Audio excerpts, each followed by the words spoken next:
I'm going to be talking about a lot of things today. If you want to audio tape, that's fine. No videotaping allowed, period, under any circumstances.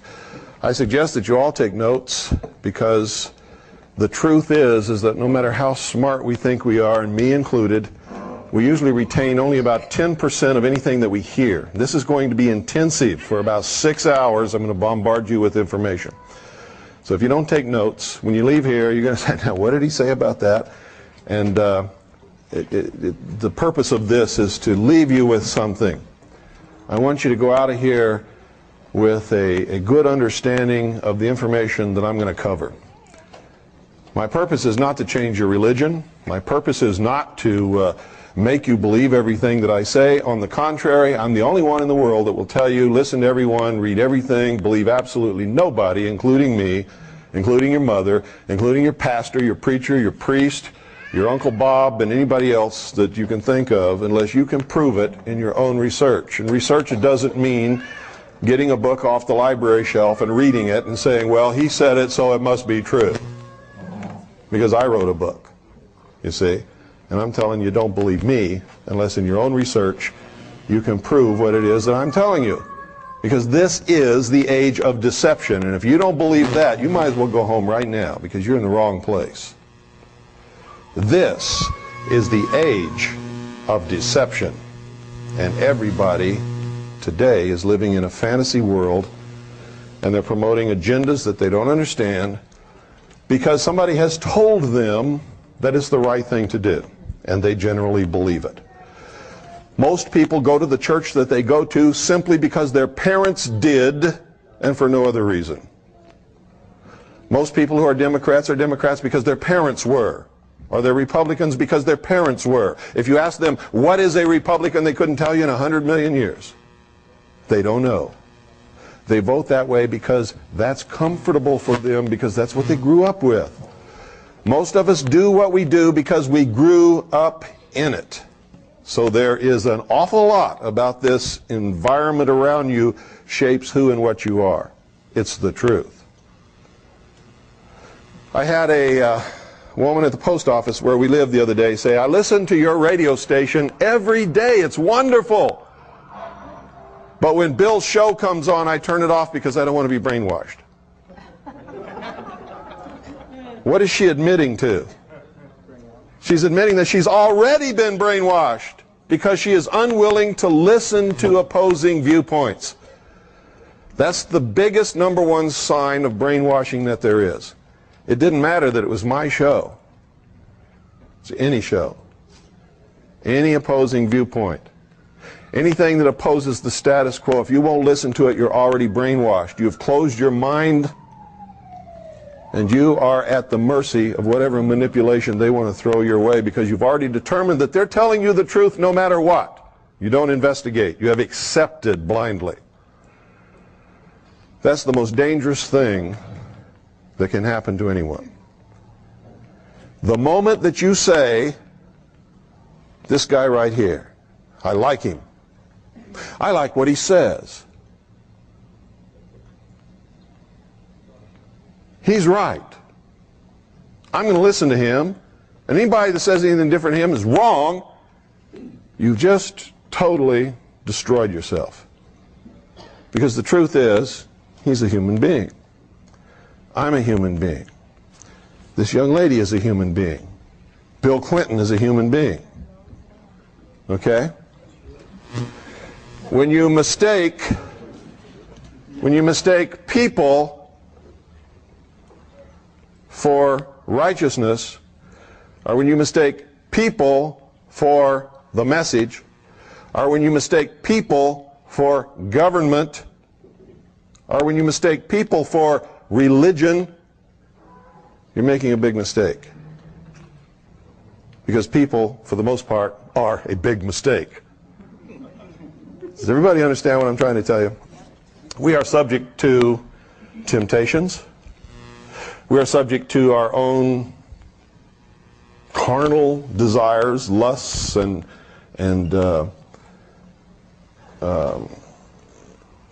well, I could probably go through a list of about 500 things that can make an average, normal, good-thinking, good-doing person for most of the time, at some point in their life, do something that's absolutely terrible.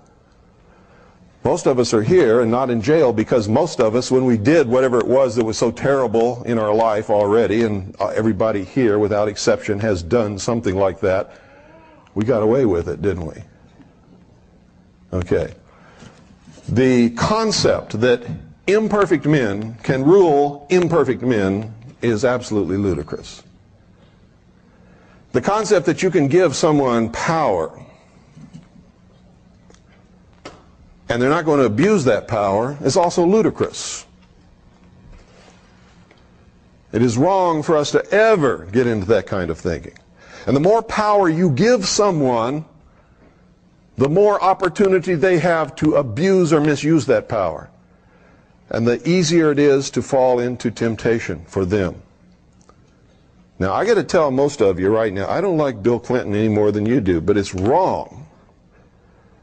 It is absolutely wrong of us to judge Bill Clinton. What we can say is we don't want him as president. He shouldn't be running the government. But unless you've walked in his shoes, unless you know what temptations he's fallen prey to, or what people have offered him to be and do, what he is and what he does, being imperfect humans ourselves, it's not right to do that. If you're a Christian, you know, judge not lest ye be judged, right? So it's wrong for us to do that. It's okay to call him a communist because he is. Okay? It's okay to tell the truth.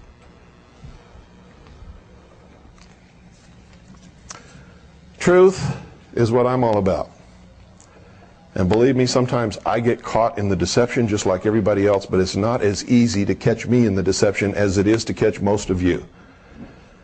Because I've been caught too many times, and I learn from my mistakes.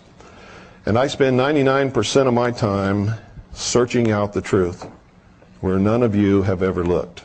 Some of you may have looked in some of the areas and some of the things that I've looked in, but I can guarantee you there's nobody in this room who has looked where I've looked as long as I have looked, as diligently as I have done it.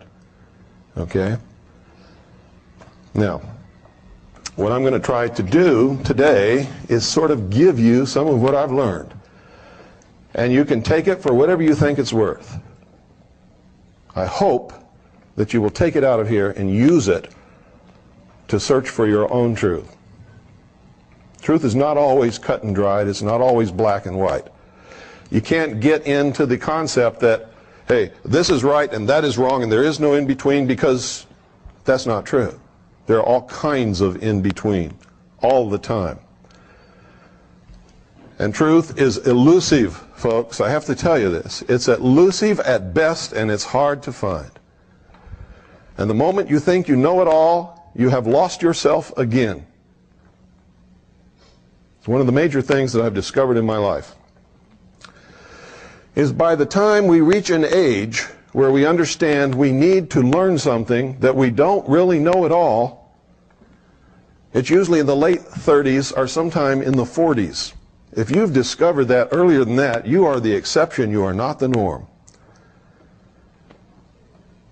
Because isn't it true that during the first years of our life, we're just discovering the world around us. We're subject to the authority of our parents. And Doyle, why don't you go ahead and put it up here? It won't bother me a bit. All right. We're subject to the dictates of our parents, the authority of our parents, our preacher, our minister, high school teachers, principals, the community at large. And isn't it true that during those years we're basically trying to serve some sense of discover who we are and what the world is about, and not really what the truth is? Sort of fit our way into it whether we think we belong or not. And isn't it true that during those years the major preoccupation with most people is to be liked by everybody else? Isn't that what most of us spend most of our time in high school doing? Trying to be liked by everybody else? so that instead of looking for the truth or doing the right thing, we do what we think the other children around us would like for us to do so that they will like us. Now, it's not bad to admit that because it's a human thing. And every person in their younger years goes through that. Then we get into our later teens and our early 20s, and what is the major preoccupation on everybody's mind? Sex, right?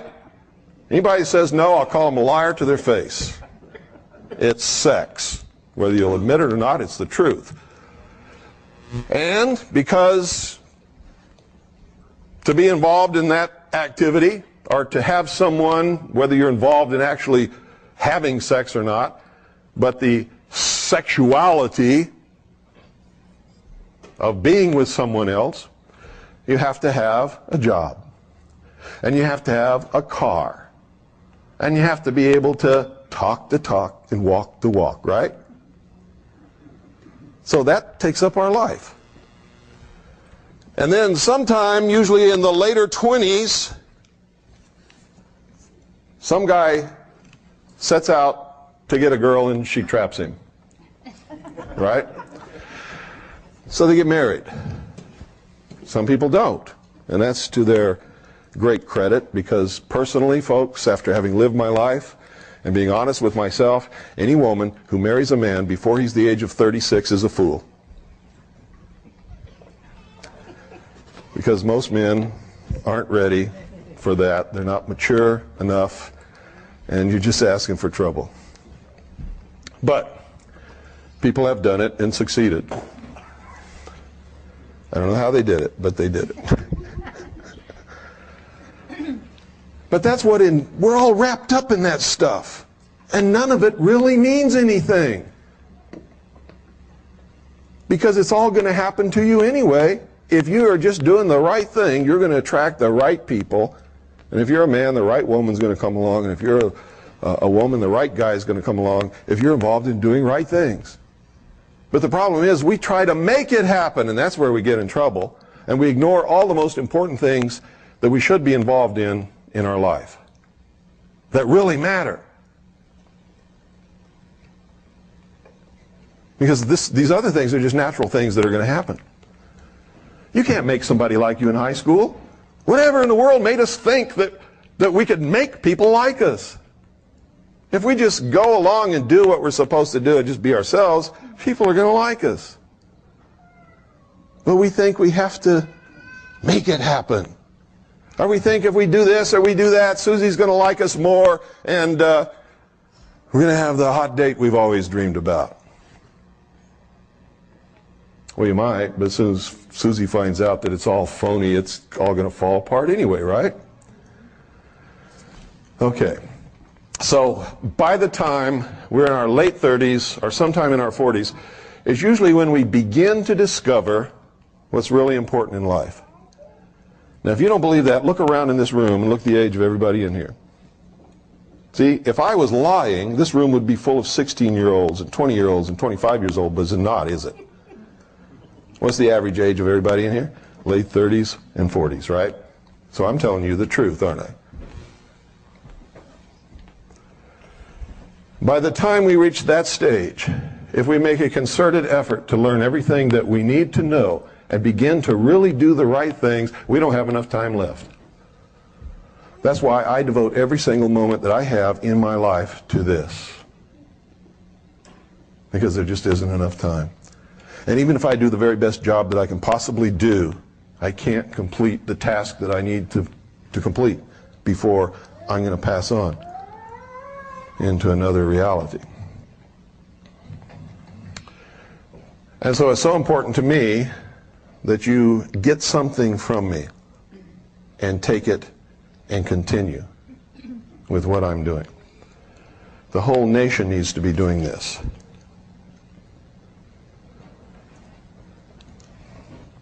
Now I'm going to talk about this country and what it's all about. Some of you are going to disagree with me. And during this talk today and tomorrow, I'm going to make some of you angry. And I want you to understand this. if what I'm telling you up here is not true,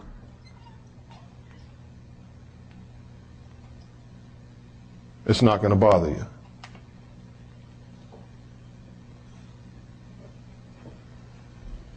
You're a rapist. Did that bother anybody in here? Anybody get bothered by that? No. You know why? Because there's no rapists in here.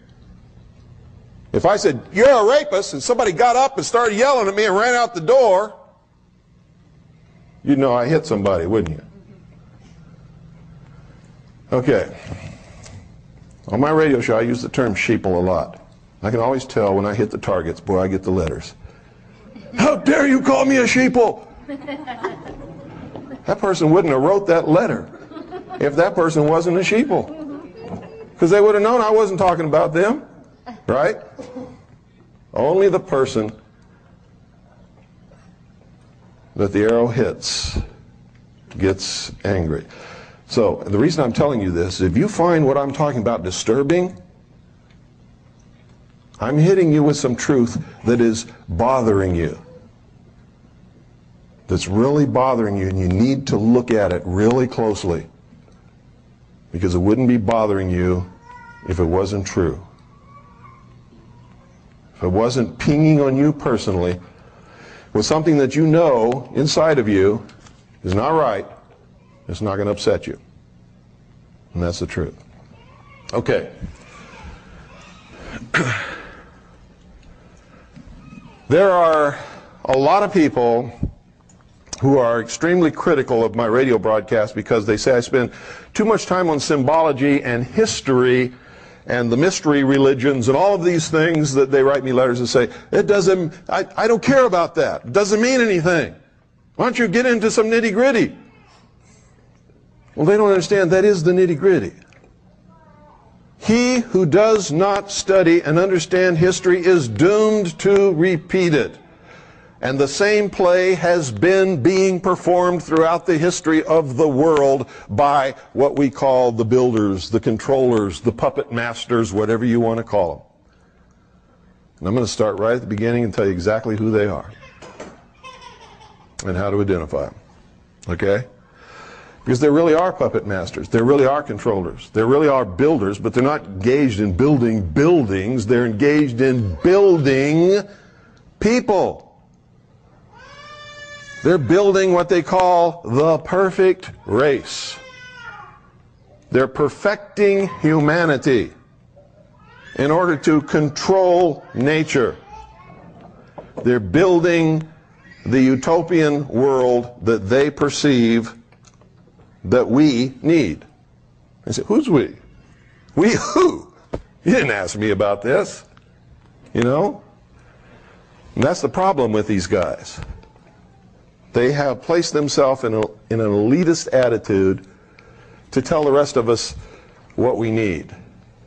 And the truth is, we don't need them to do that. Okay?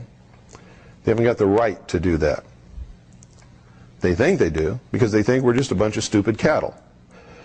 And I got to tell you, for the most part, most people prove them right all the time. Not intentionally, but because the knowledge, the truth has been withheld from the people. And that's how they manipulate people, is by withholding the truth and controlling them with the lies. Okay? Now, first I got to start off here. I got to ask you a question. What's the most important thing about this country that you can think of? And I want to see some hands and hear some answers. This is a participation sport when you come in here with me. Okay? Yes, sir. Recognition of God-given rights. Recognition of God-given rights. Okay. Individual liberty. Individual liberty. Freedom. Freedom. No king but King Jesus. No king but King Jesus. Sound money. Sound money. Okay, now I'm going to ask you another question. Which one of those, because somebody already gave the right answer, which one of those do you think is the right answer? Everybody all at once. Freedom. Freedom. Why? Because none of the rest of them would exist without it. You couldn't have any of the rest of them without the freedom to do it. You give somebody the power, to say you can't have one king but King Jesus, and you're not going to have King Jesus, you're not going to have Christianity, you're not going to have a church. In fact, if they catch you saying the word Jesus, they're liable to chop your head off and throw your body to the lions. Isn't that correct? Okay. The greatest thing about this country, whether you agree with me or not, it's the absolute truth. If you take this away from any person or any group of people, you have no country. Freedom. You have no religion. You have no sound money. You don't have any of it. You're subject to the control of the people who have taken your freedom away and who are now subjecting you to their will, because that's what lack of freedom is. Being subject. You know what subject means? To someone else's will. Freedom means you're subject to your own will. As long as what? As long as you take responsibility for your actions and you never hurt the person or property of any other human being. Period. If you do, you put yourself at war with someone else. Is that freedom? No. Then you're taking someone else's freedom away. You have become the bad guy when you do that. How many of you have heard of Dave Emery? Talk show host.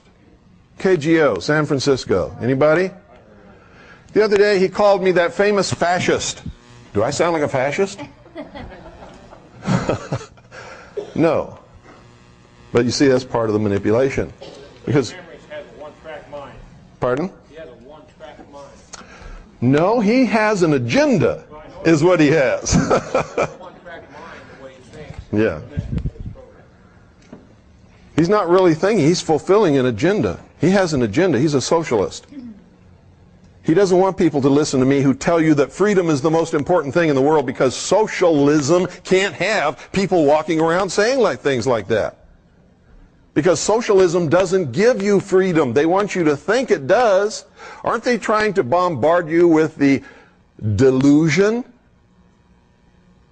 that liberals are for freedom? Liberals are for socialism. Liberals started out being for freedom when there wasn't any. Being for freedom was liberal. Being conservative was for the power of the king. Remember? All of our founding fathers were liberals. Believe it. They were also traitors. So when somebody calls me a traitor because I'm supposedly against the government, it doesn't bother me. I'm in damn good company. But you see, I'm not a traitor. Because what is the government? We are not the government. No, we're not even supposed to be. What is the government? The government is a contract signed by the founding fathers, which is called the Constitution for the United States of America. That is the government. That says what the government can do, what the government cannot do, when it can do it, when it cannot do it, where it can do it, where it cannot do it. Are you parties to that contract? Huh? Nope. No, you're not. How can you be party to a contract you didn't sign? You can't be. So it's a contract entered into between the signatories representing the first 13 colonies in order to establish a union of independent sovereign states for their mutual benefit and protection. Correct? Am I right? Okay. Only those who signed it and those whom they legally and lawfully represented are really bound to it. Is that correct? No. Now, don't get into all this posterity stuff, because posterity is only bound to it if they want to be. How do you get bound to it? You're in a territory which wants to become a state. and by vote you agree to become bound to it and are accepted as a state of the Union. You understand that? Okay. Why? Because you elected representatives to act in your behalf. Is that correct? Okay. Is that a democracy? No. Is this a democratic country? No. Was it ever meant to be? No, never. So why do we hear all this talk about democracy all the time? It's the agenda to brainwash the American populace into accepting democracy, which is what? The first step into socialism. Why? No, because in our human failings and in our temptations, if it's one man, one vote, the majority is going to vote themselves everything, right?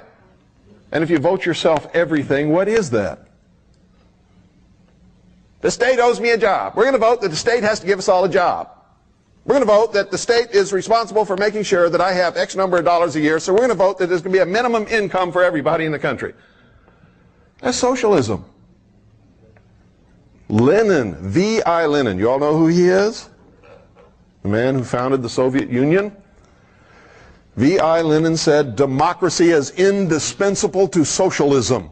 You can take a free people, make them into a democracy from whatever they were before, and they will vote themselves into slavery every single time because they are weak. They want the benefits. They want the check from the government. They want the job from the government. They want a car from the government. They want medical care from the government. They want everything from the government. What's the fallacy in that? The government doesn't have anything to give you unless they first take it away from you. Right? Now, for somebody who works and is productive, they don't like that. That's not good, is it? Somebody, however, who is a weak victim, that's great, isn't it? Because they don't have to do anything anymore, do they? They can just sit back and be provided for. Have you noticed all across the country right now, they are creating victim classes of people? Why do you think that is? Because victims need care. Once you create a victim that needs care, you have another vote for socialism, don't you? Most of it is a scam. When I grew up as a boy, I lived all over the world. I remember one period of time when I was in junior high. That's 7th and 8th grade. I lived in Midwest City, which is right outside of Oklahoma City. I went to Midwest City Monroney Junior High School, which had just been built. We were the first students in that school. Nobody locked their doors. I never knew a girl that got pregnant. Never, ever, not once. Never knew anybody who was divorced. Never knew anybody whose home was robbed. I had my bicycle tire cut one time by a kid who didn't like me. Big deal. You know, what's that? $3 for a new tire. And of course I bloodied his nose. We both got whipped by our parents. Him for slitting my bicycle tire, me for bloodying his nose. I didn't care. He didn't care either. We lived in a different world than we live in today. Everybody earned a living. Everybody who wanted to work had a job. I don't care who it was. And the only thing that could hold them back would be the lack of an education, which was available to everybody, except in some extreme rural areas of this country where there really was poverty, lack of education, and inability to get good work because they didn't have that education. Now you see people coming in this country complaining about these things that have no legitimate complaint. Now don't get me wrong, I'm not pinging on immigrants. Because if I lived in a place that was so terrible I couldn't support my family or put a roof over my head or even find a toilet to go to the bathroom, I would be coming across this border just as quick as they are. You can't fault them for that. It's illegal. You can fault the government for allowing it to happen because it's illegal, it's unlawful. And they're always talking about we got to follow the law. Truth is, we only have to follow the law that they think is okay. Why do they want these people coming across our borders? Because these people are helpless. They're without money, they're without a home, they're without a job. What are they? Victims. What do victims bring? Give them the vote and you're going to have socialism. That's why they don't try to stem the flood of immigration. It furthers the agenda of socialism. I feel sorry for those people. They're being used. And their only thought is to find a good place where they can have a good life for themselves and their children. They're being used and abused, and they all become good little Democrats. They all vote socialist, and they all want their handouts from under Uncle Sam. There are some who came into this country many years ago of many different nationalities who have learned the American way, are good Americans, are not immigrants. They are Americans, and they've established and have a sound place in this country. They're part of it. But they're being used. They can't speak the language. Because they can't speak the language, it's hard to find a job. When they find a job, it's not at the pay that they would like to have. So they look to the government to solve their problems. Does everybody understand what I'm telling you? You've often wondered, why is it that they don't do anything about this flood of immigrants coming across the border? And I'm not talking about just Hispanics from Mexico, Central and South America. I'm talking about from all over the world.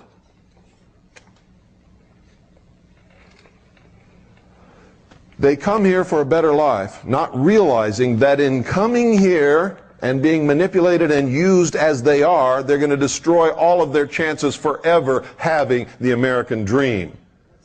They're going to help bring about socialism, which will put them back into slavery again. And that's got to stop. You have to understand the agenda. You have to understand who's bringing it about and why before you can see the manipulations and how people are being used and manipulated to bring it about. How many of you believe that this is a Christian government? How many of you believe that it was founded as a Christian government? I hate to tell you this, but you're wrong.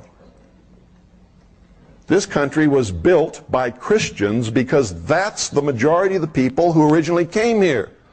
And a lot of the things that they believed in is reflected in our laws and in our traditions and in our government. But the government was never meant to be Christian. Have you ever seen the government in church? Have you? Does the government go to church? No. Does the government pray? No. What is the government? It's the Constitution for the United States of America, the Bill of Rights, and the amendments lawfully made thereto. You see, you're mistaking people for the government. The founders of this country, by and large, were Christian. Many of them weren't Christian, but pretended to be, were deists, and you can find that in their writings. Many of them were members of the secret societies. How many of you believe Thomas Jefferson was a Christian? I'm not afraid. I believed it until I read the truth about Thomas Jefferson and studied his life. Thomas Jefferson hated Christianity. Thomas Jefferson tore up the Bible. Thomas Jefferson wrote his own Bible because he said the God of the universe could not possibly be that terrible God represented in the King James Version of the Bible. Don't be afraid to raise your hand in here, folks. Nothing that I'm going to say is intended as a personal slant or insult or attack upon anybody in here. But I need your cooperation in order for us all to learn. See, I wasn't afraid. I raised my hand. That's what I believed most of my life until I really studied Thomas Jefferson and found out what he really was. He was a deist. So was Benjamin Franklin. How many of you knew that Benjamin Franklin was the master of the Masonic Lodge in Philadelphia? How many of you knew that he was the master of the Lodge of Nine Muses in France? Have you ever studied the Lodge of Nine Muses? Boy, you better. How many of you knew that when Benjamin Franklin was in the colonies, he pretended to be a pious Christian, although he was not seen in church too much, pretended to be a pious Christian. However, he entered into a sexual relationship and a living arrangement with two different women and sired children by both of them, never married either one. How many of you knew that? How many of you knew that when Benjamin Franklin went to France, he surrounded himself with prostitutes and drank champagne almost 24 hours a day and just reveled in orgies? How many of you knew that? You'd be surprised what some ugly old men are capable of.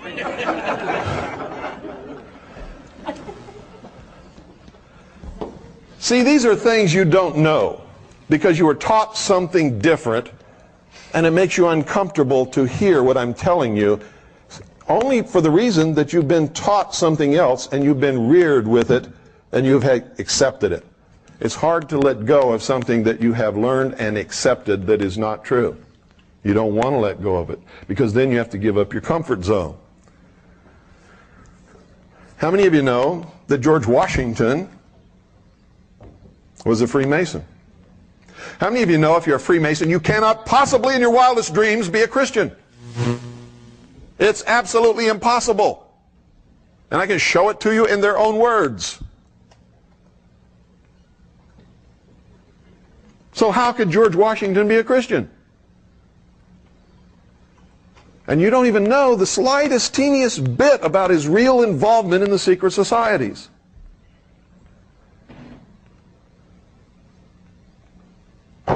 He founded a military order, a secret order of his military officers, the generals and senior officers of the Revolution. What's the name of that order? The Knights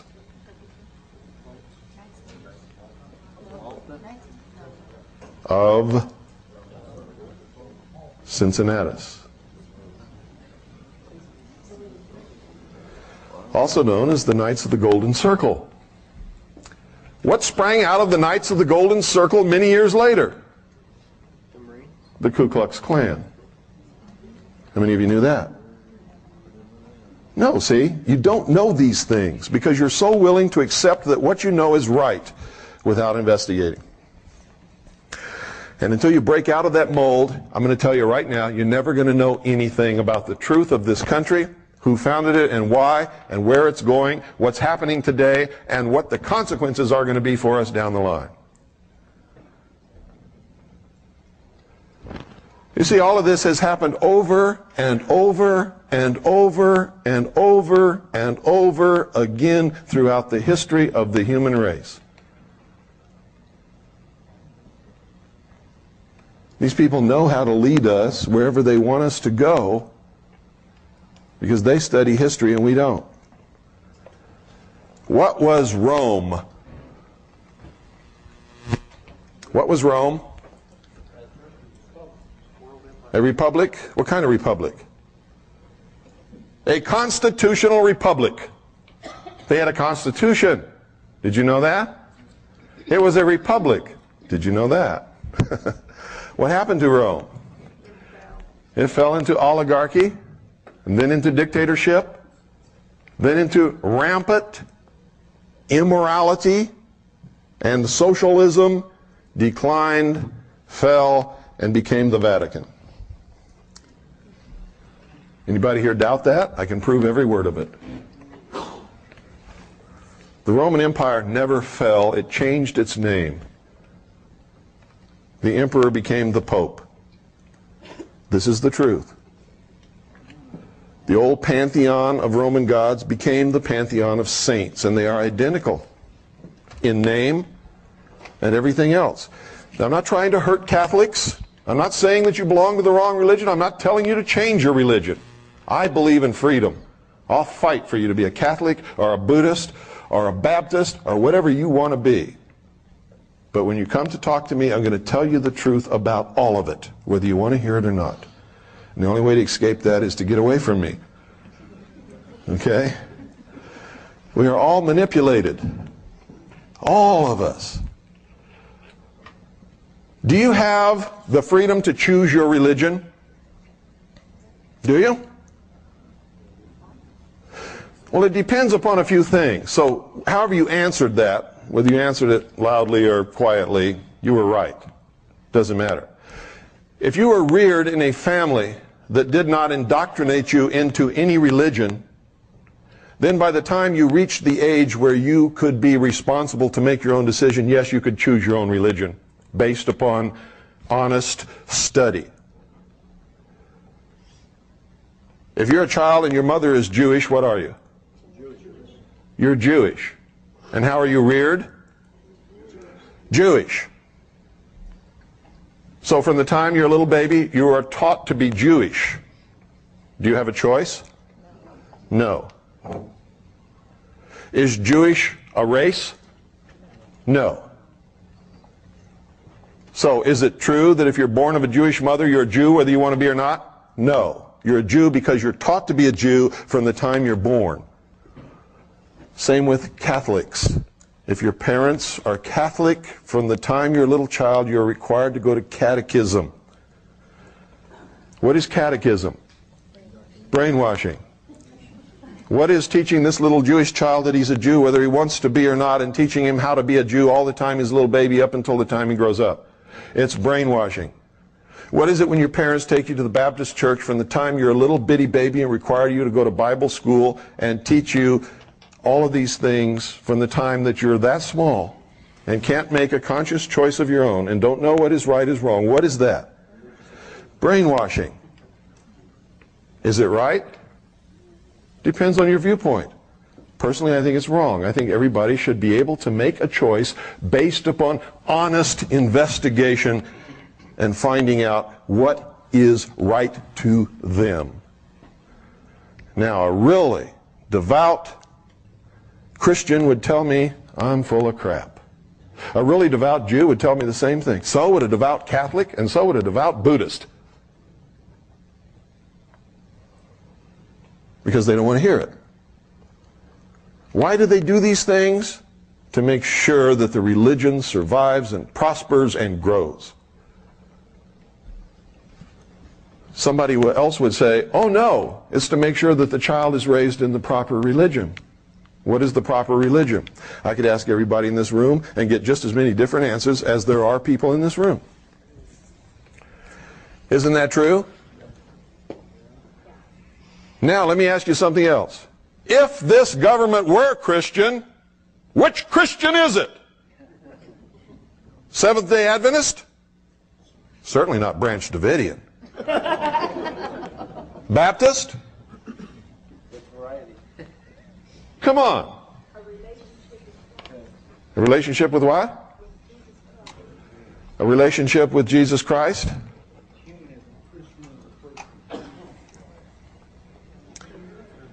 Can you have a country that is Christian and have freedom? No. What if in 100 years the majority of the population changes their religion to Buddhist? Now, what kind of country is it? You can't assign a religion to a country. A country doesn't exist except on paper and in your mind. The religion belongs to the people.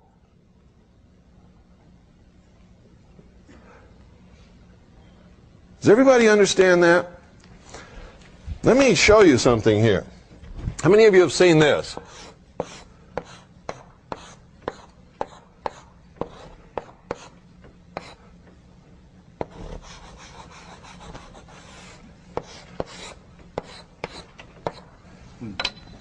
What is that?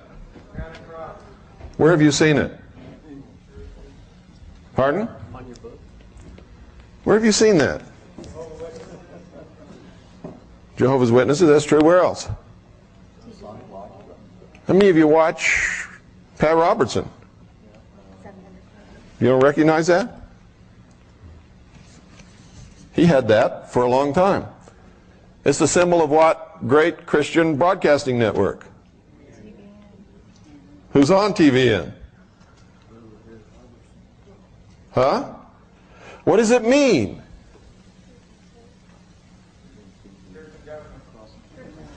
This is the marriage of church and state. Is that what you want? What happened the last time you had the marriage of church and state? Anybody who disagreed got what? Burned at the cross, placed on the rack, chopped into pieces, tortured, murdered, burned. Now don't get me wrong, I believe in freedom. If that's what you want, you're entitled to want that all you want. But I got to tell you, you try to bring this into being and I'll fight you with everything I've got. Because I don't believe in burning people at the stake. I don't believe in placing them on the rack. And I am a Christian.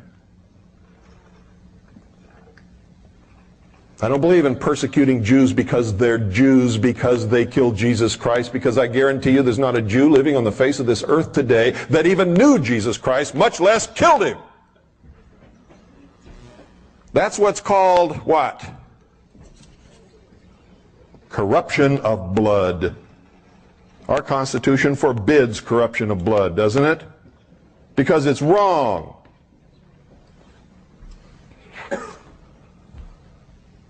By the same token, I don't like Jews who say we're the chosen race and the rest of you are a bunch of stupid cattle and we're going to rule the world someday.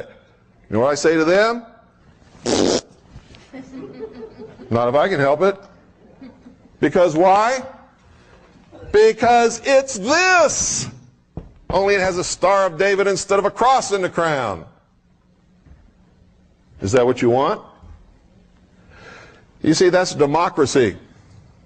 When you have enough people who believe like you do to force your will upon everyone else, you become the bad guy. What does freedom say? What is freedom? The right to choose. As long as I don't hurt the person or property of any other human being, I can believe what I want, go to whatever church I want, be whatever I want, read whatever book I want, do whatever I wish, and do it abundantly and with prosperity. And without freedom, I couldn't do any of it, neither can you. When you ask for this, you're asking for enslavement. And right now, you might be the slave master, but who's going to be in charge 50 years from now? That's the uncertainty about these things. You might be on top now, but just wait a little while. It never fails. If you study the history of the world, you'll find whoever the oppressed is today will be the master tomorrow. A lot of what's happening in the world today is because this happened yesterday. Make no mistake about it, everything that is happening in the world today is because of race and religion and the persecution caused by those two different things throughout the history of the world.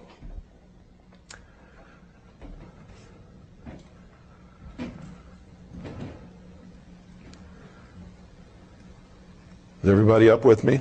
I know that some of you don't agree with me. That's okay. I'm not telling you you have to.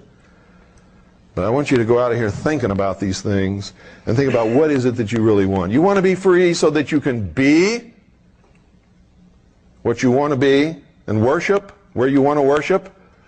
Or do you want to cause a situation whereby you're in charge so that you can force your will upon everybody else so that they'll get pissed off enough to overthrow you and do the same thing to you? Because that's exactly what that brings about. Exactly, it's never failed. Study history, you'll see. It's the truth. So, gee, if our founding fathers were deists, and they were members of the secret societies. And some of them were masquerading as Christians, and some of them were just flat weren't Christians, weren't masquerading at all. Why did they create this country? They came here to create a new world, not a country. How many of you really read what they wrote? They didn't come here to create a country. They came here to create a new world. What did they call it? They called it the New World, didn't they? What else did they call it? The Grand Experiment, the Great Experiment. Remember reading those words? And just read right over them, didn't really understand what it meant?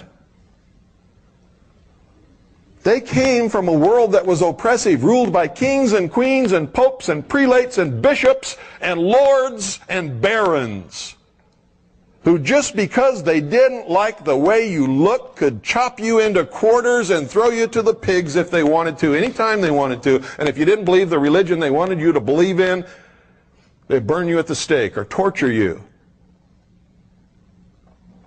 In some way, make your life absolutely miserable. They came here to create a new world, free from all of that. But they knew that they could not be safe in the new world if the old world was the way that it was. How do you get rid of kings and queens and barons and lords and emperors and prelates and sultans and emirs? How do you do that?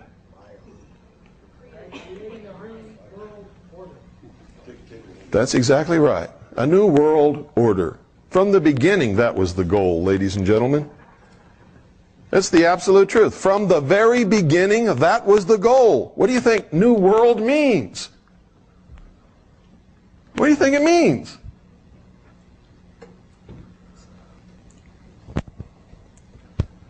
So they did something that was unheard of, never been done in the history of the world. They set the cattle free.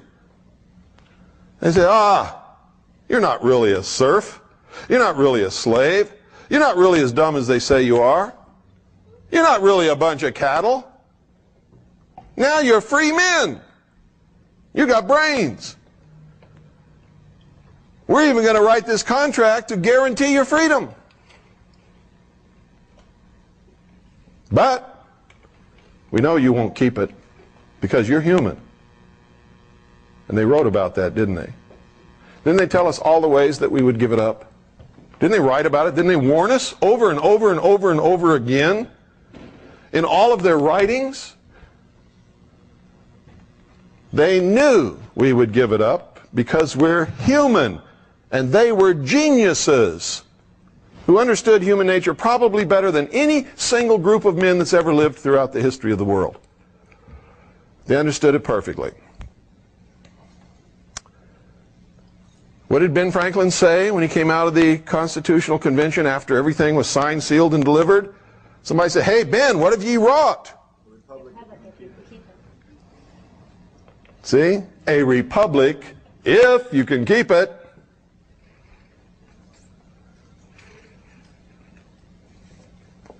He knew. They all knew. What was it really about? Why did they give it to us if they knew we would give it up? And they did know. Make no mistake about that. They knew. What do you think the fight over federalism was all about? They wanted to make sure that at some future point, the great central government would seize control.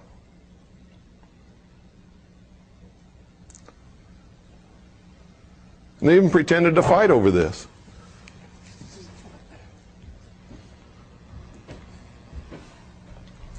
Like all of these secret society people do. It's called the Hegelian dialectic. We want all these people to do something. So you and I are going to get together. We're going to create two different causes. We're going to get all these people wrapped up in it. We're going to pretend to fight against each other. And this fight is going to bring about the conclusion that we really wanted in the first place. And they're all going to think that it was done accidentally by them, and we didn't have anything to do with it. How many of you understand the concept of Hegelian dialectic of manipulation of political resolutions? If you don't, you'd better read Hegel and you'd better study it, because that's what's happening. That's what the abortion issue is all about. Can government decide the abortion issue? Can you decide it with laws? If you could, everybody would obey the law, there wouldn't be any issue, would there? The Supreme Court has already made the law, haven't they? Thank you. I've been saying that for 20 years. It's the truth. The whole issue is designed to create a conflict which cannot be solved except by some world body.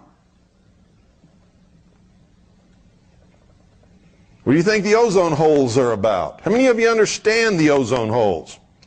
How many of you don't? Okay, it's about time somebody explained it to you. Because this is one of the biggest cons going. And what's it designed to do? Create a conflict between people who need to pollute the atmosphere and people who don't want it polluted, to prevent the depletion of the ozone layer, so that we're all not fried by the sun's rays coming from the great Apollo up there riding across the sky in his chariot.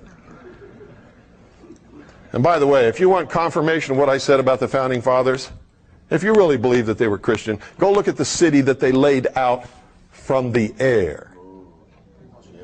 Look at the symbolism that they built into it. All deist, all Masonic, all Jacobin. It's another word for Jacobin, Illuminist, Illuminati. Go into the Capitol building, stand right in the center of the rotunda and look straight up at the dome where nobody ever looks. And what do you see? You see the apotheosis of George Washington, riding across the heavens in the chariot of Apollo. Who is Apollo? George Washington. He's become God now. And around the perimeter of the Capitol dome, you see all the old gods of the Roman pantheon. They're all there. Zeus, Mercury, Prometheus, all of them. What's that doing on the inside of our Capitol dome if this country is a Christian nation? Can you tell me that? No. And you never will be able to in a million years unless you turn around and admit the truth. The truth is it never was intended to be. The people in government for many years have been Christian. Are they now? Most of the people in our government now are not Christian, and that's part of the problem today. They have no morals, no ethical standards of behavior, and therefore anything goes. They're a pack of pathetic, chronic liars, which is the sign of a socialist every single time. Socialism believes in what? The supremacy of the mind of man, not in God. Anytime man has supremacy over everything, everything becomes what? Subjective. Subjective. If you're God, how can you do something wrong? And that's the whole problem with this crowd now. They don't have anybody to answer to. You see, whether you believe in God or not, the human race must have God. They must have a superior power to which they must answer. If they do not, then everything becomes subjective. And if I want to slice your head in half, by God, there's nothing wrong with me doing it because I'm God. You understand that? That's really what's wrong. When man has nothing or no one to answer to, man can do no wrong, can he?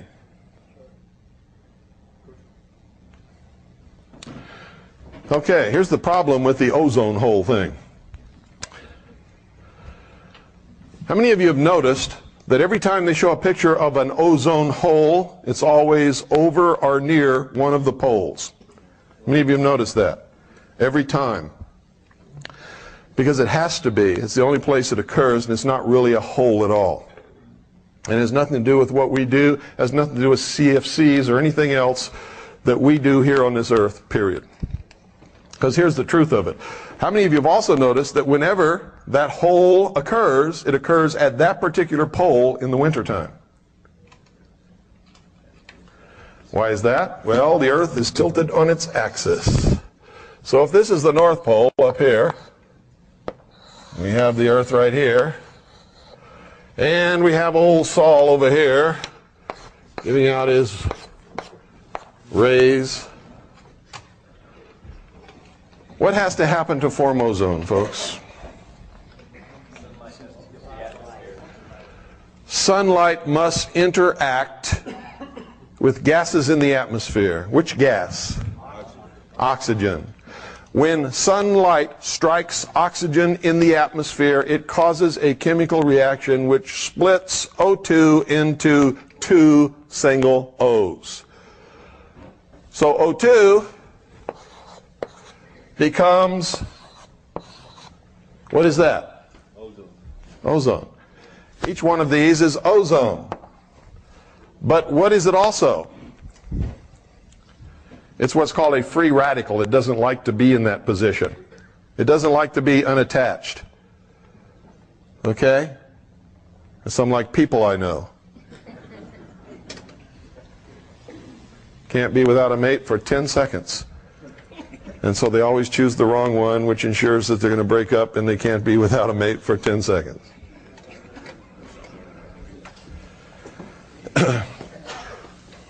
Believe it or not, most of us go through that little period. We think we have to be with somebody all the time. Not true. Okay. These, because they're free radicals, they don't like that state of being, don't last very long.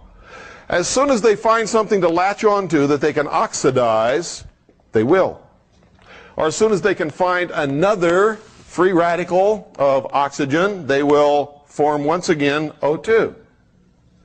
Or if they can find another radical of oxygen and an atom of hydrogen, they will form water.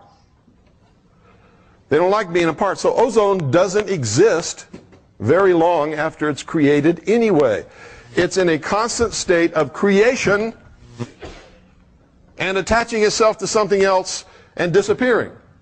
So ozone is in a constant state of flux, becoming and unbecoming all the time. And it's caused by the sun rays interacting with oxygen in the atmosphere. What do we call that layer? There is no such thing as an ozone layer. What is it called? Because what are these? These are ions. Ozone is an ion of oxygen. Okay? It's called the ionosphere. So why don't these freako-environmentalist liars call it what it is, the ionosphere? Because it would be the truth, and we can all prove that the ionosphere is not disappearing. It's where ionization of gases takes place due to interaction with the sun's rays. Energy from the sun. Everybody understand that? So instead they say, there's an ozone layer. Oh, really? Can you taste it? Can you touch it? Can you feel it? It's the ionosphere. And this whole thing is a hoax. Because here's what happens. As sun streams toward the earth, you can see down here at the South Pole where they're having summer, sun's rays are hitting all over the pole, aren't they? But up here, they're not hitting a portion of the pole. At the pole that is experiencing winter, what do they have there that's unusual about the rest of the earth? They have 6 months of darkness. There's 6 months when the sun's rays are not hitting that part of the earth or the earth's atmosphere. And so there is no interaction between the sun's rays and the oxygen in the atmosphere, and so what is absent? Ozone. Is it a depletion of ozone? No, it's just a place where the chemical reaction does not take place. It is absolutely perfectly normal.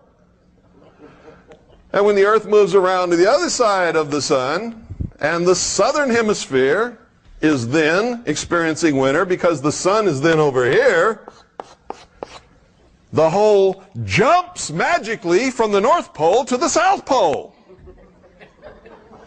And all of the CFCs that we are leaking and using on the face of this earth have magically migrated to one spot over the pole where nobody's leaking anything and depletes all the ozone right there. You see, if this was really true, where would the holes be? Los Angeles, London, Tokyo, there's a biggie.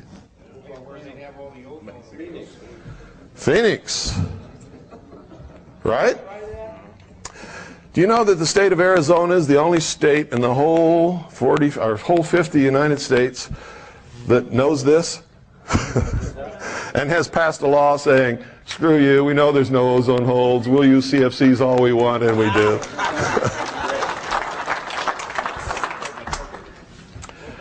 We educated our legislators, not to the fact that if that this was a hoax. We did that, of course. But even though they knew it was a hoax, they didn't want to go along with it until we put pressure on them saying, hey, we're not going to support this scam. Period. This is a scam and you know it is. We put political pressure on them that they were going to lose their jobs unless they did what we wanted them to do. And so they did. Now, we don't always get our way in Arizona. Because why do you think it's called Phoenix?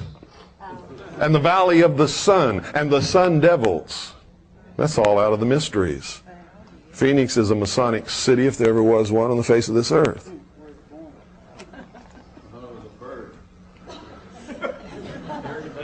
Nope. Phoenix is a symbol. Phoenix is the symbol of resurrection. Death and resurrection. Phoenix is the bird that rose up out of the ashes. Yes, sir? So why the hoax? Why the hoax? What is the end result of the hoax? What do you have to solve this problem? World government control of the atmosphere. You see, they do it by stages. Give them the atmosphere. What do they want next? The biosphere, maybe? How many of you know about the biosphere? Do you know that the UN inspectors were just at Yellowstone National Park and determined that there has to be a buffer zone around the park? So the National Park Service is buying up private land and kicking people up off their land and closing roads to make this buffer zone, which will be absolutely off limits to any human habitation, occupation, or use forever, to protect the environment within the park. Do you know that this is just one little step toward seizing all of the wild lands, wildlife, natural resources, metals, and minerals up on the earth under the control of a one world government? Did you know that it's all been outlined in treaties for years? So why aren't you upset about it? What are you doing about it? What are you upset about it? I am. What are you doing about it? Silence. Keep electing Einstein and Boxer back in office. Yeah. Who's... We invited the Chinese communists to come set up house. Yeah, but you see, these are all symptoms of things. It's the symptom that we're being controlled by some very, very smart manipulators who understand how to make us do their bidding, even though we may not want to. How many people are here? How many people should be here?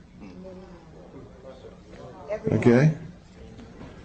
How many people cares versus how many people don't care? And the degree of care is not whether they really care or not, it's whether they perceive that there's a problem, and that will tell you how effective the masters in control have been in brainwashing the population. They don't perceive that there's a problem. If they did, they would be here, wouldn't they? It has nothing to do with me. It has to do with what we're talking about. You could replace me with anybody who could get up here and do the same thing, and you'd have the same result. Because the perception does not exist that there is a problem. amongst the general, what they call masses of population. And by the way, when you hear politicians and talk show hosts and newspaper reporters using that term masses, those are Marxist, socialist speaking Americans. Never use that term. Americans say the people, the American people, my fellow Americans. Only a Marxist, socialist, or a communist will use the term masses. And you're hearing that on talk radio and in the media all across the country all the time, and on television. Even Dan Rather uses that term. Dan would rather be read.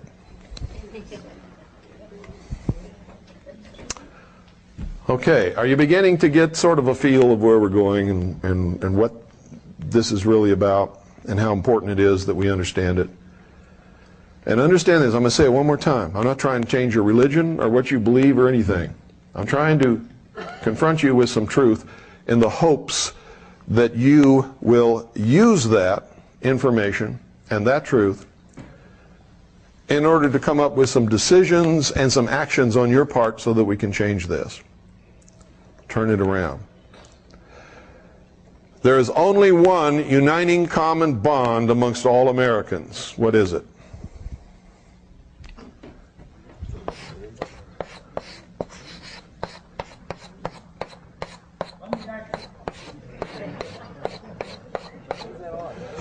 Freedom.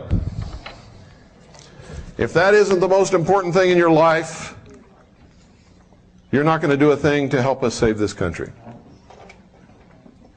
In fact, more than likely, whatever you're going to do is going to help us destroy it.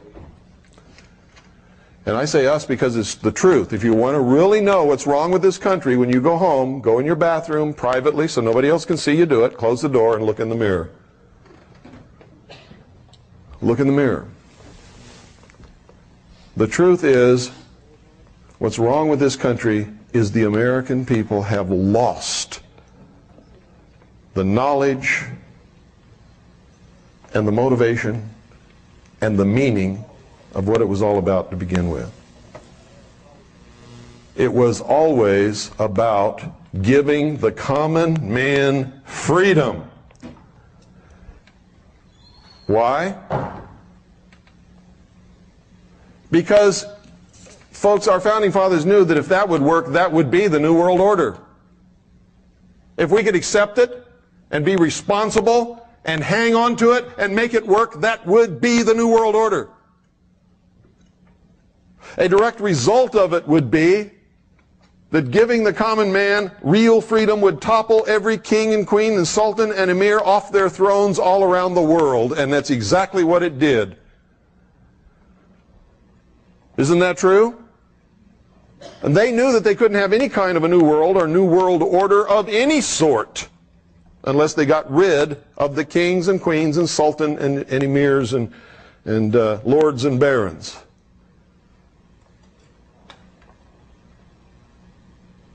That's why they called this the grand experiment.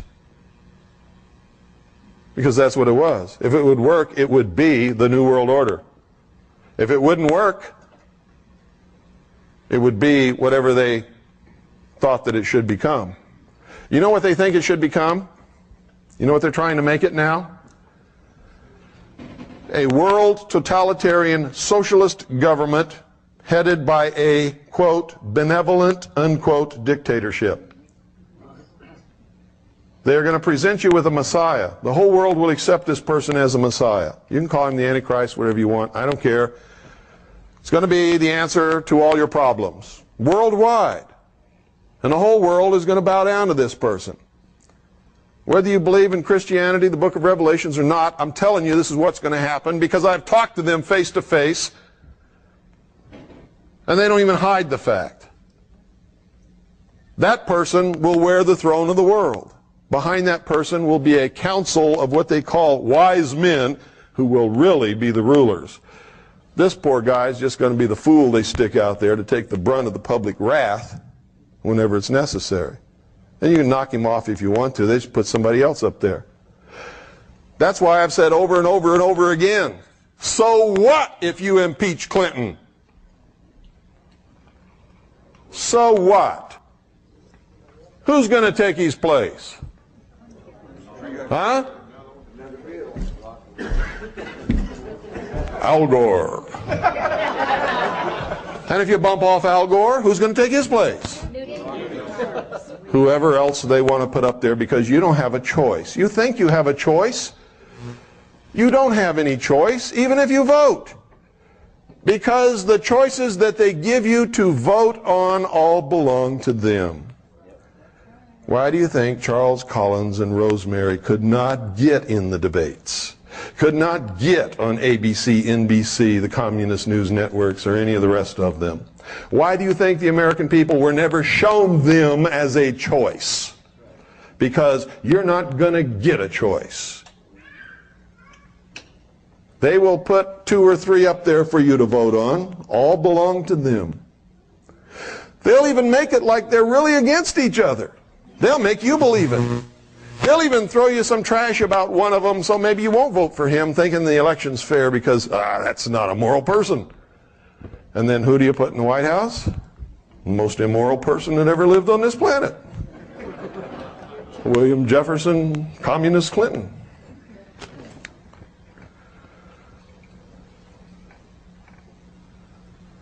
You don't have a choice. That disappeared a long time ago.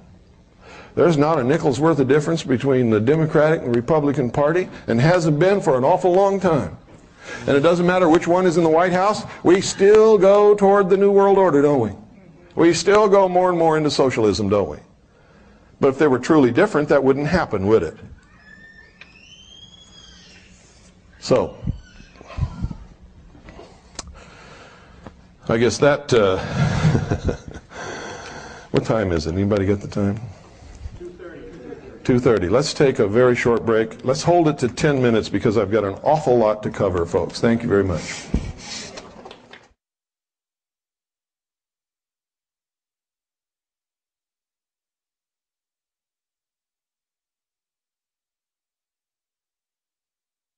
We're also going to do another Groom Lake trip. How many of you are interested in Area 51, Groom Dry Lake?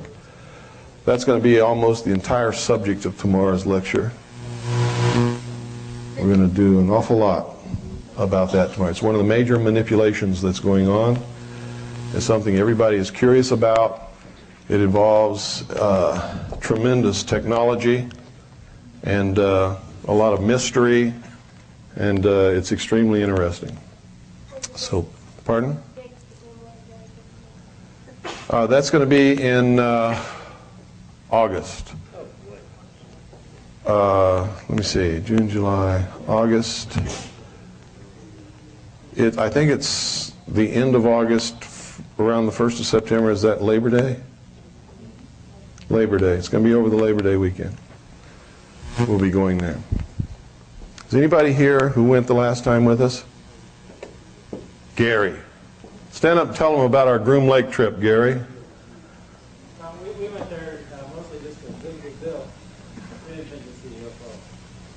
And on July 4th, they were doing a lot of dog fights, so that was fun. That was worth it by itself. And then you see a lot of tapes and a lot of research was really done. That was really fascinating. But the July 4th evening, when we saw some fun, and the most exciting one was the one that was in the opposite direction of which we were looking. We were looking over Groom Lake area. And they were testing behind us because they knew we were there. They were all kind of tired. And I think it was 2:30 in the morning, some little kids said, hey, what about that over there? Up toward Dealey, probably like 60 miles away or so. Yeah. We got the lights advanced for a while, and it was really fascinating. If we would have stayed at Rachel, though, we could have seen all 5 of them. Apparently there was 4 of them at low altitude that we couldn't see. And from Rachel, you could see up that valley, so we could have seen all 5 of them. And the guy that told me that was the Air Force nuclear physicist that was doing the second. Yeah. And he said you should have stayed here and had more time. Did you have a good time? I had a great time. Just keeping up with you was tough. How about the people that came? All really nice people. Fantastic people. Only the best people ever come to our activities, and I'm not exaggerating at all. They are the greatest most gracious, most polite, most concerned people that I've ever met in my life. And that's why they come. That's why you people are here. You care.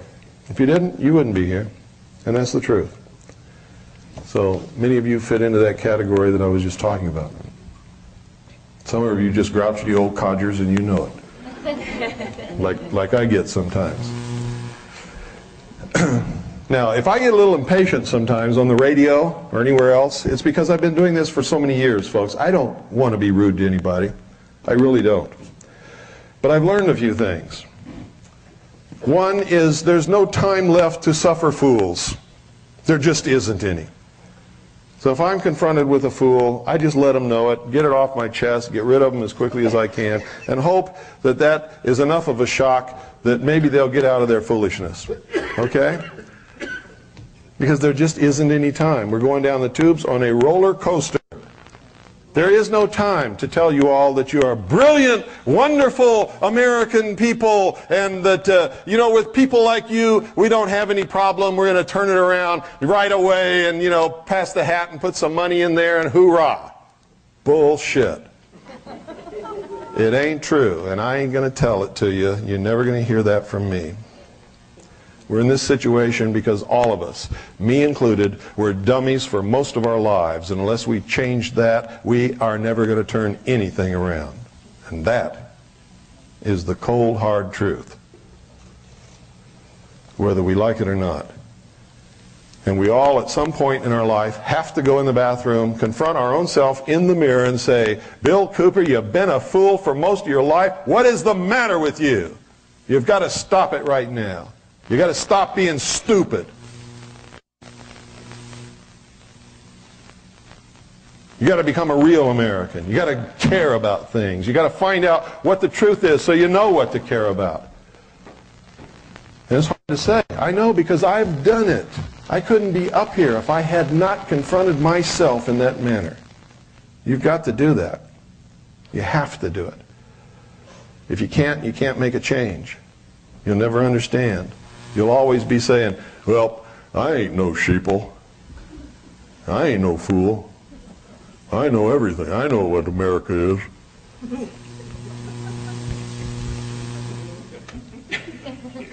Okay, just hope that I'm not around when you say those things.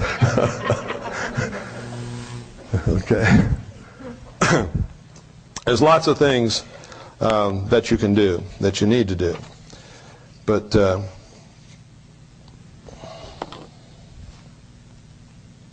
I want to just sort of give you a few things that are recent, so you'll know.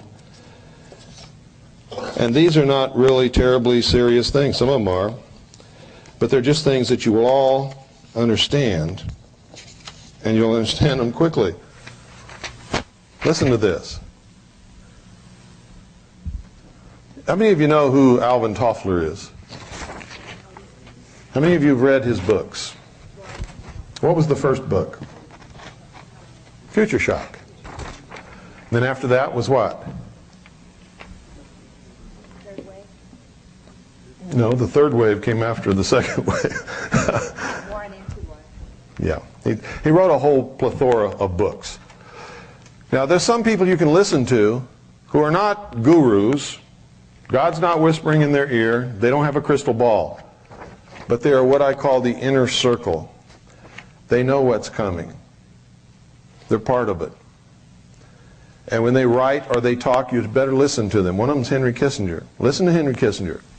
Henry Kissinger doesn't just get up and jaw. If he says something that's important, listen to him. Whether you like him or not doesn't make any difference. But I've discovered that most people who ever meet him really like him a lot.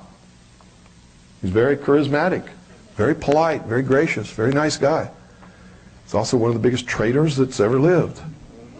But isn't he in good company? Yeah. Really? Another one is Alvin Toffler. And there's lots more, and I'm not going to go through the whole list. But Alvin Toffler, whatever he writes, is generally going to happen. Another one that you have to read is Foreign Relations. Foreign Relations is published by the Council on Foreign Relations, and you can subscribe to their publication. Whatever they write in there usually happens about 2 years later. Whatever it is. It's almost like magic. If they're not involved in any of this, how come what they write about always happens? Almost everybody in government belongs to the Council on Foreign Relations and the Trilateral Commission, or both. Toffler admits to having been a Marxist in the third wave. He wrote it on page 24.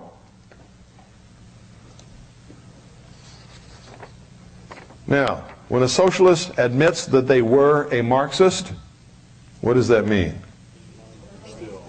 They still are.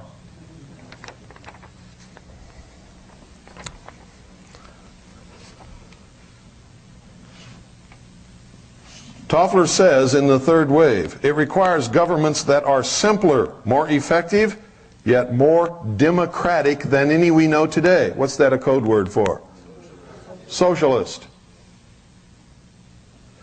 It is a civilization with its own distinctive world outlook, its way of dealing with time, space, logic, and causality. What's that mean? World outlook, world government, world control. Causality, social engineering. You understand what I'm saying? They speak in a code that they understand perfectly. The average person hasn't got the slightest idea what they're talking about. And if you don't study them and their symbology and what they believe in and what their agenda is, you'll never know. You could read this and never know what this guy's saying. Oh, that sounds nice. That's what most people say. Oh, that sounds nice. Doesn't it sound nice in a way? Yeah. But if you really understand it, it's not nice at all. What they're saying is, screw you, we're going to enslave you. We're going to engineer how you live, how you think, how you work, everything. Hitler tried it, didn't he? You see, this is a big deception that Hitler was a right-wing guy. Hitler, and you better learn this if you never learn anything else in your world. Hitler was a socialist. Nazi means National Socialist German Workers' Party, doesn't it? Hitler socialized Germany. All control is always on the left. Always. If you're left-wing, you're for control of yourself and other people. A scale measures two extremes.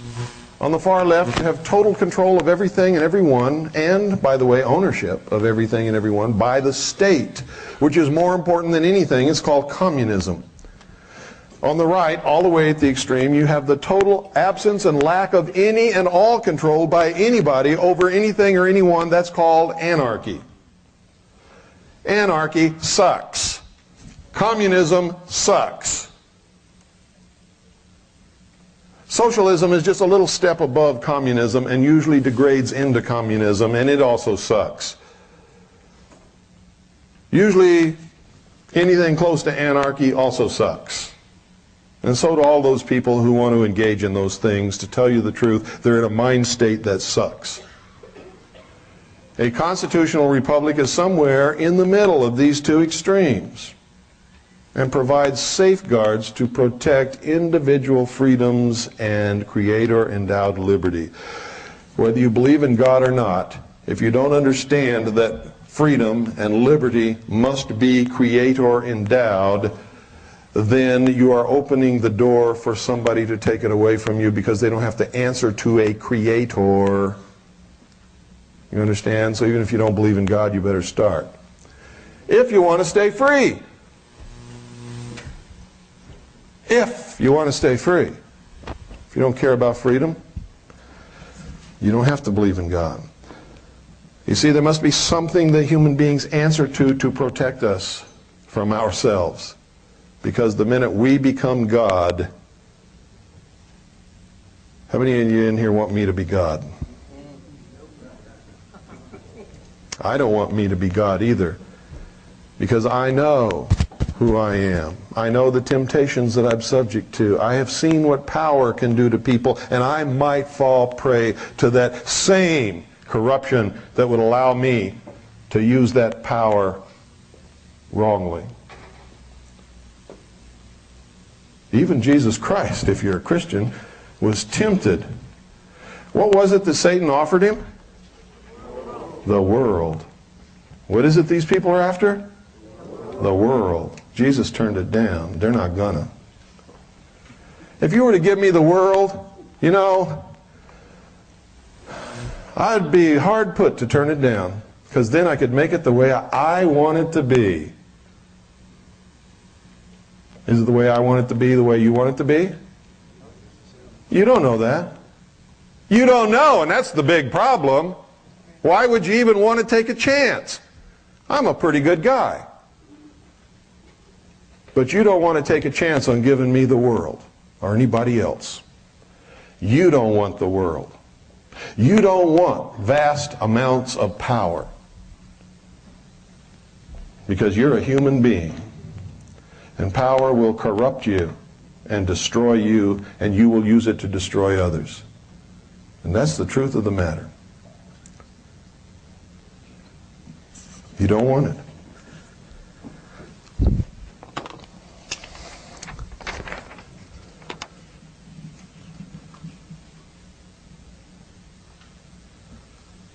Toffler said in The Third Wave on page 6, this book is based on what I call the revolutionary premise.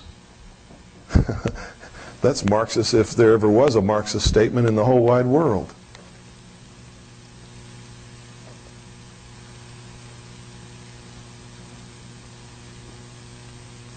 Here's also what he says on page 9. Now, if you don't understand the ordo ab chaos technique, order out of chaos.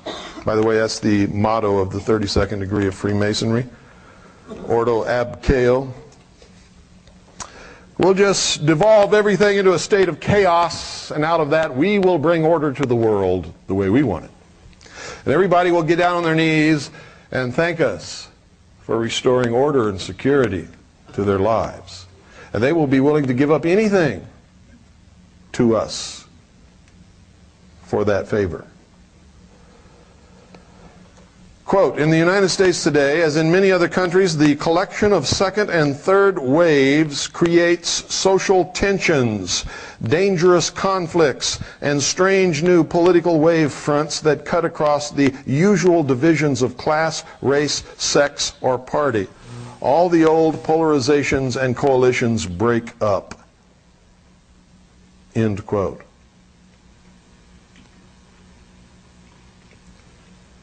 How many of you women thought Gloria Steinem was doing you a favor? Gloria Steinem is a communist who created the concept of feminism to destroy American family life. Feminism is not good for you. Being a responsible woman is good for you. Being a good person is good for you. Whether you choose to do it in business or in the home doesn't make any difference to me. And yes, you should get equal pay for equal work. And yes, you should have the vote and all of this other stuff. But feminism? Feminism is war between women and men. It was created intentionally to destroy the basic unit of freedom in this country, and that's the family.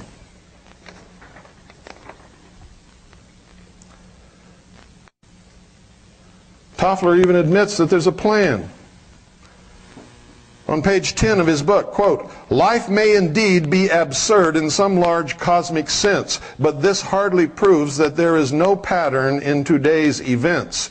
In fact, there is a distinct, hidden order that becomes detectable as soon as we learn to distinguish third wave changes from those associated with the diminishing second wave, end quote. There's always been a plan. They call it the great work, the great plan, the lost word. There's all kinds of words for it. It exists. It is being brought about. It is conscious. It is working its effect upon us now, today, as I speak. Now, I'm going to just give you a little demonstration of the degree of control that is already in effect in this country concerning communications. Now, if you're smart, you know that if you turn the dial on your radio and on your TV set and on every news story, it has the same slant in the same words and it's the same stories. You know that the news and the media are controlled.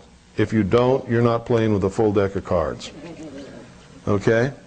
It is absolutely absurd to believe that all these different networks, news stations, newspapers, and radio stations are all owned by different people, yet they all carry the exact same stories every day, worded in the exact same way, with the same agenda and the same slant.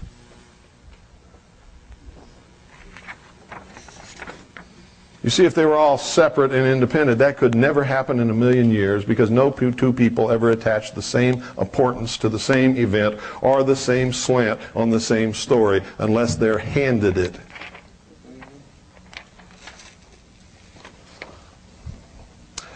Two federal agencies are looking into a goof that led 4 extra states to get an emergency warning broadcast meant as a test for just one radio station, which caused all radio stations in those 4 states to go off the air.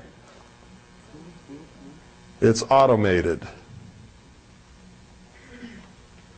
They can cause one state to go dark as far as communications are concerned, or 2 states or 3 states, or all 50 with the push of a button. It's called FEMA. Relay points in Florida, Hawaii, Louisiana, and Ohio got the confusing signals. Now both the Federal Emergency Management Agency and the Federal Communications Commission are looking into it to determine the exact cause and to be sure that there wasn't a functional error of the system, said FEMA spokeswoman Barbara Yeagerman. This was no accident, it was a test. To test the system, because they've never done it before, to make sure that they could cause selected radio stations in selected states to go off the air at their push of a button. It's the first time that they've ever made such a test, but they can't tell the public that they can do that anytime they want, anywhere, so they say, oh, it was a mistake. It was a goof. If you wake up some morning and you can't get any radio stations on your radio, you better dig a hole. I wrote about this in my book. I said the day will come when this will happen. Only it won't be a drill. It'll be to cause total confusion and panic in the population so they can do what they want and what they need to do, rounding up the people that they need to round up and need to get rid of in order to bring about their one world totalitarian socialist state. Without communications, what is the mob? Huh? Chaos. Without communications, without leadership, most people are helpless, useless, and dangerous.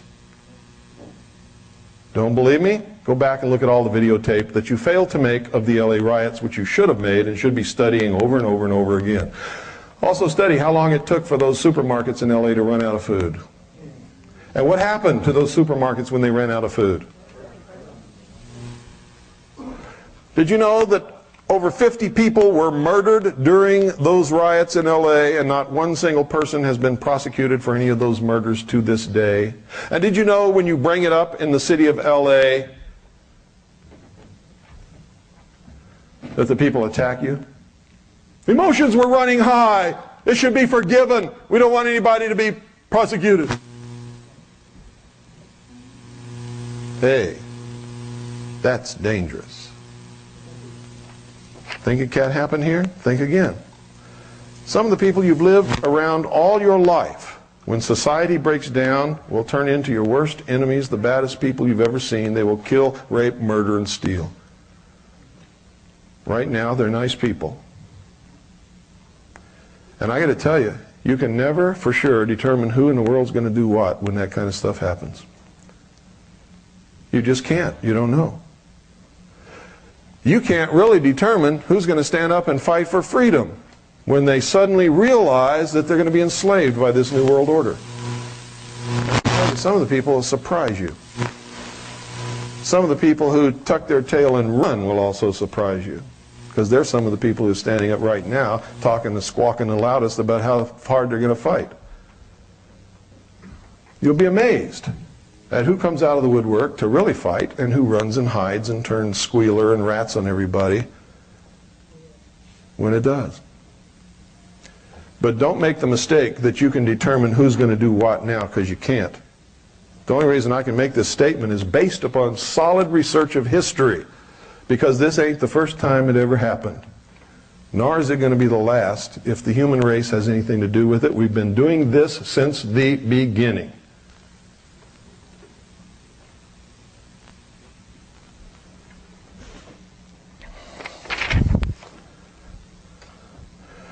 How many of you have heard Hillary Clinton's latest quote? Commenting upon the release of subpoenaed documents, she said this, quote, "I'm not going to have some reporters pawing through our papers. We are the president." End quote.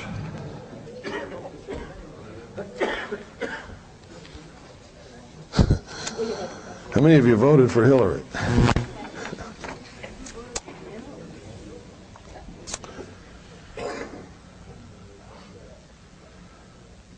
At Yellowstone National Park, United Nations delegates who surveyed the area last year called for a buffer zone around the park. So the Park Service is choking off the local economy by refusing to maintain certain highways and by buying up any property available. Of course, there will be plenty available as more and more owners are denied the use of their own private property, which causes businesses to shut down and economy to slow. Blah, blah, blah, blah, blah, blah, blah. Closing it off. Buffer zone means no human occupation. Now, what started this? How did they target Yellowstone Park and for the American public to be able to accept that?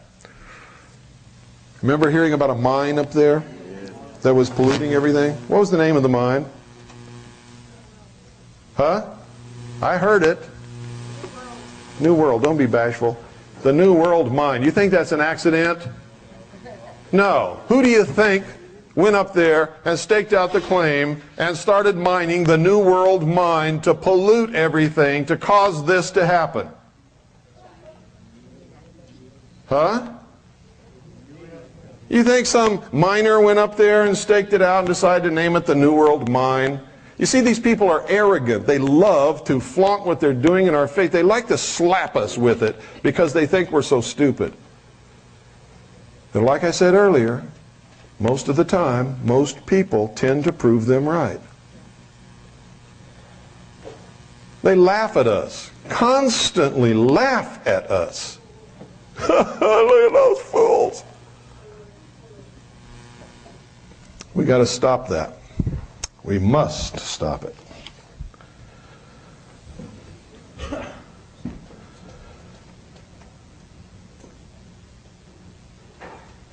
Cleveland radio officials were baffled after a botched test of the government-operated emergency alert system disrupted programming on all local stations, went off the air simultaneously.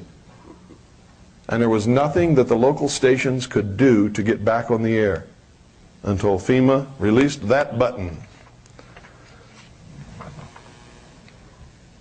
No, they can't do that.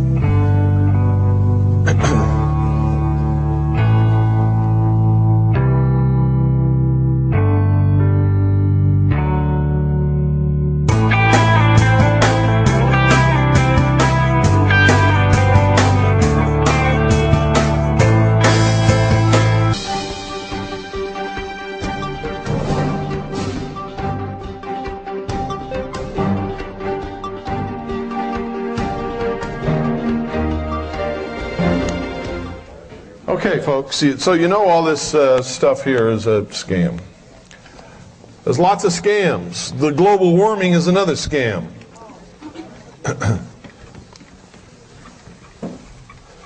The truth is, with all of the rural and geodetic temperature and weather monitoring stations around the world, if you take all the data from all of those and put it together, the truth is the temperature is actually getting a little cooler, not warmer.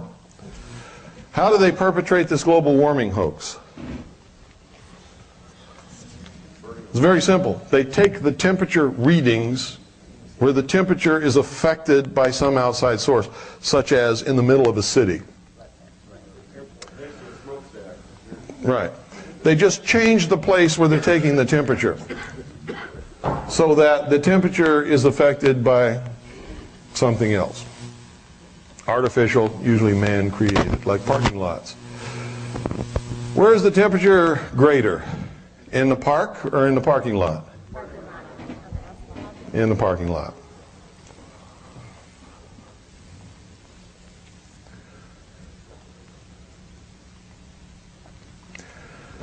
Now I want to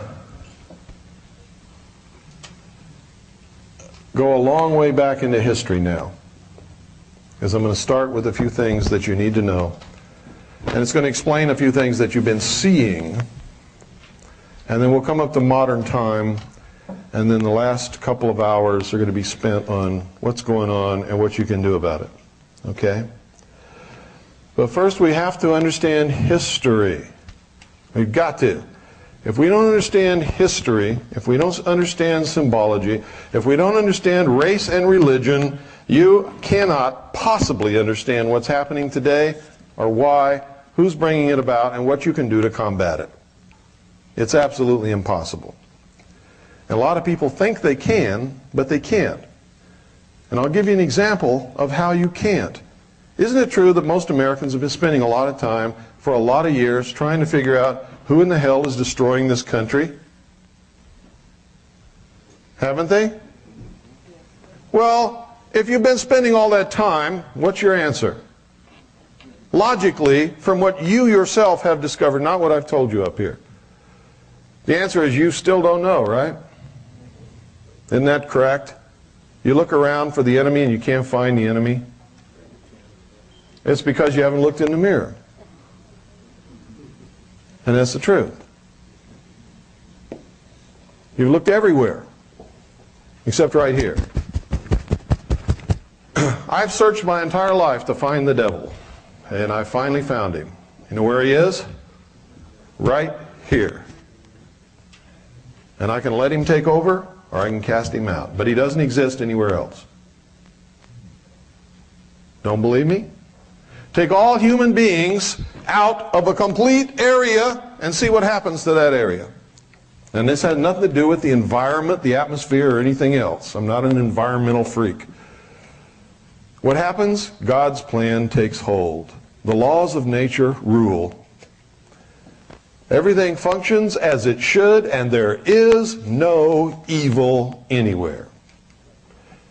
Now that ought to tell you that evil exists in the hearts and minds of man. That's where you're going to find the devil. If there is one, he's in us. If you don't believe that, try that little experiment. Just try it.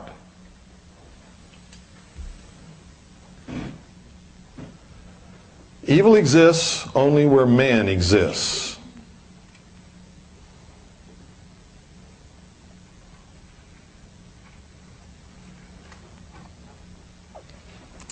Okay?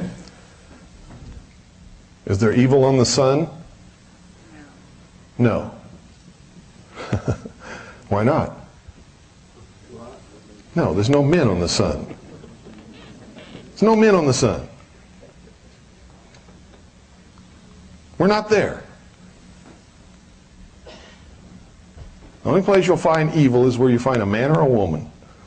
And the more men and women you find, the more evil you're going to find there. Exists within us. Why does it exist within us?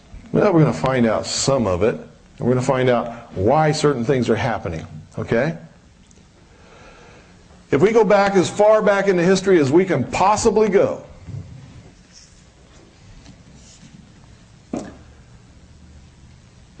And if we can imagine, no matter what you believe, okay, because what I'm going to recount to you now is the official, hidden version of mankind that is taught in the mysteries.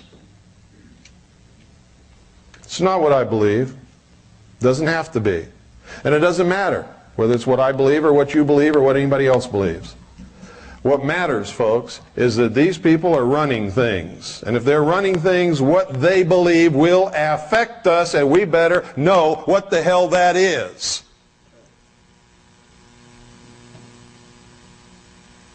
Because that's what's driving them. Drives them. Whatever's driving them that's going to affect us, we have to understand to be able to combat it. A general that goes upon a battlefield without a knowledge of his opposing enemy commander, his abilities, his tactics, his forces, the weapons at his disposal, and the morale of his men, is most probably going to lose that battle. Those of you who have been in responsible positions in the military, you understand that.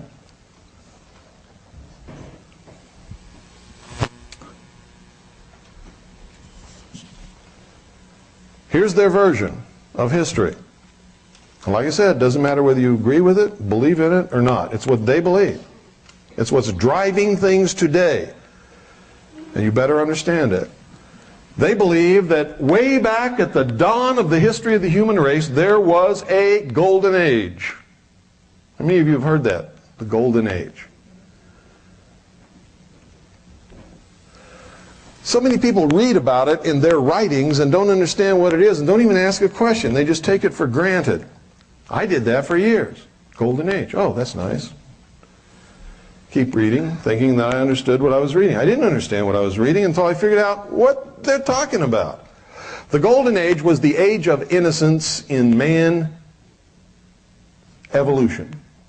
This is their story, remember, so don't get upset if you believe a different one. Man could not think. It was an animal. It was innocent. Innocent. He went about his business living according to the laws of nature with the other beasts and animals and plants on this earth. What does religion call it? Garden of Eden. Religion says it's the Garden of Eden. God made Adam and Eve, put them in the garden to take care of the garden. They lived in innocence alongside the beasts of the field and the lions and tigers and the plants and the trees.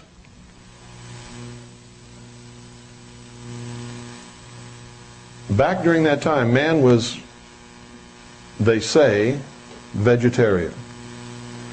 Ate roots and plants and nuts and berries just like many of the animals did. Man lived in harmony with nature. At some point during that time, some man had an original thought. What is that called in religion? Original sin. Man wasn't supposed to think. Okay? This is what they say. Had an original thought. And with that original thought, he picked something up and he used it to kill an animal. Bonk. You're eating the root that I was going to eat. Bonk. And he killed it. And it was dead. He decided to take a bite and see what it tastes like. It tasted good, so he became a meat eater, and a tuber eater, and a berry eater, and a nut eater, and vegetable eater. And somewhere along the line, man had learned to use this club. The man that could use the club was more powerful than other men. Just like today, folks, there are people who seem to catch on quicker than others. Doesn't mean the ones who haven't caught on yet are stupid, or they don't have a brain, or they're worthless. It just means they haven't caught on yet. And so the guy that had the club became the king. I'm the king because if you mess with me, I'll hit you with my club, and you haven't learned how to pick up a piece of wood and hit me with it yet. So I am your master. That worked until other men watching him learned how to pick up a piece of wood and said, you ain't the king, I'm the king. Well, we the king. Let's all be king. And then men had to be wary of each other. That was the consequence of that. Men then had to be wary of each other. Then came a day when, lo and behold, fire fell from heaven. A streak of light came out of the sky and struck a tree and caught it on fire. And that tree was burning. Wow. Now you'll never understand the significance of that until you understand the significance of this. Back in those times, according to the mystery schools, man was pretty much helpless. And man, unlike the animals, didn't have this big coat of wool. May have had some hair, more than we do now. But he didn't have this big woolly coat. He lived mostly in the tropics. If he went too far out of the tropics, he would die because he didn't have the means to protect himself from the cold. Man understood instinctively that the sun provided the conditions for life on earth. How did he know that? Because when the sun rose in the morning, he was damn thankful to see it, wasn't he? It was warm. And it lit up the earth, and he could see. He could see what he was doing. He could see dangerous animals coming from sometimes miles away.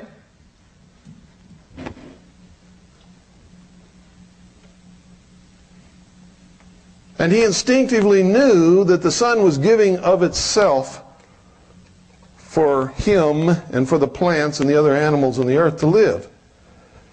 And in giving of itself, it would all of a sudden sink down and disappear and die. Man lamented that passing. And he would spend the night huddled in fear, praying that the sun would come back and save him from the darkness. So the sun became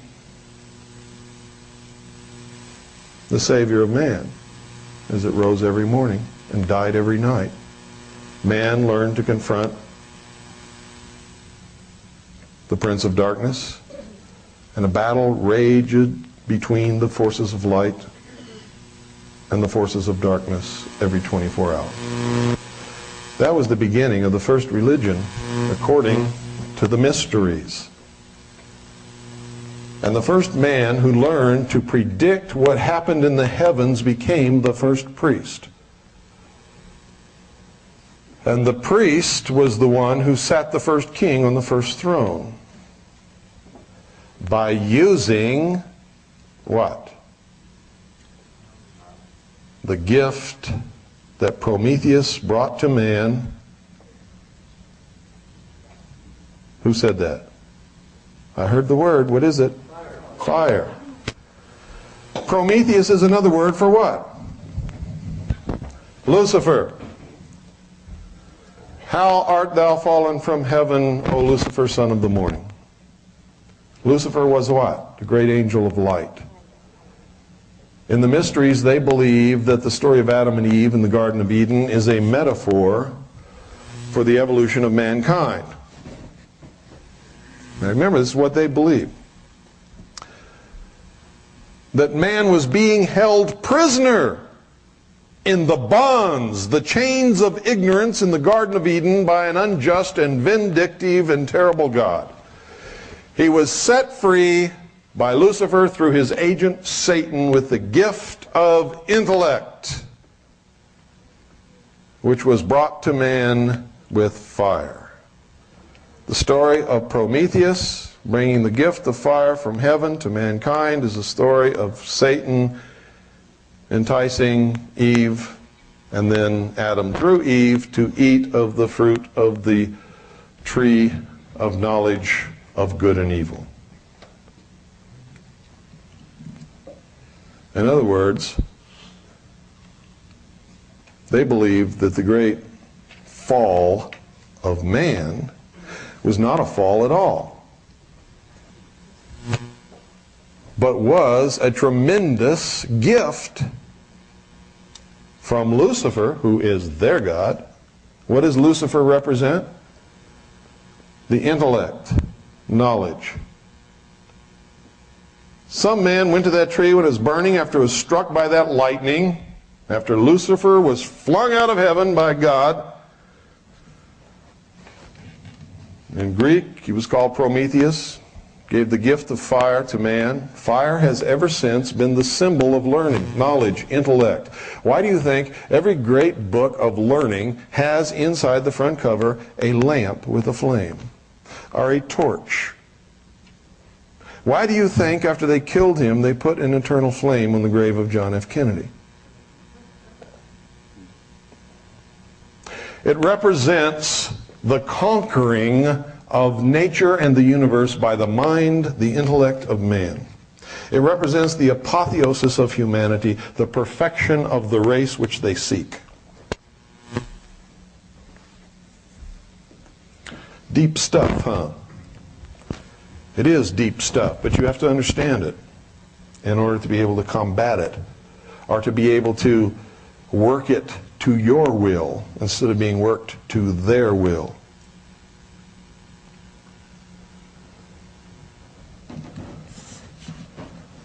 Whoever picked a burning branch up from that burning tree and learned to keep it alive became the ruler of his universe. Fire could only come from God. God lived in fire. Fire was God. Fire represented the ability to think. Fire represented the intellect. Why do you think every major religion in the world, bar none, up to a certain point in history, kept a fire burning on the altar which was never allowed to go out? It was the representation of the sun. All life, all energy, everything flowed from the sun. Sun was the representation of the power of God in the priesthood. To the common, profane humanity, the sun was God and was worshipped by almost every tribe and nation and people upon the face of this earth.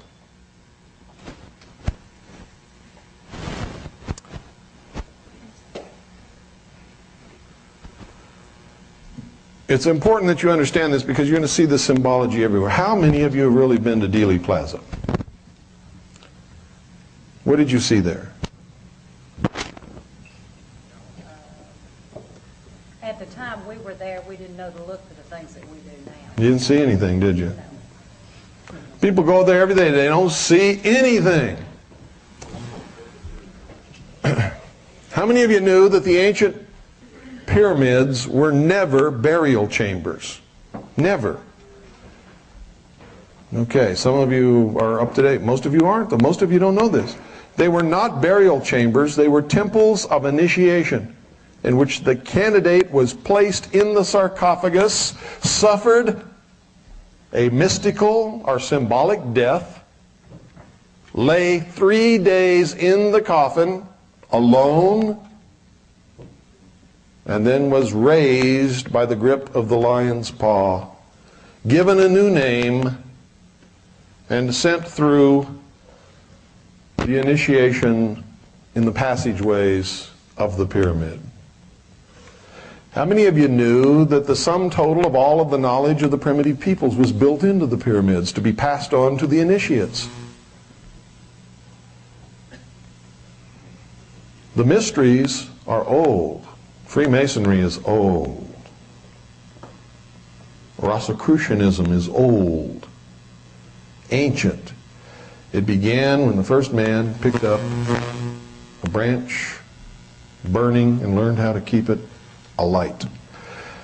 And he learned by hiding the method by which he maintained the fire, and by telling the common man that God dwelt within the fire, and by learning to predict the movements of the heavens, he could control all of the people in the realm that he could communicate to. And he became the first priest. The priests have seldom been kings, but the priests have always been the power behind the kings. Without the okay of the priests, the king cannot mount the throne, or could not in those days. Okay? So they learned several things. They learned that by being able to predict the natural events in the heavens, to be able to keep a fire burning on the altar, and to be able to start a fire from nothing and not teach that to anybody else, they could control large numbers of people who in those days thought that that was magical. And then their lives depend upon knowing when to plant the corn and when to harvest, when to till the ground and all of those things. These are the things that the priests learned to teach them. And of course, if they made a wrong guess or a wrong prediction, what was it? We've done something to displease God. Therefore, we must make a sacrifice. Right? You're it. For some reason, they were partial to virgins. In South America, it was whoever the captives were. And they would create wars just to get captives so that they could have sacrifices to appease the gods.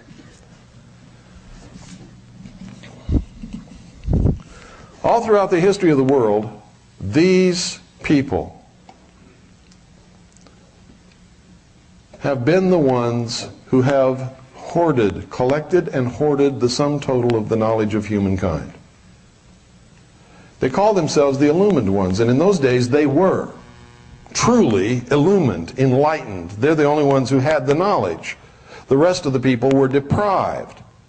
Over long periods of time, some knowledge would either leak out to the people, or the people would make discoveries, or would have original thoughts of their own and pass it on.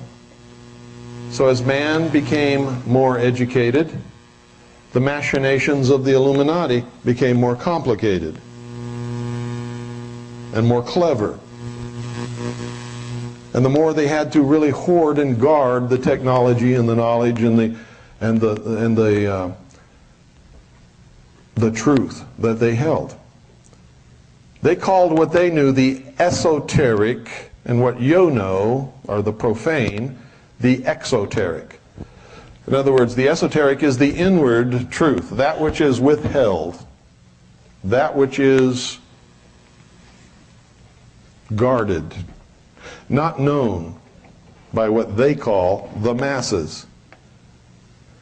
The exoteric is the outward form that they throw to the people, the metaphors that they tell. One of the ways they put it that I wrote in my book is that they speak directly to God while the people bow down to stone statues which can neither hear nor speak.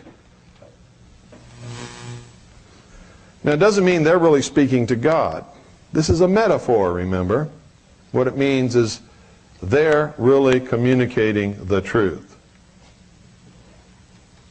This is what they believe. Doesn't matter what we believe in their world.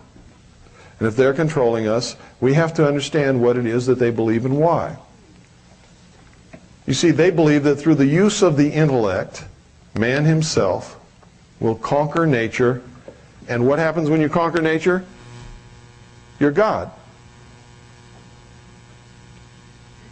Isn't that true? They believe through the use of science and the intellect of man, man will conquer nature and the universe, and man will be God. Now, does that ring true according to religion? Of course it does. Isn't that the promise of Satan to Eve in the Garden of Eden? God lied to you. He lied to you. He's withholding your true nature. You see, he doesn't want you to eat of the fruit of the tree of knowledge of good and evil, because if you do, ye will surely become as gods, and ye will not surely die. Isn't that what he said?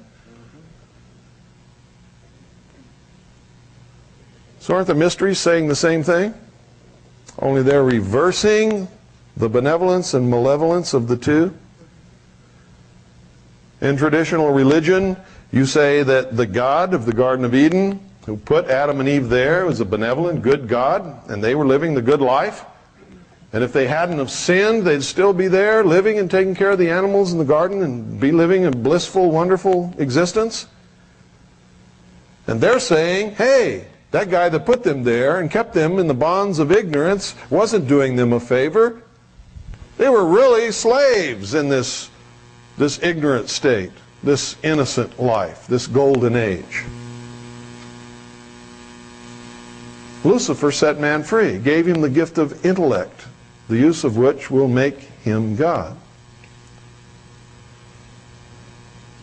Now, it would amaze you to know how many people really believe in this. It would absolutely amaze you to know that some of the major religions in the world, disguised as Christian religions, actually worship Lucifer in secret. You would be amazed to know how many people believe that Jesus Christ and Lucifer were brothers. And that there was a battle between who was going to save mankind from itself. Jesus won that battle. He had his chance. He failed. Now it's Lucifer's turn. You might also be shocked to know that Tom Valentine believes that. And he said it in an interview with Richard Noon, and it's recorded in his book 5/5/2000. What's the name of that book? ICE, The Ultimate Disaster, 5/5/2000. Get it and read it. It would amaze you to know how many supposed patriot leaders that you all look up to believe this. That are really not patriot leaders at all, but are functioning in the Hegelian dialectic to move you in the wrong direction, or to pit you against each other, or to just find out who in the hell you are.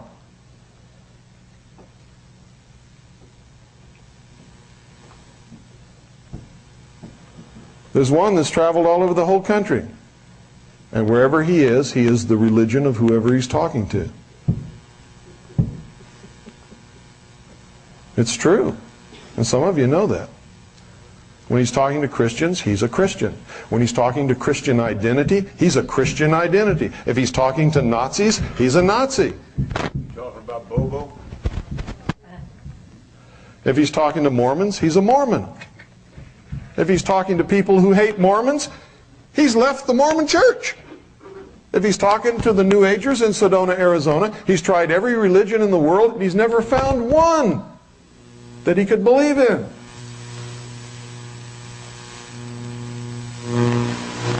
That's Bo Grites. You don't believe me? Go get all his tapes talking to all these different groups and listen to his own words. Now, I don't care what religion the man is. I believe in freedom. You know what I care about? He's lying to a lot of people. That matters to me. Some people tell me, well, that doesn't matter. He's doing good. I mean, you know, maybe he has some failings. Every time he speaks to a different group, and every time he gets caught, he says he's never going to do it again, but he does.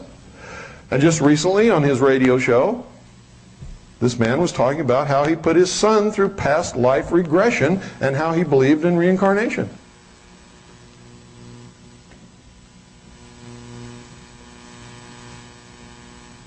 The only reason I'm telling you this is so that you will be aware that you're being manipulated by a lot of different people and that you can't allow it to happen. You cannot believe anyone anymore. This is the age of deception. If you don't learn anything else today, I hope you learn that. This is the age of deception. Who's the great deceiver? So you better be careful if you're a Christian. If you're not a Christian, I hope you at least believe in God. But if you don't, you're lost. We're all lost. Without God, there can be no freedom. There can be no creator-endowed rights. There can be no protection of those rights. And we are all lost.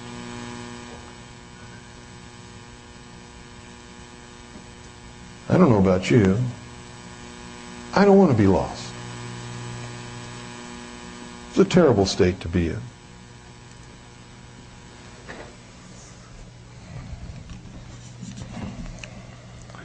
Coming up through history,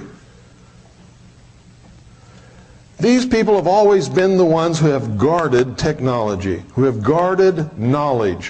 Why do you think it was that nobody was allowed to read a book in Europe for thousands of years? Do you really think that would have hurt them if the common man could read books? Not just religion, but everything. They couldn't control man with the hidden knowledge anymore. What upset the balance of power in the world more than anything? The printing press.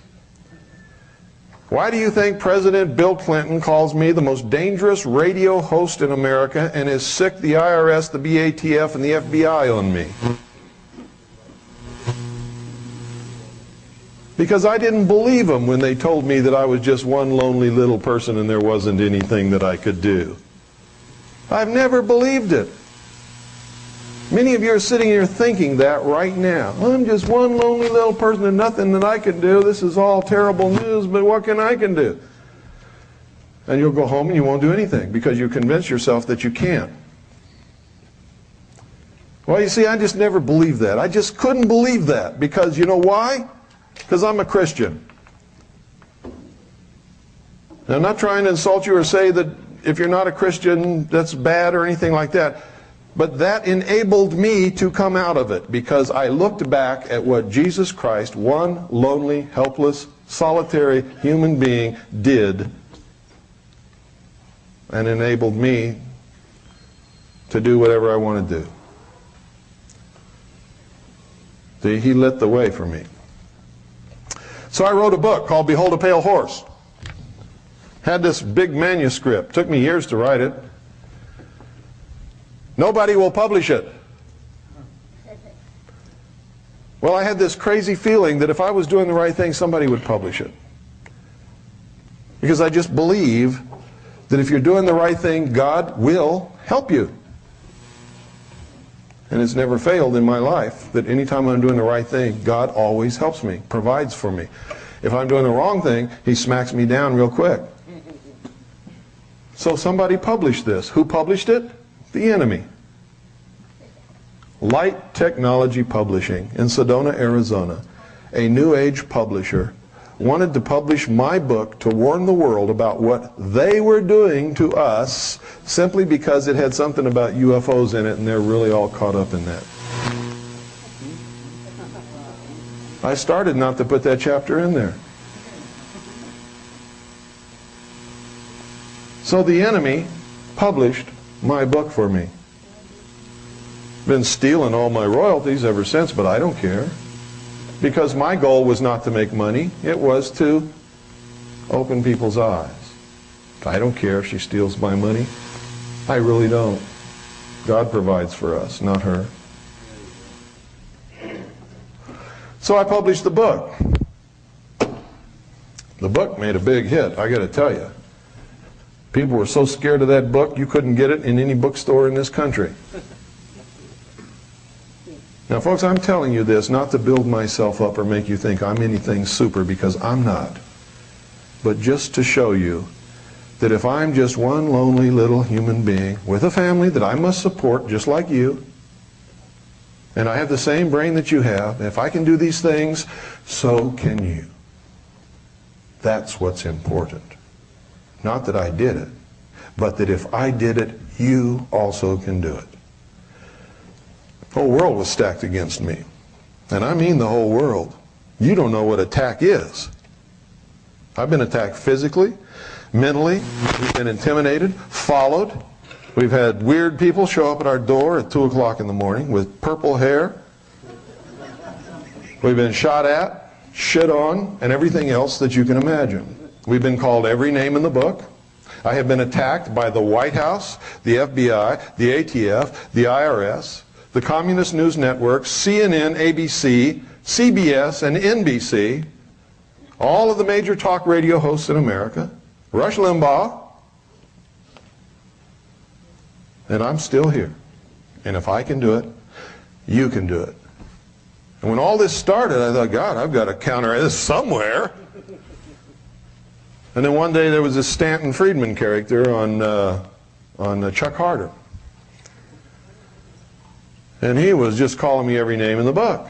Anti-Semitic, white supremacist, Nazi.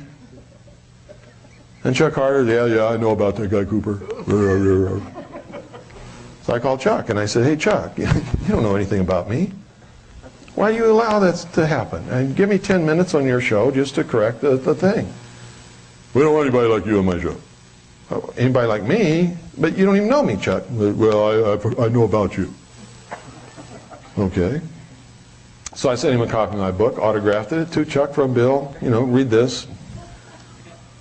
Got a fax from him.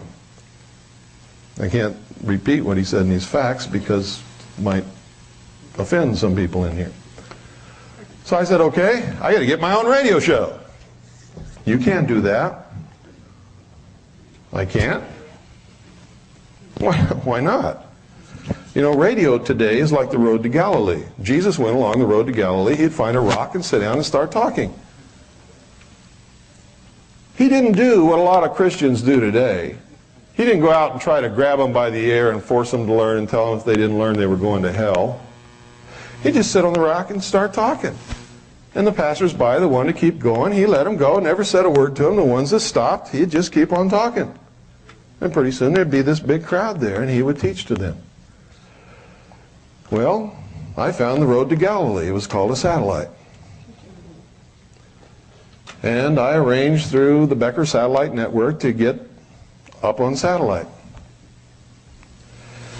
And I knew that there wasn't a radio station in this world that was going to carry my show. But I was going to be on satellite right there, and anybody coming along that wanted to pick it off a satellite could just do that, you know. And I wouldn't try to force them or make them or anything. And KDNO did it. That's why some of you are here. And a lot of other stations across the country did it. A lot of low-power FM stations did it. And a lot of people in this country have satellite dishes and listen to satellite radio that I never even knew about. First 2 weeks I was on satellite, I knew that nobody was listening to me, and all of a sudden I got hundreds of letters. Whoa! Jesus was right. Find a rock and sit on it and start talking, and somebody's going to stop and listen. He's never steered me wrong, ever, in my whole life. So I had a radio show. Pretty soon, WWCR called me and said, hey, you're hot. We want you on our station 5 nights a week. I said, I don't have any money. Well, we'll put you on for a reduced rate and we'll see how it goes. We still don't have any money. Sat down with Annie and we decided, well, if God wants us to do this, God will provide the money. And so we signed a contract for a year with no money. And we did it, and God provided the money.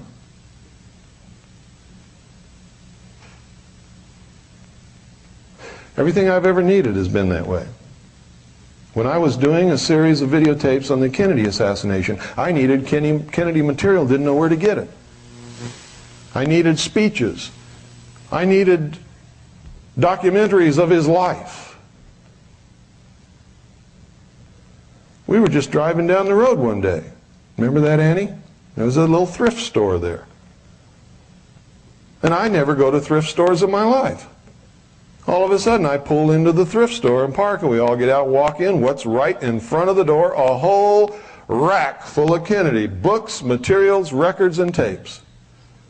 All used, all in various stages of decay and decrepitation, but it's exactly what I needed.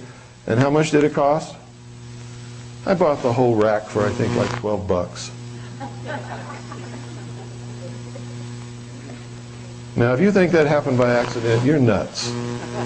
I needed it. I was doing the right thing. God provided it for me. And that's the truth. And I'm not up here giving you a sermon. I'm telling you about my life. You got to determine what your life is. We were doing that. And we were finding out that a lot of people read newspapers, and we're getting the wrong information in newspapers. And people were attacking me in the newspapers and printing lies, just generally lies in the establishment press. So I said, well, we're going to have a newspaper. You can't do that. Nobody will carry your newspaper. Nobody will read it. I don't care. I'm going to have a newspaper. So, did a newspaper.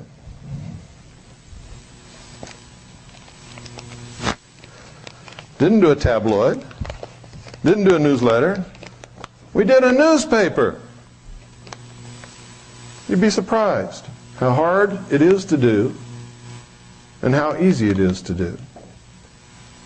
And because we printed the truth, everybody wanted it.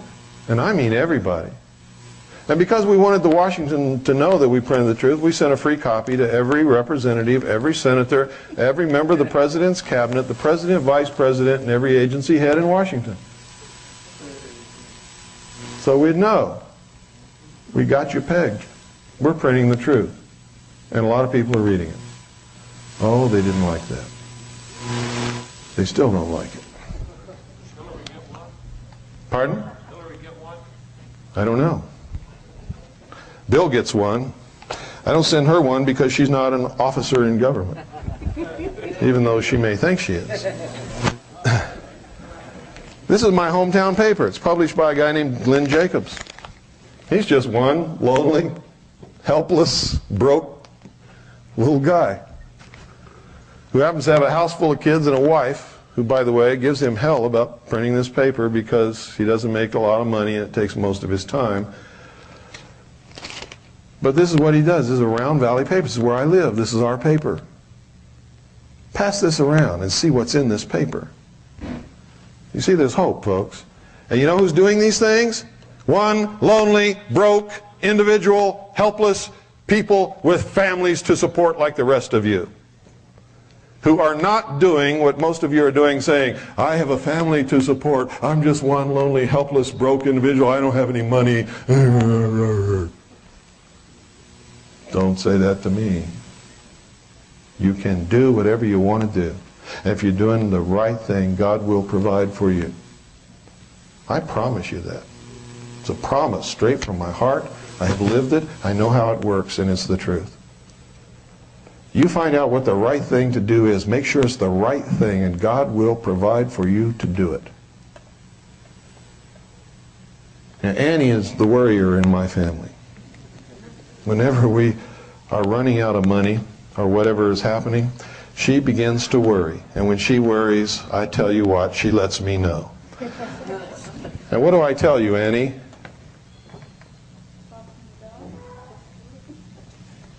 Trust in God and just do it.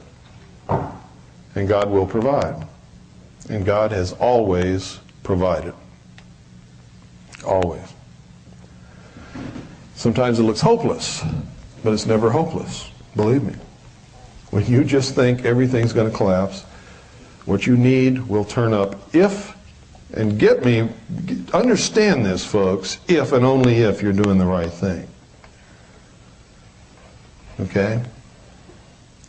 If you let greed come into it, selfishness, if you're trying to do something to hurt someone else intentionally, God will not provide for you.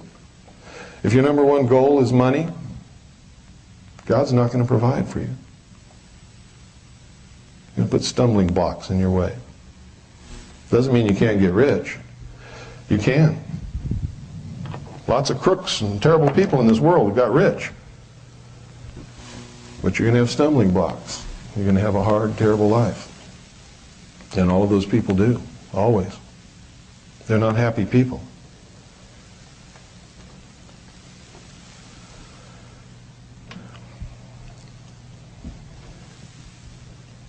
Then we decided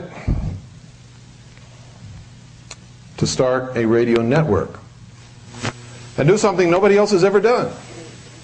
Empower the people to take back the airwaves. And they said, guess what? You can't do that. Well, we've done it, and we're still doing it.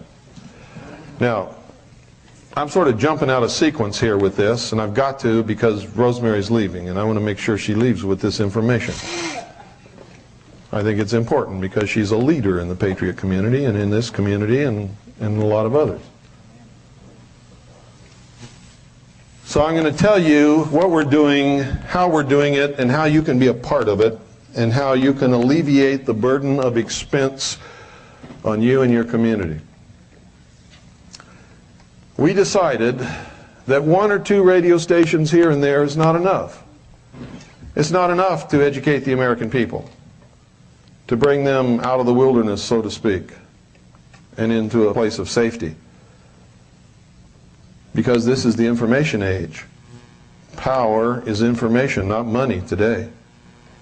People who don't understand what's happening are going to be the victims in this war. They're not going to have a choice. So we have to give them that choice by giving them information. We have to educate the American people.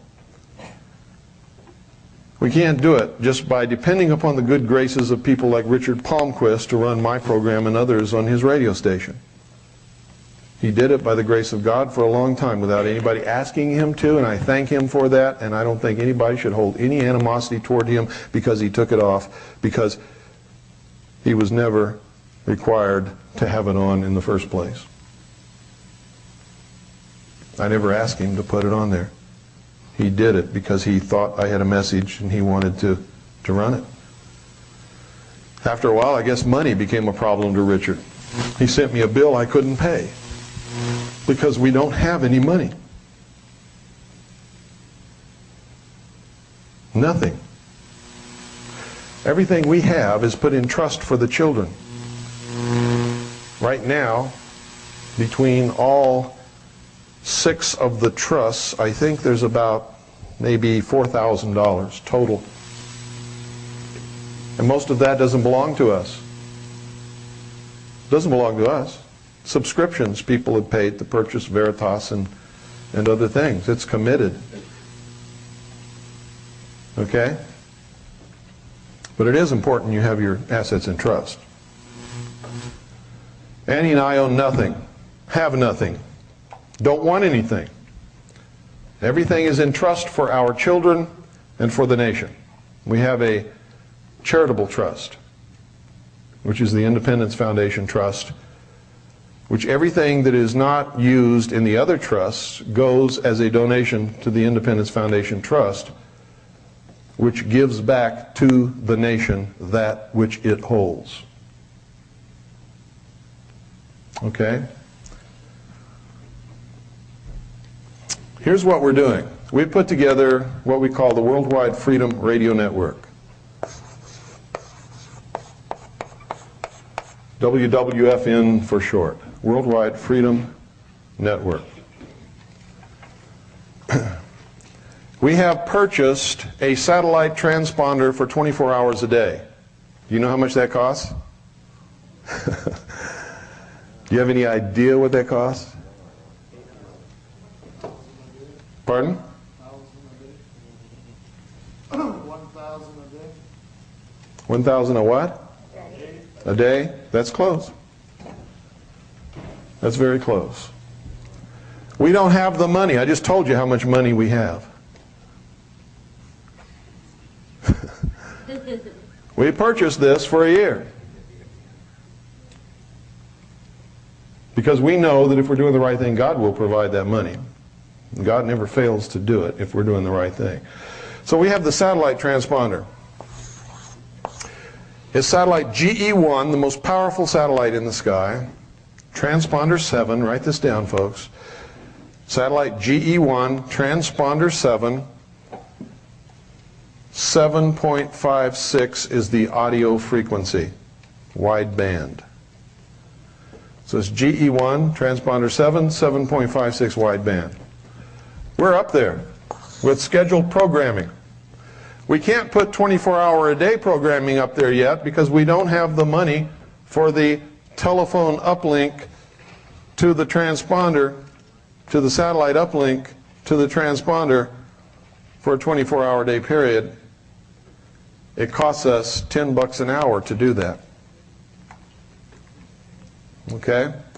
So the listening audience so far is making donations and providing in donations $10 here, $5 there, $50. I think there's been a couple of $100 donations. in order for us to put additional programming up on the satellite. The programming that's up there is paid programming. Any of you in here who have ever dreamed of having your own radio show can now realize that dream. We only have one rule. You don't say anything on our network unless you can document it. If you can't document it, you don't say it. If you make a habit of saying things you can't document, we just take you off the network. Other than that, you're welcome to broadcast on our network. We don't even have to agree with what you say as long as it's true and you can document it. Okay? For you to have your own radio station, or own radio show, I should say, on our network costs you $30 an hour.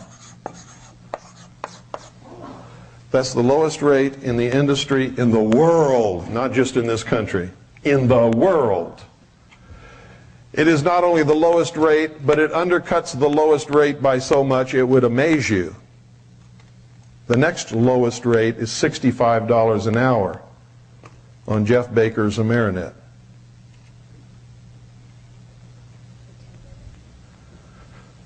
Okay? It's $30 an hour if you want to have a show on our network.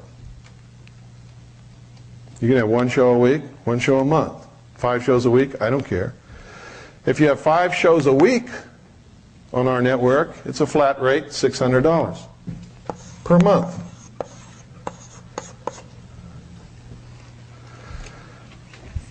Where does that money go? Where's the money go? Goes to pay for the satellite. Not one red cent of it goes in my pocket or anybody else's. Period.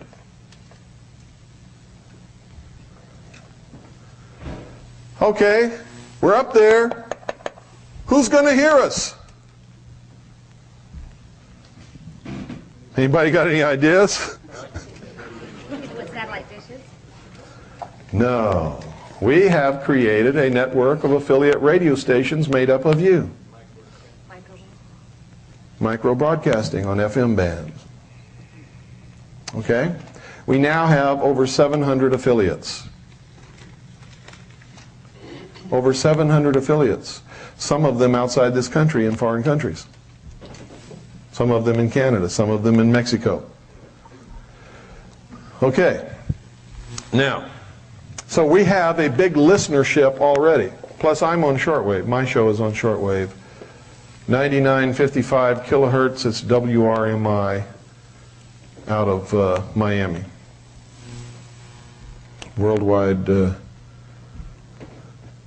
time, Bill? Pardon? What time?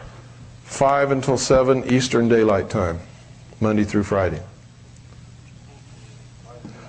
Now let me tell you about these micro broadcasters. This is the most incredible thing I ever saw, because there have always been people who call themselves pirate radio stations. That's not what we are. We're not pirate radio stations. We're not breaking the law. We don't want to break the law.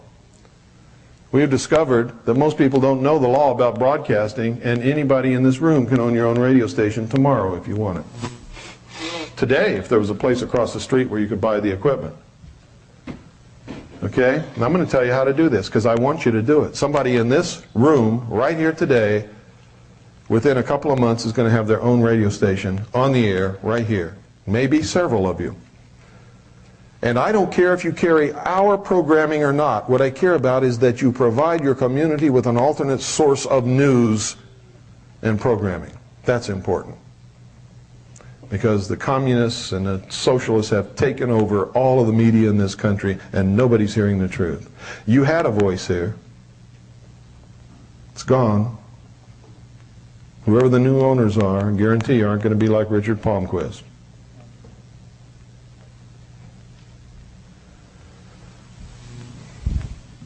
Some of these stations are so small that they only transmit a couple of blocks from the transmitter. How many houses are in a couple of blocks? Quite a few people live there, huh? So even though they're not transmitting to a whole city, if they're transmitting a couple of blocks in every direction, they're hitting a lot of people. And if they provide programming on a regularly scheduled basis, those people can always know that they can tune in at 6 o'clock and hear this program. Right? That's what's important.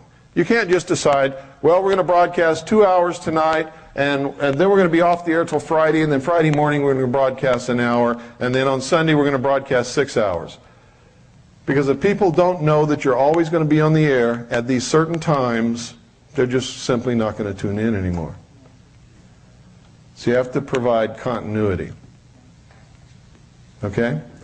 Some of these micro broadcasting stations are broadcasting out to 1/4 mile in every direction from the transmitter.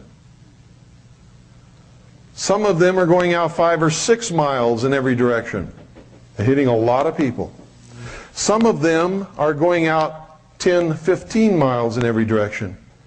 We have one of our affiliates made the Arbitron ratings recently. We have 4 stations that are broadcasting with 90, 95 watts of power, which is powerful.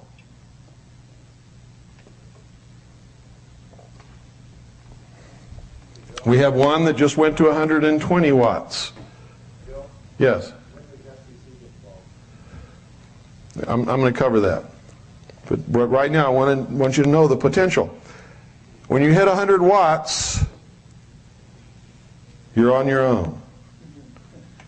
Because that's when you've come into the purview of the FCC, but only under certain circumstances. Okay? Here's what we discovered by studying the law. The FCC virtually has no authority, period, except to license broadcasters who are engaged in interstate commerce, period.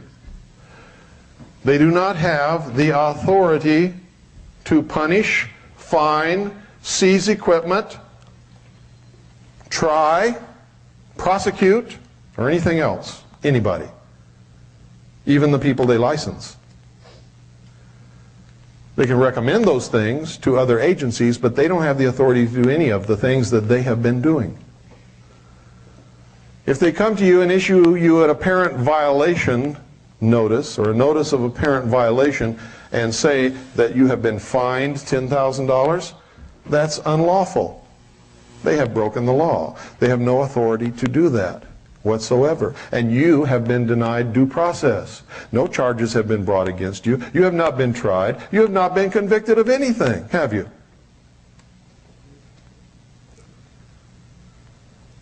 When confronted with someone who knows the law, these people run like hell. It's happening all over the country. You would be amazed at how quickly this is growing into a groundswell of grassroots broadcasting. And who started it? One lonely, broke, helpless individual with a family to support who didn't have the money. I got on WWDCR and said, this is what we're going to do. You guys are all going to go out and buy these little broadcasting transmitters, and we're going to start this, and we did. And it's a success. How many of you, are there anybody in here listening that listens on one of our FM affiliates? Anybody in here from any place? Okay, this is unusual. Usually there's at least 1 or 2. We're on the air between 5 and 7 p.m., my show, we have other shows, 5 and 7 p.m. Eastern Daylight. There may be a low-power broadcaster in this area who's carrying our programming. I don't know. Go through your FM band slowly during that time. If you hear my voice, you've got a station near you. If you don't, you need to make a station near you so that everybody can hear. Either me or somebody else or your own programming. You could just play music for 24 hours a day. It's up to you. Here's how you can do it, folks. For less than $1,000, you can have your own radio station. And when I say less than $1,000, I'm not exaggerating in any way, shape, or form. It's the truth. And if you all get together and share that cost, you can have a community-owned radio station that you all donate time to and help run for 25 or 50 bucks a piece.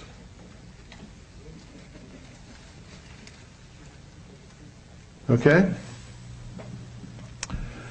You must be less than 100 watts to be safe. You can be over 100 watts if you're not broadcasting interstate or across any international boundary, and you're not engaged in commerce, which means no commercials. Okay? If you're going to have commercials or go across a boundary, you better not have 100 watts, and you better not have commerce. Okay? So you got to be less than 100 watts, no commerce,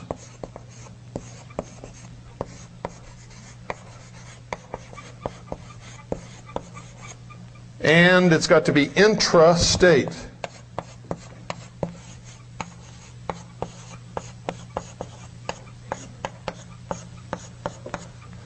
What's intrastate mean?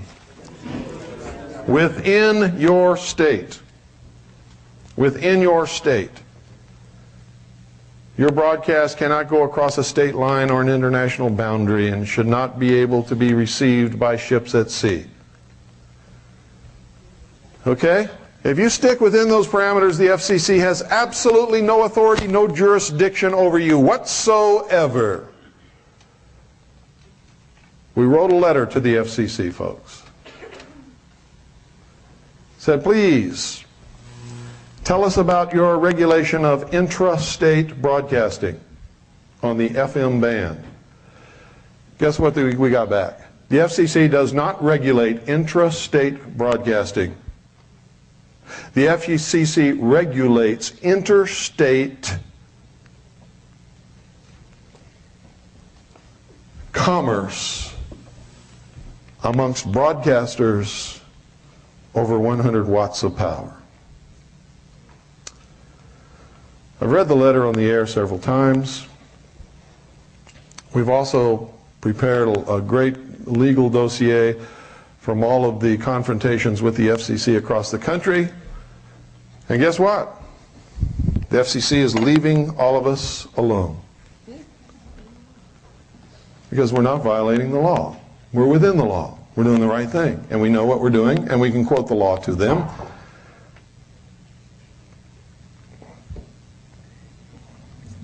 And they don't want to see us in court.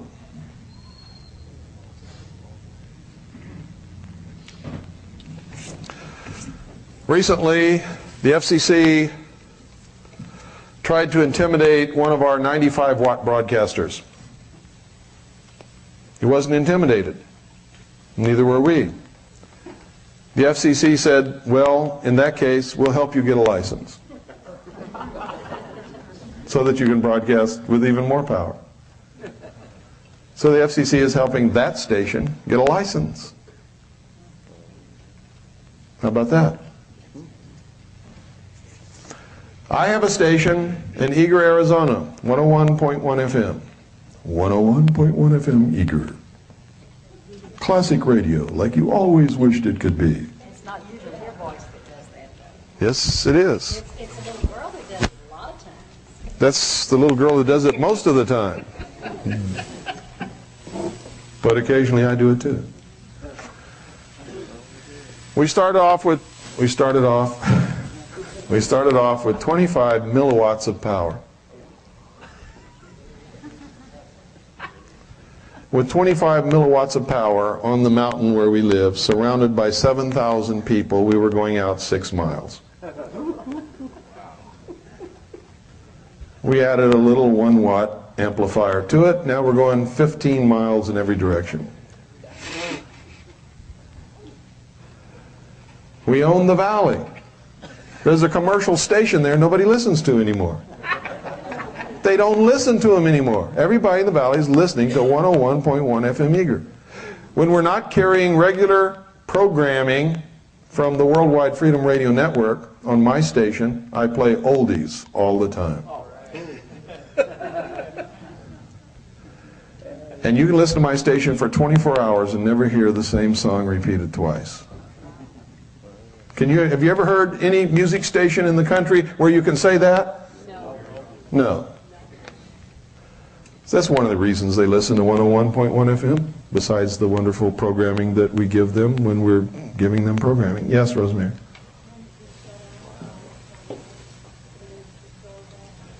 Can they shut off the satellite? Yes, they can.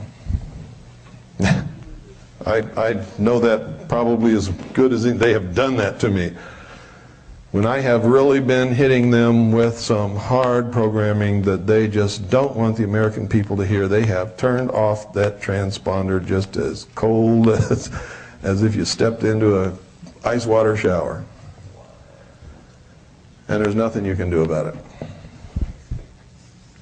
But they don't do it all the time, and they don't do it that often because they don't want anybody to know that they can do it. So as frequently as they do it, they only do it when I'm really into something that's really dangerous to them. And they can always say that it was some technical glitch or something. Yes? Pardon? Oh, wow, there's all kinds of satellites up there all over the sky, folks. And there are people who do nothing but make their living brokering transponders on satellites. They sell satellite time. So you have to, the way we found out is just by word of mouth. I wanted to get on the radio. I didn't know how to do it, and somebody said, well, call this guy Becker in Kansas. I called him. That was the first satellite I ever was on. After that, they've been calling me for years. You want to buy some satellite time on blah, blah, blah, blah? You want to be on the Inspiration channel? We would sure like to have you on the Outdoor channel. How much is it? $600 an hour. No, thank you. Goodbye. But God always provides.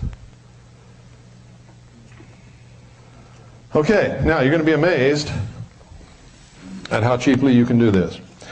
Now, if you don't think these prices are cheap, you go down to your local satellite dealer and ask them what their prices are. Cheapest price they can give you, okay? Here's what we can give you. We can give you an 8-foot, excuse me, it's a 7-foot, isn't it, Annie? 7-foot Orbitron dish, which is the best there is. We can give you a 7-foot Orbitron dish. We can give you the cables. We can give you the satellite receiver. This receives audio and television. You can just forget about all this, purchase our satellite system, and destroy your mind with TV if you want to. It's up to you. You get everything from us to set up your satellite dish and receive any satellite you want, but we want you to get our programming and rebroadcast it, or rebroadcast whatever you want from anywhere you want. Amerinet's up there. I think the Freedom Radio Network's up there. You don't even have to get a satellite receiving station if you don't want to. You can just set up your own radio broadcasting station, and you can be the announcer, talk show host, religious preacher, anything you want to be on radio on your own station, or you can buy tapes from other people and play them. Pardon? I don't know. I really don't. Okay, so now we can sell you a complete satellite receiving station for, I believe it's, what is it, Annie? $580, something like that? No, it's more than that. I think it's between $565 and $580. But you can write us at that address and we'll send you the exact price. Okay? Because I didn't come here to sell you this stuff. I came here to let you know that it's available. I'm also letting you know that you can get fantastic deals from people who already have satellite receiving stations, the dish, the receiver, everything, who have gone to this little bitty dish and want to get rid of their old one. Sometimes you can pick up the whole system for $150. You see, I'm not trying to sell you ours. I'm just telling you, we have made arrangements with a manufacturer to give you the best brand new system that money can buy, cheaper than you can buy it any place else in the country. But you have other opportunities open to you. What I really want you to do is get one from somewhere, I don't care where. If you don't get it from us, it won't hurt me. But if you get one, no matter where you get it from, it will make me very happy.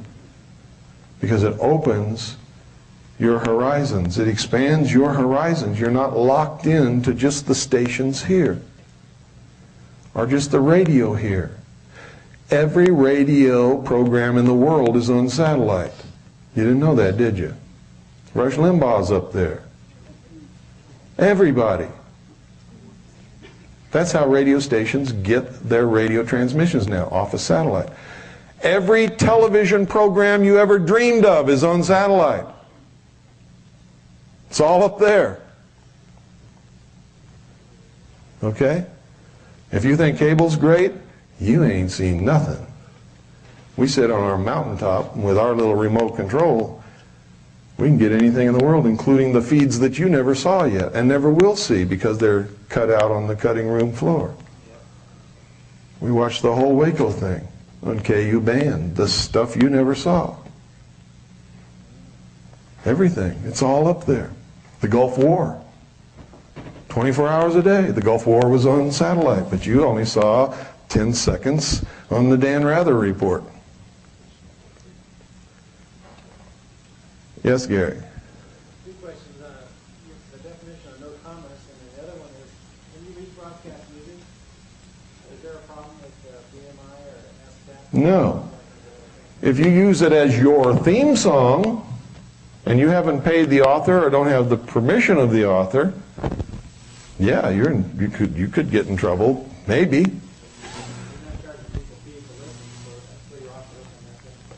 Well, not only that, but you see, if you're playing music and it's different music all the time, you're just another DJ, only you don't have commercials in between. You're selling their music for them. Commerce is when you're trading in goods. You offer something for sale. Or you charge for programming. Okay? Worldwide Freedom Radio Network charges for programming. 101.1 FM Eager doesn't. FCC has no jurisdiction over me renting a satellite transponder and putting up there whatever I want to. I can charge whatever I want to for it. But 101.1 FM Eager does not charge for programming, nor does it pay for programming, nor does it have commercials. It is a community service station, non-profit. Big loser, if you want to know the truth, because everything is donated and everything is a cost. Nothing comes in. Yes?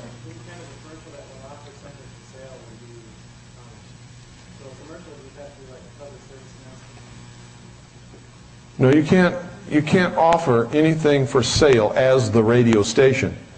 You can carry network programming that has commercials.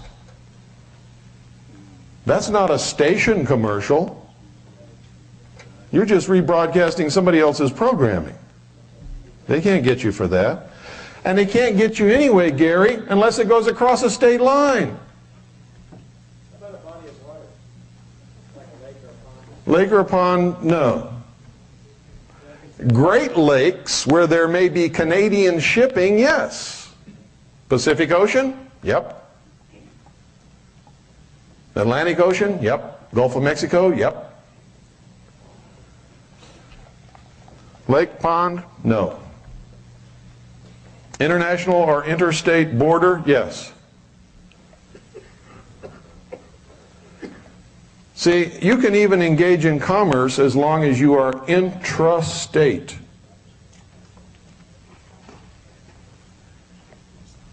You understand what I'm saying? You can't get in trouble with commerce unless you're going across a state or international boundary or a large body of water such as an ocean or the Great Lakes. The FCC is only authorized to regulate interstate commerce. Period. They are not authorized to regulate anything intrastate, and that goes for most or all agencies of government. Now, your state can regulate this, but so far we have not found one state who regulates radio broadcast one way. And the people to check with is your state utility commission. I can tell you right now, the state of California does not regulate one-way FM radio broadcast. Period. What Yes? about about UN Bible Study? Is that international?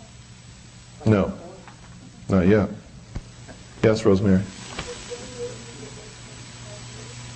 I'm sorry, I can't hear you. Does one way mean they cannot call you? You mean it's one-way broadcast. For instance, it's not walkie-talkies.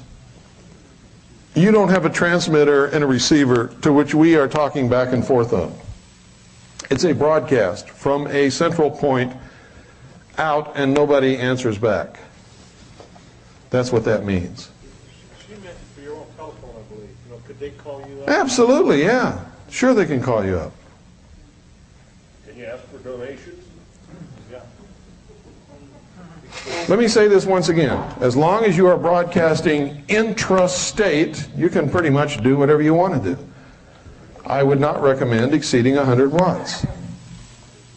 If you go across a state boundary, now you're getting into some touchy territory. You can cross a state boundary if you're not engaged in commerce. Because the FCC only has jurisdiction only over interstate commerce. Period. 100 watts and above. But just to be safe, I don't want you to go across state lines. I would prefer that you stay away from commerce. And I would prefer that you stay below 100 watts. Don't tickle the tail of the dragon if you want this to succeed. See, our goal is not to piss off the FCC. Our goal is to educate the American people.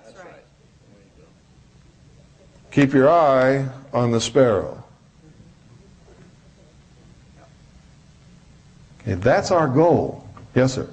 The FCC also regulates the assigned frequencies. You got to use a band that doesn't have an assigned frequency. Well, they can only assign frequencies to those that they license, and those that they license, they can only license that are engaged in 100 watts or over and interstate commerce. You can use any frequency that you want, whether it's assigned or not, as long as it's not assigned in your area. For instance, all FM frequencies are assigned somewhere. Okay? I use 101.1 FM in Eager because there's nobody broadcasting on 101.1 FM Eager, or within 50 miles. You can't hear anybody on that frequency at any time ever, and I studied that frequency for a month before I decided to use it, and a lot of others. And that's what you've got to do too. For instance, in Los Angeles area, it would be hard to find a frequency that you could broadcast on. It'd be very difficult. Because I guarantee you, there's something on almost every FM band in Los Angeles.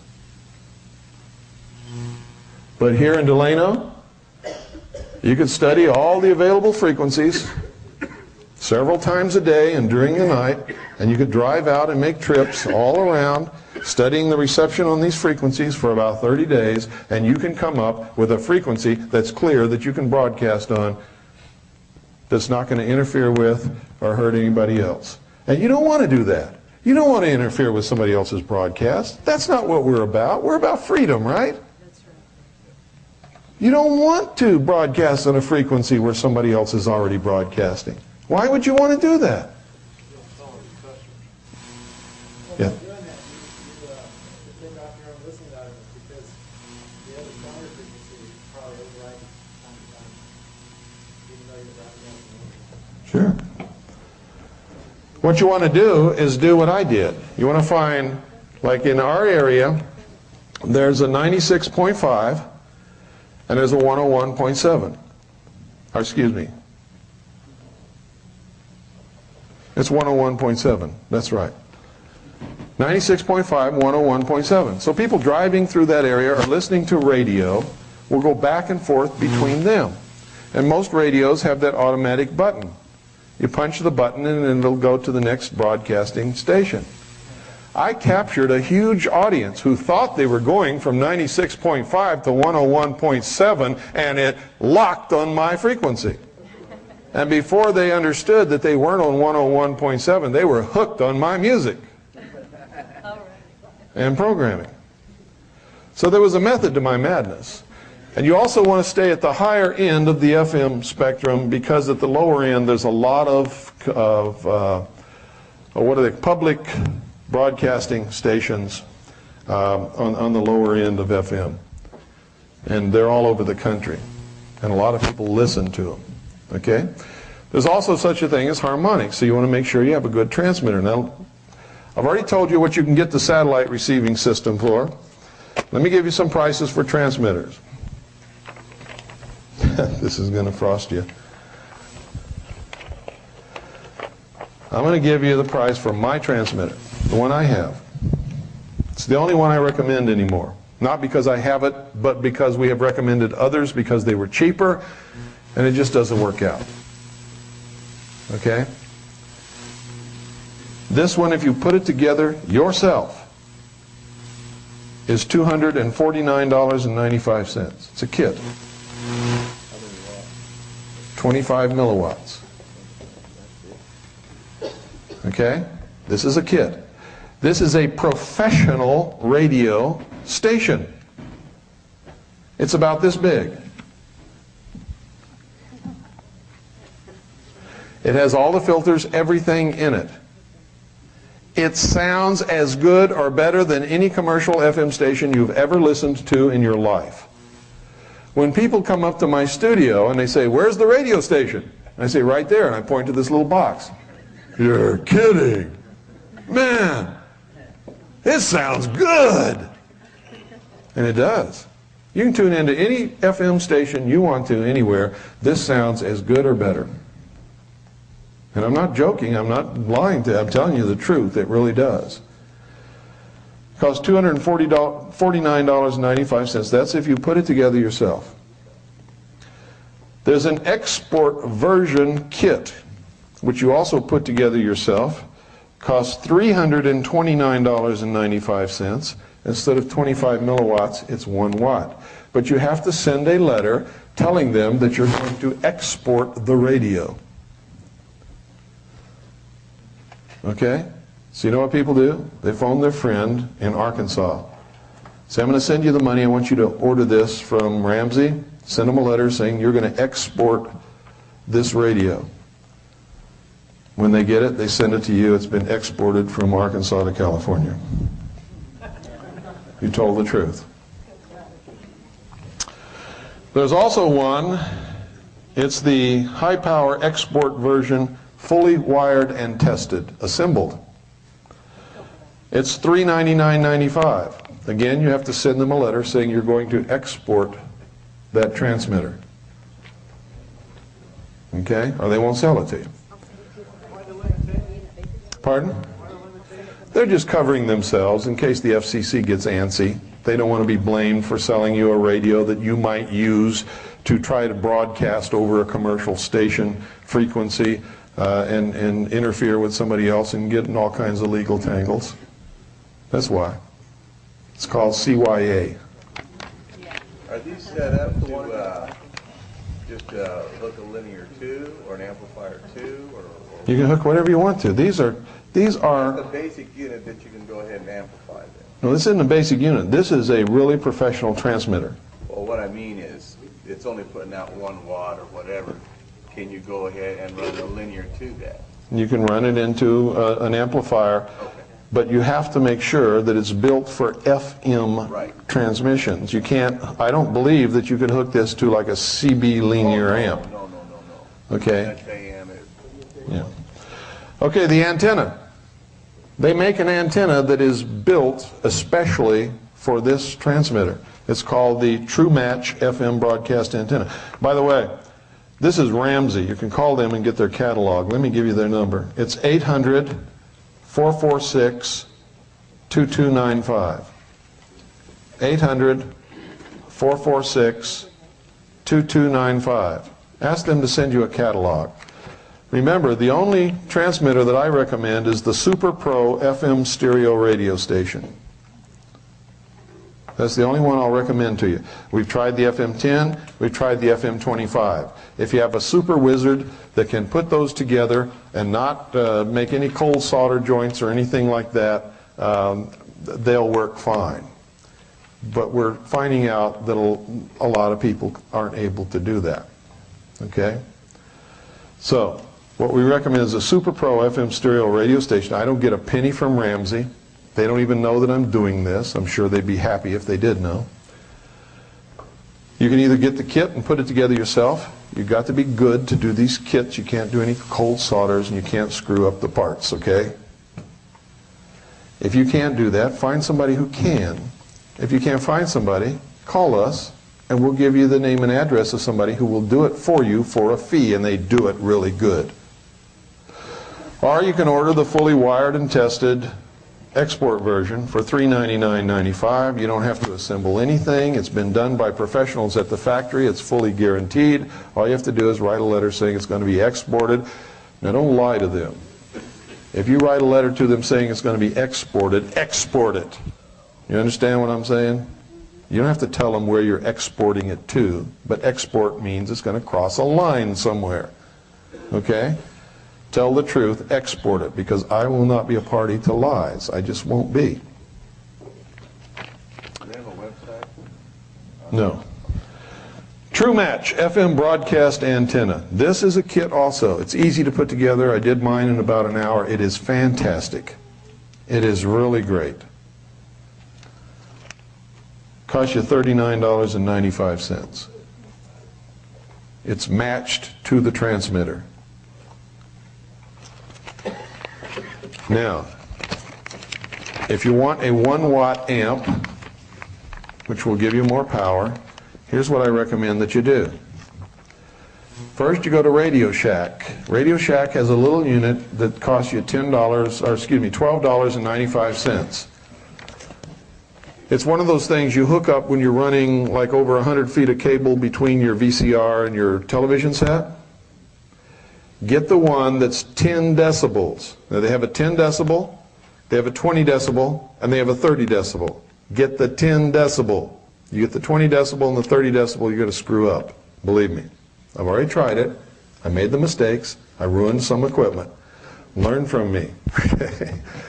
Get the 10 decibel inline amplifier, which means it has one cable going in, one cable coming out. There's nothing else on there. It's not a splitter. And it's built for amplifying FM, stereo, and television through cable over 100 feet. Okay? You run your antenna cable from your transmitter to this unit, and then a short line from this unit to a 1-watt amplifier, which I'm going to give you right now. 1-watt amplifier. Wired, tested, and in a case, $99.99. See, when I told you it's under $1,000, I wasn't joking you. $99.99 for a 1-watt linear power booster, wired, tested, in a case. And that's the LPA 1-watt. Now, when you get that, you also have to get the 12-volt DC wall plug adapter, which is the AC 12-5 for $9.95. That's it. You mount your antenna where you want it to be, the higher the better. You run your cable down to your 1-watt amplifier, everything else is in line. You hook up your mixer and your CD player or your tape player and your microphone and all that kind of stuff that you're going to use to broadcast with, and you're on the air. Now, I'm not counting anything else, because everybody's got that already anyway. Everybody's got a cassette deck, don't you? If you don't, they're really inexpensive. CD players today are inexpensive. You can go to Radio Shack and get a little bitty mixer, 30, 40 bucks. That's it. You're on the air. You're on the air. If you have the satellite receiving station, you can get our schedule. And when we have scheduled broadcasting on satellite, all you got to do is turn on your satellite and plug it into your mixer, and we're on the air. When we don't have scheduled broadcasting, you can put whatever you want to. But understand this, if you're going to have a radio station, have a radio station. If people can't count on tuning to that frequency and hearing something, they will soon not tune to that frequency. You got to have something there.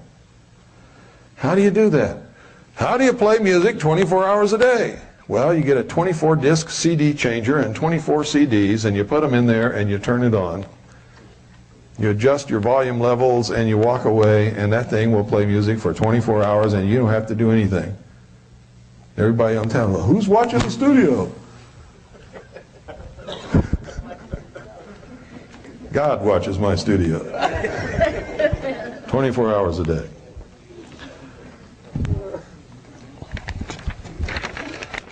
So there you have it. What happens if you have power outage? What happens if you have an earthquake? What happens if a volcano erupts?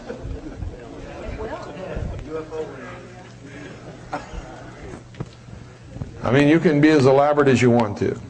If you want to, you can hook up an automatic starting secondary generator that will turn itself on when the power trips off. And you can have a backup, what do they call it, a UPS, like computer guys do, to make up for that interval while the generator's starting. And you can never have interrupted anything. I mean, you can get as elaborate as you want to. I just gave you simple basics. You can do what you want to do.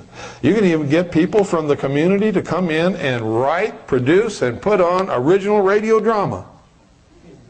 You can do whatever you want to do. You can be a real radio station right here in Porterville, California, or Atlanta, Georgia, or wherever you want to be.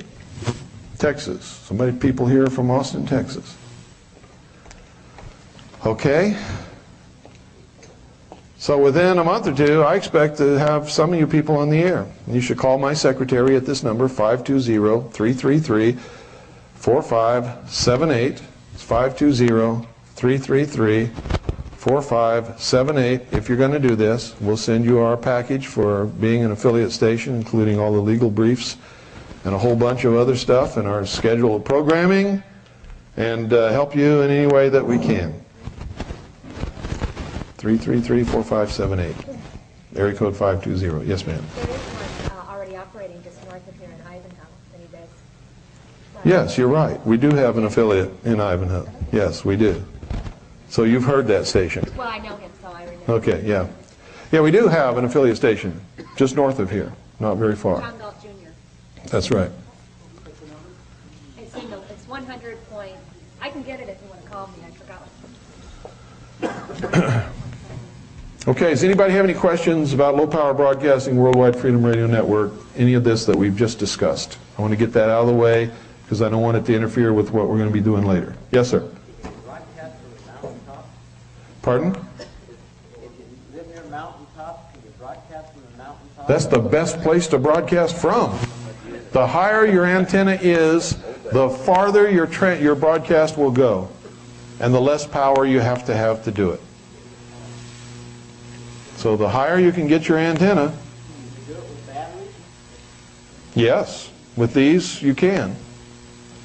I noticed it was so low. In fact, if you get an AC-DC converter, you could drive up to the top of a mountain in your car and broadcast, set the antenna up on top of your car and broadcast from right there. Yeah, you can. Do you know if there's any height limits on the antenna from the ground, from where you're at? In other words, can you be over 50 feet? Can you be over 100? I don't know. You have to talk to the people in your area. Yes, Gary. There's limits on certain streets. Well, I can't tell them everything. There's some things you're going to have to learn, folks, in doing this. And most of it comes in the directions with the kits and things. But you should, do a little bit more than just a cursory look at this. Because you do need to ground your antenna. You do need to take precaution against lightning. You do need to make sure that when you put your antenna up, it's not near any power lines. Okay? A lot of people have been killed trying to hoist up an antenna mast, and it gets out of their grip and falls against a power line, and you got crispy critters all over the lawn. And it doesn't make your wife very happy. Okay? Any other questions? Yes, sir.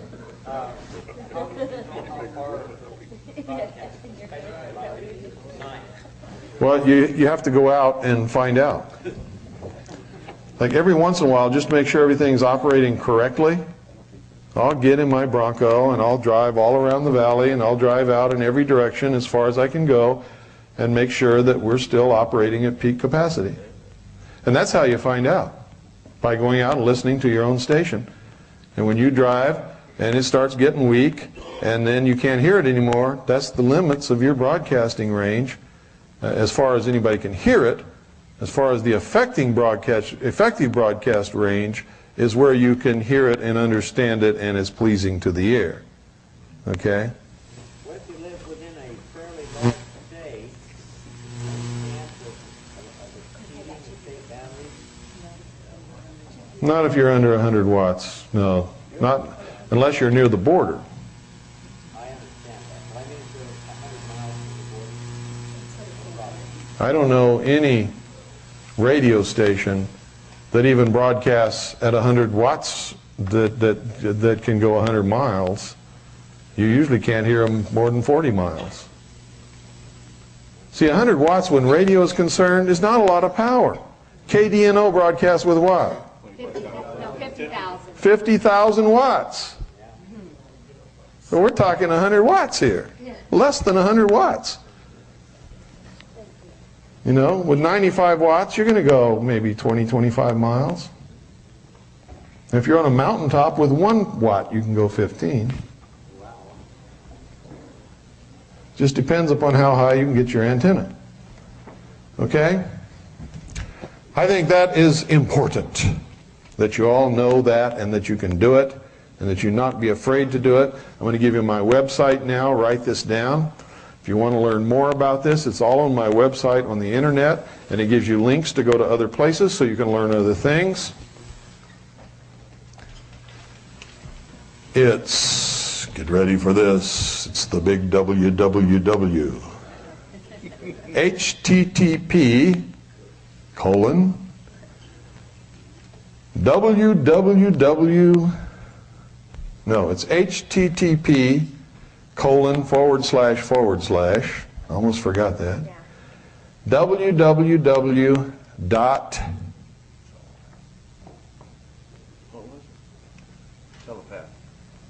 telepath dot com /believer. http://www.telepath.com/believer.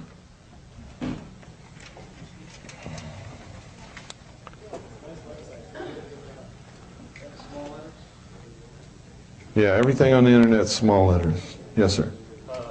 Ramsey also has a website. It's on the front of your cover of the magazine. Do they? No. Yes, sir. It's right on the front page, down towards the bottom. Front page. No. It's not on yours? It's No. on mine at home. If it was on mine, I would have given it to you. I've got it at home. Evidently, they haven't sent me the new catalog yet. Okay, if there are no further questions on this, let's take a short break and then we'll come back and get into some more meat of the matter. I am routinely attacked by white supremacists, real white supremacists, because I won't support their racist viewpoint. And because I won't support their racist viewpoint, I get letters like, I forget what they call them, your children are... Pardon? Mongrels, that's right. Your children are mongrels, and when we take over the nation, we're going to kill all the mongrels. And you're a race traitor because you married a Chinese woman. All this kind of stuff. And then I get attacked from the other side saying that I'm a white supremacist. Okay? So when you enter this battle, I hope you understand that nobody's going to like you. Because in this day and age, if you stand for freedom, nobody likes you.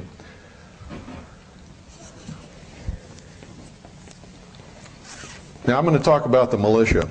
How many in here are in the militia? I am. I'm not afraid to admit it.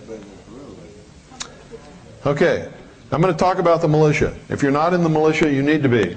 If you are in the militia, you need to reorganize your thinking, because I guarantee you, you've got the wrong concept of what the militia is, and you're probably operating illegally, unlawfully, unethically, and probably maybe even immorally.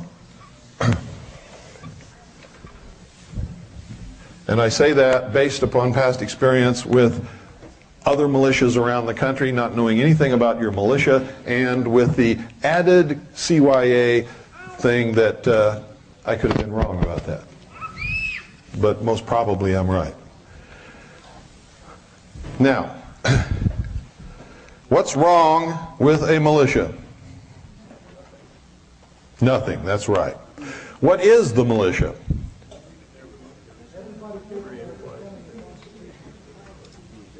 Who said that? Okay, say it again, real loud. Everybody capable of defending the Constitution. That's correct. That was the concept in the founding of this nation, was that the people would act as their own defense. That there would never be a standing army. Why? Because they saw what standing armies could do to a civilian population to enslave them and destroy them in Europe. And they wanted to start what? A new world. They want to get rid of all of that stuff. So they gave us freedom. It's a great gift. They knew we would probably throw it away, but they wanted to give us all the tools to make sure that we could keep it if we really deserved it, and if we did, and we could hang on to it responsibly and not give it away in exchange for some imagined security or benefits from a big central government or a king or something like that. Then that would be the New World Order. That would be the New World. Okay? So a lot of people think that when I tell them what our founding fathers really were, that I'm attacking them, and that if they really were that, they wouldn't have given us freedom and all this kind of stuff. Baloney.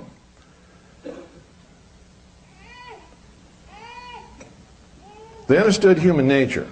They gave us our freedom, knowing that human nature is to give it up in exchange for a promised security, even if it means we have to go into slavery. Because they understood what it took me a long time to figure out, because I really didn't understand all this in the beginning either. And usually I find the true answer by just looking within myself. Don't we usually spend the first 20 years of our life trying to get away from home and become free and responsible? Doesn't everybody, their big dream is, gee, I'll be glad when I'm out of Daddy's house and I can go where I want to, and I don't have to be in by midnight, and I can drive my car, and, you know, isn't that true? How many of you think that's true? Good. And isn't it also true that once we get out there and understand what's really required and how responsible we are and how hard it is, that we spend the rest of our life trying to find somebody that'll take care of us? Huh? Isn't that true? Not anymore. Good. Isn't that why a lot of guys go in the military? Oh, I'm leaving home and it's a hard world out there. No, I'm going in the service. They'll give me a bed and food and all that kind of stuff and send me around the world, and I get to see everybody, have a girl at every port, and boy, it's fine, huh? That's why they got the Gulf War system. And then you find out what that is. It's socialism. And some guys love it and they stay in for life.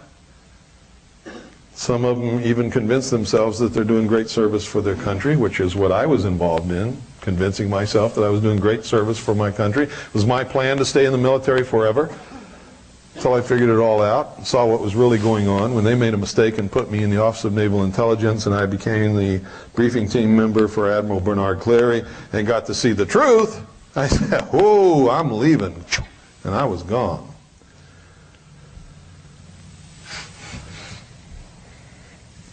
That's why you can't depend upon these guys sitting around the VFW and the Veterans of Foreign Wars and the American Legion halls to help us in this battle.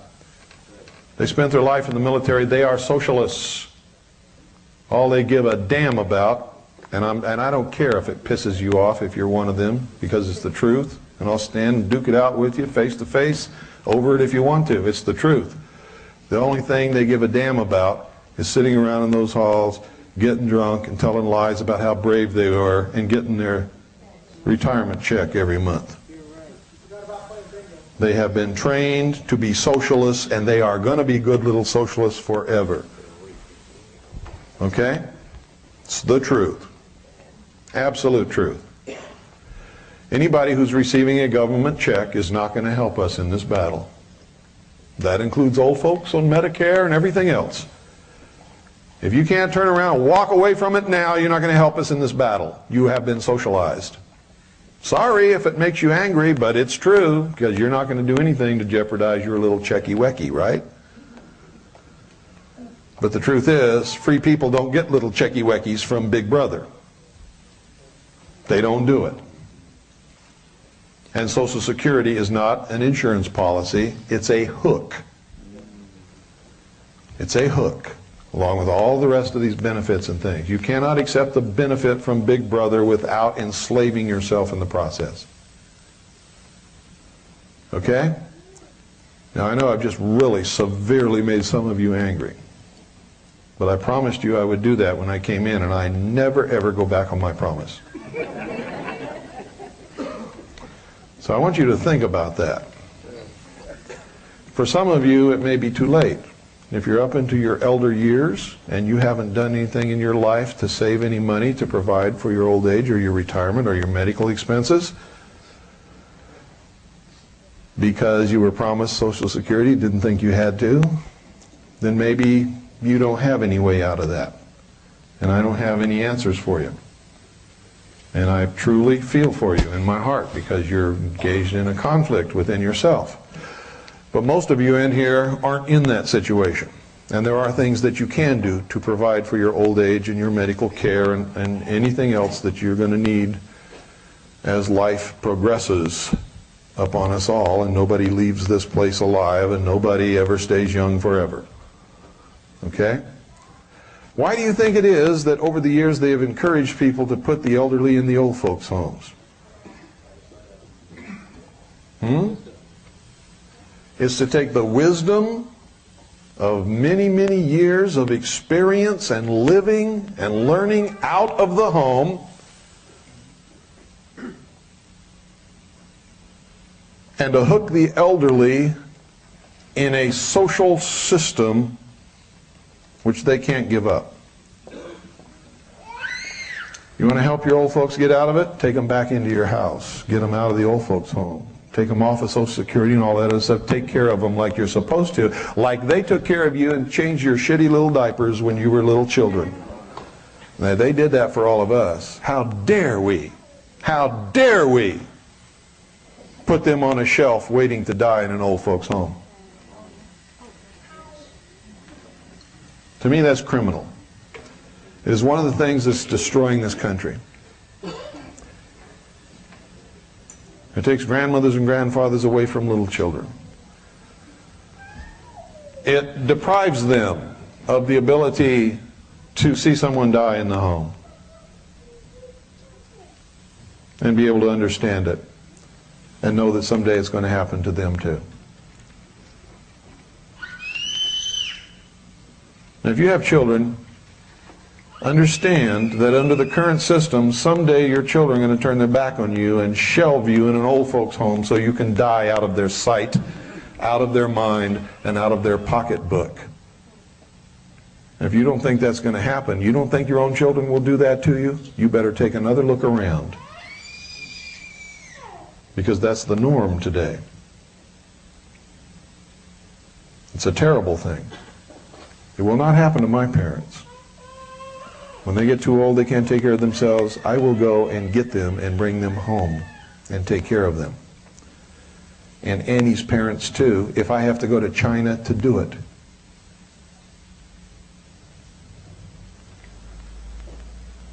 That's not a boast, it's a fact in my family. And it should be in yours. If it's not, you need to do something to rectify it. There are a lot of things that are occurring in this country that are wrong, that need to be righted, and we can do it. And you don't have to wait for anybody else to be able to do that. You can provide for your own. You can take care of yourselves. Now I'm going to tell you something else. In this country, it has become a disgrace not to have a lot of money. And why do you think they do that? Why do you think that that's being foisted upon us? To get you in debt. To get you in debt, under their control, and make you a victim. When I was a young boy, we didn't have a lot of money. We didn't have much of anything. But I'll tell you something, we were happy. We had each other. And it was before television seized the minds of America, and we talked to each other. And people would come over in the evening and sit around and actually talk to each other. Do you realize how rare that is today? Do you understand that the average American spends 7 hours a day in front of the television set? That's on top of work and eating and sleeping. People don't know each other. They don't talk to each other. They don't know their neighbors. They don't know their own family members. These are all things we can do something about. What I advise people to do as far as the television set is concerned, find the youngest child in your family, give them a hammer, and tell them to go play with the set. Do your child a favor, though. Unplug it first. Let them play with it. Say, little Johnny, the television set is broken. Here's a hammer and a screwdriver. Would you please go fix it for Daddy? That child will take care of the biggest problem you've got in your home in short shrift, I guarantee you. And at first it'll seem a little strange. But after you actually get used to talking to each other, you're going to find a miracle is going to take place. You're going to become a family again. You're going to know each other. You're going to do things with each other. You're going to care about each other. You're going to talk about your problems. You're actually going to invite the neighbors over. And if they can break away from their TV set, they might even come. And if they come and find that there's no TV set in your living room, they'll be forced to talk to you. And you'll find another miracle will occur. You'll become friends. Now that's really weird, isn't it? But when I was a kid, that was normal. All the children in the block would be outside playing all in the street until late at night. And nobody was ever afraid. Nobody ever got molested or kidnapped or hurt or run over or anything else. We'd play kick the can and run around with the flashlights and just have a great time. And the adults would be in talking and playing music and having snacks and sometimes a drink or two. And I got to tell you, I remember it as a really great time. What I see now is not great. Nobody knows anybody. And as soon as people come home, they plant themselves in front of the TV set, and they don't leave that TV set until they go to bed. And nobody talks to anybody. And everybody's afraid of everybody else, because that's all you see on TV is everybody killing everybody else. Right? It is absolutely true that what children and people, adults, see on TV will make inroads into their lives. It will desensitize you to accept things that you never would have accepted before because you are bombarded with it on television 24 hours a day, and so it becomes a normal part of your life. And so when it happens in your neighborhood, it doesn't bother you. And that's one of the main purposes of all of this. We got to pause for about 30 seconds while they change the tape.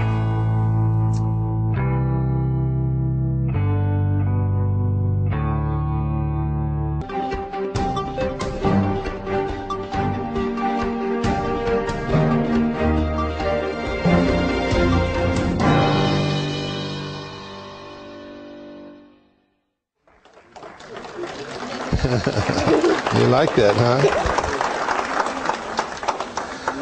You all heard her holler, "Dad, you." That's her word for water. So when she hollers, "Dad, you," she wants some water. So here's some water.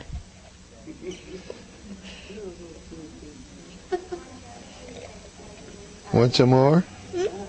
Okay. Who promised that she was going to lead us in the pledge? She's going to do that right now. If you'll all stand.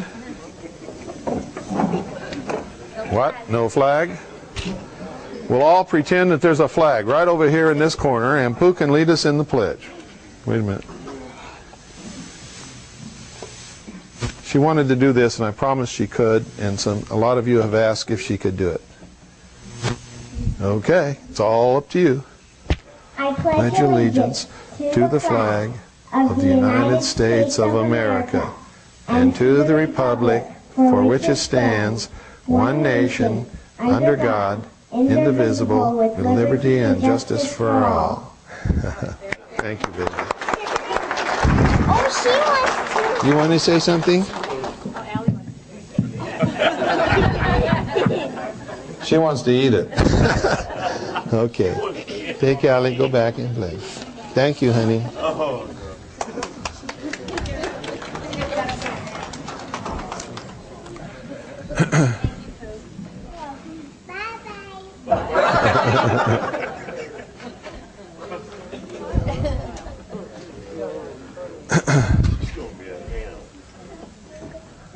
Bye, Allie. The children are the future of this world. They're the future of this nation. They are all that is important. We've all had our chance. We've screwed up our lives. We've screwed up the country. We've screwed up the world. Let's teach our children the right things and give them the opportunity to do the things that we should have done a long time ago. And let's do all we can in the meantime to make sure that they can have a free future with all the opportunity and benefits that we screwed up. And the truth is that we really screwed it up. And if we're not careful, we're going to leave them to be slaves in a socialist world that they're not going to be happy in. But they won't know that they're not happy because they will be brainwashed and taught that that's the way it's supposed to be and there isn't anything else. And the record of freedom will just be simply removed from history. Will be taken out and thrown away. And we don't want that.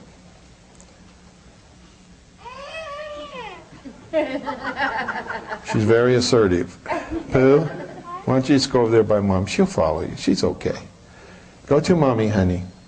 That's a good girl. Thank you. See how easy it is? You can't force somebody to do something they don't want to do. But if you ask them politely, they might do it.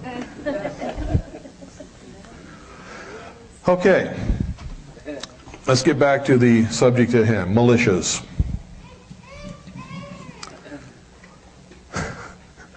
Militias are absolutely necessary to a free people. The Founding Fathers knew this. They couldn't ignore it even if they wanted to because the people knew it. Who was it that stopped the Redcoats when they went to seize the arms at Lexington? The militia. How were they described by the British commander?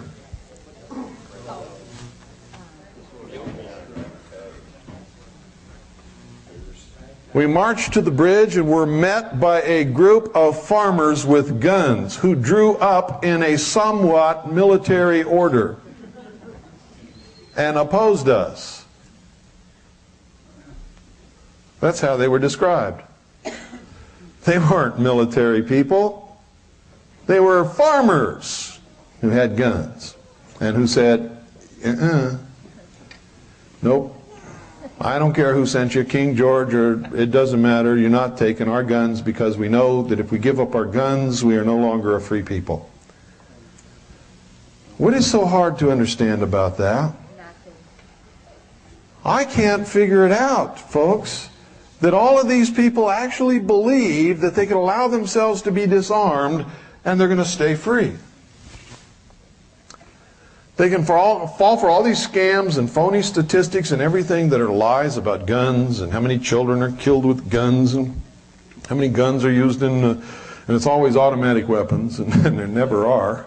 They never are automatic weapons, but they are in the press. How many of you own guns? Good for you. I personally believe that it's the duty of every American to own guns. the duty. See, I take it beyond right. I say it's a duty to maintain freedom. We must own guns, therefore it's a duty. If you don't own guns, you're not fulfilling your duty. You're letting yourself and your community down. In the face of all the propaganda and opposition and everything else, you must own guns. You must. It is a duty. You must learn how to use them, take care of them. You must teach your children how to be safe around them, how to use them, how to take care of them, when to touch them, when not to touch them. Make sure that they know. Like I teach my family. You don't ever point a gun at anyone unless you intend to kill them. And if you intend to kill them, do it. Don't hesitate, because if you do, they'll kill you. It's that simple. Don't ever pick up a gun unless you intend to use it. If you use it in a safe, secure manner, like I taught you. Don't ever point a gun at another human being or an animal or anything that lives unless you intend to kill it. And if you intend to kill it, do it. Don't hesitate. So don't mess with my wife. She'll kill you. And I'm not joking. When we were broadcasting from Waco, Texas, we went to the little place on the hill where you could see the Branch Davidian church down there burning. And they had all these hawkers there with the Jesus Lives with a picture of David Koresh. And welcome to our Texas barbecue with a picture of the church burning. BATF bought a lot of those. And I was taking pictures of these two BATF guys buying these t-shirts. And one of them saw me. And he turned around, he walked toward me real fast, and he pulled his weapon halfway out of his holster, and he came over to me and he said, "Give me that camera." And I said, "No." He said, "Give me the camera or I'll be forced to take it." I said, "No. I'm protected by the first article and amendment. I'm a member of the press." And I showed him my press credentials. And I said, "Even if I wasn't, you wouldn't get my camera. You have no right to take my camera." He said, "Well, then give me the film." I said, "I'm not going to give you the film either." And by that time, everybody's looking, and some people are starting to come over. And I turned around, and there was Annie standing there with her hand in her purse. And if he'd have touched me, she would have blown him right off the face of this earth so quick you wouldn't even believe it. And that scared the hell out of me.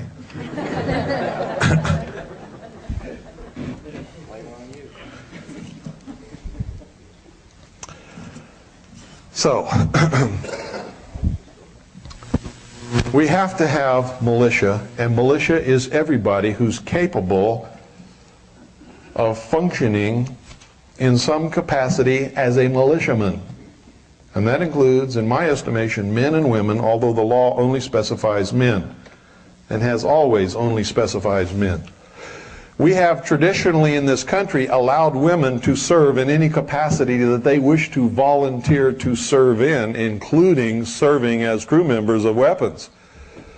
One famous incident in the Civil War. A woman whose husband was an artilleryman. She was pregnant, almost ready to give birth. He was killed at one of the battles in the Civil War. She immediately rushed up, grabbed the swab that he used to clean the cannon, or to swab the cannon with water after it had been fired, and took his place.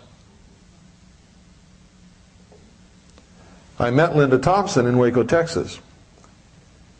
While I was covering the event by broadcasting from Waco, Texas, she was trying to muster a militia to stop what we all knew was going to happen. I saw her in a parking lot holding an AR-15 above her head, dressed in fatigues, trying to muster a militia. She got about 20 guys together, started marching down toward the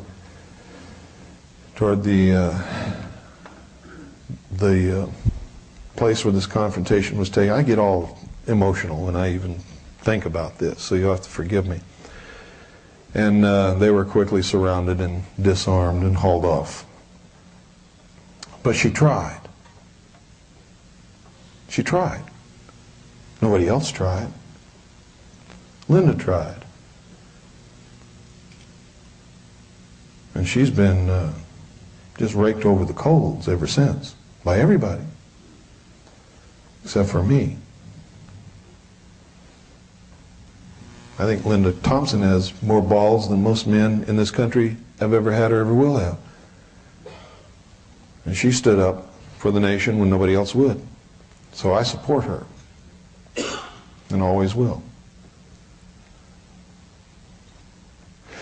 If it wasn't for her tape, Waco the Big Lie, there would never have been any congressional investigations, and most of the country would still be saying, oh, they're a bunch of religious fanatics, they deserved exactly what they got.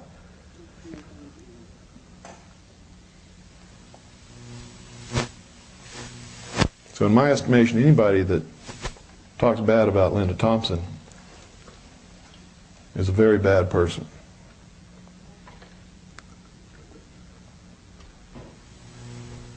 Linda Thompson was the militia. Who can call up the militia? Traditionally in this country, any responsible person could call forth the militia for any responsible reason.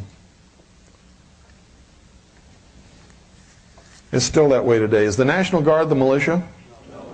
Well, no, you're wrong. It is the militia of the United States. You see, the California National Guard cannot ever be the militia of California. Why? Because it violates all the rules. It can be federalized and therefore could never stand in defense of the state against a central government turned despotic or tyrannical. Therefore, the National Guard cannot be the militia. It also violates the other rules. Who trains the officers of the National Guard? The regular army. The United States trains those officers. To be militia, the officers must be trained by the state, don't they? Okay, so the National Guard is not the militia of the states. It is the militia of the United States. That's true. There's also another militia of the United States. It's the unorganized militia of the United States of America. And who is that? It's everybody between the ages of 17 and 45 who are capable of serving in the capacity of a militiaman. The law specifically says men and boys.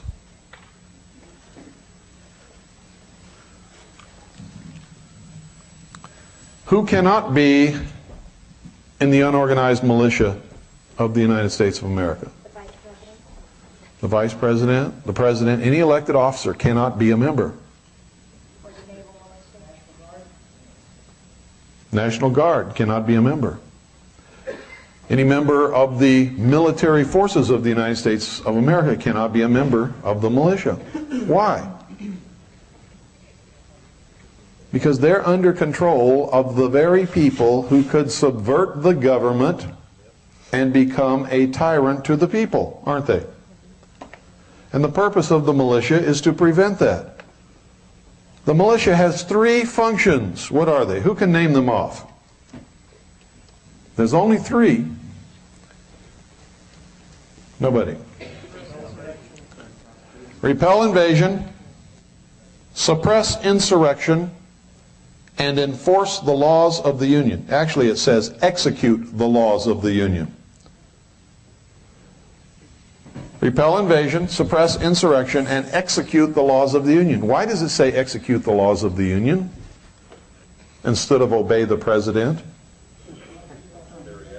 If the President tears up the Constitution and becomes a tyrant, it's up to the militia to enforce the laws of the Union and arrest the President, isn't it? That's the function of the militia.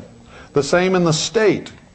Any state, the function of the militia is to repel invasion, suppress insurrection, execute the laws of the state, and any other constitutional lawful purpose to which the governor may call them up to perform. What is a lawful militia? Can you put together a bunch of guys and say we're the militia? Can you? The white shirt? Yeah. Yes. That's right.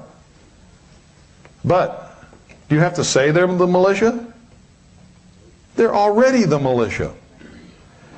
You are the militia. You don't even have to get together.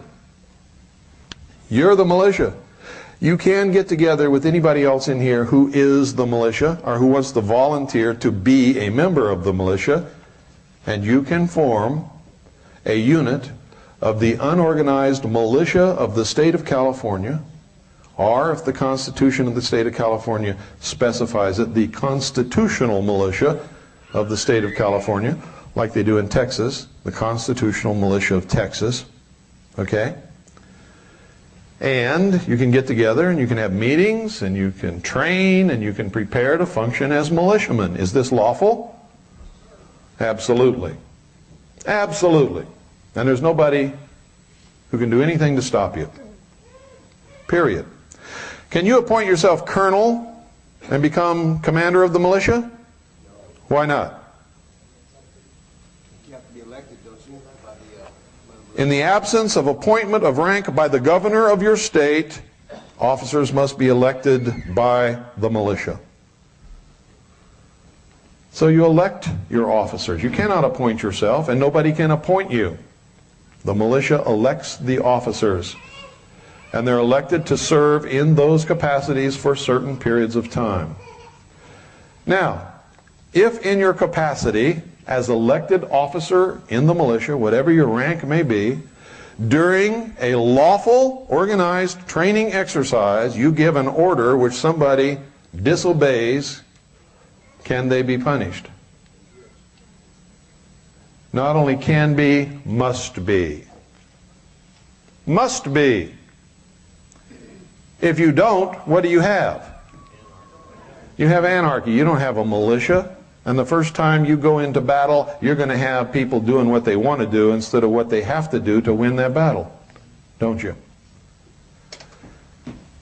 So it's not can, but must be. Must be in every instance.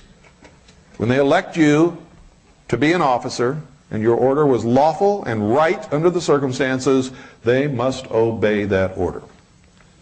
If they don't, you must have some system set up to punish that member or expel that member from the militia body.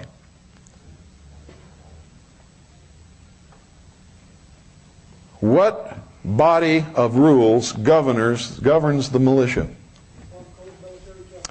Uniform Code of Military Justice. And every lawfully formed militia must have a copy of the Uniform Code of Military Justice.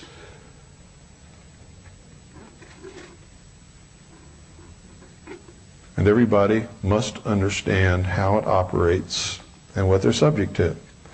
Must militia members be under oath? Must they be under oath? Absolutely. If they cannot take an oath of loyalty to the Constitution of the United States of America and of their state, how can you trust them? How can you trust them? The answer is you cannot. Can you substitute an affirmation for an oath? Yes, you can. An affirmation is as legally binding as an oath. It's the truth. If somebody says, I can't take an oath on religious grounds, can you accept them? Huh? You can take them if they agree to take an affirmation. If they refuse to take the affirmation on religious grounds, can you accept them? No! The militia is not a religious organization. It's a military organization. And you must be able to trust the members of the militia. And if they cannot be under oath or affirmation, you cannot trust them. You cannot accept them. You cannot have them in your organization. Period. Cut and dried, no. Cannot.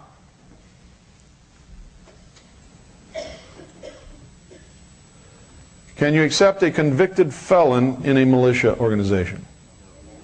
No. Why not? Bad character? What if he paid for his crime and he's never done anything bad again? He can't own a gun. He can't own a weapon. Now there's two reasons why you can't do this. Number one, he cannot own or be in possession of a weapon. So you're jeopardizing this person's life if you let them come around weapons and they're seen or a photograph is taken with them just touching a weapon. They could go back to prison, and you don't want that to happen to them. Okay?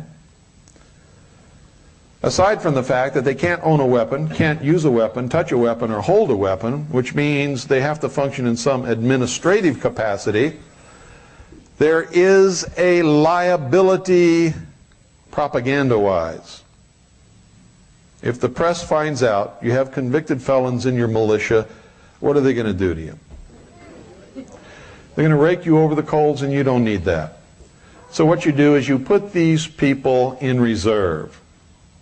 And you say, you are not an active part of this militia. You are, by law of the land, a member of the militia, though you can't take part in our unit. If war breaks out, you come running and we'll give you a gun, because then it won't matter whether you have a gun or not. Right?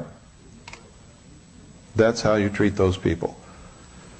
Don't make them feel bad because they committed a crime or did something wrong in their life and paid the price for it. Because I can assure you, everybody in this room has done something wrong at some point in their life. Most of us have determined we're not going to do it again. They got caught. We didn't. Now, if you're an exception to that rule, you are really an exception, I got to tell you.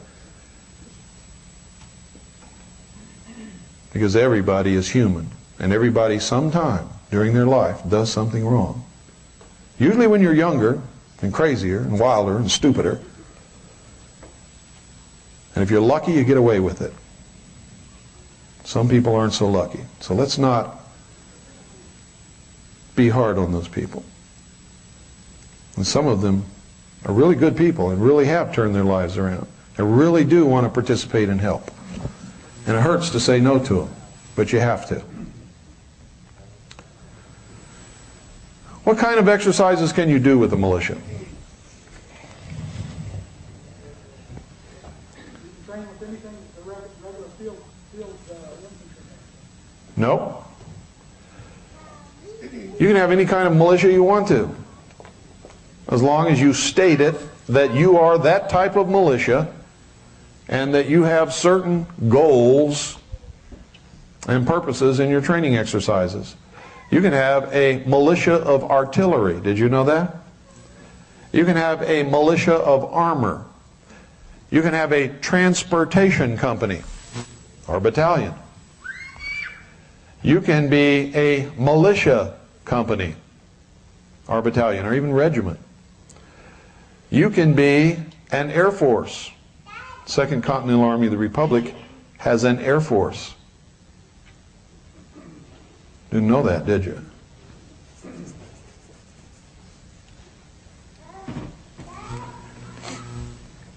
We also have jet fighters. Didn't know that either, did you? But I won't tell you where or who flies them. I will tell you that we have them. How about an A-10? No, we don't have an A-10.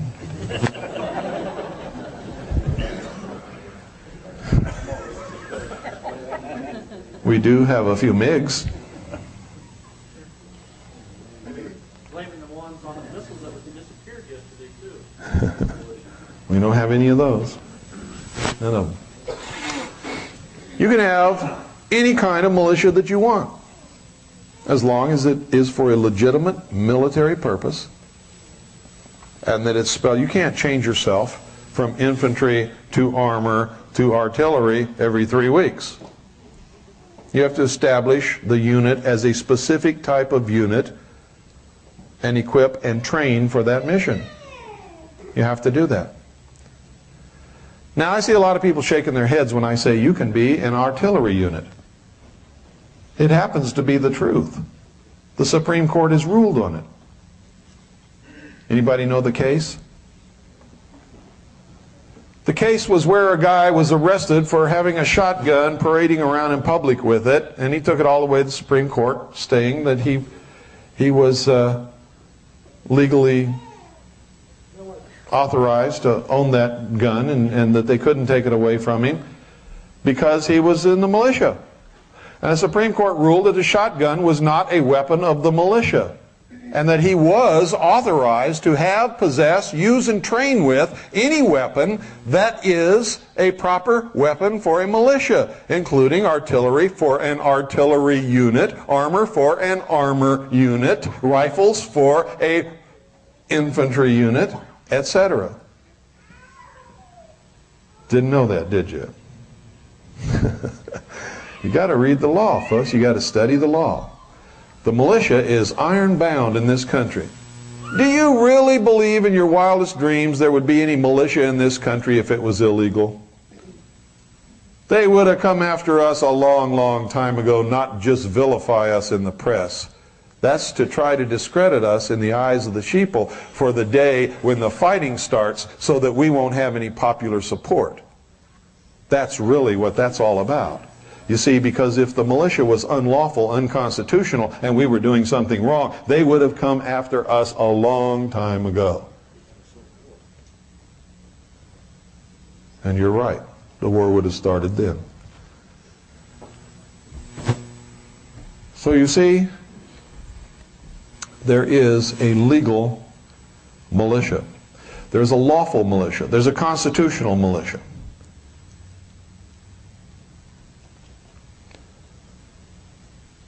Most of the militias that you see in the public eye are not legitimate, lawful militias.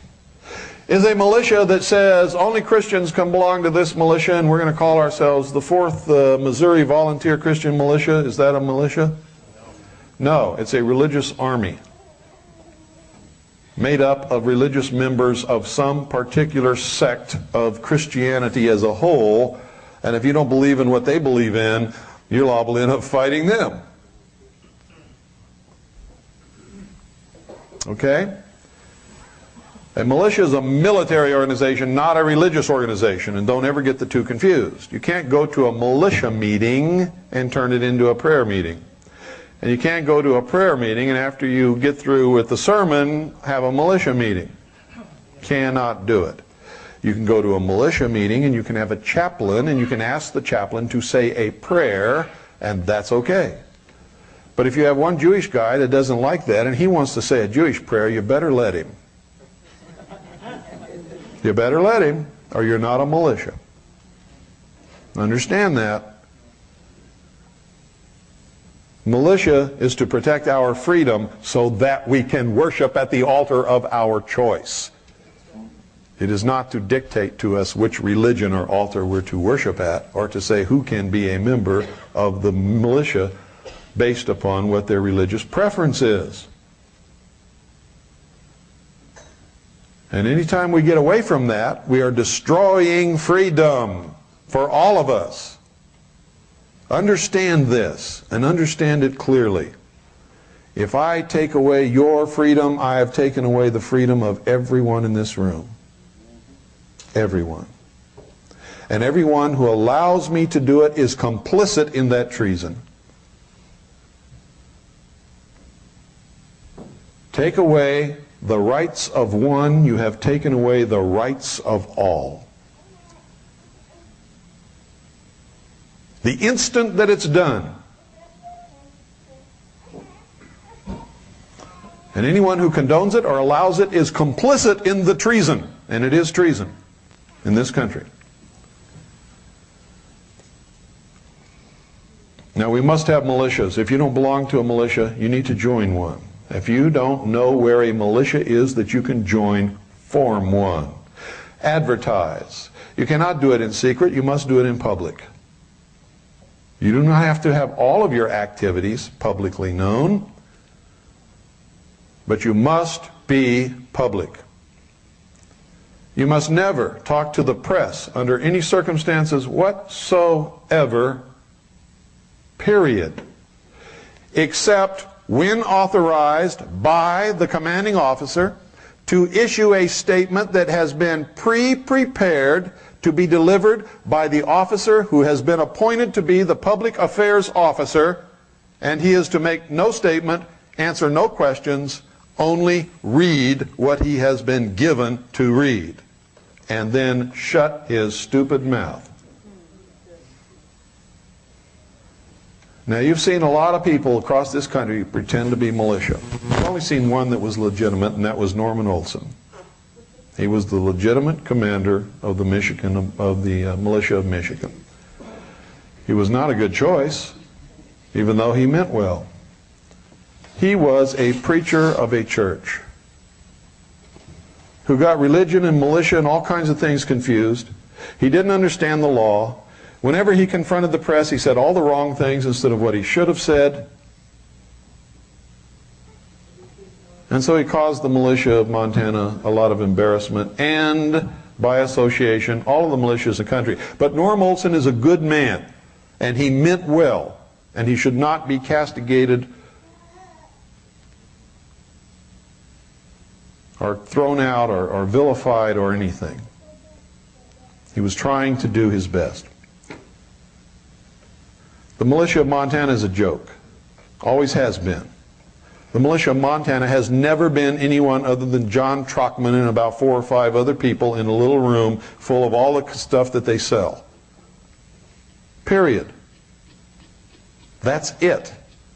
When they went to Congress, they made a joke out of the militia. Instead of addressing the issues that they should have addressed and talking about the things they should have talked about and quoting the law to legitimize to the nation and to Congress the militia, what did they talk about? The government's manipulating the weather. We're all going to drown in a rainstorm. Hurricanes and... What did they look like? I'm in the militia and they look like madmen to me. And I know that some of that is true. But I also know that you cannot get up there and start spouting off that kind of stuff in that kind of situation. You cannot allow them to make a joke out of you by consenting to be on the Donovan show, the great communist with the microphone who can make you look like an idiot. These are fools. You don't do that. You don't do that. You must maintain your dignity and your respect, and whatever you say to the press and to the nation must be words that will be taken seriously and respected and will build the respect and the dignity of the militia. Must. See, they're just waiting for the fools to come along to make jokes out of them. The only other legitimate person who ever spoke for the militia during any of this time on any public media was Linda Thompson, who is, by the way, the Judge Advocate General for the unorganized militia of the United States of America, not self-appointed.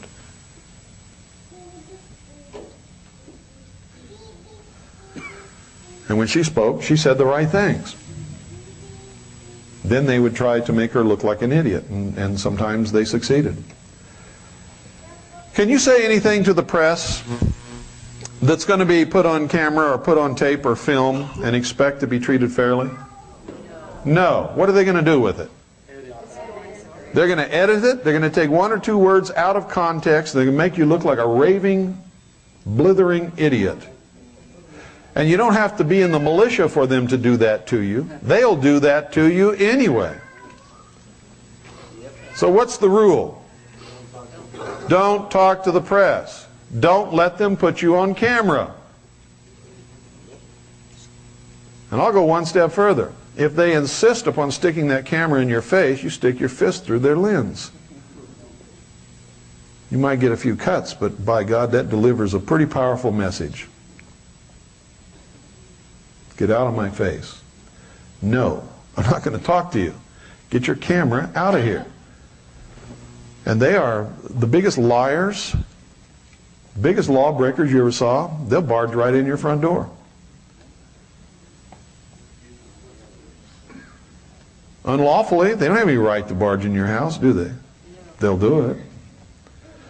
Right after the bombing in Oklahoma City, I must have been called by well over 500 different reporters, TV stations, communist news networks, ABC, NBC, CBS, Donovan, everybody in the world called me. And I had 3 words for all of them.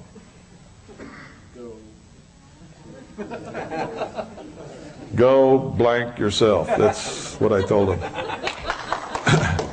Every one of them. Now, do you think any single one of them quoted me? Not one of them quoted me or even mentioned my name. But they all wanted to talk to me because they know that I'm the director of intelligence for the largest militia in the country. And they know that I speak for an awful lot of people. So they were just itchy to get me on tape so they could destroy me. So the lesson from that is when you do talk to the press, tell them something they will not quote. Yes, sir. In this area, besides preparing yourself for rights and stuff like that, when the bomb in Oklahoma, they took corn key off the air real quick. And what's the deal with corn keys? Is he legit? Aren't corn keys?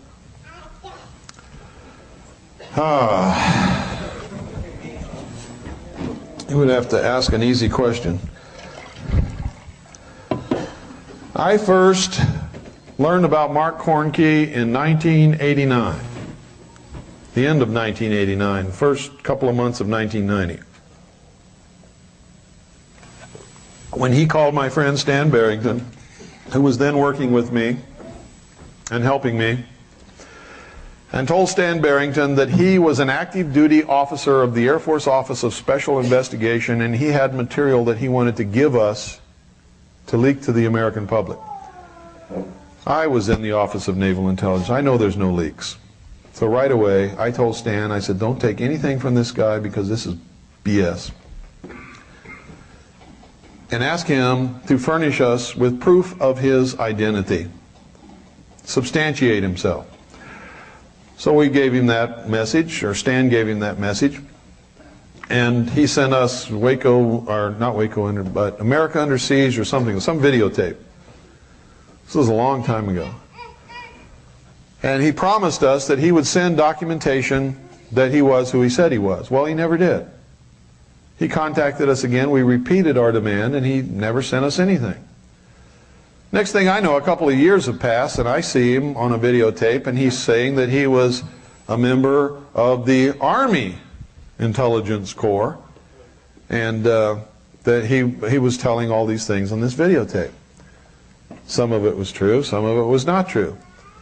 You have to understand, folks, you cannot function as a provocateur or a disinformation agent without throwing some honey for the flies together.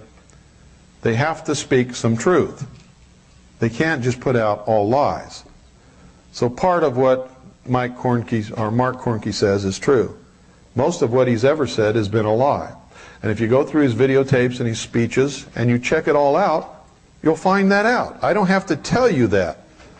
And it really bothers me when you ask me these kinds of questions, because all you have to do is research what they say and you'll find out that most of it's not true. You don't have to ask me those things. And that's what I try to instill in you. If you do this religiously, investigate what people say, you will soon find out what is truth and what is not true and who's speaking it and who's not.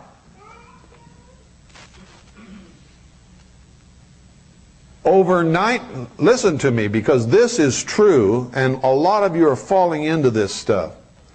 Over 95% of every piece of information that's passed through the community nationwide is fake, false, lies, rumor, frauds, forgeries. It's the truth. But you see, you get this stuff whether it comes over by fax or you hear it on the radio and you just pass it along. not realizing you're hurting all of us when you do that. You can't pass on anything without investigating it. You cannot do that. If you're passing on false, phony, fraudulent, forgery, fake lies, what are you doing? You're helping our enemies, aren't you? Do you know that most people have left the patriot community and stopped being patriots because of the bullshit that has gone through their hands, that they have ultimately found out to be fake? Somebody came up a while ago and asked me about the Tommy Buckley Treasury Gate thing. I said on the radio, it was a fraud to begin with, and it's a fraud now. And most of these people who call themselves patriots bought right into it, hanging on every word. Do you really believe in your wildest dreams that somebody came over from Indonesia and just bumped into Tommy Buckley on the street and gave him a bank certificate worth trillions of dollars? Are you nuts?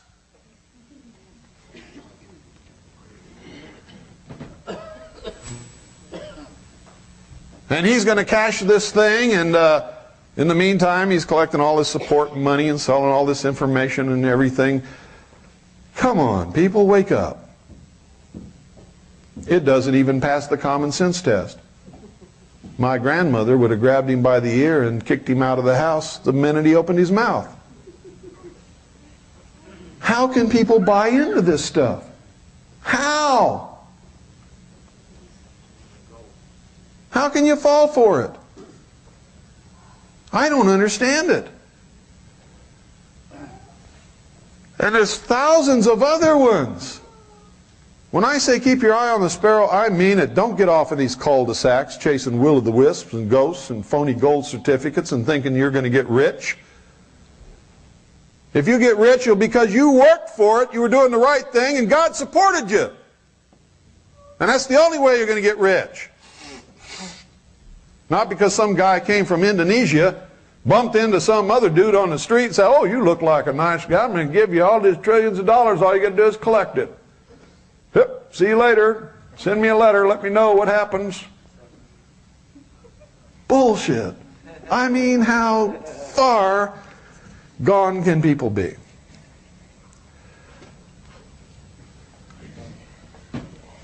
It ain't so. Now let me say this, that 95% of everything that passes through your hands, if you're in the patriot community, is bullshit, false, fake, phony, fraud, forgery, lies.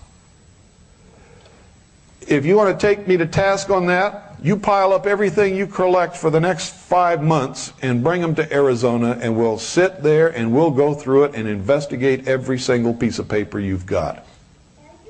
And if I'm not right, I'll eat the whole stack right in front of you. Because I've already done this many times. Yes, baby. Give her some water, Annie.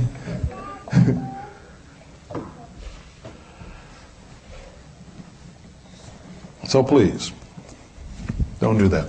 I promised you I'd show you the Zapruder film. How many of you have never seen the real Zapruder film in fantastic color from a first-generation copy?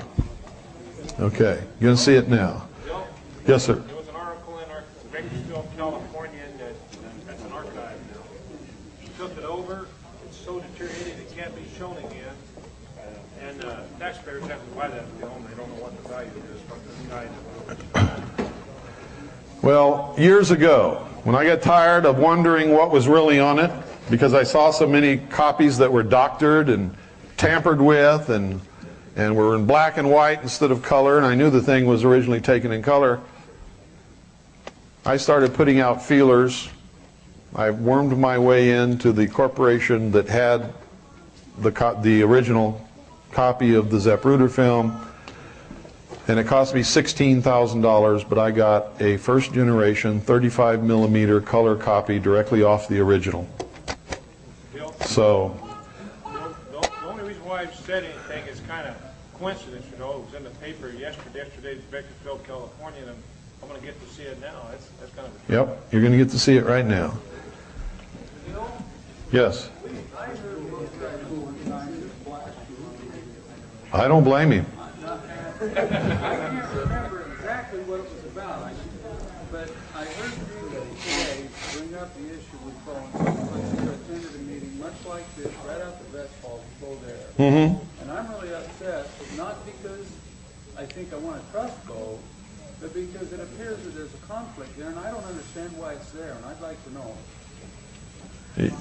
Well, let me ask you something. If I went and spoke to Mormons and told them that I was a Mormon, went and spoke to Christians and told them I was a Christian, went and spoke to atheists and told them that I had tried all the religions, couldn't find one that I belonged, do you think there's anything wrong with that? Is that, in a nutshell? No, there's a lot more than that, but that's enough.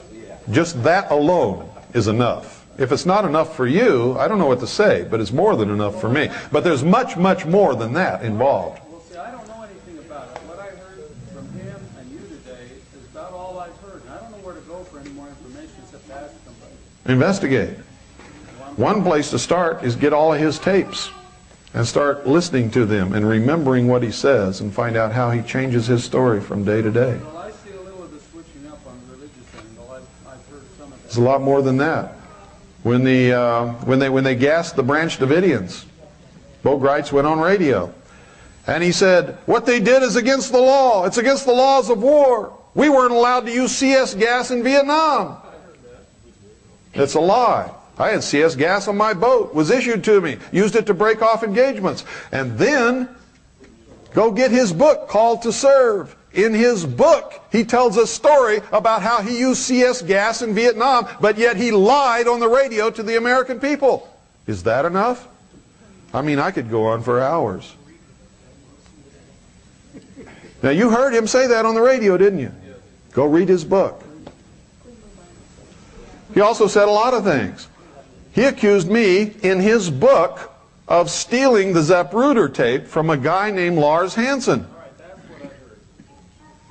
He accused me of doing that and making a profit on the zapruder tape.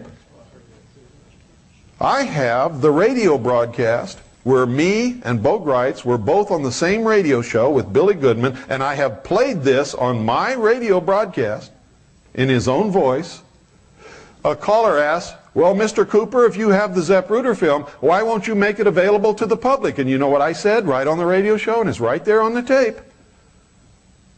Because of copyright restrictions, I don't want to infringe on anybody's copyright, and I don't know who this belongs to.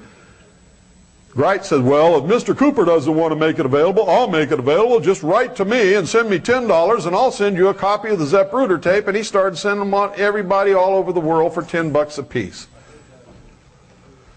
That's the truth. And if you want a copy of the tape of that broadcast, I'll be happy to send you a copy. The truth is, Gritz is one of the most chronic liars I've ever run into in my life, and anybody that lies cannot be trusted. He has an agenda that is not good for us. And there's many, many, many more incidents. But, you know, just the fact that he changes his religion depending on who he's talking to is enough for me. I gave you 2 more after that. Do you need 100 more? If you do, I can give them to you. Yes, sir. Real cheapy, you get information from Tex Mars. Tex Mars used to be a big fan of Bo Gritz. Yeah, that's right. He put out a newsletter and asked how who was that? Tex Mars? Tex Mars was a big supporter and fan of Bo Gritz until he found out Bo Gritz was lying. Yeah, for like $20 you get a year's worth of newsletters. And he printed his in his newsletter. You know, it doesn't make me feel good to get up here and talk like that about somebody. It doesn't. Believe me. And I'm going to tell you something else. I was one of the biggest fans and supporters of Bo Gritz that he ever had in his life until I found out he was lying. You should tell him about Mama Bonnie. Pardon? You should tell him about the Mama Bonnie. No, this, got other stuff to do. Got other fish to fry here. You're welcome.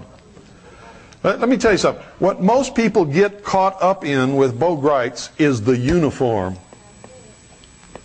You see, take your eyes off the uniform.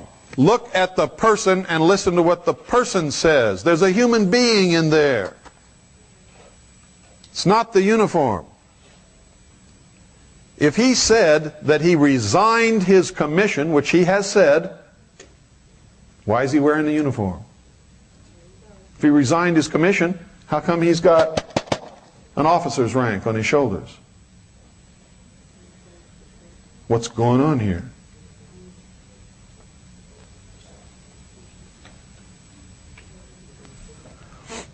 Okay, Doyle, could you come up here and give me a hand, please?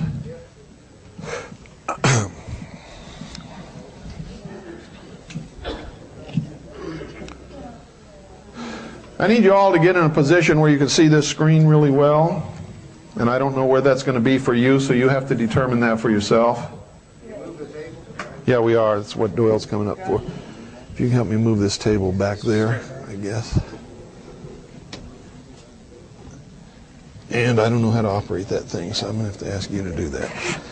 And I will step down here and use my trusty little laser. How many seconds is this going to last? How many seconds? Just a few seconds.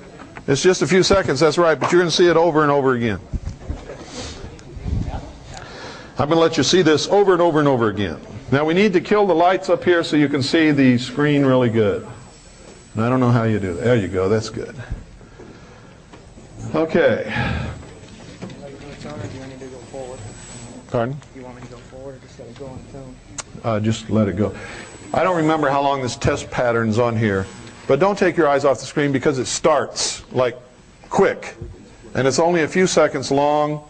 The first is going to be at the normal speed, which you've never seen it at. For years, every time you've seen it on television or anywhere else, you've seen only portions of it, and you've seen it at a much greater speed than what really happened. So here what you're going to see is the actual real speed of the motorcade. This is the best that it ever gets, folks. There are no frames missing, nothing.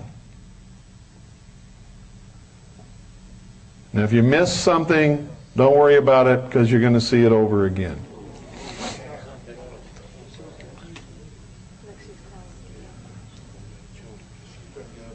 No, she didn't get anything. There was nothing on the trunk of that car. She was trying to get out of there is what she was trying to do. Okay, you're going to see it again. This time we slow it down. Now what you're going to notice is these motorcycles come ahead of the motorcade and then they come down here and stop. Now this is really weird because that's not supposed to happen.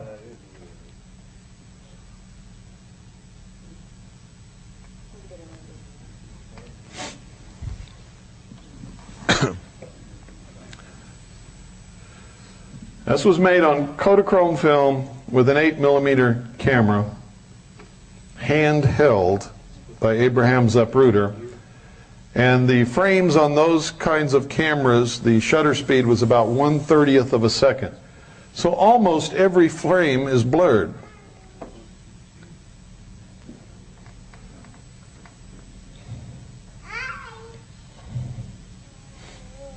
You're seeing every single frame is here. Nothing is missing. It's all here. Right about in here is where Kennedy was shot in the throat. See that umbrella? That's the umbrella man, lower left corner. You see that he's holding his throat. Jacqueline really doesn't know what's the matter. She knows something wrong, but she doesn't know he's been shot yet. Is that the bullet also hit Conley? No. Okay, let the driver turn in. There was no bullet that hit Kennedy that hit Connolly too. There's too much. Yeah.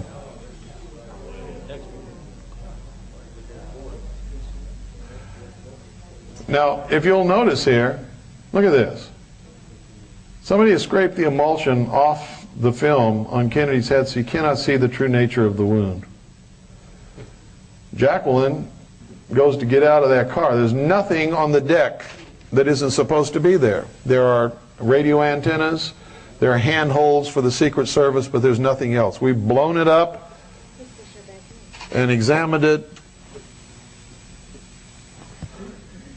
centimeter by centimeter. There's nothing.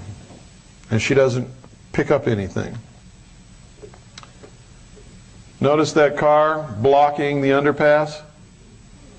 It doesn't move until Kennedy's limousine almost runs into the back of it. That car belonged to the chief of police of Dallas Police Department. Is that where Dan Rather was? Dan Rather was, I forget where Dan Rather was, but he was there. By the bridge. Yeah, he was by the overpass. Pardon? He was on the knoll. He was on the knoll. I'm sorry, I can't hear you. Yes. This is even slower, so you can see it. What you're seeing is frame by frame. Now I'm going to point out to you how this film's been altered. Either to make us believe that the bullet that killed Kennedy was fired from the front seat of the car, or to hide the fact that it was fired from the front seat of the car. We don't know which. But I will tell you this, while I was attached to the Office of Naval Intelligence on Admiral Clary's briefing team, I saw top secret documents that said that President Kennedy was shot in the head. The headshot was administered by the driver of the limousine, whose name is William Greer. No, William Greer's dead. He's dead now, yes. Supposedly died of cancer.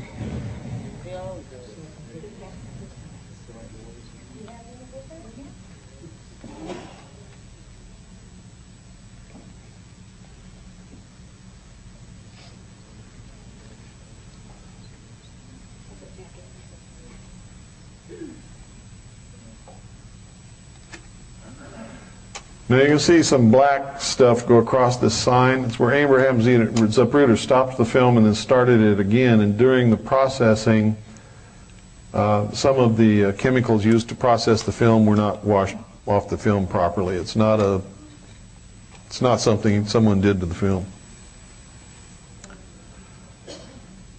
You've probably seen the same thing on some of your home movies in 35mm film that you get back from the lab.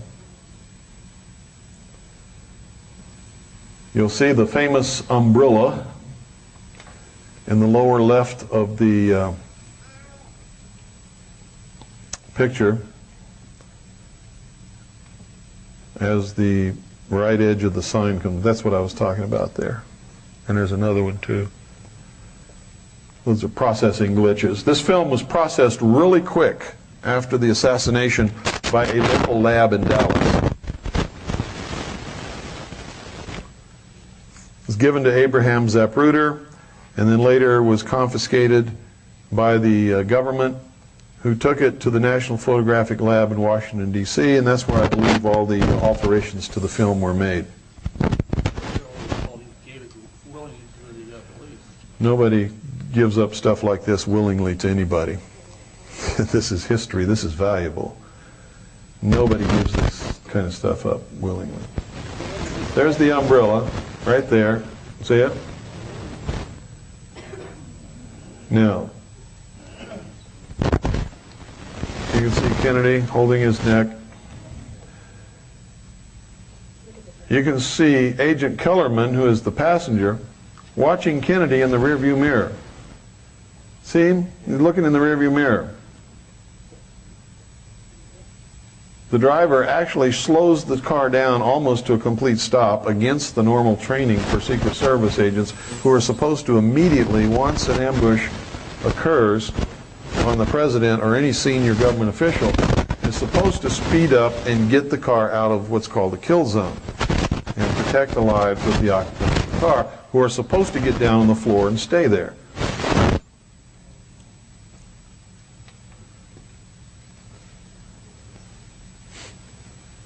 Now watch up here.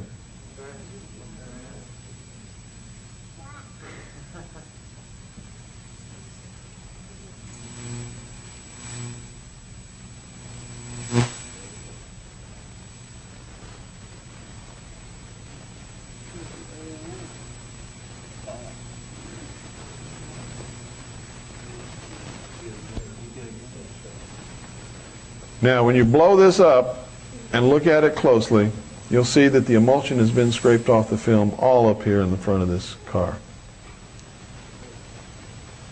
And it's there, you can see where a bullet hit the window. Or at least they want us to believe that a bullet hit the window, one of the two. The film has had extensive work done to it that you could never see before we actually got a copy and could blow up. You can't digitize something like this and look at it. You have to have film. So that's why we got a 35 millimeter positive made directly off the 8 millimeter original. So what we have is as good as you can get. You can't get better than this from any source.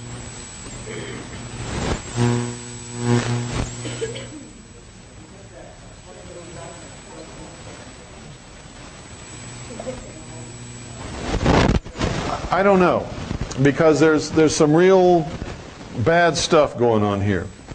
The wound to his throat wasn't very deep. It didn't go in very far at all. You could probably stick, 2 knuckles of this finger, and that was the extent of the throat wound. Didn't even go into his trachea or his esophagus. And the wound in the back was below the scapula, or the shoulder bones, and you couldn't even stick 1 knuckle in there. It was only a ½ an inch deep. So what kind of a shot makes wounds like this? And there were no bullets taken out of either of these 2 wounds. So the theory that the bullet hole in his back, the bullet entered his back, went up and did a Z thing, and then came out his throat and went and hit Connolly and went through his wrist and his leg and then, all over the place. It's total baloney. The wound in Kennedy's back was only a ½ an inch deep. The wound in his throat was only about maybe 1.5 inches deep. It did not go anywhere. The first 2 were really not life-threatening. No, he could have, the first 2 would not have killed him, no. They were not even life-threatening. Painful, maybe, yes. It was the head wound that killed Kennedy. And whatever hit him in the head literally blew his head into pieces. I think Jacqueline seen the driver do it, and that's why she was trying to get out of the back of the car. I think she believed her husband was shot by somebody in that car. And to tell you the truth, I believe that also. I believe that he was shot in the head by someone in that car, and that she was trying to get out of that car. And they never established who really did it. No. And why?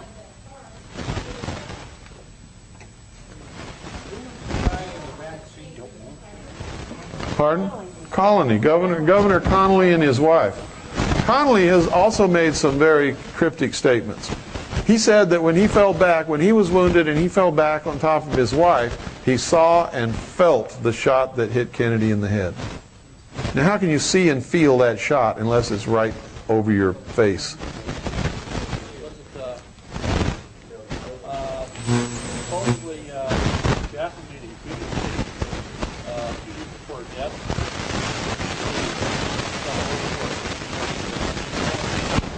That's supposed to be. I don't believe that. I don't believe that rumor, because I've investigated all of this for many years and I've never even heard anything like that. And you have to understand the loyalty of the people in these great families. They don't do that. They don't do that. They just don't do it. It would be suicide to do it. Cut yourself off and your children off. Pardon? Nobody really knows. The question is, why was he killed? Nobody really knows why he was killed. There's a lot of conjecture that he signed a bill authorizing the printing of United States notes backed by silver and all kinds of stuff. Nobody knows why he was killed. Nobody knows. Some people are saying he was killed because he was going to bring the troops out of Vietnam. Other people say he was killed because he was bucking the New World Order. The truth is, nobody really knows, and anything is just conjecture. Anything that I might offer to you or that you might think is just conjecture. No one knows. No one knows. Same thing with his brother? Well, once they killed John F. Kennedy, they pretty much had to kill his brother if they thought he was going to be elected president. Because what would be the first thing that he would do once he was elected president? He would open up the investigation and find out who really shot his brother. So they pretty much had to kill him. They couldn't allow his brother to become president. Sirhan was just a patsy. We know who shot Robert Kennedy. It was the security guard named Caesar who shot him at point blank, put the gun right next to his head, right behind his ear, and shot him. That's who killed Robert Kennedy. We know that. Everybody knows who killed Robert Kennedy. Sirhan is the scapegoat. And the security guard just disappeared. Sirhan never got close to Robert Kennedy, but the death wound was right here. Barrel on the skin. In this film here, Bill, it makes sense that she had John F. Kennedy's head in her hands, and when that blast and the bullet went past, she was literally holding him when his head exploded. Yeah. And that's why she's... Yeah, see this stuff back here? These are antennas. Those are antennas. These are handholds for the Secret Service. There is nothing on the deck of that limousine at all. Nothing whatsoever for her to grab. There is blood. There's blood all over everything. You can't blow somebody's head off without getting blood all over everything. Now the guy that jumps up and gets her to go back in there is Hill, who was her Secret Service agent. You see this tail light here? This has been opaqued. That's a photographic technique for blocking the transmission of light through the emulsion. That brake light was really on. There's just opaquing over it. It's one of the places where the film's been tampered with. There are several places. One is the right rear brake light has been opaqued. You can see the other one is on. The wounds on Kennedy's head after he's shot, the emulsion was scraped off the film, and there's emulsion scraped off the film all over the front seat of the car where these two guys, Agent Kellerman and Greer, are doing things. The emulsion's just been scraped off.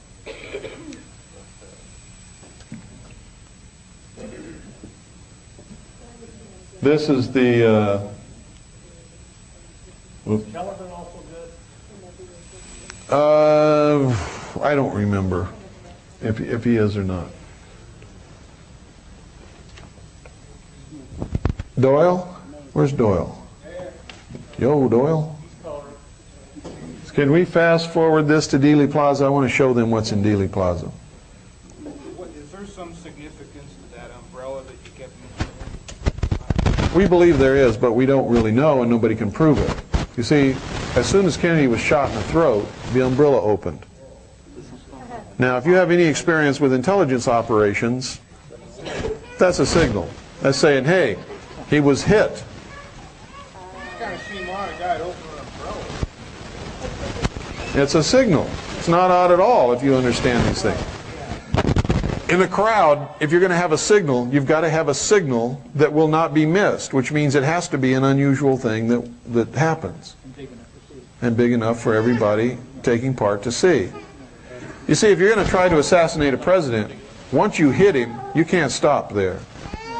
So that's the signal that it's got to continue. We've got to kill this guy. He's been hit.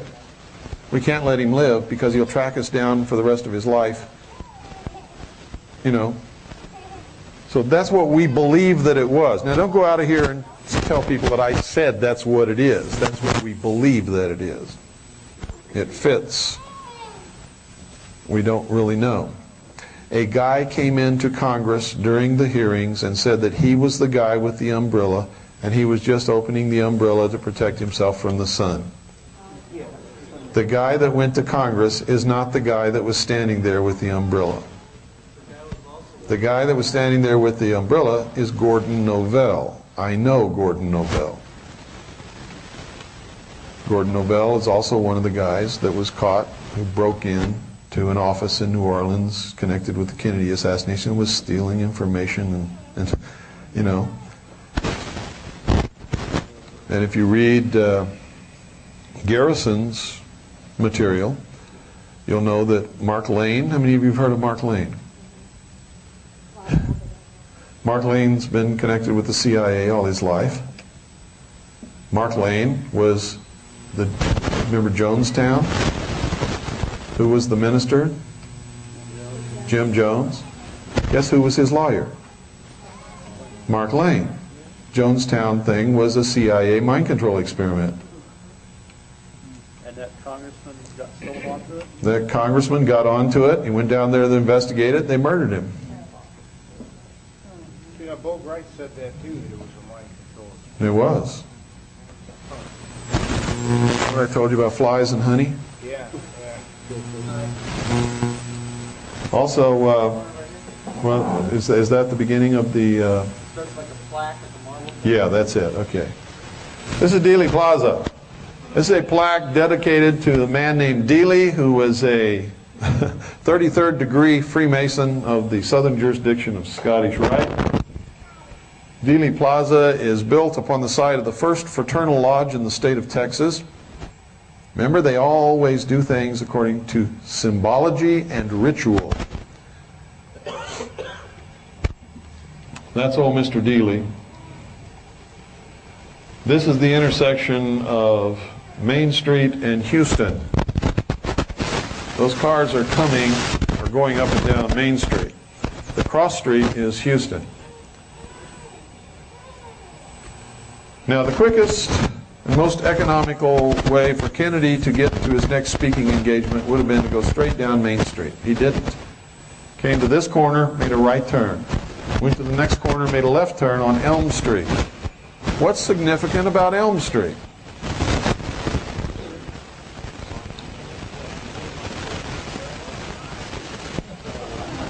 It's close to the 33rd parallel, which is one of the rituals in the history of these people.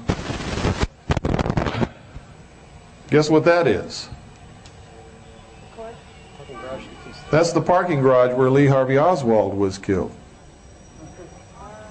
It all took place in Dealey Plaza. This is what they never tell you. It all took place in Dealey Plaza. There's the obelisk. Screw you. There it is. Big as life, just like I've always been telling you. And what's on top of that obelisk? The signature of the philosophers of fire, the eternal flame.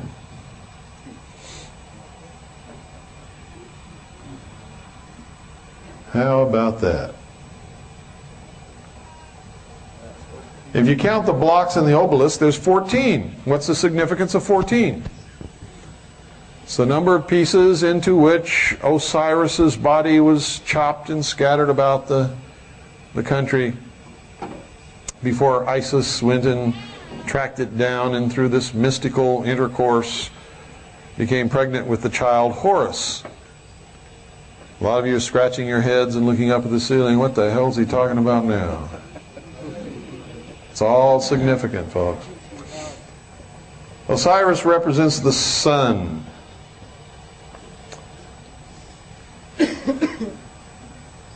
The sun is the manifestation of the power of God.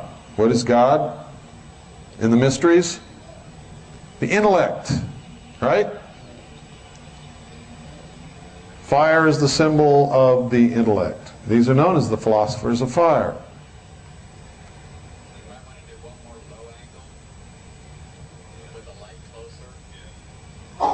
Osiris is the representation of the doctrine.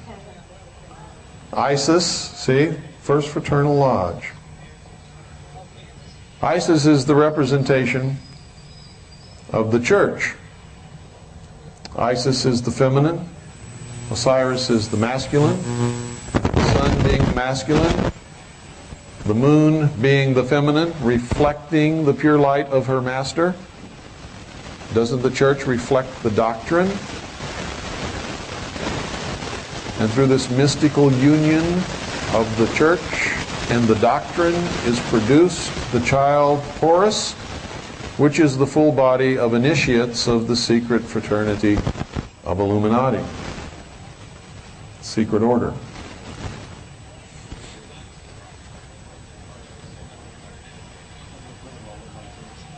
Pardon?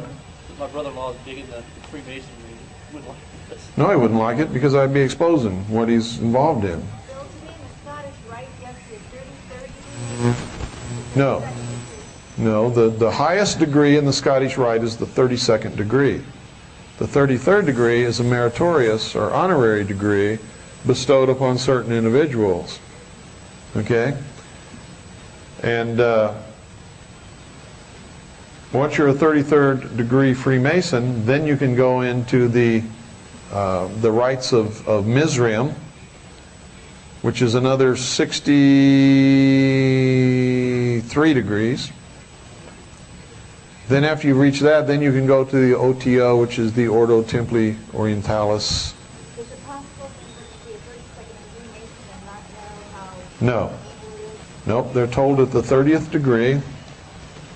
When they reach the 30th degree, they're told. They know. If they tell you they don't know, they're lying to you. And they have to lie because they've taken oaths to keep it a secret. They can't tell you the truth. Even if it's your father, they've sworn.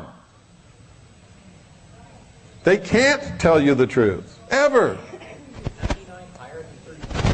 Pardon? It's 96th degree is the highest that the rites of Mithra go. And then from there you go into the OTO for another 9 degrees. That's the highest. The reason I asked is I was listening to the Art Bell show. Somebody came on and asked me if he was Mason to get 99 degrees. Well, then that means he's gone beyond 96, which would put him into OTO. He's really diffusing disinformation. Art Bell, are you kidding? Do you listen to the Art Bell show and you're asking me if he's putting out disinformation?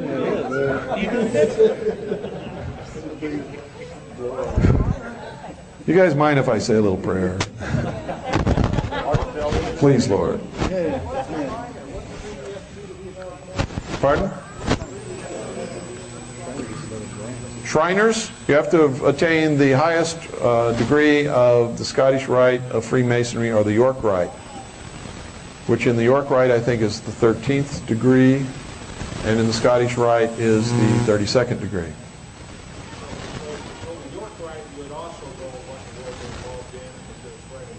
At the highest levels, yeah.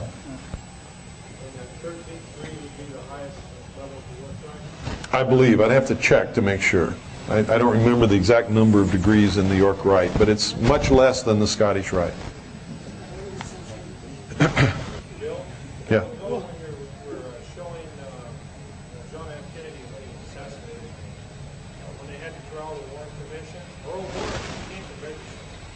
Earl Warren's a 33rd degree Freemason. Gerald Ford's 33rd degree Freemason. But Earl Warren, during the Warren Commission, he came from Bakersville. His father was murdered. And the chief of police of Bakersville, that was his only suspect, was his own son. Is that Chief Grayson? Chief Grayson. What are we seeing? This is the corner of Maine and Houston. I've got to concentrate on this, folks, because there's things you've got to know about. So save your questions for later. This is the corner of Maine and Houston. This is the old courthouse over here. It's very old.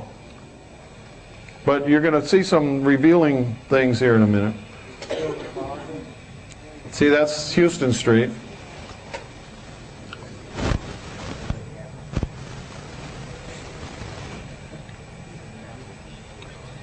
Here we go. Throughout history, these orders have been known as the Brotherhood of the Snake, the Brotherhood of the Dragon. There's the dragon. It's not a griffin, that's a dragon. That is the symbol, and you'll see this in ancient books and writings. This is the symbol of the Brotherhood of the Dragon. That's Scott Becker. He ran the Becker Satellite Network. We went to Dallas together to do this. God, I don't even remember. Long time. 1992, I believe it was.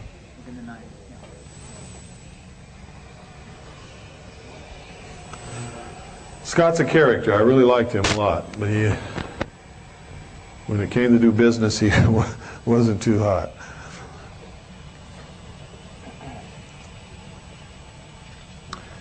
These are the sheeple who walk through Dealey Plaza every day and don't see a bleeding thing. Don't see any. Look at this. There's Osiris, the doctrine. There's Isis, the church, reflecting the pure light of her master.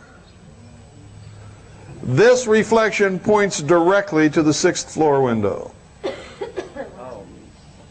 Also, it's on the 6th floor. Did you notice in the building the 6th floor window is the only square window in the building?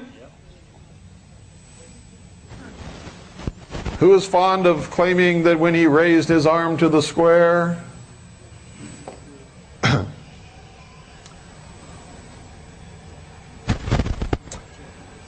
Isn't that what they put on Kennedy's grave?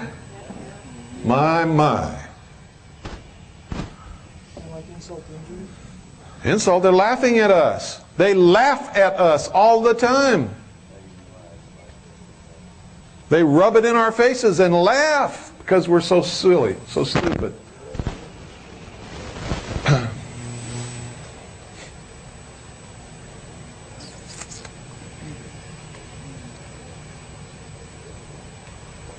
Now what are these columns and pillars over here? And they're on the other side of the street likewise. They're the quarters of the round stone temple of the sun, just like at Stonehenge. Dealey Plaza is a temple of the sun for the mystery religion of Babylon. Kennedy was killed on Elm Street. Elm Street is where traditionally they have posted the notice. It is also a grove. The sacrifice was always committed in a grove up on a stone altar when the sun had reached its zenith. When Kennedy was shot, it wasn't 12 noon, but on that latitude, the sun was directly overhead. Don't believe me? Look at all the shadows in the Zapruder film. If you want to see a representation of what happened in Dealey Plaza, watch The Lion King. When the brother, Scar, takes the little cub, puts him on a rock under an elm tree in a valley at high noon, and then the hyenas start the stampede of the animals toward him. He was to be sacrificed upon that rock under the elm. Nightmare on Elm Street. They laugh at us all the time. It's hilarious. Now let me tell you something.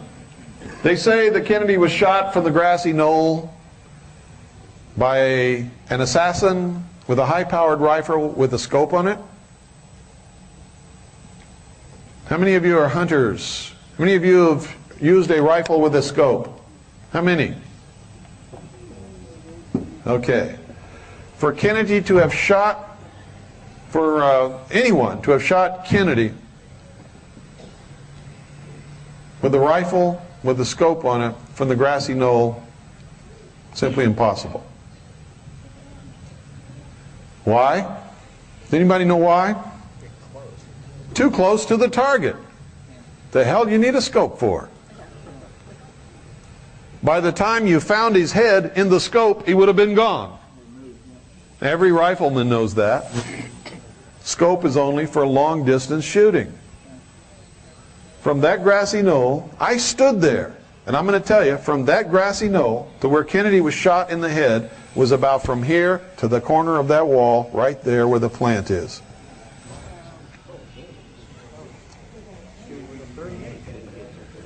So, when they tell you that he was shot by a rifleman using a scope on a rifle, I don't care if it's high-powered or .22, it's no.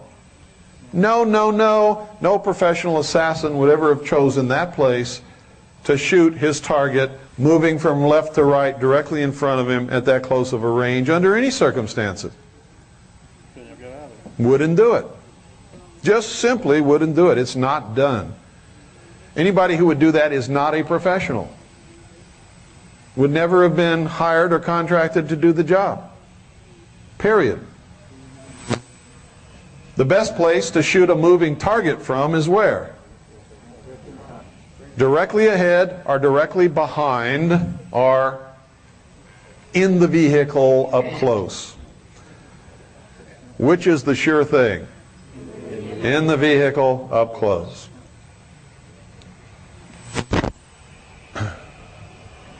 Oop. Everybody close your ears. Scott is going to say an obscenity here.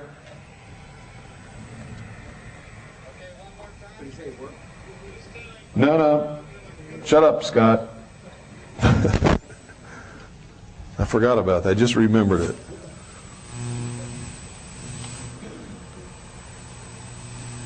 See, we found this place. It goes right down into the sewer. And there's another hole right down in there where you can go down and disappear forever. How long have that been there? It's been there forever. And that's the view from the hole. It's not a good shot either, is it? And there were more trees and other things there on the day Kennedy was shot that are now gone.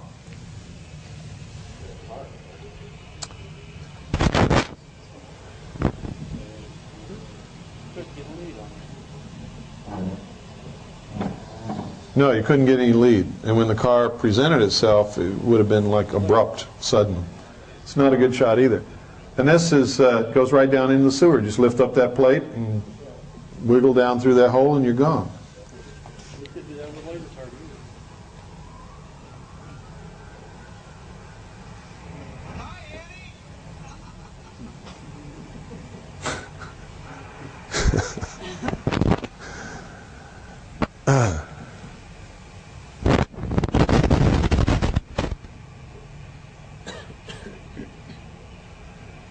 Okay.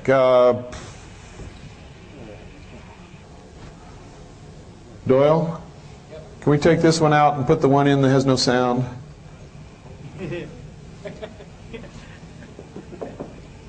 Remember the one you had in first? Yeah, stick that in. Yes? You're going to see. I'm going to show you.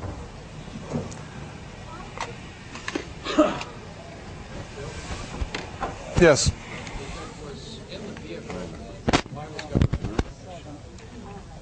I have no idea. I don't think he was supposed to be shot. When he was shot, you know what he said? He said, "Oh my God, they're going to kill us all." Which tells me he knew it was going to happen. He knew it was going to happen. Wasn't there a big discrepancy beforehand, a big argument also that he didn't want to ride in the car with him? Well, Connolly? No, I think that was Lyndon. Lyndon didn't want to ride in the car. Lyndon wasn't too fond of JFK. Connolly didn't want to ride in the president's car if he was going to have a bad reception. But he actually had a good reception. Okay, yeah. Back that up. Okay, pay attention to this, folks, because you can see everything here. Here is Dealey Plaza. You can see it's laid out in the truncated pyramid of the Temple of Initiation of the Mysteries. The capstone is missing. There are actually three triangles here. Actually three pyramids here. One big one, and two small ones. There are three eyes over the pyramids that are the underpasses under the railroad overpass. This is Main Street here. They took a right turn, went down here and turned left on Elm Street. Was shot in the throat here. Supposedly shot in the back here. Shot in the head and killed here. 3 shots, 3 wounds. That's 6. There's the 6th floor. All of this is in the tremendous symbology of the mysteries. Now, here's the kicker. Where was he hit? And it also explains why these 2 wounds were weird. In the Masonic initiation, Hiram Abiff is attacked and hit in the back or the chest, this torso area, the throat, and in the head. Exact same wounds suffered by Kennedy. Where'd you get the footage of the overhead helicopter shot? Pardon? Where'd you get the helicopter shot that they just showed? From a helicopter. I mean, did you do that yourself? We did that.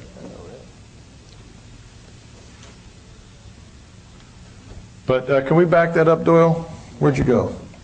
Don't go away. I need you. I need you, Doyle. Isn't it nice to be needed? Yeah. I'm that color, man. Need to back that up to that, what you call it?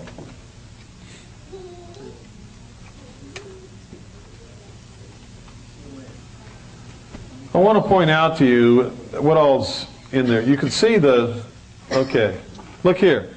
Over here, see this? This is part of the temple of the sun. This is another part. Instead of all being together in one spot, they're separated. There's 4 of them. You put them together, it makes a stone temple just like Stonehenge. See up there?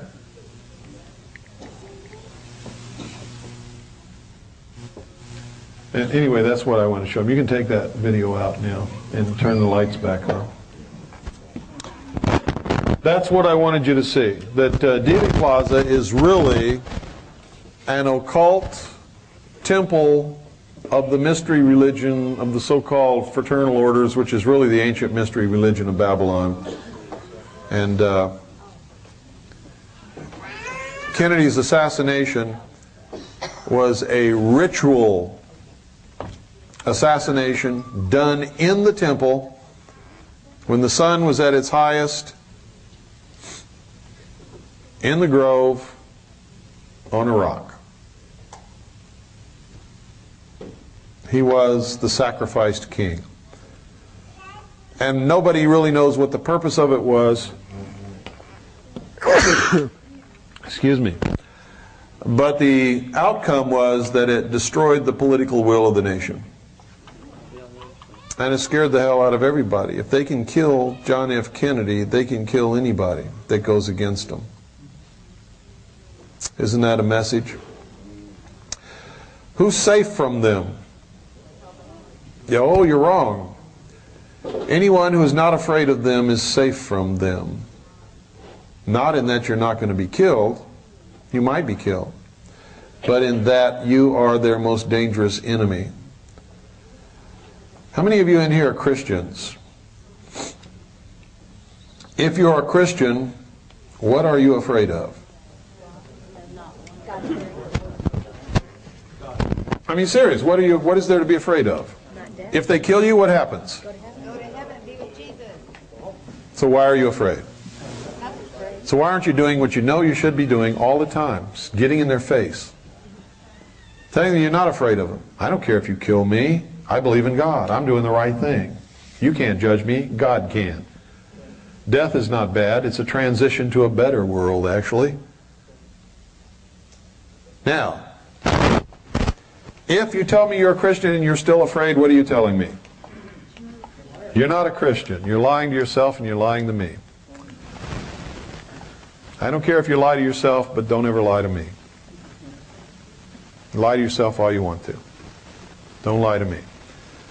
If you're a Christian, you cannot be afraid. There's nothing that they can do to you, period, that is bad. Nothing. Nothing. Nothing. That's why I'm the most dangerous radio host in America. That's why I'm the most dangerous thing that's ever come along to these people in their entire history, because I am not afraid of them. I don't care if they kill me tomorrow. I'm going to do as much damage to them and expose them for what they are for as long as I'm living. And you know what else? And in doing that, it sort of protects me, because if they come along and kill me tomorrow, what are you all going to believe? You were right. That you were right. You know, I had some doubts, but now I know he was right. And so now they can't touch me. Now they can't touch me because of that. They've waited too long. They thought I was some silly little fool that would destroy myself somewhere along the way, and it hasn't happened. So now they back themselves into a corner. If they touch me now, in fact, I'll go one further. If I step out on my porch in the middle of winter and slip on the ice and my head cracks open as an accident, the whole world is going to know they killed me to shut me up. And I was right all along. And that's why they come every winter and put salt on my steps. Yes, sir.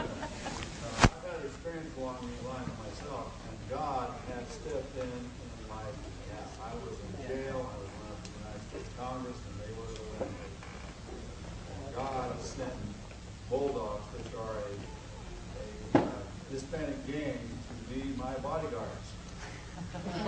That's great. That's great. And I was like you, I don't care. You can't. You see, what is it when you're afraid of somebody?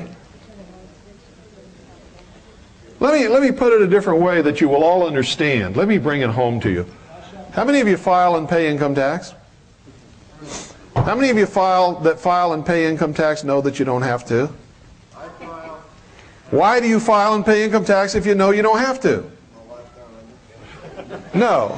It's because you're afraid. If you're afraid and you file and pay income tax and you know you don't have to, what are you doing? You're paying tribute to your master, and you have admitted that you are the slave. And you are afraid, which means you're not a Christian. No matter who you tell you are, no matter what church you go to, no matter how you try to convince anybody, you know in your heart you're not, because if you are, you cannot be afraid. And that's something you have to deal with for yourself. I'm not saying this to embarrass anybody or make anybody feel bad. I'm saying it because we have to learn to live with the truth. Whatever the truth is, no matter who it hurts or helps, even if it hurts me. See, I had to start with these same things too. And I had to do some real reckoning here with myself before I could get up here and try to reckon with you. I couldn't do it if I hadn't reckoned with myself first. And neither can you. You can't fight this battle if you're afraid of the enemy. He's already beaten you if you're afraid. You're whipped. You're finished. You can't fight the battle if you're afraid of the enemy. You can't do it. If they walked in here right now and put a gun to my head and said, we're going to shoot you, unless you say this, this, or this, I'll say shoot. Shoot.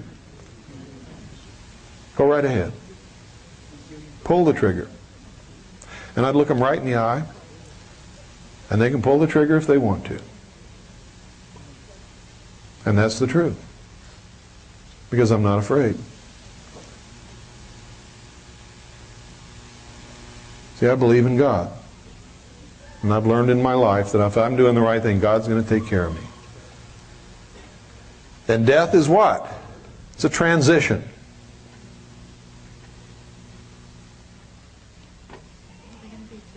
They can't kill me. All they can do is set me free from this body. That's all. And isn't that the ultimate freedom? Isn't it? And who loves freedom more than anybody in this room? Me. So they can't hurt me. They can set me into another state of freedom. And if I've been doing God's work, God's going to smile at me and open the gates, and I'm going to get some rest. And it's going to feel good. You know? Whether there's really gates or that's just a metaphor for something we pass through, I don't know, but I'm going to find out. I'm also an investigator. And that's going to be the ultimate research project. And if I can, I'll come back and tell you what the results are. Yes, sir. What is the status on the next issue of Verify? It's being worked on right now. The paper has been laid out, and we're putting stories into it. And as soon as that's done, it'll go to press and be on the way to you. We've had some tremendous setbacks. We lost our staff. Then we had tremendous computer failures. And what else happened? The new editor that we got, his wife just recently had a baby, and that stopped everything again. You know how that is. Do you have a time estimate? No. No. I don't have a time estimate. And we foresaw these kinds of things happening because there's nobody You know who really runs this whole thing? Annie and I. That's it. And we're doing a tremendous amount of work that everybody else says they can't do because they're just one small, lonely little person. So that's why we sold the paper by number of issues rather than per week or per month or per year or whatever. So that if we had these kind of things, we're not infringing upon breaking anybody's contract. We will deliver the number of issues that you have subscribed to. Maybe not as quickly as you would like it, but you will get them. Yes, sir. A couple things. You lost the Swiss America as a sponsor, right? Yes. So are you going to be down to one show a week probably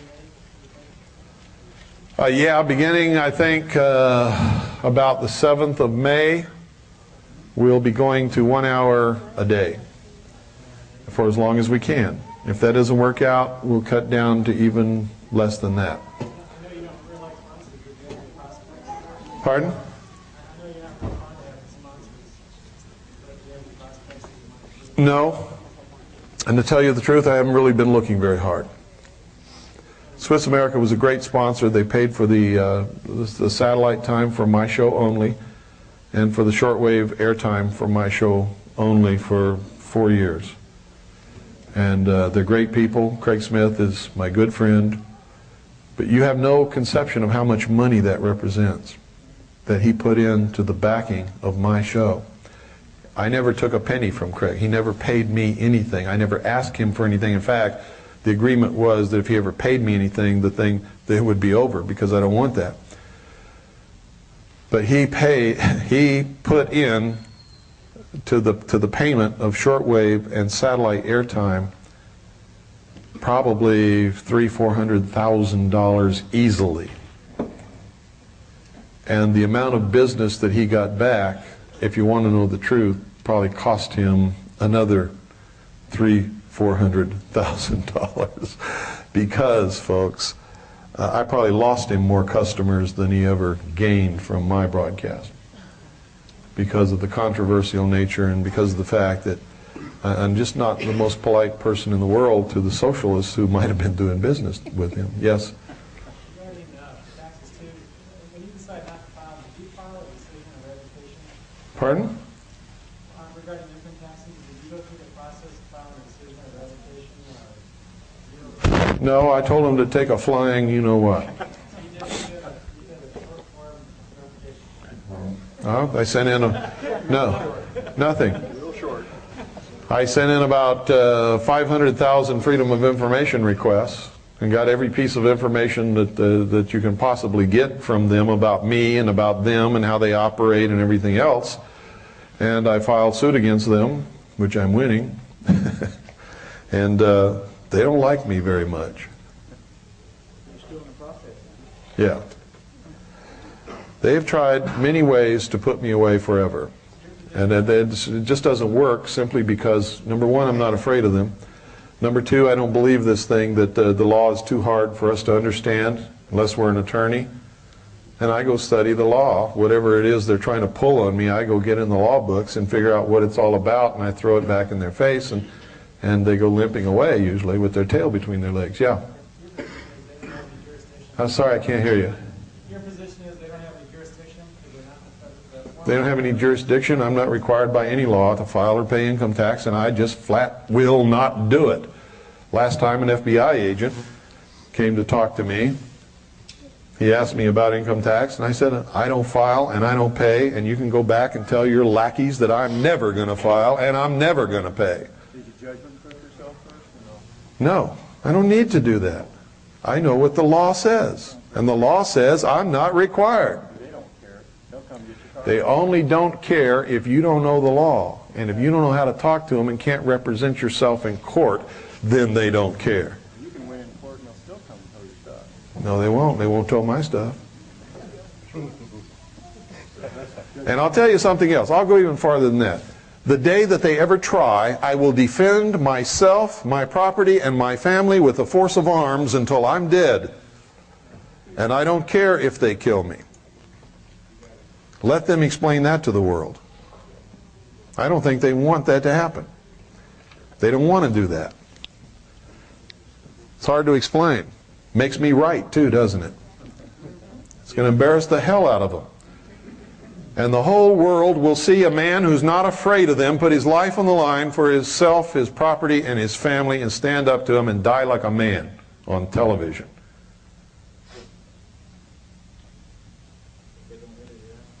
And the whole world will know that it was the right thing that I did. People know too much about me for the spin doctors to get a hold of it. That's why, you see, when the president names me in a White House memo as the most dangerous radio host in America, and Dan Rather's talking about the militia of Montana, what does that tell you about me? That I've got some power. They're afraid to even mention my name on the 6 o'clock news. I've got some power, and I know how to wield that power. I know who I am. I know how much power I have. And it's the power of information and knowledge. And they know that I'm not afraid, and I will go to the wall to defend my rights. And they know that that's what every American is supposed to do, and they don't want anybody to see that. So, there you have it in a nutshell. Really, that's what it's all about. If you're not afraid and you have information and knowledge, you are powerful. I'm not unique. I just worked hard for this. I love my children. Believe it or not, I love your children. I love all children. I don't love all adults. But I love all children.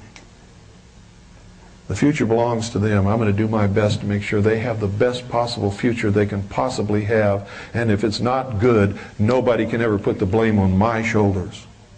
Nobody.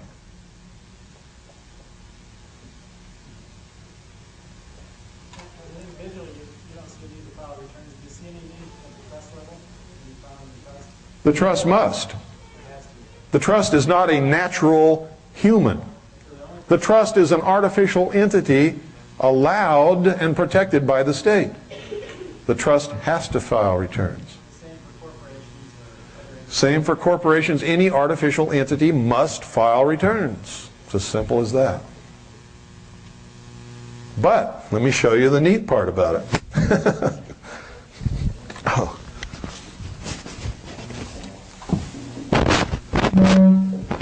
Thank you. First time I've ever been piped aboard.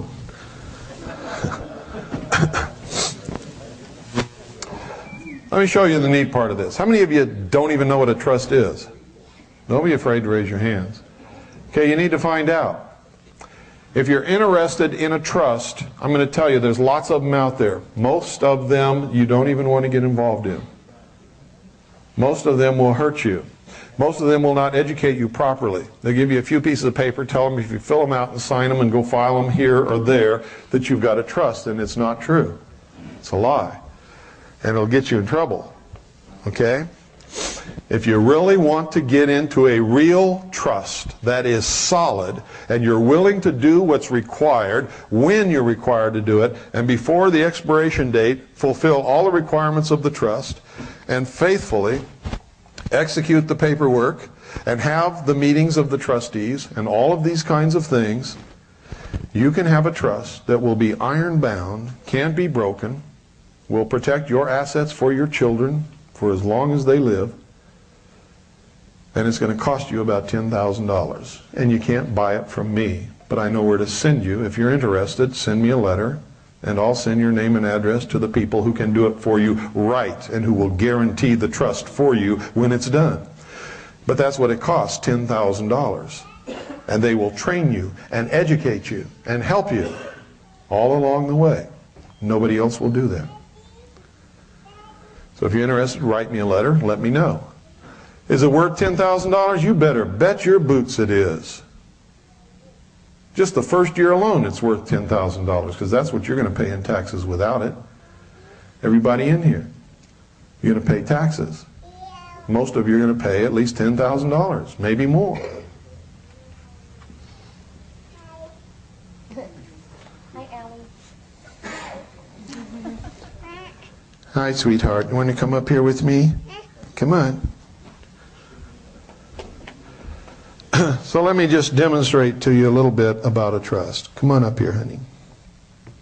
Come on, let me have your little hand. Give me your hand. That's it. You can come up here with Poppy. Okay? Oh, you want to talk? Let me do this thing for everybody. What time is it? It's after 7? Okay, I'm going to do this real quick and then we're going to be finished, okay? And then I'll see you tomorrow at 1. In a trust, what you do is you have a family trust. Bill? Yes? People real quick, you're going to leave. Maybe give an overview of what tomorrow. It's not going to cover anything we talked about today. It's going to be a lot of Area 51 stuff, a lot of slides. It's going to be really interesting. Is what it's going to be. Okay, this is a family trust. A family trust is where you take everything that you own or have ever owned and you put it in trust for the beneficiaries. Now here's where you get in trouble. The trustees can have no interest in this trust. Okay? So you have to designate beneficiaries. They should be your children. They don't have to be your children. It can be anybody. The way we have ours set up is we have our children are the beneficiaries of the trust. Everything that we own has been relegated into the trust. We own nothing. I don't own this shirt. It belongs to my daughters. It's the truth. We own nothing. Ooh, what you got there? What in the world have you got? Annie and I are the trustees. We are the fiduciary agents of the trust. This trust has another trust, which is the business trust. This trust conducts all the business. The beneficiary of this trust is this trust. Okay? We also have 4 other trusts, all of which the beneficiary is this trust. This trust owns all our vehicles, automobiles, conveyances, whatever.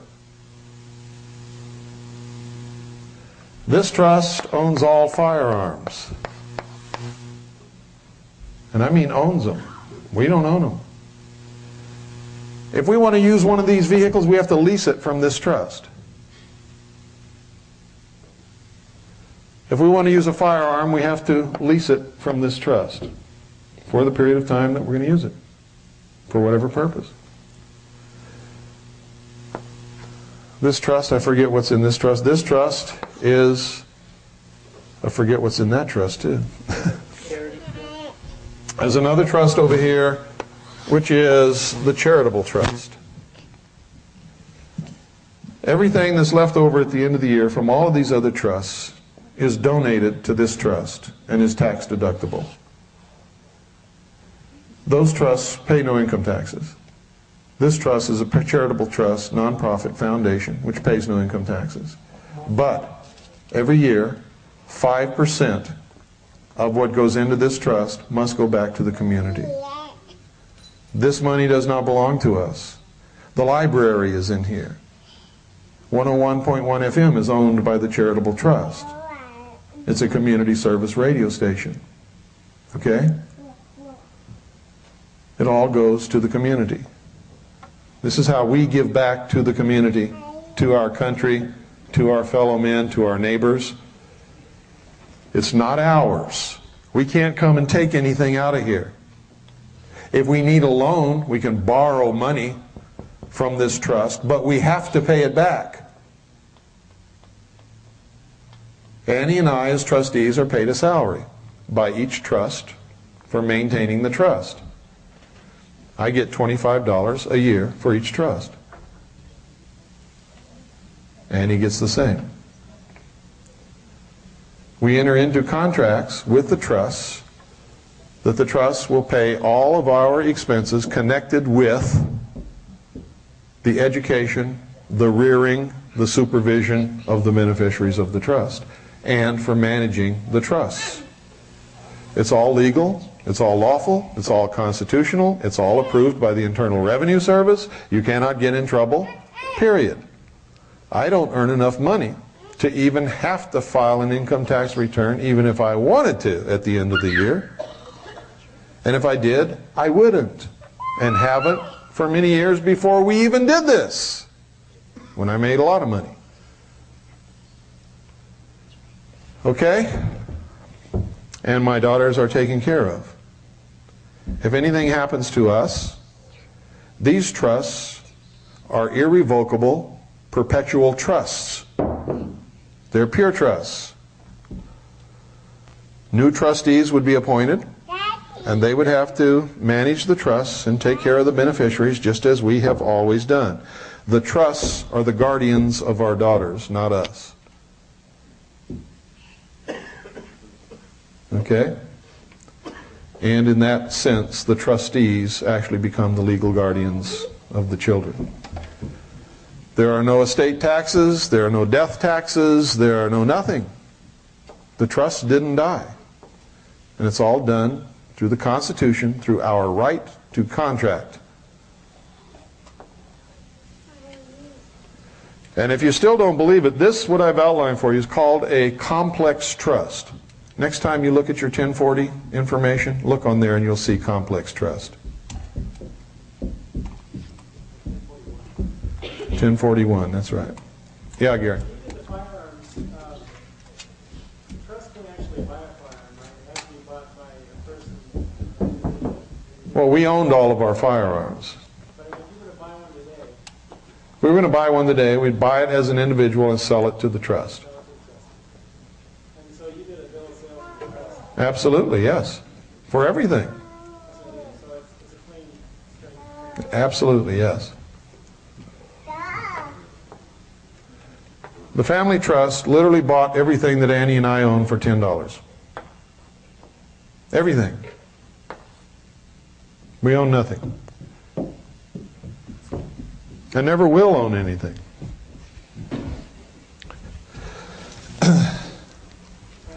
Now that's commitment.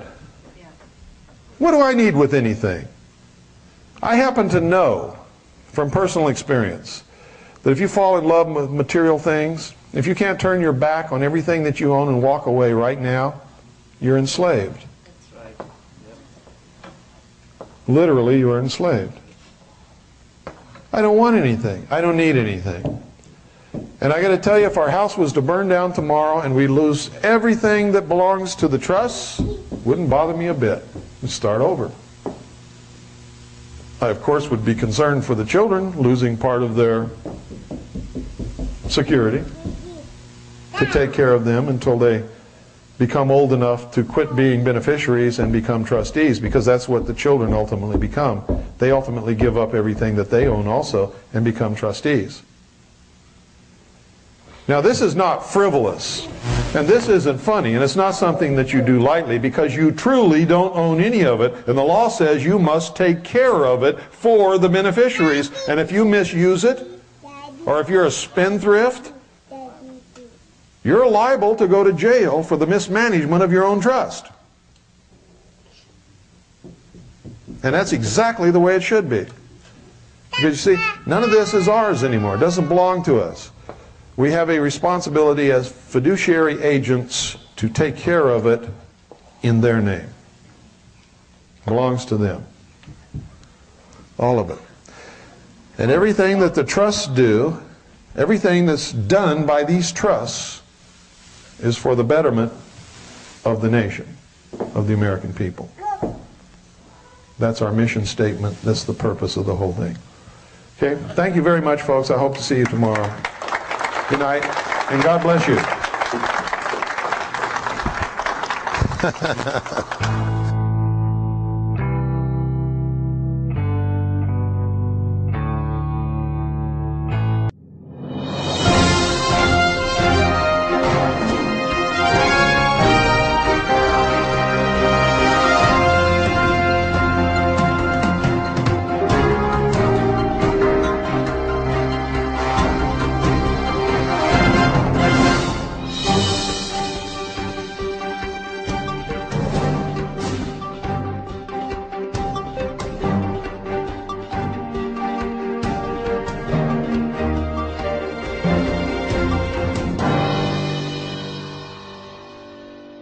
Okay, if everybody will stand and pretend there's a flag up here, Pooh's going to lead us in the pledge.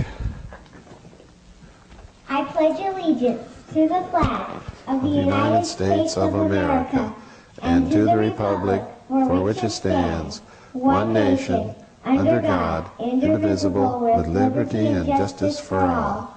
Thank you, baby. Thank you. Thank you, Pooh.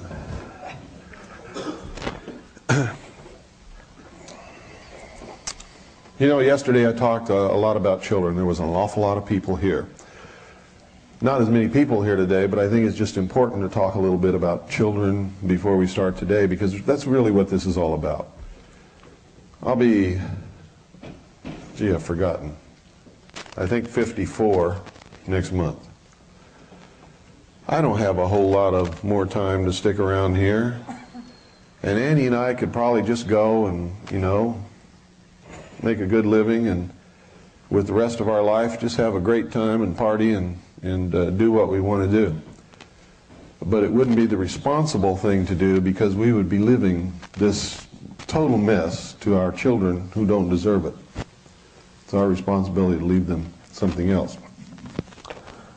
And so that's what that's why we're doing all of this. There's a lot of things that I'd much rather be doing. I have a degree in photography, and that's really what I love to do. I'd much rather be up in the mountains stalking a herd of elk to get some fantastic shots that nobody else has ever got on film than be here doing this. But I look at my children and I can't go do that, because it's irresponsible of me to leave the world in the condition that it's in for my children to clean up after us. And the way things are going, folks, they won't have an opportunity to clean it up, because by the time they become of age where they could possibly do anything, it's going to be all over. How many of you heard President Clinton's State of the Union address? What did he say? Anybody remember what he said? Huh? For the year 2000, why? To cross that bridge into what? And how did he put it? We're going to watch the sun set. Didn't he? And prepare our children for what? The new dawn. Now that went right over the head of most Americans, but if you've studied the symbology of the mystery schools and the Illuminati, the fraternal orders that are bringing this about, the socialists, the Marxists, the communists, who all speak that kind of language, what they were saying is, we're going to destroy the world as it is now, and we're preparing our children for the new world order. That's what he said. Most Americans didn't understand a word of it, didn't even know what in the world he was talking about. But I did, and a lot of other people did, and every initiate on the face of this earth was sitting there with a big smile on their face, laughing at the rest of us profane fools. Cattle, they think we are. Their conception of us is a nation or world of people who will not use their intelligence, are no better than animals who have no intelligence, and therefore are beasts of burden and stakes on the table by choice and consent, and are our lawful prey. How does that make you feel? How does it make you feel? How many of you have a 32nd degree Freemason in your family? 30 on up know exactly what's happening, and they're part of it. They'll tell you that they don't. They'll tell you that I'm a liar. And you ask them to tell them what they're doing, they can't tell you. They'll tell you some bullshit about their fraternal order existing for the good of the community, and they'll point to the hospitals that they built. Okay? They can't tell you the truth because what? By the time they've gotten to the 30th degree of the Scottish Rite, and this is just one organization I'm talking about, there are many under many different names, where at the highest levels they are actually members of the Illuminati, the illumined ones, the initiates, the guardians of the secrets of the ages. They call themselves many different things. They've taken 30 different oaths that they will never disclose the secrets of the order. Blood oaths on penalty of death. And you say, hey, what about these oaths on penalty of death? Oh, those don't mean nothing. They're just, ceremonies. How many of you believe that grown men put on robes and walk around in secret rituals in temples without windows and take blood oaths and don't mean it? How many of you believe that? And if they'll take those oaths and don't mean it, will they mean the one where they have their hand on the Bible? Of course not. They're lying to you. They are liars. Chronic liars. One of their ceremonies and oaths give them permission to lie, if it protects the secrets of the order and tells them it's okay. Now, it's important that you know this symbolism so that you understand what these people are talking about. Because Clinton was talking to the nation in the language of these secret orders, and it went right over everybody's head. They didn't even know what he said. And he gave the timetable. What was the timetable? No, he said it in days. 1,000 days, didn't he? Recently at a press conference, Sarah McClendon asked him a question. How many of you saw or heard that or read about it? She said, Mr. President, there's a lot of these crazy people in this country talking about concentration camps, and they're going to be rounding up patriots and all this kind of stuff, and I just want to know if you could say a few words to, to clear this up, because it's hurting the nation, Mr. President. What did he say? No, he didn't say it's posh. He did not deny it. What did he say? There is no freedom. What he said, folks, is this. He says there's some substance to that. And they can talk all they want to. We're all going in to the new century together, whether they want to or not. Direct quote. Now, how clear does it have to be before somebody wakes up?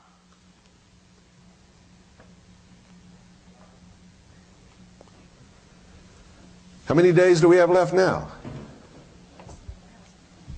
See, I told you yesterday, I'm not nice to people anymore. There's no time to be nice.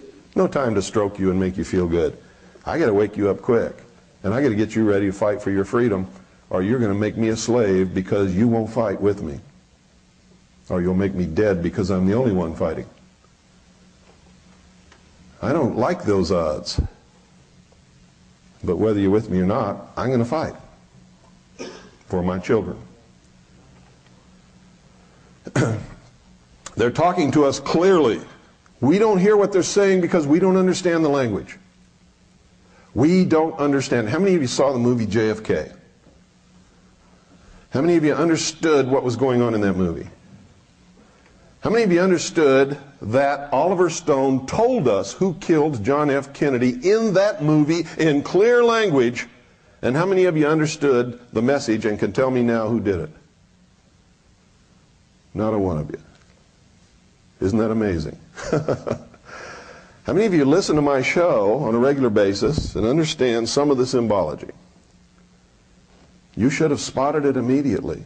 He told us who killed the president in that movie. He knows. That's why they came down so hard on him about that movie. Not because he made that movie about the CIA was involved, but because in that movie he named the killers of the president. And all of those who participated in that murder understood what he said. The rest of the nation didn't. And it scared them, because there's people like me out there teaching you the language. It scared them. Oliver Stone scared them. Now, you all saw in Dealey Plaza yesterday, what was there? Those of you who were here yesterday. The obelisk. The penis of Osiris.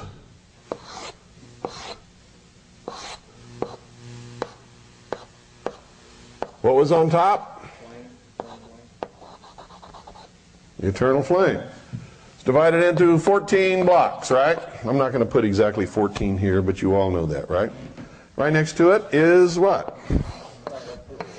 Reflecting pool. Long, rectangular. That's the vagina. This is the penis. This is the vagina. This is the masculine. This is the feminine.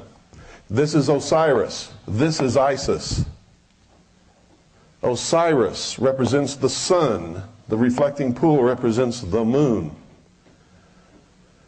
The sun is the doctrine, the power, the God. Represents the source of all life on earth. The feminine reflects the light of her master. The feminine is the church. Isis is the church. Remember the story? Osiris was killed by Set. Where do you think we get sunset?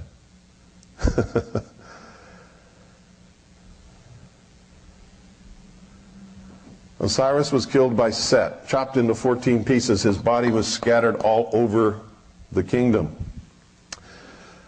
That represents the death of the true religion.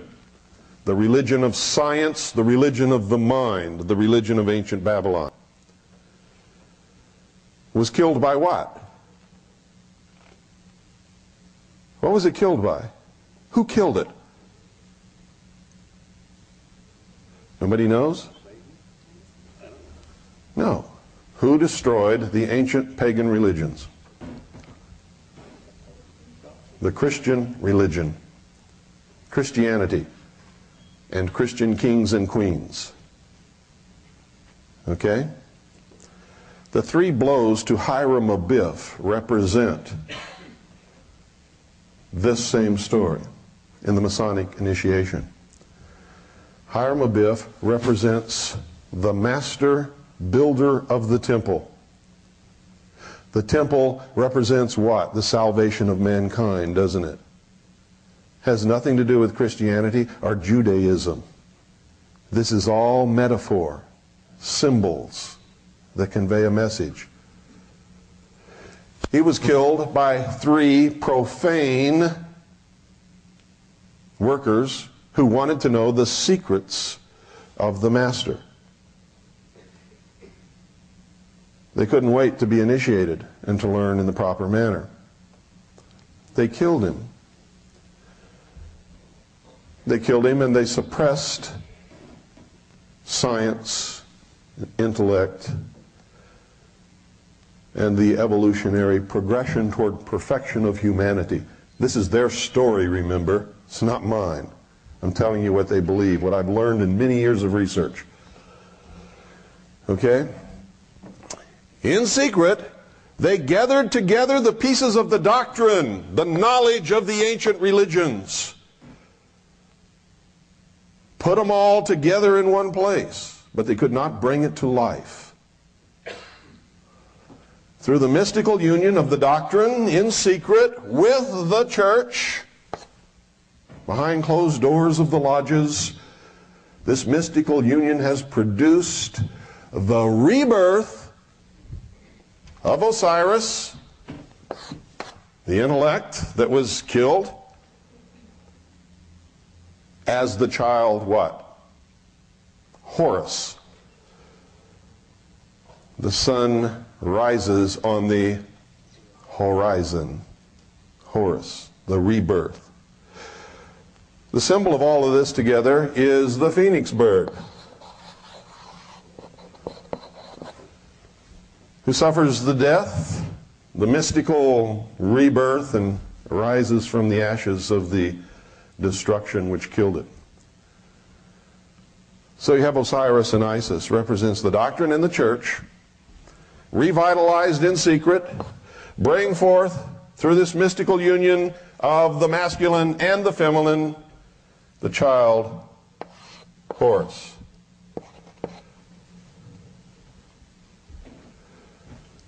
The child Horus is the full body of initiates, the adepts, the illumined ones, the priests,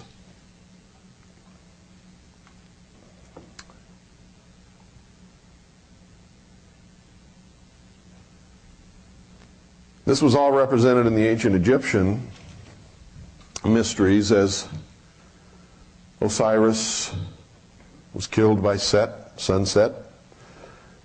He rode in his boat through the underground, through the mystical union between the dead parts assembled together by Isis, except for one.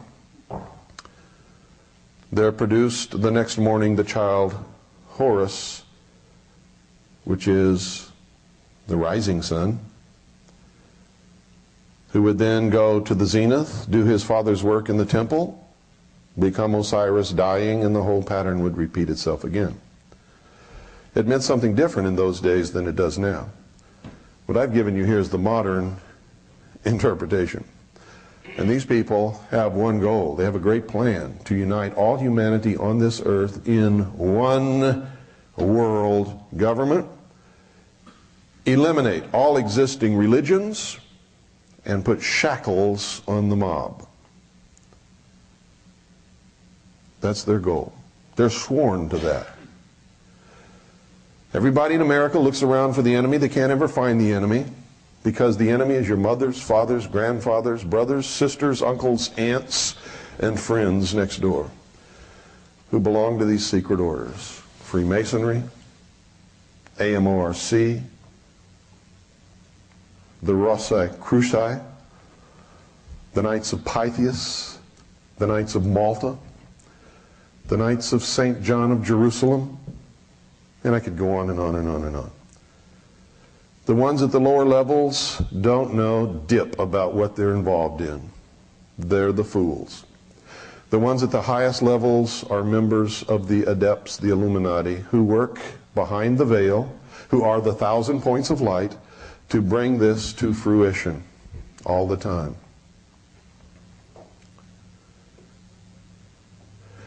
They have buzzwords and code phrases that they use to identify themselves to others. If you walk into a room and you see someone standing like this, he is a member of this secret order. He's identifying himself to others who know the secret signs.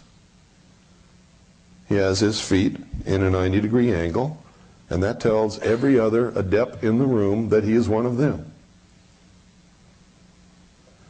There's another code word that a very famous man uses. When I raised my arm to the square,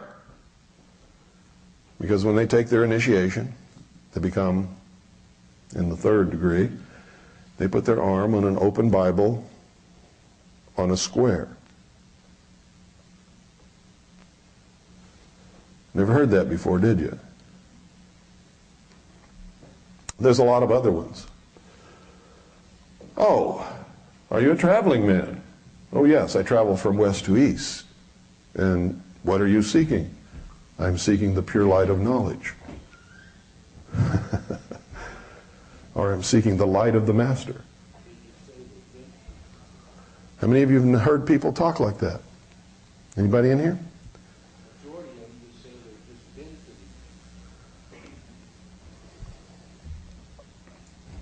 And they're always going from west to east.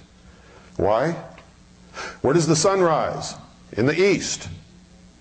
In the lodges, where's the source of knowledge and society come from, civilization? The east. Always.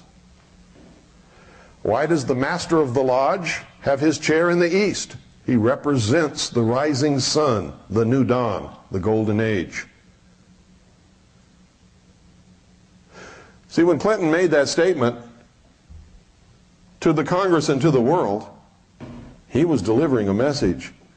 We're going to reach the fruition of the work of hundreds and thousands of years of our secret order, and we have 1,000 days left until its reality. And we are preparing our children for the new dawn. That's what he said.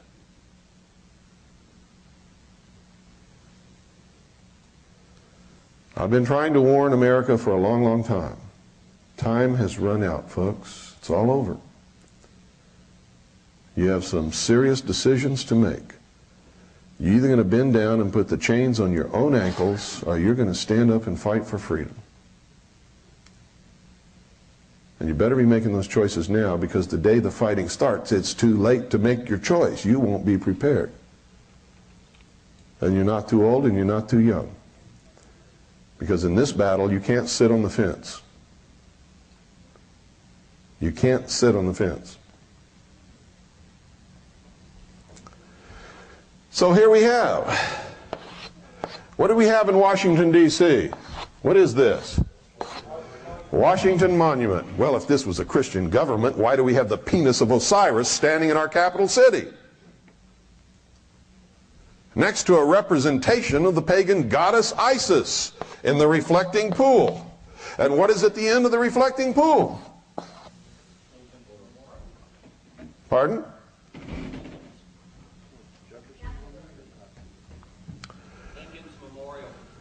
Well, I think you all better go home. There's two ends of the reflecting pool.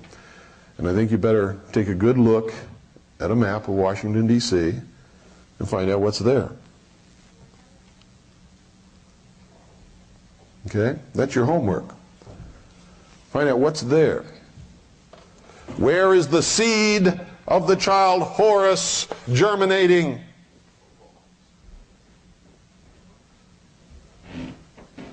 And producing the New World Order.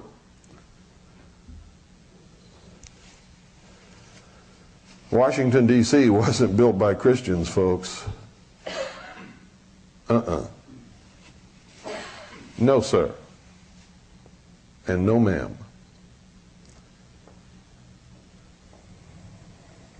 You've all read books and heard references to the secret destiny of America, haven't you? What do you think they're talking about? Huh? What do you think they're talking about? They're talking about what I'm teaching you right now. The secret destiny of America is to bring to completion the plan of the ages, the great work of the mystery schools, to return the mystery religion of Babylon to the rulership of the world. And our founding fathers were so deeply involved in it that it makes some of you so angry because you've been taught something else that you storm off and you won't listen to anything beyond that point, and so you're lost. You can't fight the battle because you don't know who the enemy is. You don't even know who you are. You've been lied to all your life. This is the age of deception. Who is the great deceiver? Even the elect shall be deceived. When are you going to learn that?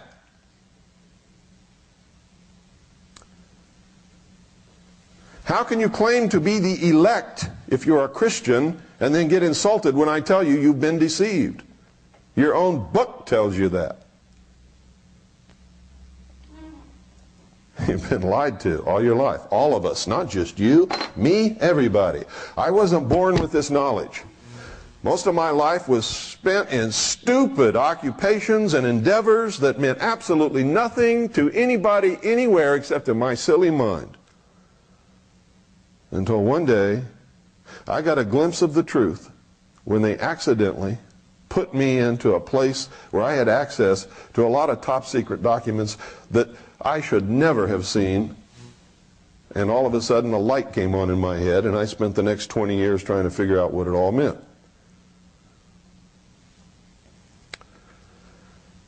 And what it means is, like I told you yesterday, I reached a point where I had to go in, look myself in the bathroom mirror and say, you are the stupidest idiot that has ever walked upon the face of this earth. And you got to stop it right now.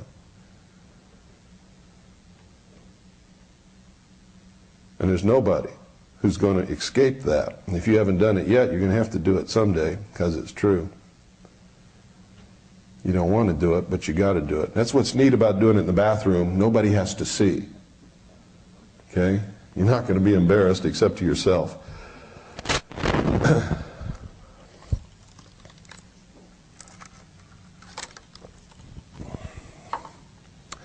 So look at all of this.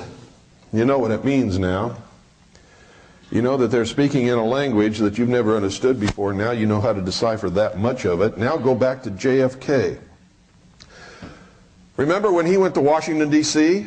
and he met Mr. X in the Capitol steps? Remember that? And he walked along and they're talking and they sit on a bench. Well, in reality, this never happened. He put this in the movie so he could tell you who killed Kennedy. They sat on the bench and they're talking, and there's a close-up. They fill the frame. You can't see what's behind them. Somebody's starting to get a little glimmer. And he says, well, who killed him then? Well, it had to be somebody that had the opportunity and the power and as he's clicking this off on his fingers, what is the camera doing? The camera's panning back. I can't believe you all watched the movie and you don't even remember what you saw. The camera's panning back. As the camera pans back, what is the answer to the question? The obelisk is directly behind these two men, and Oliver Stone is telling you who killed John F. Kennedy. He was killed by the same people who built the Temple of the Sun in Dealey Plaza on the site of the first Masonic Lodge in Dallas, Texas, where there is an obelisk with the eternal flame on top, with the reflecting pool, where the reflection of the obelisk points directly at the 6th floor window, which is the only square window in the building.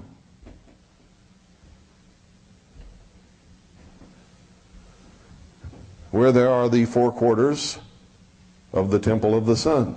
Dealey Plaza is in the shape of a pyramid with a capstone missing. What is the eye on top of the pyramid in place of the capstone? It's the tunnel under the railroad overpass. Wow! Now is it starting to make sense to you? And how are they laughing at all of us? How are they laughing at all of us? What did they put on the slain king's grave, the sacrificed king's grave? What did they put? The eternal flame. They marked their territory like a dog pees on a tire. They said, we killed him, and this is a message to everybody, don't mess with us. We are the philosophers of fire. We are the guardians of the secrets of the ages. We are the all-powerful hidden force of humanity, and we are going to enslave the world in our new world order, whether you like it or not. And they can do it as long as everybody remains stupid and doesn't know what's going on or who's bringing it about. If I had a 30-degree Freemason and a 32nd-degree Freemason in my family, which I thank God I don't, I would knock the shit out of him tonight. And that's the truth. And the same goes for Eastern Star. That's co-masonry. And at the highest level, they're exactly the same.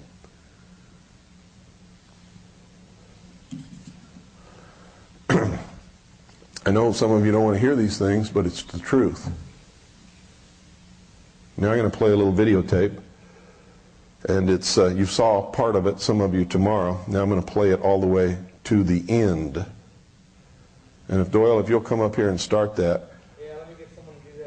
I'll play it all the way to the end now, and you'll get to see what I'm talking about here.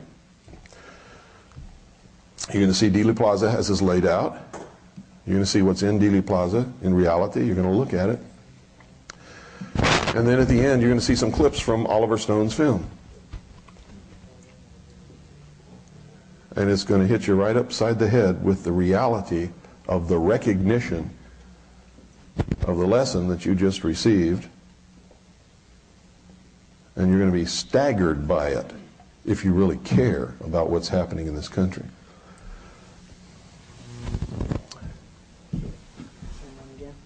Yeah, the one that had the, yeah, that's it. Watch out for that speaker, we get a lot of feedback. Okay.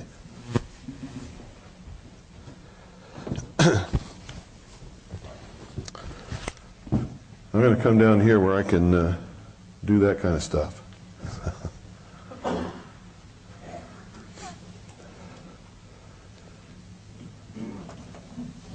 Rewind it all the way, Bill? Yeah. Okay, pay close attention to this, folks. And where it needs some elucidation, I will furnish that for you. If you're not in a position where you can see the screen real good, I would advise you to change your position now.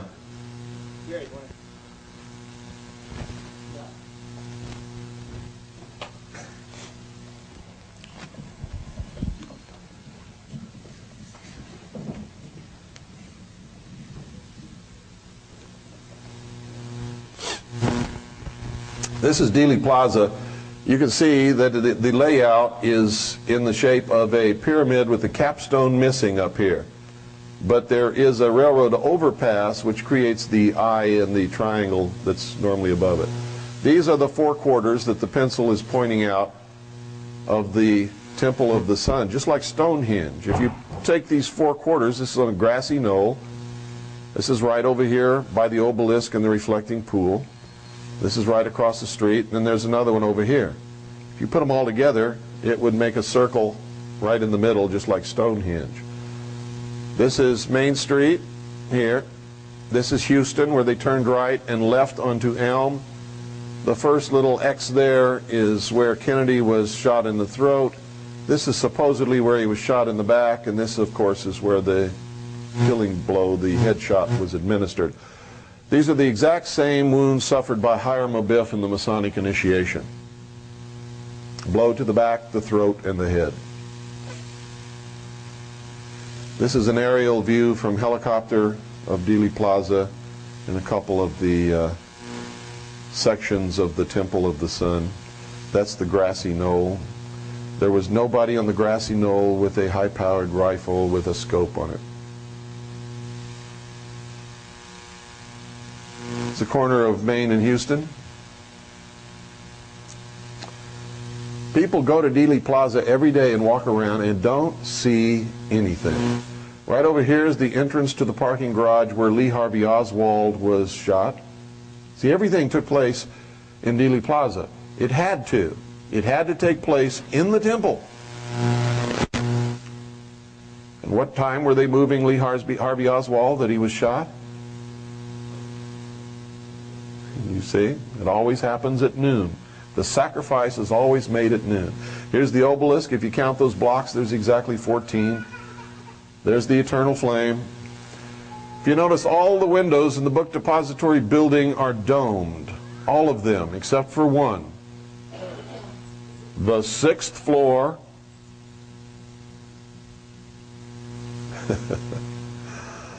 How many of you realize it was the 6th floor? Where there's the only square window in the building out of which Lee Harvey Oswald is supposed to have made the shot. On that plaque you can see that it's dedicated to the First Fraternal Lodge in the city of Dallas. There you're looking at one of the quarters of the Temple of the Sun.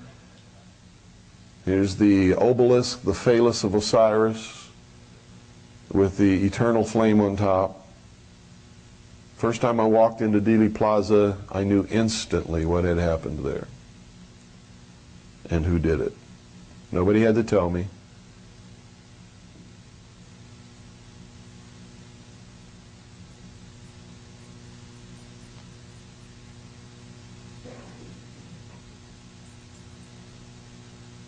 They're also known as the secret college,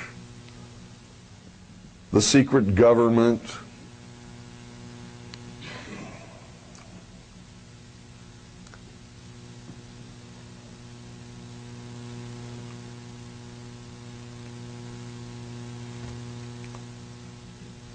Now, I took this shot on purpose because it divides the obelisk into two columns of darkness and lightness, because this is a war between the forces of dark and the forces of light.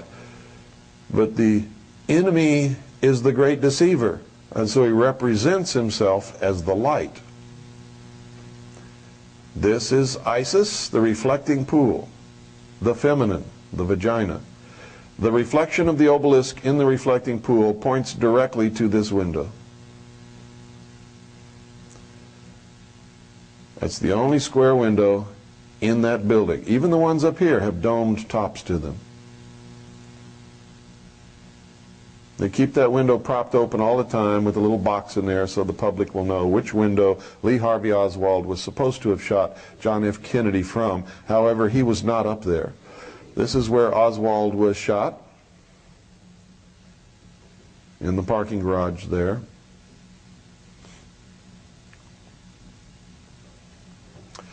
That's the old courthouse over there. This secret order has also been known as the what? Order of the Dragon, the Order of the Snake. On top of the courthouse you can see their mark here, the dragon. This is not a griffin, this is a dragon.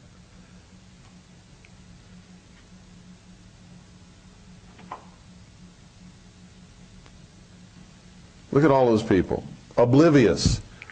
Oh look, a little, let's throw a penny in and make a wish. See where that's pointed to? If you look at the reflection, it's pointed directly at the 6th floor window. Look at this guy, he's cool. Look at her, she's taking her child to teach him something about the Kennedy assassination. See the 2 quarters across here? There's another quarter right over there, right behind those trees. And on this side, of course, on the grassy knoll, there's another quarter. They're marked on the columns by pentagrams, and you can see the pyramidal shape of the plaza.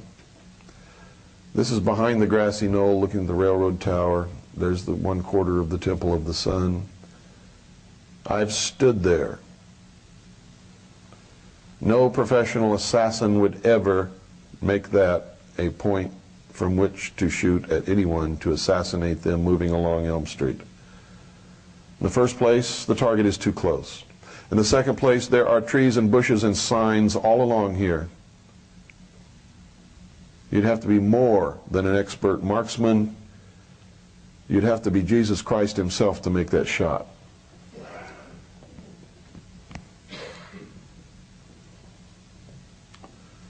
And I really don't think Jesus Christ would be up to it.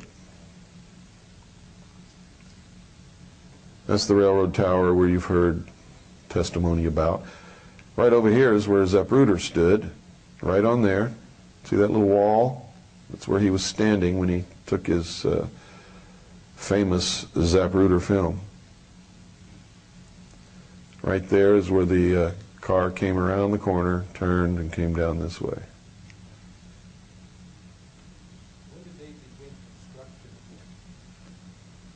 Long before Kennedy was assassinated, this was built.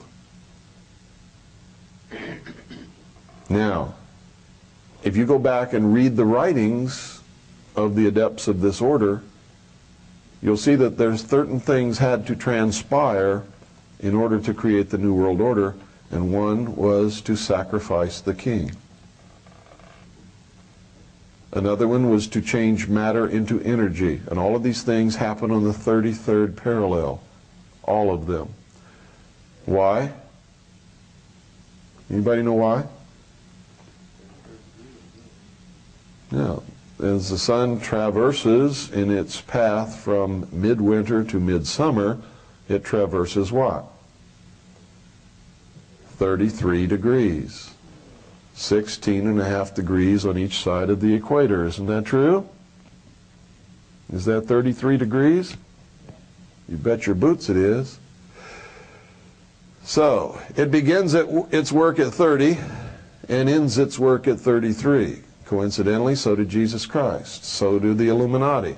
They begin their work in the 30th degree and they disappear behind the veil at the 33rd degree. And then they have another 63 degrees up the ladder that they can go. Actually 66 degrees. And then from there they can go laterally into the Ordo Templi Orientalis, which is Aleister Crowley's organization, for another 9 degrees. So you may see people who sign their name, and after their name there will be 33, 96, and Roman numeral 9.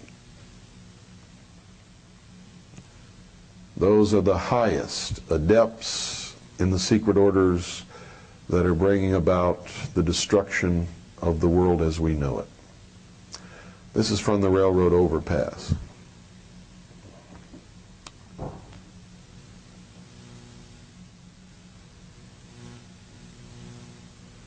Look at that.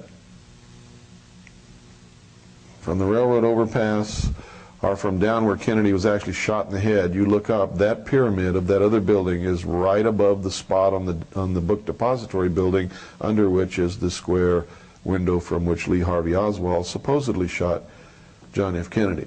But Lee Harvey Oswald was never there. He was never up there. We have a photograph of him actually standing in the doorway of the book depository building as Kennedy is being shot. He's watching the motorcade go by as any normal human being would be doing. Is that the sign that they pass behind when they're driving? Yeah. That's one of them. The one that you're thinking of was actually up further. Where the Up umbrella there. person's at? That sign's been removed.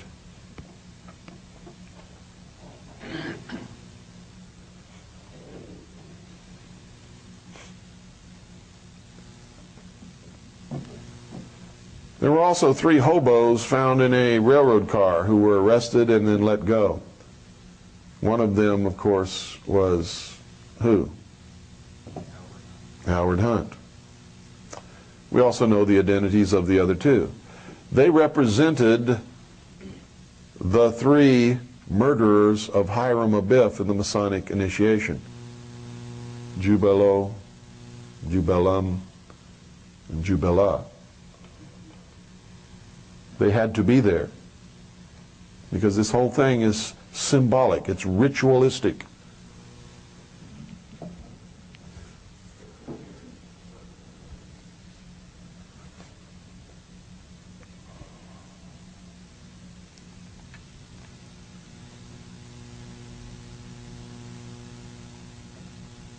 Uncle Jim will tell you, oh,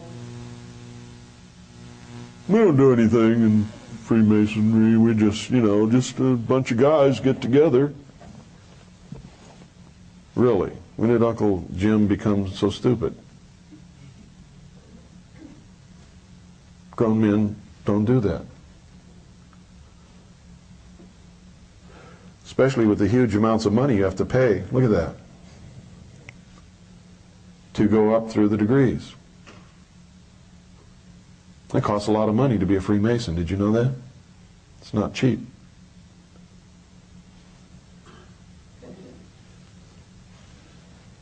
You see in each of those posts, right there, there's a pentagram. Could you point that out, please, the pentagram? It's on the posts of the sections of the Temple of the Sun. Everywhere there's a post and the top member crosses, there's a pentagram. When it went in there for that close-up, you could have seen them very clearly. But I failed to point that out at that point. But if you go to Dealey Plaza, you'll see them very clearly. Also, if you purchase our zapruder tape, it's on there. All of this footage is on our zapruder tape, including the zapruder film, including frame by frame, so that you can examine every frame any way you want to, front, back, forward, all of it. Is that pyramid in the back of that building or the top of it? It's in back. It's another building that's been built. There's John F. Kennedy, President in the Oval Office. Is there volume on this, Doyle? I don't remember. I don't remember where the volume comes in, but there's going to be volume coming up here shortly.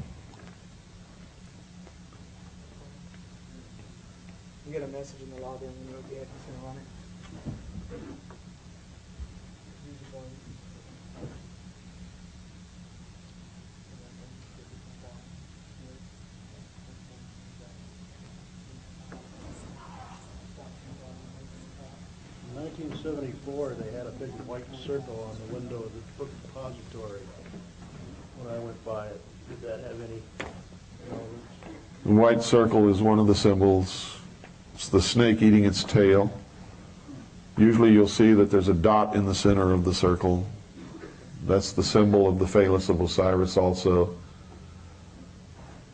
It's also the symbol of the generative force, the intercourse between the male and the female, or the unification of the doctrine in the church, which produces the child Horus. This is the Zapruder film. You'll never see it better than this in your whole life. This is the very best copy that can be obtained anywhere. Now, it's a little off color. That's this TV set. There's a little bit too much red, but it's not going to stop you from seeing what you need to see.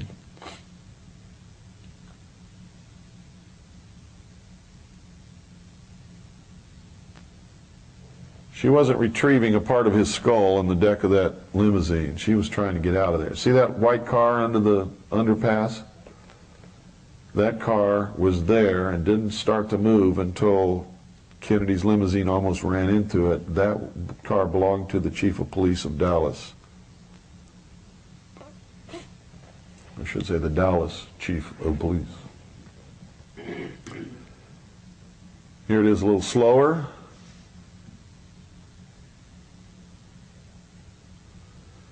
Now, the reason a lot of the frames are blurred, people complain about this, nobody can do anything about it. Home movie cameras at that time in 8mm format that used Kodachrome had a shutter speed that could only go at its very fastest 1/30th of a second.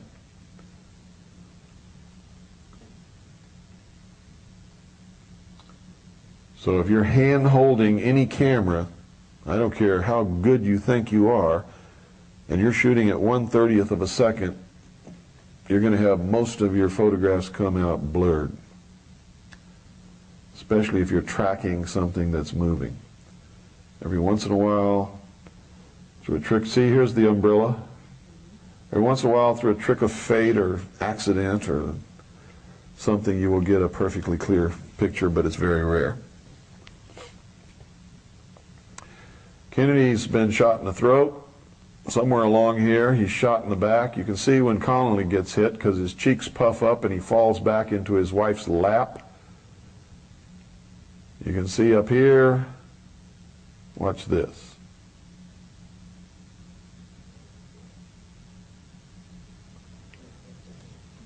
It appears that the driver turns around and shoots Kennedy in the head. Shortly after that, you see a big flash here. When you slow it down and examine the whole frame, you'll see glass shards falling down, which appears that a bullet hit the windshield, and we know that one bullet did hit the windshield.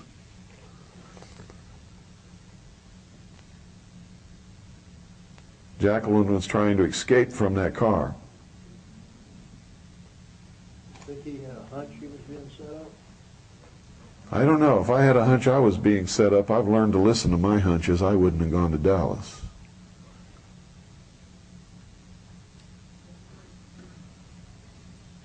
And I don't think John F. Kennedy was a fool. He certainly didn't impress me as being a fool. So I don't think he had the slightest idea.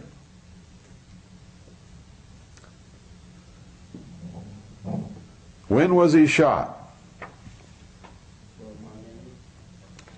November what? 22nd. What month is November? What day? Add the two together, what do you get? 33. Dealey Plaza is just a very short distance from the 33rd parallel. In fact, on a very large map of the world, it is on the 33rd parallel.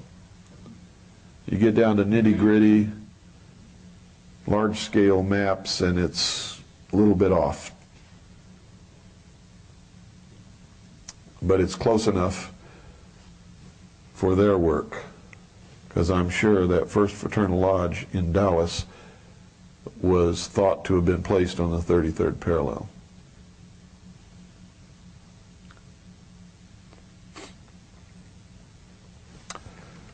These are just some frame by frames. You see, these guys aren't too concerned the president's been shot. Oh, ho, ho, hum. Oh, me. Gee, what shall we do? Secret Service. They're supposed to protect his life. Do they look upset?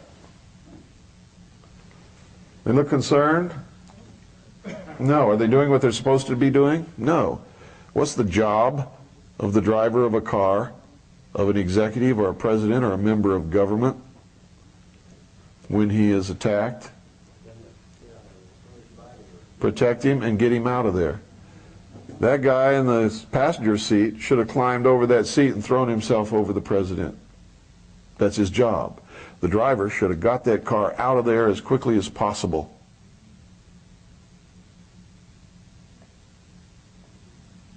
They didn't do either of those things, did they? No. When we examine this very closely, we find some strange things. We find the emulsion scraped off the film here, here, all up here in the front seat. Up here we find, some people say that's a reflection on Kellerman's head, but it's not, because his headline goes right where I'm showing you. Well, I can't hold it steady enough, but right under here. It's actually floating above his head. It's not on his head at all. The emulsion was scraped off here. It was scraped off here. Emulsion has been scraped off up here. This is not chrome. These are the visors of the car. You'll see flesh that appears to throw the same reflection as sunlight on chrome. That's impossible. All of these white places, you see, this is actually where it's been scraped off, not only on his head, but up into the grass.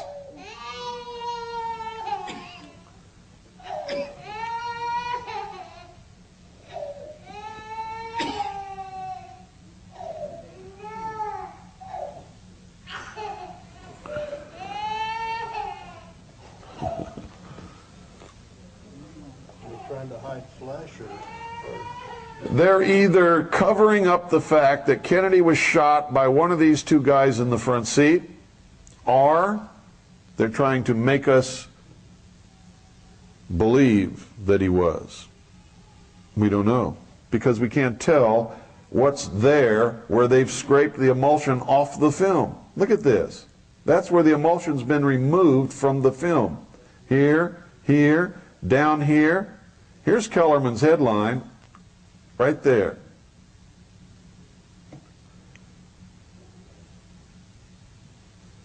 Connally made the statement that he saw and felt the shot that killed Kennedy. What we can't see is Greer's right arm. Where's his right arm and what's it doing? Look at this, Kellerman's head, if that's a reflection.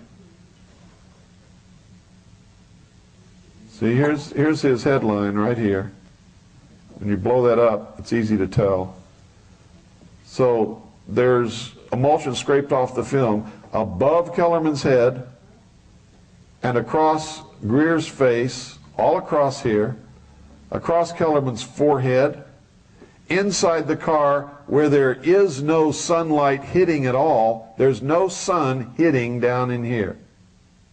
It's all in shadow. So we don't know what they're trying to hide or what they're trying to make us believe. You can't tell. When the film is played at normal speed, it looks like Greer turns around and shoots the president. When I was in the Office of Naval Intelligence, I saw top secret documents that said the driver of his limousine, William Greer, is the man who administered the headshot. Would Mrs. Connolly and especially her know if somebody fired a gun from the front seat? Why would they not? Sure they would know. Why would they not say anything? They didn't want to be next. If the Secret Service, the person who guards the president, is involved in killing him, who's safe? Who was guarding Jacqueline's children? Who still guards them? The Secret Service. If it was safe in that car and the assassins were outside the car, why did she try to get out of the car? If you're in a car surrounded by people trying to kill you, would you try to get out? No. I'd be beating that driver over the head with my purse. Get moving, sucker! He didn't do that, did he? He almost stopped the car. The car comes almost to a complete stop, and that is absolutely against every training and order that they ever receive. It is not the way they're supposed to act in this circumstance. Now you see them ducking down. Look at them ducking down. And it looks like they're passing something back and forth down here, but the emulsion's been scraped off, so we can't tell what it is. Whatever it is, Kellerman puts it in the glove compartment right there.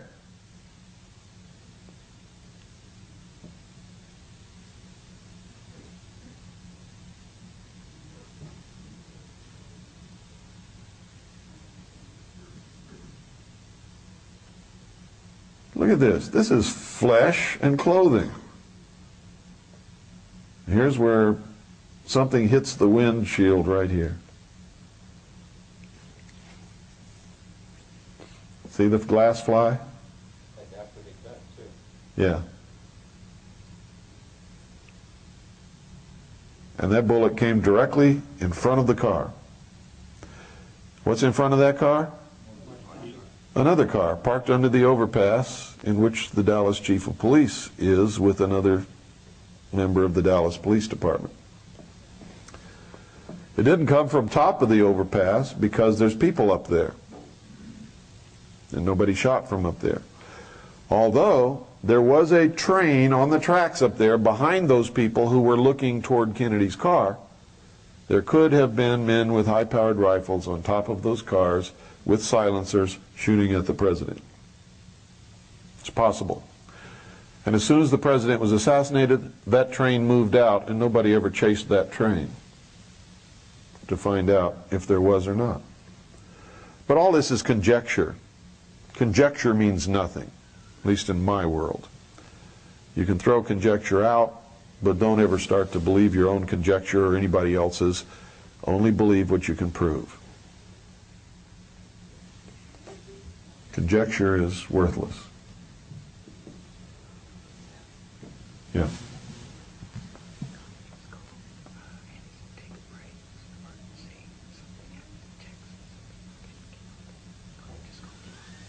Okay, let's, can you stop that? Just stop it right where it's at. We'll take a little break.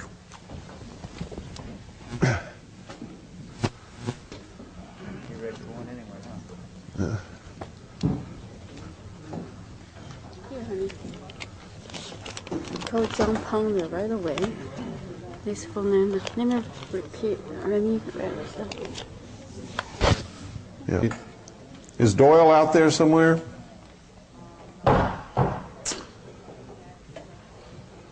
Okay, I've got some not so good news to give you.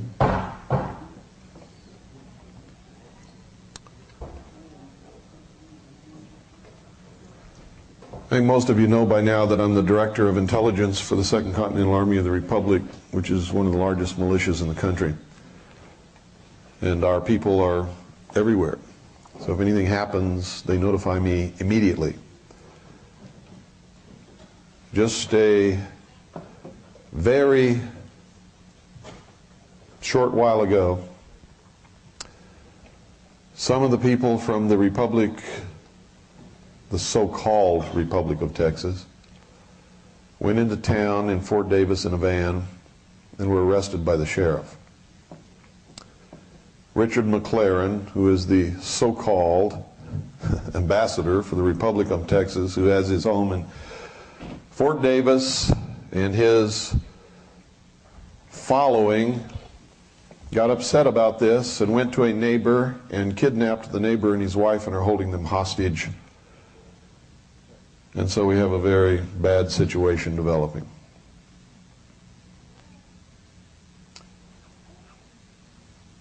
The official position of the Second Continental Army of the Republic, I have just spoken with the commanding officer on the telephone, is that since they have taken hostages, we cannot support them in any way whatsoever.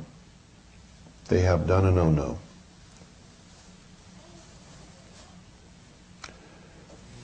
So now you know what's going on, you know our official position. You're going to have to make up your own mind what stance that you take on this.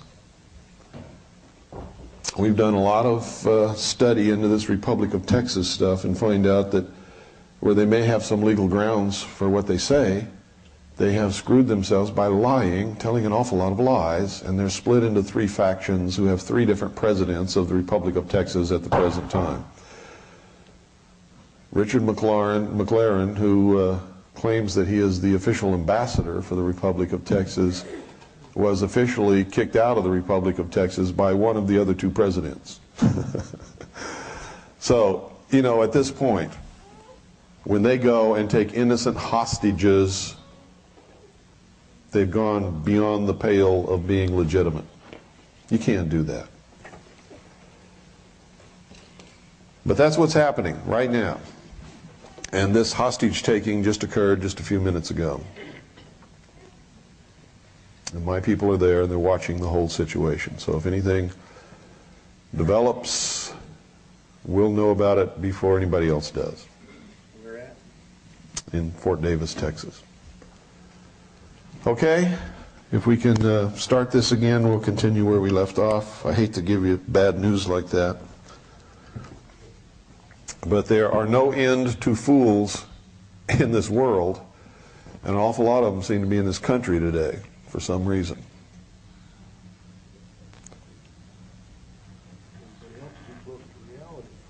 Yeah. Who's the video expert that we had? Has he disappeared? Could somebody, does anybody know where they're at?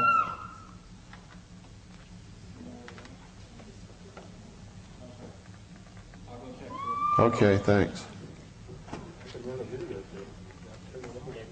Pardon?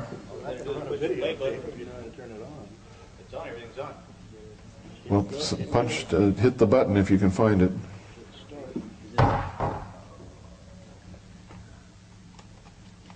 See, it's not so easy, is it? Round knob up there that says play on the big. Ah, here he comes. Here comes the expert.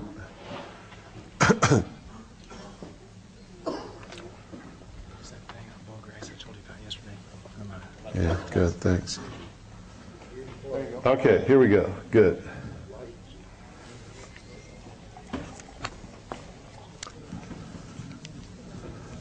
So, we continue. You can see in the back seat now, you can see nothing's been done to Kennedy or Jacqueline at this point. Now, do you think in just a second's time, all of a sudden, they're going to be reflecting light like you never saw before in your life? Look, watch this.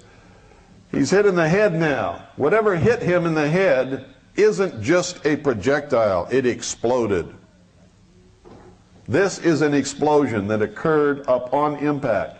Now, all of a sudden, you can't see the wounds. And now, all of a sudden, there are great big reflections here on stuff that should be covered with blood and things that are not reflective. They've literally, once again, scraped the emulsion from the film. They did a very poor job here because you can still see some of the red tint to the blood. It literally blew half his head off is what happened. You see this?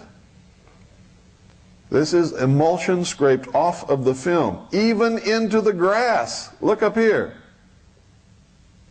The grass and the curb, the emulsion has been scraped away also.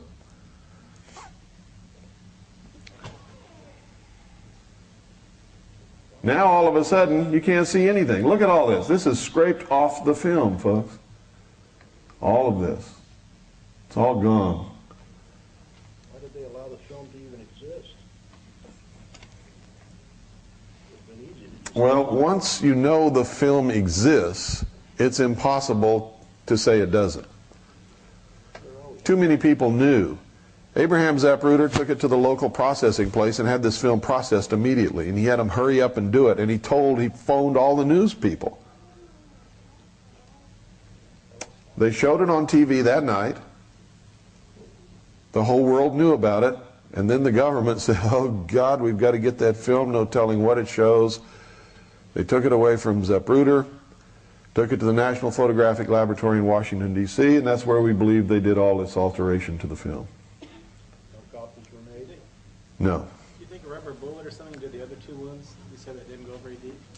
I have no idea what made them. That I fought in a war. I know what a bullet wound looks like, and I've never seen a bullet in my life that'll only go like 3/4 of an inch in somebody's throat. A BB gun will almost do that. Look at this. That is so obvious, it's unbelievable. Look at that. Just totally scraped off.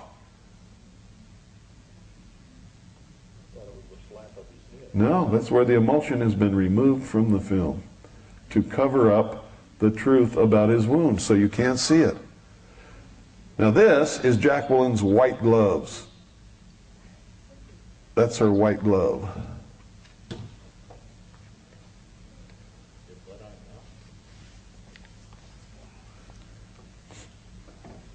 She has blood all over her.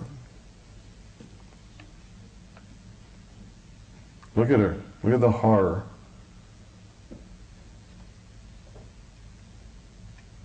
Now that's a woman who's been protected all her life. Never been close to anything horrible. From one of the most wealthiest families in the country. Taken care of, pampered, always had money.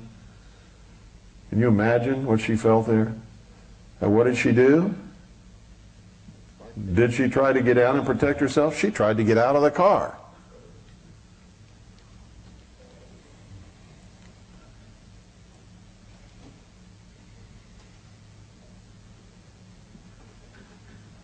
Connolly's laying down in his wife's lap, yelling, "They're going to kill us all." She said, "Not me. I'm leaving." "Stay if you want to. I'm getting out of here." Now look at the deck. Look at the rear lid. There's nothing there. These two things are antennas. They're supposed to be there.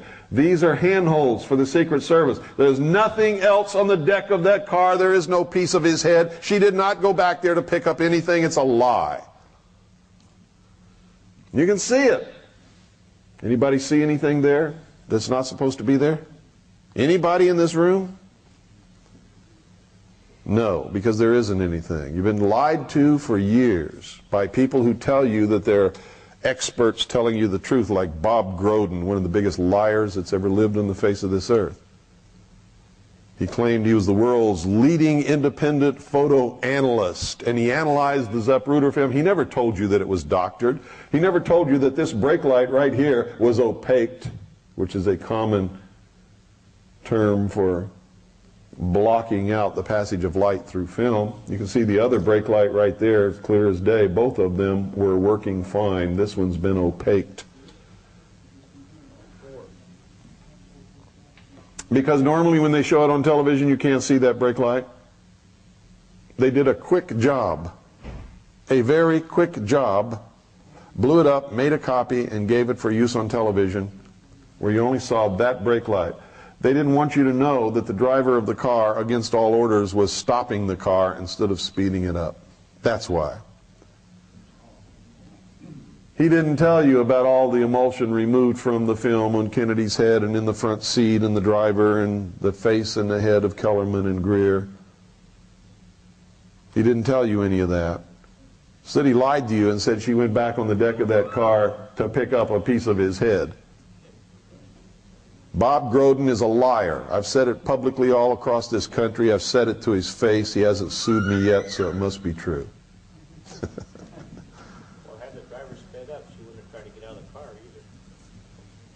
Well, I don't know. If the guy that just killed my husband and shot the guy that was riding with him in the car was in the car with me, I'd try to get out of the car.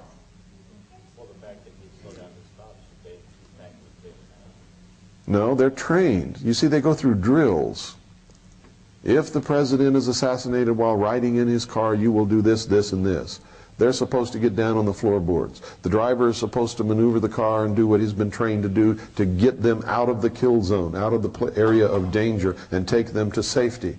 The Secret Service people following and in front of the president's limousine have jobs that they're supposed to do. They're supposed to pinpoint the direction of the fire and return fire and kill those people as quickly as they can. Yeah, they've done that job in Reagan. They've done what they're supposed to do in Reagan. That's right. The man who was in the front seat with Greer is supposed to climb over that seat and cover the president's body with his own. He didn't do it.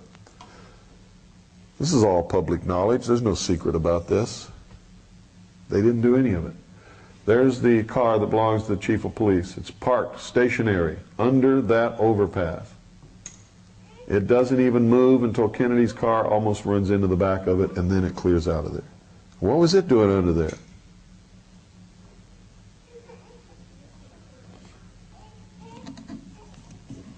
What happened to the driver's career or his lifestyle after this? Did he live for a while? Yeah. Did he suddenly have a nice home in the Caymans or something? No, he didn't deviate from his normal. No, none of them did. But you see, that's not the way the Illuminati works. You do it because you're told to do it, because it's a part of the great plan. And you've taken an oath that you must do what you're told to do when the order asks you to do it. Whatever. The order will take care of their family. That's the promise. If they go to jail or they get killed, they did it for the greater good.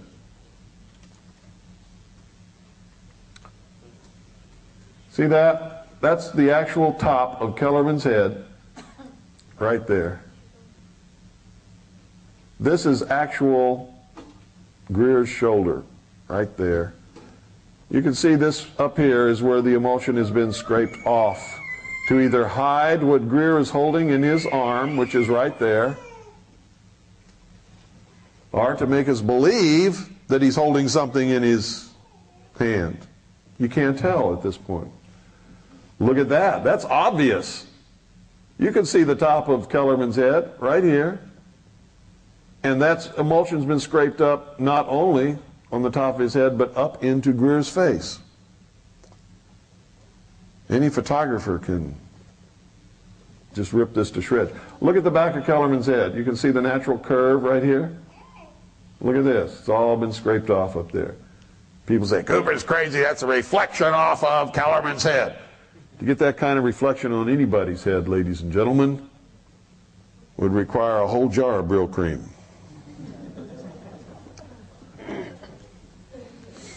You think government agents grease up their head like that? No. Look at that. There's the natural curvature of Kellerman's head. That's not a reflection on his head. It's where the emulsion has been scraped off clean above his head and across Greer's face. Can you all see it clearly? Am I telling you the truth? If you can't see it well, come up and look for yourself. Get closer. I don't want you to go out of here with any doubts. Well, I can't see it now. You're too late. Got to be quick.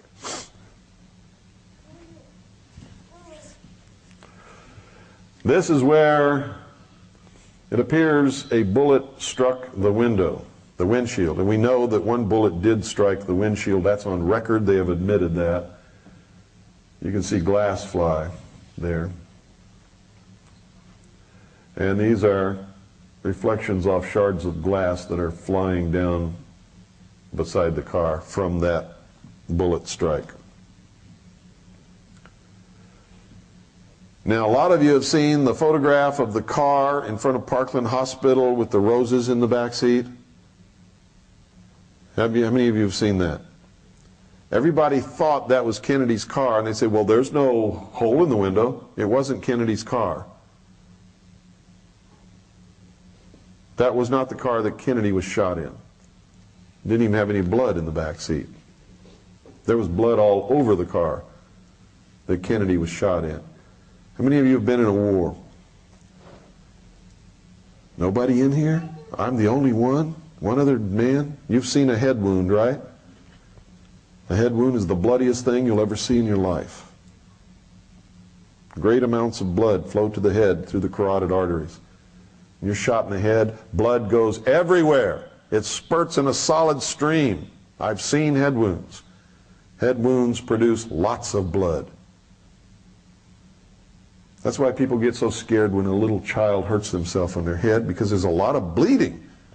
They're not really hurt, but there's so much blood coming out, it scares the hell out of the parents. Look at this. Emulsion scraped off. Look at that.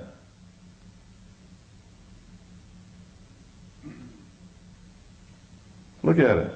Scraped off even up into the grass. That's not on Kennedy, that's way up in the grass. And the curb. Across his forehead where the bullet struck. His face.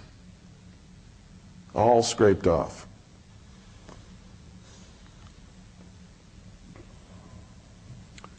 Next time you see Bob Groden and he's talking to you and you're in the audience, say, tell us the truth, you lying sack of crap. Who's that? Who is that? Oswald, that's right. Where is he? He's in the doorway of the book depository at the moment Kennedy's being shot with all of those other people. Who's this? Lee Harvey Oswald. It's the same guy wearing the same shirt. They said he went home and changed his shirt. He didn't even change his shirt. He's got the same shirt on that he was wearing when he was standing in the doorway of the book depository building. These people have lied to us all over the place. Who took the first picture? Pardon? Who took that first picture? A reporter. Who's this? Prouty. Who's Prouty?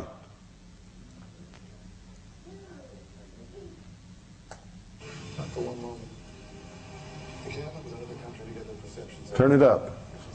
Truth in the air for possible lie control. The telephones didn't work to get the wrong stories and spreading of anything. Listen carefully. Nothing was left to chance. He could not be allowed to escape alive. Well, I never thought things were the same after that. Vietnam started for real. There was an air of, I don't know, make-believe in the Pentagon and CIA. Those of us who'd been in secret ops since the beginning knew the Warren Commission was fiction. But there was something deeper, uglier. I know Alan Dulles very well. I've briefed him many a time in his house. But for the life of me, I still can't figure out why he was appointed to investigate Kennedy's death, the man who had fired him. Dulles, by the way, was General Wise' benefactor. When I got out in '64, resigned my commission. I never realized Kennedy was so dangerous to the establishment. Is that why? Well, that's the real question, isn't it? Why? The how and the who is just scenery for the public. Oswald, Ruby, Cuba, the mafia. Keeps them guessing like some kind of parlor game, prevents them from asking the most important question, why? Why was Kennedy killed? Who benefited? Who has the power to cover it up? Who? Who? He asks the question and he gives you the answer. And it went right over the heads of the whole nation. Did Oliver Stone know who killed Kennedy? You bet your boots he did. He just told you right there. He showed you. Could he come out and say it in any other way and live? No. But he told you, didn't he? He did the best he could. He can't help it if we're all so damn stupid, can he?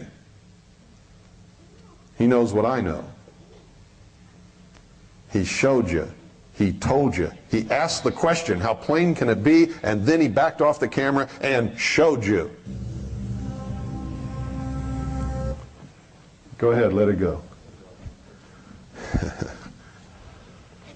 Or I'll tell you what, let's just go into, take that video out and put in 2001. And we'll start from the beginning. I'm going to show you how they communicate all the time, and it goes right over our heads. We don't understand it. We don't know it. We miss it. How many of you saw the movie 2001? How many of you understood what you saw? You understood it? What? Give me the message. Pardon? Basic, where they talked about the sun, where it started to rise. Yeah. Man is evolved from ape. Okay. Good. Rebirth the end of the baby. You got it. But the rebirth was what? As a new race in the new age. And the message was, if you can't make this quantum leap, you can't be a part of it. That was the symbol of the baby floating in space. The birth of the new root race going into the new age. And if you can't make this quantum leap and understanding that we're showing you in this movie, you can't be a part of it. You will be exterminated, rounded up, put in prison camps, used as slave labor, executed, whatever. We'll try to get some use out of you, but you cannot be in the new age with us. The new dawn, the rebirth of humanity. You starting to get the message? Are you really? Because if you don't, you have no idea how important this is. If you don't, you're lost. You won't even understand what happens and why it's happening to you. Yes, sir? What do you mean by root race? Have you studied the writings of Blavatsky or any of the New Age religion, which will be the new religion of the one world order? You need to. Everybody says, I'm not going there, it's New Age stuff. That's the work of the devil. I'm not reading that because it's not Christian. If you don't read it, how are you going to understand it? How are you going to know how to fight the enemy if you don't know who the enemy is or what they believe? You've got to. Okay, back it up.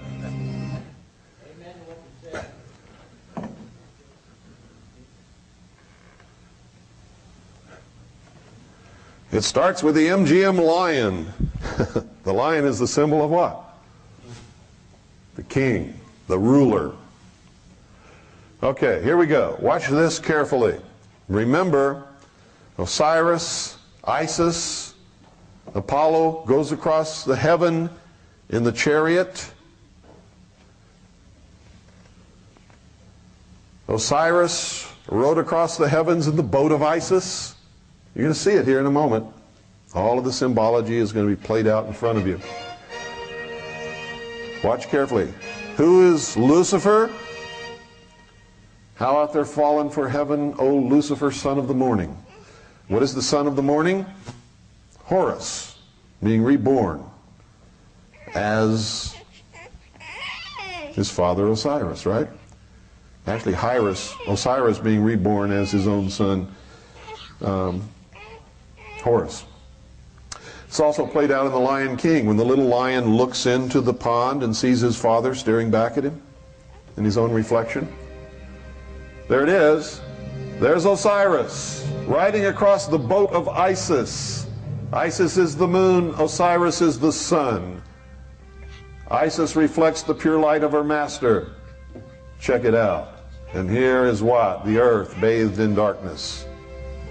The home of the profane. See, you all just thought that was pretty, didn't you? Oh, that's cute. Gee. These guys are real artists. They made some cute stuff in the beginning. It's really neat. It means something.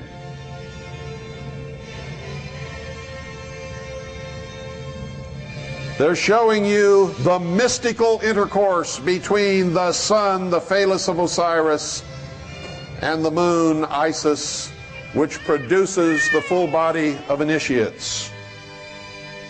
The adepts, the Illuminati. The Illuminati have a god of light.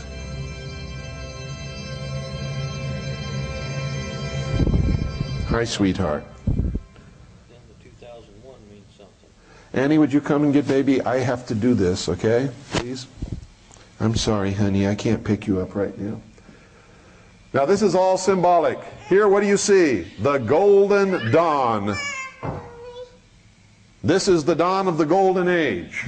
The dawn of man. There's nothing here. Some clouds, some ground, no green stuff growing.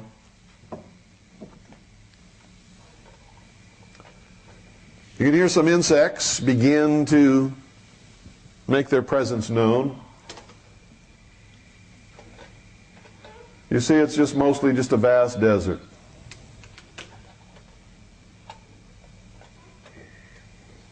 the sun rises higher, and what happens? You see things beginning to materialize. Trees, shrubs, some grass is growing. There is the phallus. The generative force is at work. You hear the wind blowing. When the wind blows, it signifies an age is passing, a long period of time. But the Spirit is moving upon the waters. That's the way the Bible would say it.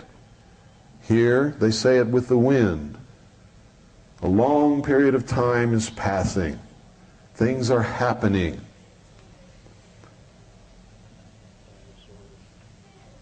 Animals come and go, and they leave their traces behind them. These are epochs. And then this little creature appears upon the scene. He's a peaceful little fellow. He eats nuts and roots and berries and plants. He lives peacefully side by side with the animals that he will later kill and eat. But now it's the age of innocence. It's the Garden of Eden. Nobody's killing anybody here. They all live peacefully together. Occasionally we'll see some grunts when somebody tries to eat what somebody else is eating, but that's about it. And it's daytime, it's peaceful, everything is cool. You can see. Even then, man instinctively knew that life came from the sun. Without the sun, there would be no life. And you'll see the bones, which is the symbol that things live and things die, and this goes on for a while. Life is played out. That's about as violent as it gets.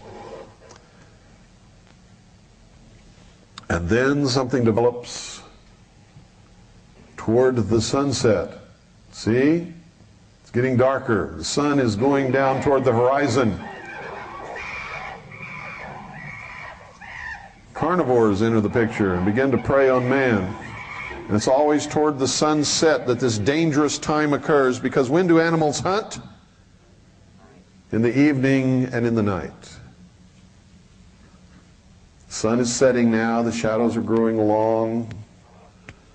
They go down to get their drink of water before they retire to their cave for the night.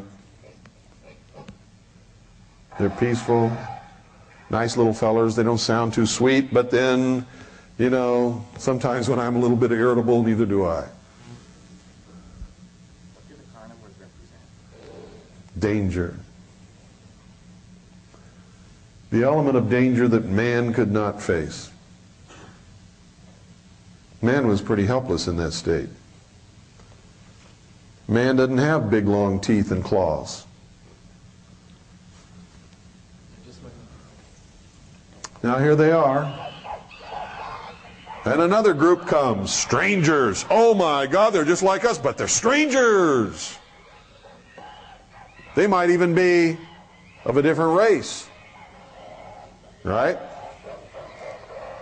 Look, they even look different. Isn't it true that if somebody looks different than you, and you don't know anything about them, you get kind of a little uneasy when they come around you? That's the root of hatred between the races.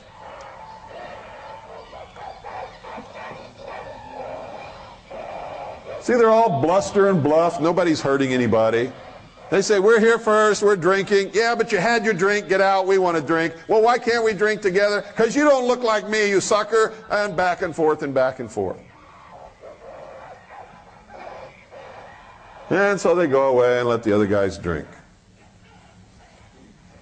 That's about as violent as it ever got. In the age of innocence, living with nature. But it was dangerous. That's supposed to be the golden age? Yeah, the age of innocence is the golden age. When man lived in concert with nature. When things got out of balance, nature took care of it.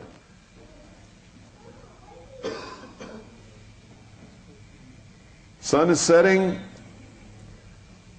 The leopard has its kill.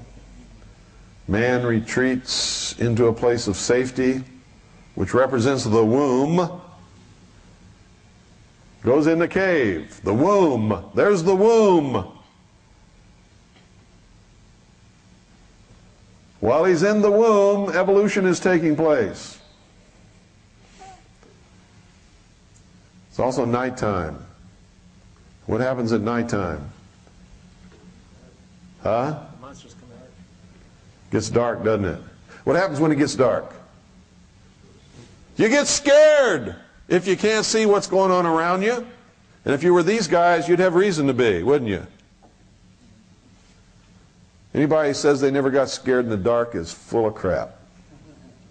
It's the normal state of things. Most of us big guys aren't supposed to admit it, though, are we?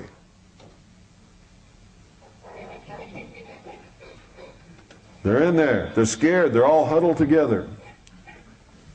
In just a minute, you'll see another symbol. One of them is holding a baby. Look at that. See that little feller? See that little baby? Something is coming of this. Evolution is occurring. Comes the first rays of the golden dawn. A new epoch is being born.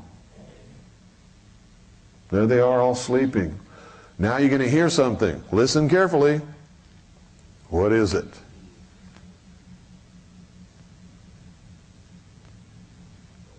He hears it. You go, uh-oh, something's going on, man. I don't know what's happening. It's light outside. Not supposed to be dangerous anymore. This is weird. Hear that? What is it? Bees. Another symbol of the mystery schools. What does it represent?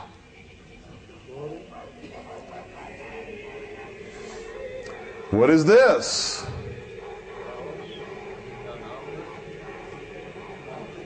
It's a monolith.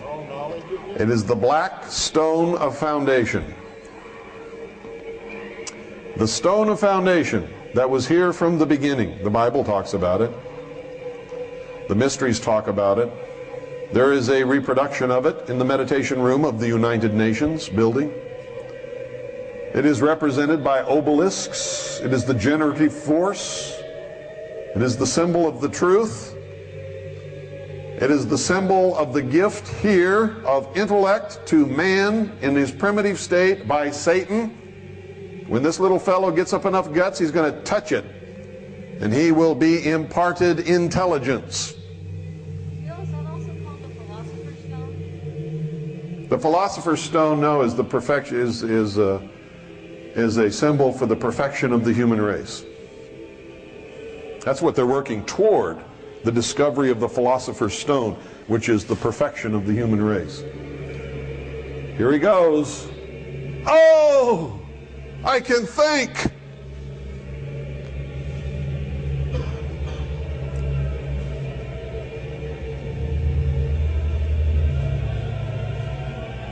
See, I've heard so many explanations for this from people who didn't understand the movie. Oh, it was extraterrestrials. Well, what were they doing? Well, I don't know, but it was extraterrestrial, I can tell you that. Yeah, really? Tell me some more. This is the stone of foundation. The smooth black stone that you will also find in the upper entertainment area of the Luxor Hotel in Las Vegas. How many of you have been there? How many of you have seen up in the entertainment level that shiny, smooth black wall that reflects everything? That's it.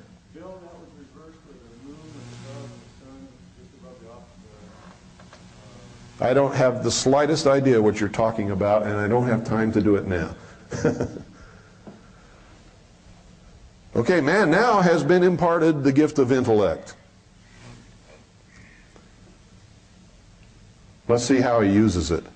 Let's see how smart we are. What do you think he's going to do? First thing man's going to do with his newfound ability is kill somebody. Hooray. Here he is. Oh, look at that. That's the temple of initiation. You can see the God of illumination rising above it. What is the capstone of the temple? The master mason, the initiate. He is now the first priest, the master of the lodge. He sits in the east. And he holds the power of knowledge that no one else has. He has the first original thought. He is the first priest, the first king, and the first power upon earth, outside of the natural realm of the forces of nature. Whoa, did you see that?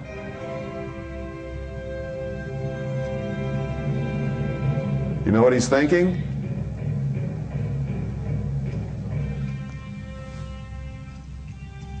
I'm God. That's what he's thinking. I'm God. I'm God. I have the power. I am the leader. Don't mess with me because I know something that you don't know. I can think.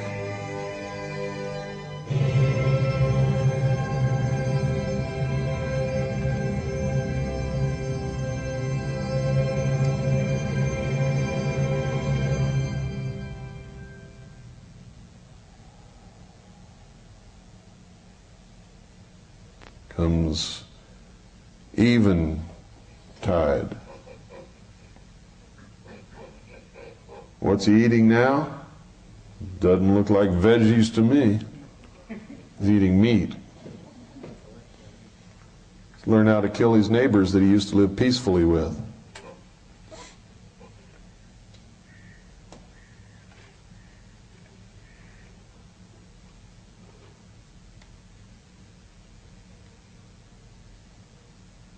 The buzzing of the bees, folks, is the symbol of unity, society, social evolution. You'll see it everywhere the mystery school exists. You'll see it all over the state of Utah. The Mormon Church was founded upon the mysteries. The Mormon Church, in the secret initiatory rites of the temple, practices the mysteries. Joseph Smith was a Freemason, so was Brigham Young.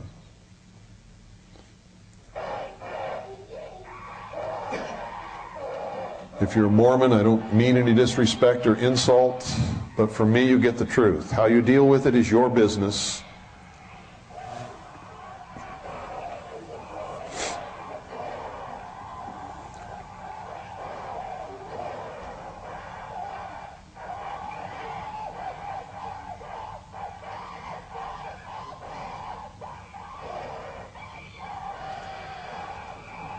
What's the representation here, folks? One group has evolved and the other one has not. One was the hunter, one ate veggies. What is the metaphor? Cain and Abel.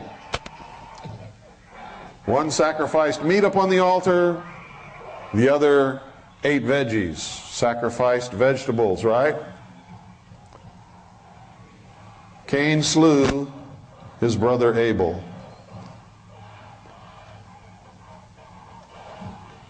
Isn't it amazing when you find out that movies mean something more than what you thought they meant? How many of you sat transfixed and watched this and thought, oh, well, this is neat, you know? Didn't have the slightest clue. Well, the first time I saw it, I didn't, because I wasn't as smart as I am now. Then I'm willing to admit it. Took me years before I understood enough about the mysteries and their symbology to understand what it was I was watching in this movie. Now watch this. The mind of man evolved. The priesthood hoarded and protected the knowledge until eventually they could produce a space station which floated in space. Can you produce a space station that can float in space? Well, with the help of the secret technology of the guardians of the secret of the ages and the buzzing of the bees, you can. If you're an initiate, if you're given the power, if you have the knowledge of the symbology, if you have the support of the fraternity, the brotherhood of man, you too can do great things. Haven't you ever wondered why some people who aren't even smart at all go so far in life, and you who toil and work and slave and are 6 times smarter than them can't get to first base? You're not a member of the club.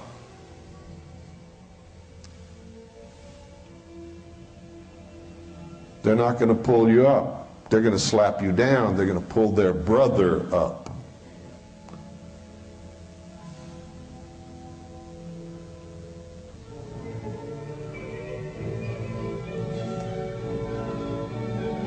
Once you understand the extent of my knowledge, you'll then understand why they hate me so bad, that they tell you such bad things about me, that you really come to these things thinking you're going to see some kind of monster until you find out who I really am. Why haven't they gone through with their symbology and created the real things? The space station and stuff. Why have they stopped the space? How do you know they haven't? They don't tell you everything. You're going to find out today that most of the photographs that NASA has ever shown you are fake.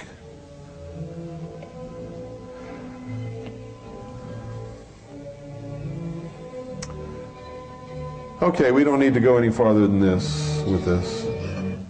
It goes on to show man in this journey but through space. Is it about space? No, it's about man. Who survived? Huh? This was about the survival of the fittest of the human race. Who is worthy of being accepted into the new age? The man who had the greatest knowledge. The man who could survive against all the odds. Who was Hal? Hal was a computer. What did Hal represent? The technology of man that he created through his knowledge. It was telling us, hey, we're reaching a point where we have to stop this insane advancement of technology. Because we've reached the point that the public doesn't even know yet. In secret, we have created things that can destroy us all. And on the spaceship, could you believe they built this big computer to run this spaceship and they didn't have an off switch? There's no switch to turn this thing off. And this machine interpreted the actions of the astronauts as being against the mission that the machine was assigned to perform, and it began killing off the astronauts. And by the time they realized it, it was too late. There was nothing they could do, and he searched high and low for a switch. There was no switch to turn this thing off. He had to crawl up in the machine and cut wires and pull out circuit boards and all kinds of stuff, and he luckily made it before the machine got to him. H-A-L. Advance them one letter of the alphabet. What is it? IBM. Were they talking about the IBM Corporation? No. But what was the symbol of technology at that time? IBM. Right? What happened to him when he reached Jupiter? What did he see floating out in space? The stone of foundation. He went out and looked at it. He found a way to look inside of it, and what did he see? He said it. Another universe. Inside this stone of foundation, there was another universe. A whole other universe. He began to develop the mental mindset, what they call, what do they call it? Huh? A paradigm shift in his consciousness, representing the paradigm shift that is expected of all who are going to progress and go into the new age together.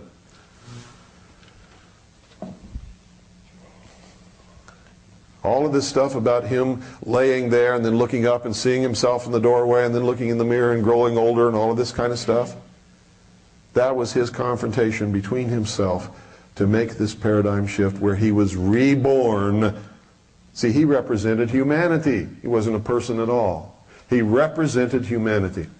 He was reborn as the first of the new root race, floating as an infant in space.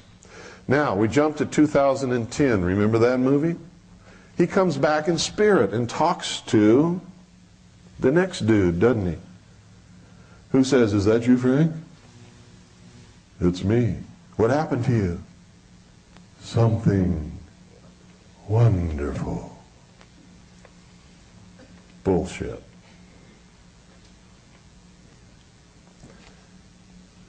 This wasn't a message to you. It was a message to the adepts of the world, telling them that the fruition of their great plan is coming into being, and that this is what they're going to have to do. Must be a rebirth of humanity, a new world order. What was 2010 all about? It told you how this new world order is going to come about, didn't it? Didn't it show you that? Instead of being separate nations and having a Cold War, we're going to come together, aren't we? And we're going to make this giant leap together through space, which represents what? Humanity together as one, conquering the odds, preventing them from going into their new world order. So the Russians and the Americans and the rest of them on board this spaceship, they do that, don't they? When they get up there, they find the old ship. They re-energize Hal, who's willing to sacrifice himself so that they can get away, now that Hal understands. And they see the stone of foundation appears again and starts to multiply. Where? Across the face of Jupiter. And they're skedaddling out of there because what's going to happen? Jupiter explodes and becomes another sun. And the children of the first son meet the children of the two sons. Children of the one son meet the children of the two sons. There was a movie about that, wasn't there? How many of you saw that movie? They communicate in this manner all the time. But it's all about the creation of their new consciousness, their paradigm shift, the new world order, the destruction of the old, the disintegration into chaos out of which will come the new order. Ordo ab chaos. That is the motto of the 32nd degree of Freemasonry. They have it written on everything. Their buildings, their lodges, their books, their badges, their pins, everything. You think it means nothing? Ordo ab chaos. To get the new world that they need, they must destroy the old. The phoenix must be reborn out of the ashes. What do you think Clinton was talking about when he said, "We will watch the sun set, and we are preparing our children for the new dawn"? Do you get it yet? Does everybody get it? Do you understand it? Is anybody here who doesn't? Okay, you all get the William Cooper School of Symbology diploma. I'm glad you got it, because it is so important that you get it and that you understand it and that you know what's happening. Because if you don't, you're helpless. You're just another person in the long line of refugees with a dead body beside the road. And you don't want to be that. Right? Yes, sir. The computer without the off switch, is that symbolic of the unchecked intellect? Yes. In other words, the foundation of everything is intellect, built upon intellect. That's right. Denial of any God, spirit. They want to really, literally, return to what they call the golden age. But they don't want to do it with the risks involved. They want to go to a simpler life where technology and the intellect and learning and knowledge is controlled by them. And the rest of us just sort of live like children in their care. Socialism, that's what it is. That's what socialism is. You give up all your rights, you give up everything, you agree to accept my rules for you, and I'll take care of you. In other words, we want the whole human race to stop being adults. You become children again, we will be your daddy. We are the only truly mature minds, and thus are the only ones who are rightfully endowed to rule. You're just profane cattle. We'll allow you to live if you'll do it on our terms. And if you won't, we're going to get rid of you. You're going to make that paradigm shift, or we're going to kill you, knock you off, use you for slaves until you die, whatever. We'll get some use out of you if we can. And if we can't, we'll just simply eliminate you. That's their plan. Yes, sir. Gives new meaning to we did it for the children. Yes.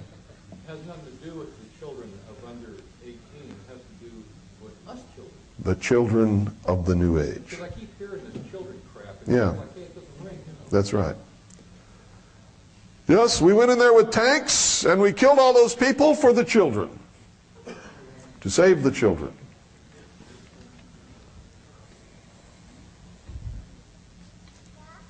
Absolutely correct.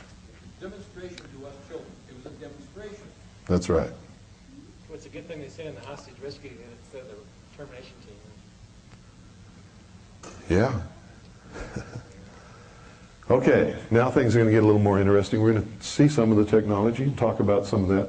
I brought some stuff up here we're not even going to get to. I brought a copy of Black's Law Dictionary. If you don't have a copy of that, you need to get one. They've got them back there on that table. Go buy one today. Because legal terms in a court of law don't mean what you think they mean in your everyday life. The way you use terms in your everyday life have no standing whatsoever in a court of law.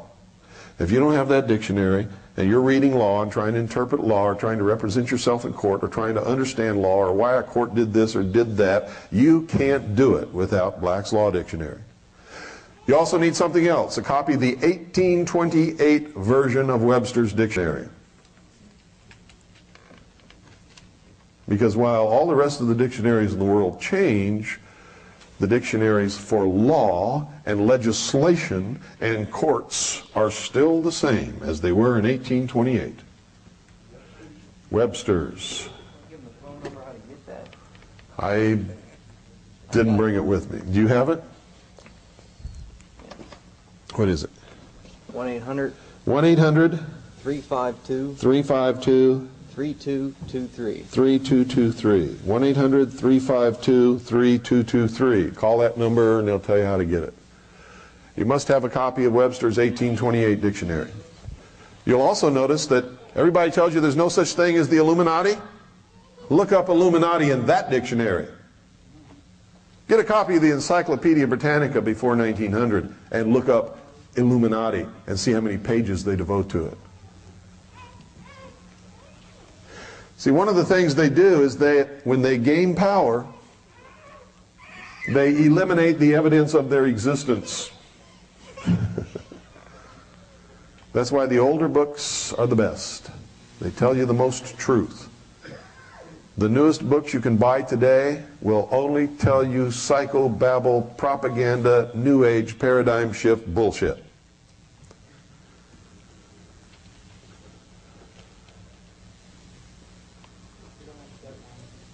So, where should you go to buy books?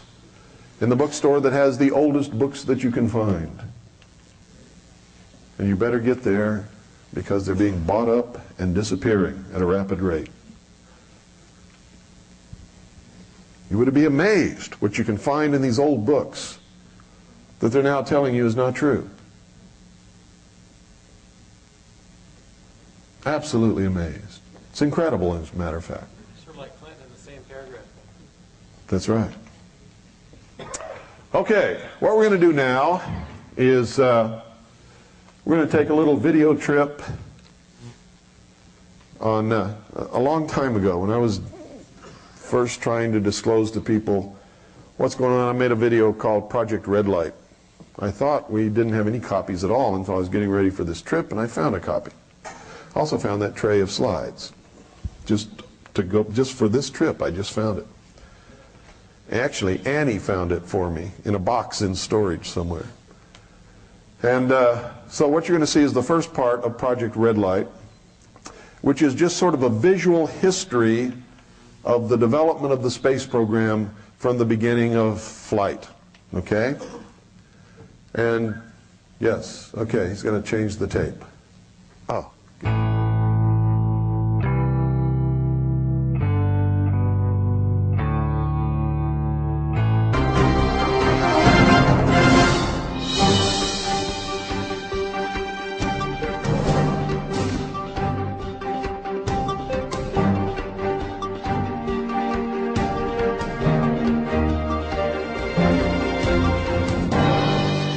This group that is the most seen by the average person. Nope. Nope. Nope. One red American Beauty rose. It is the symbol of the secret destiny of America. It is the international symbol of Marxist socialism. It is the symbol of the birth of the New World Order. You need to get the song called The Rose and listen to it again. Because even when things are going against it, the seed is lying beneath the snow in the cold of winter. When their movement has to be suppressed. And in the spring, when the sun warms the earth and melts the snow, the seed comes to life, and the germ begins to grow, and the rose begins to open its petals.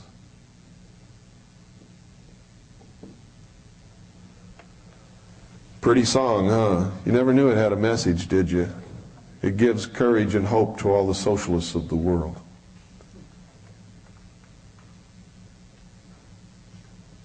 What is the message of the song? Who knows the lyrics? What's the message of the song? If you're afraid to die,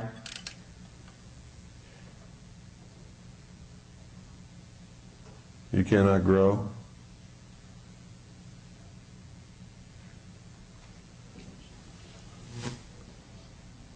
Who knows the song? The soul that is afraid to die never lives. It's giving courage to these people. You may have to die for the fulfillment of the great plan. Don't be afraid. For even though it is in the cold of the winter snow, the seed is just waiting for the summer's warmth of spring. Jihad program. Give your life willingly for the completion of the great plan. Do whatever's necessary. You see, it's going on right under our noses and we don't even know a thing about it. What did they do after they blew up the building in Oklahoma City? And make no mistake about it, they blew up the building to demonize American patriots, disarm American citizens, create draconian legislation to enable them to do what they need to do as one more step toward their New World Order. They had a memorial service, and you see President Clinton and Hillary holding the one red rose. And they handed one red rose to everyone who went in there. And they gave one red rose to all the rescuers and the police officers and everybody who took part in the rescue effort. Laughing at us and telling the world what it was all about.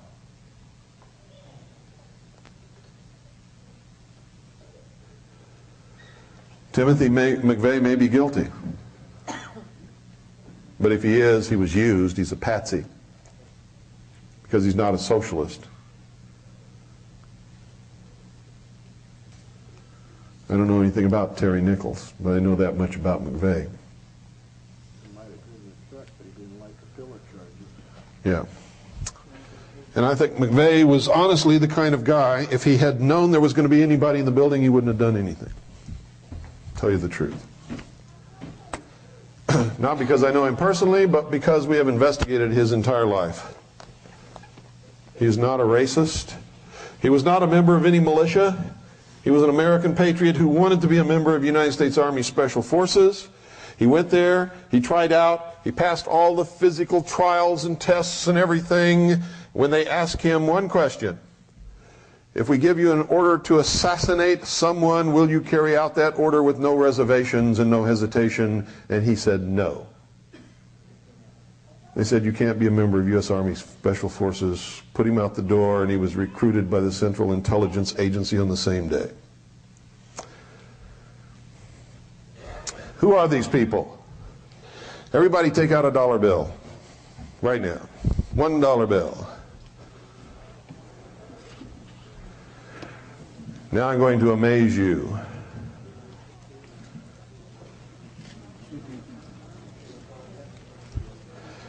You see, they always make themselves known. They always speak to each other in symbols. There is no mystery about any of this if you understand how to read their language. At the highest levels of this initiatory group,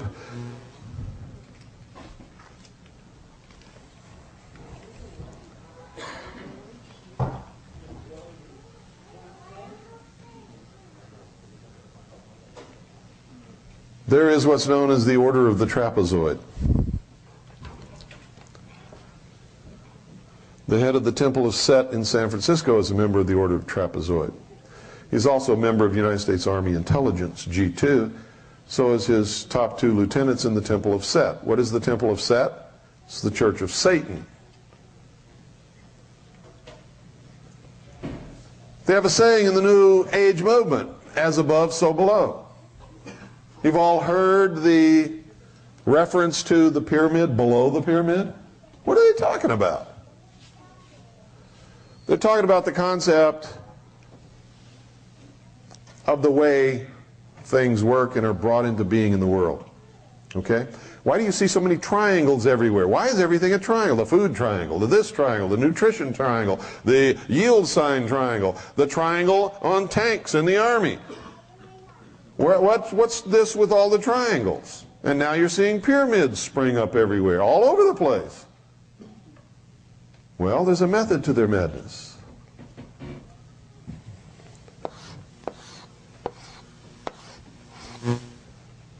This is the Trinity. What does the Trinity represent? How things are created and brought into the world.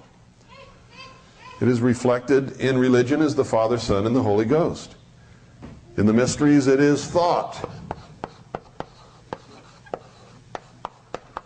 desire,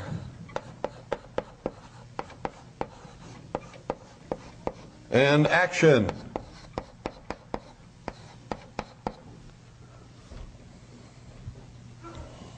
Thought, desire, and action. Look at the reverse of the Great Seal of the United States of America. What do you see? You see a pyramid. What's a pyramid doing on a dollar bill for the United States of America? This is in Egypt. Why would we have a pyramid on our dollar bill? No other reason than to send a message. Look behind the pyramid. What do you see? Come on, speak up. Light. No. What do you see behind the pyramid? Look there. What's growing there? Anything? Desert. Nothing is there. We left the old world because it was barren, wasteland. There was nothing for us there. We came to the new world, and what do you see in front of the pyramid? Things beginning to sprout and grow. We have planted the seed of the great plan, the New World Order in the New World. And it is taking root, and it is growing. There are 13 courses on the pyramid. You can count them. The 13 courses are, 13 is the symbol of the phoenix, death and rebirth, resurrection.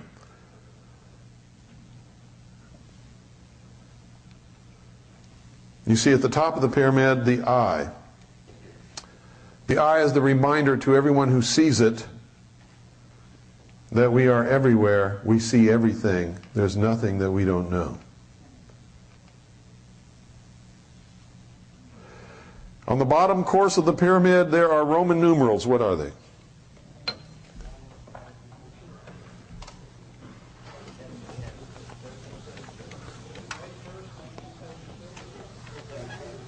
No. Read me those Roman numerals in order. Read them to me. M what?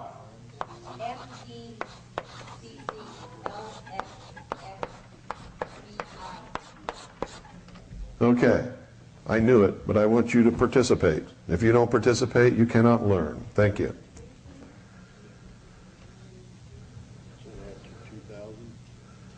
What does that mean? What does that say? 1776. Everybody says that's the birth of the Constitution. When was the Constitution born? 1789. This isn't the birth of the Constitution. 1776, what else was born?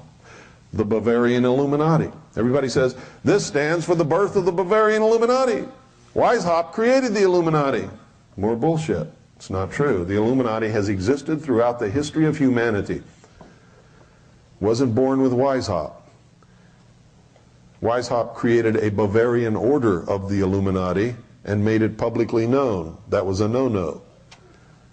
Wasn't supposed to happen.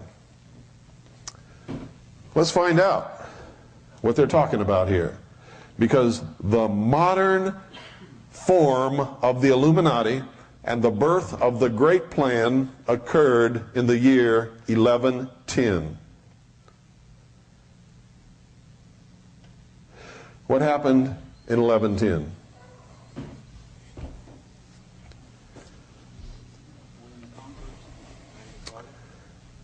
The Knights Templars conquered Jerusalem and crowned the king, or excuse me, not the Knights Templars, but the Crusaders conquered the city of Jerusalem and crowned the king of Jerusalem. What was his name? That's your homework. Find out who was the first king of Jerusalem crowned on the Temple Mount in 1110.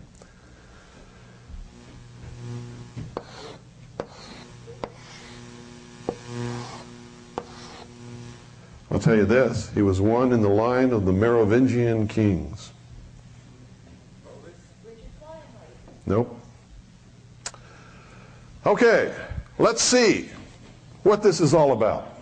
Let's see if we can decipher this. I'll tell you we can, and we will, and it's going to blow your mind.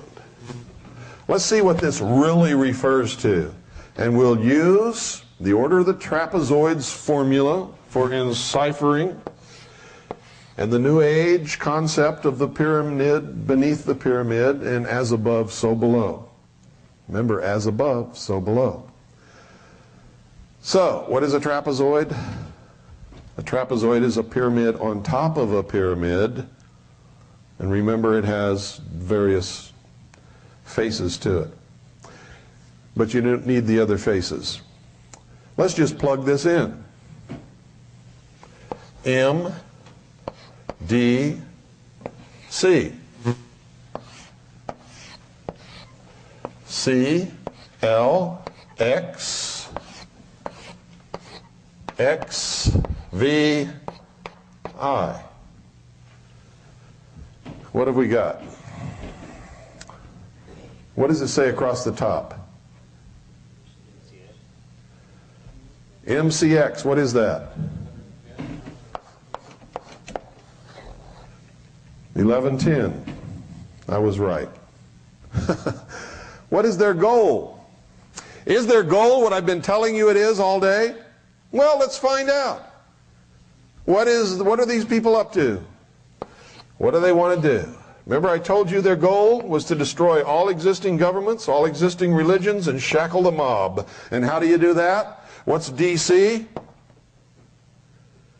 600. What's LX? 60. What's VI? 6. Their goal is to seat the Antichrist upon the throne of the world. and you've been carrying it around in your pocket forever.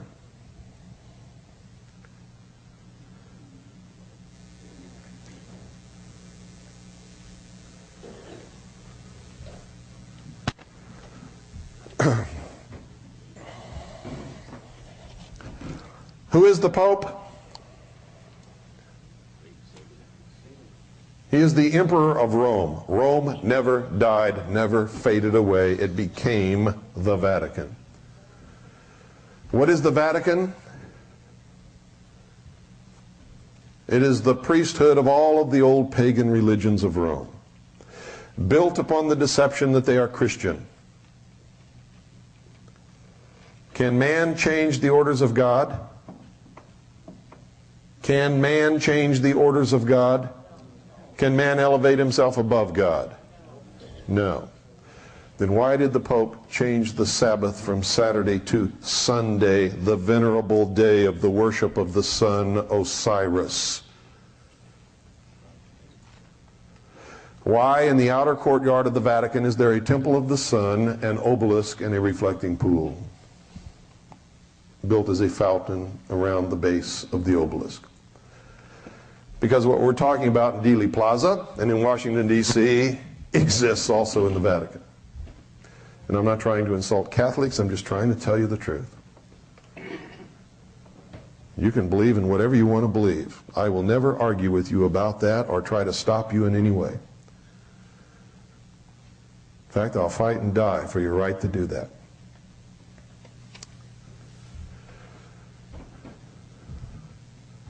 The king of Jerusalem founded an order of knights shortly after he was crowned, called the Knights Templar. Their first task was to explore the caverns and tunnels below the Temple Mount and find whatever relics of the past that they could find. They became the richest order in the world. They became the first international bankers. They were, to my knowledge, the first communist. Actually, that's not true, because the Gnostics were the first communists. But the Knights Templar became the second large group of a communistic order that existed in the world. Their symbol is two knights riding on one horse. When they joined the order, they had to give up all their worldly possessions, goods, money, clothes, property, everything, to the order. And they were only given according to their need in the position that they were assigned to perform by the order. What is that? Communism. They didn't own anything. They didn't have anything. They were never given anything unless they absolutely needed it to do whatever job they were assigned. And they were given only what food and clothing they needed for that particular day or that time or wherever they were, or how much labor that they were performing. They were communists. Were they created by the Vatican or by the church? No. That's the biggest misconception you could ever have in your whole life. No, they weren't. The church never even noticed them, didn't care about them until they became powerful and rich and wealthy and started to own lands and lend money to kings and queens. Then the Pope called the head of the order to Rome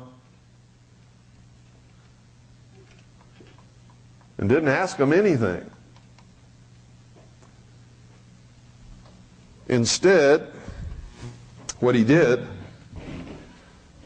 was legitimize them as a holy order of the church, whether they wanted to be or not, and gave them the red cross to wear upon their tunic.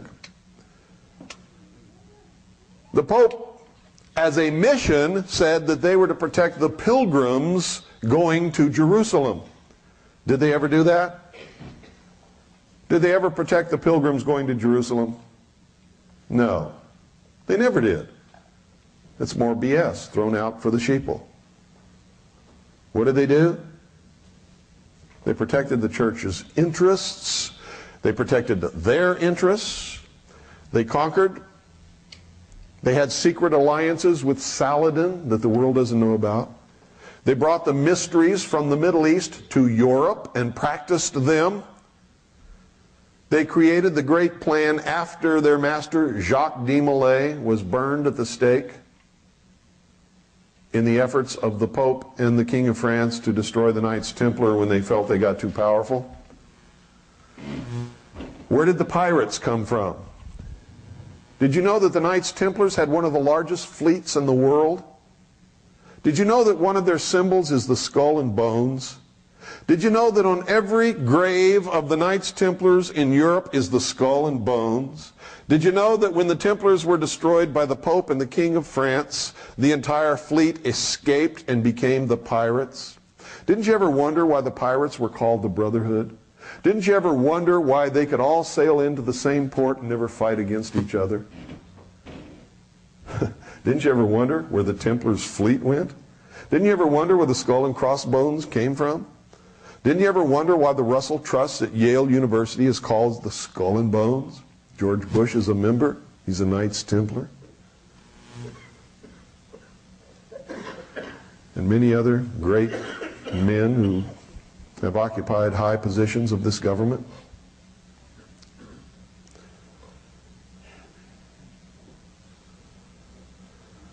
Their goal is revenge for the persecution of men of intellect and science throughout the Middle and Dark Ages by the church, by the kings and queens, by the governments, and by the ignorant mob.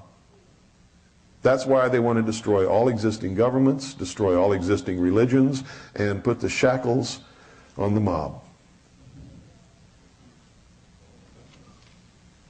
Now, if you think they're wrong in doing this, you go back and study the Middle Ages and the Dark Ages and the Inquisition. And then you come back and tell me that these guys haven't got a right to be pissed off. They do.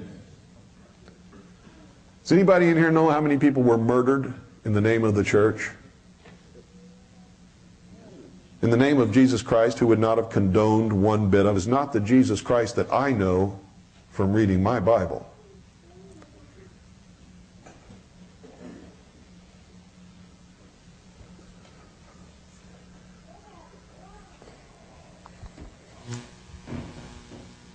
Does anybody know how many people have been murdered by kings and queens because they refused to be enslaved by them? Or because they had an idea that was different? Or because they read books? That's all they did, was read a book. Got caught reading a book.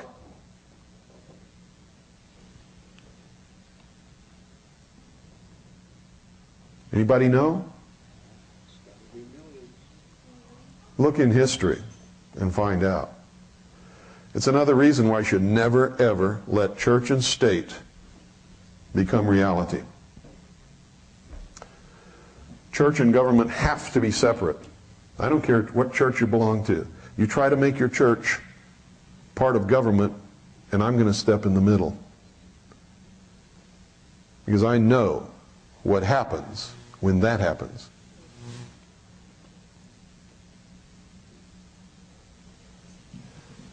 Members of the same church can't agree with each other. How many different denominations of so-called Protestantism is there? Huh?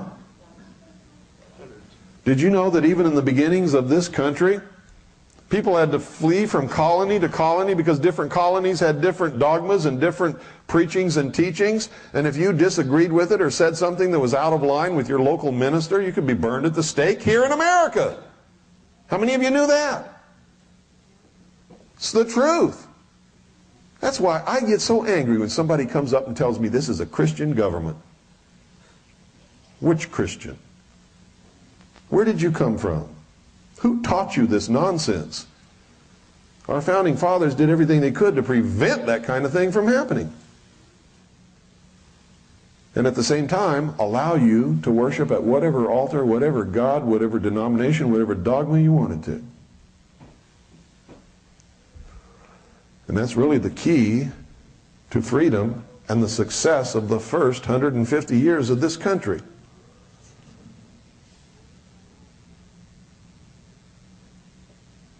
Unless you think I'm attacking Christians, I am a Christian. But I'm a Christian that Jesus Christ would want to know.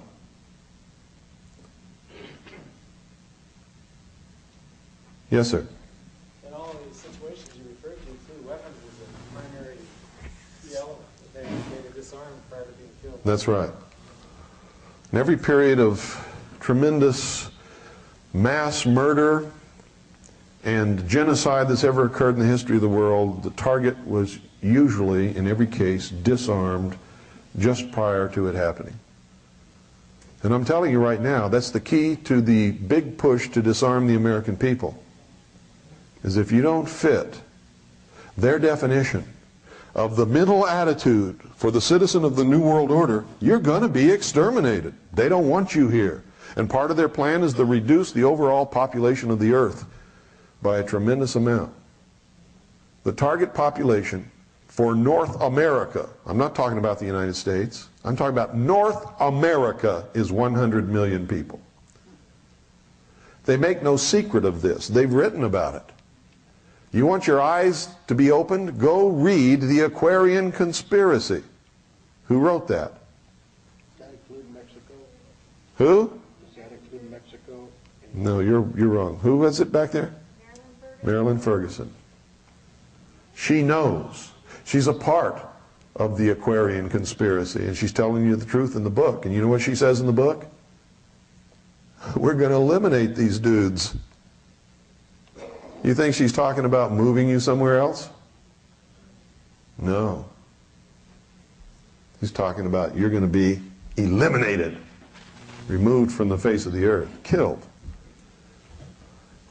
They want us out of the way. Freedom cannot exist in the New World Order. They want total control of everybody from now on.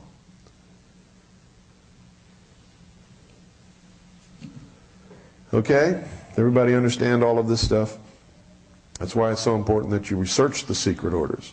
The secret orders have existed since the beginning of mankind, when the first man learned something that nobody else knew and said, all right, I'll start the fire tonight if you'll all be good, and if I can have that woman and I get the comfortable place in the cave, and you all go hunt meat for me because I'm hungry, and I'm just going to sit here and wait for you to come back. First priest, first king. Since that time, knowledge has been used to control other people. The common man was not allowed to read books, or have knowledge, or learn, or go to school. He was a beast of burden. The worker.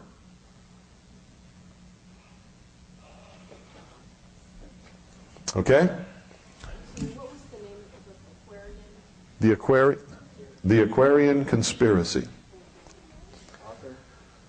Marilyn Ferguson.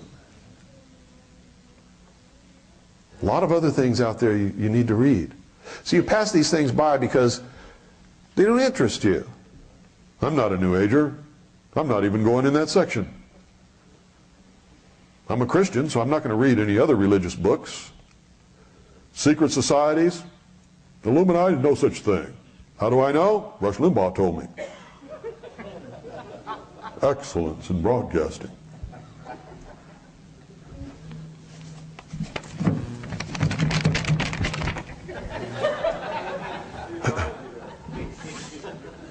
Allison does the greatest Rush Limbaugh impression that you've ever seen in your life. Yes, Gary?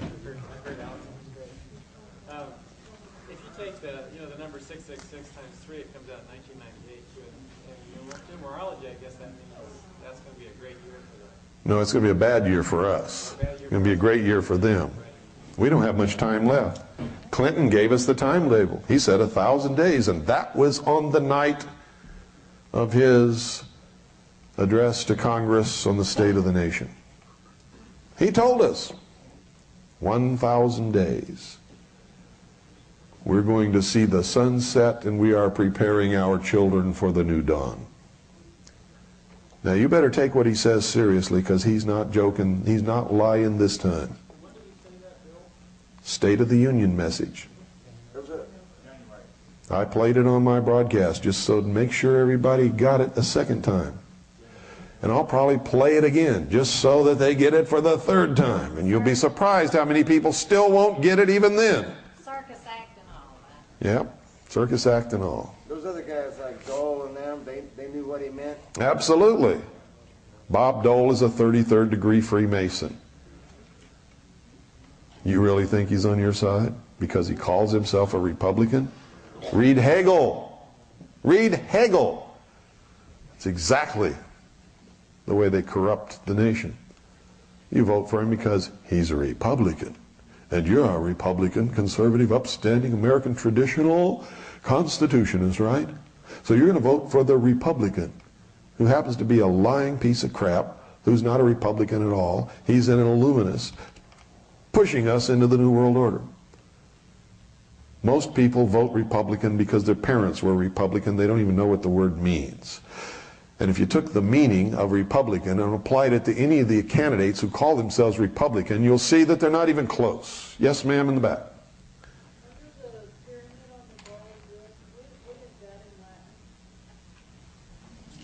1776. Novus Ordo Seclorum. Literally what it means is announcing the birth of the New World Order. The birth of the new secular order. Read it. Septus, annuit septus, announcing the birth of. Down below, the new world order, the new secular order.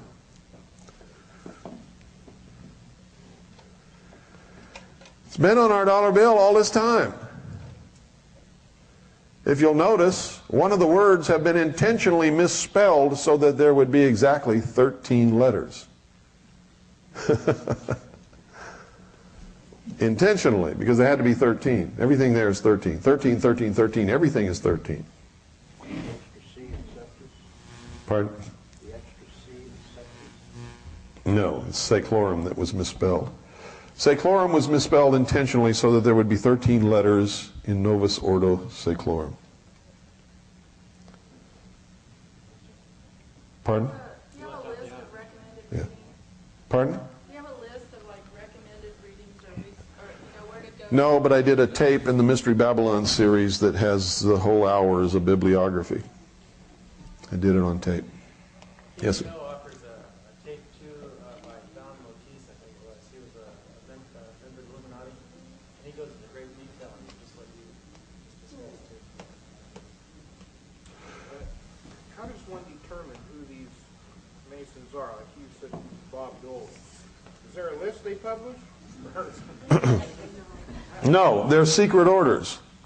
Unless the member lets it be known who he is, the only other way to tell is by the symbology of their language or what they do.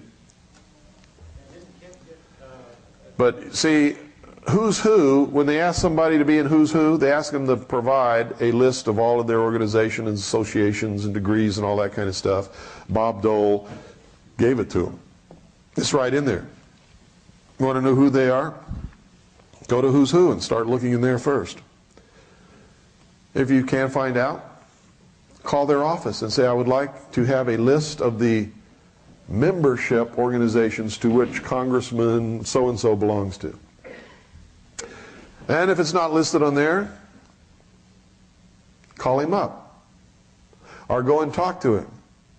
And when you walk in and talk to him, give him the handshake of the Master Mason and say, are you a traveling man? And if he gives you the handshake back and says, yes, I'm traveling from west to east, you got your answer.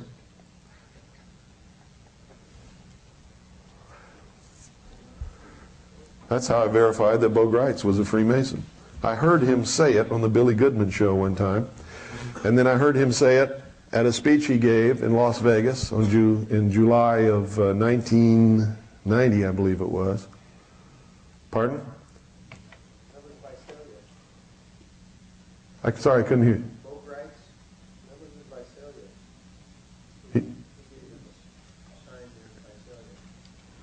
Yeah, but I'm talking about when I heard him say, he said, I'm a 32nd degree Freemason of the Scottish Rite. And then later he denied it. Well, he didn't know that I knew what that meant. And so that night, He came into the ballroom there, and I was standing there, and I thought, I'm going to give this guy the test. And you know why I was there? Because I loved him. I was one of his greatest followers. Everywhere I went, I said, listen to Bo Grides. I walked up to him. I gave him the handshake of the Master Mason. He immediately grabbed me, took me into the 5 points of fellowship, and whispered Mahabone in my ear. You know what I did? I said, Mahabone my ass. Pushed him away, I walked out, and that's the last time I've ever said anything good about Bo Grides.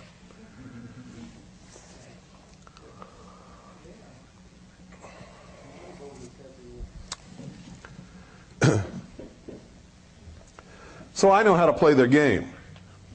You don't know how to do that. You can learn, though. Get in those old books, and it'll teach you exactly how to do it. What the signs are, the passwords, the symbols, the handshakes, everything. You're not supposed to have access to those books, but if you visit enough old bookstores, you'll find them. Is Morals and Dogma probably one of the best? Morals and Dogma is one of the best for understanding the real intent of the order, because right in there, Albert Pike admits that their God is Lucifer and that they are a religion. He says it in clear, plain language. Okay, let's take a short break, folks. I know you all need it. Let's take a short break, and then we'll get into some other videos and slides.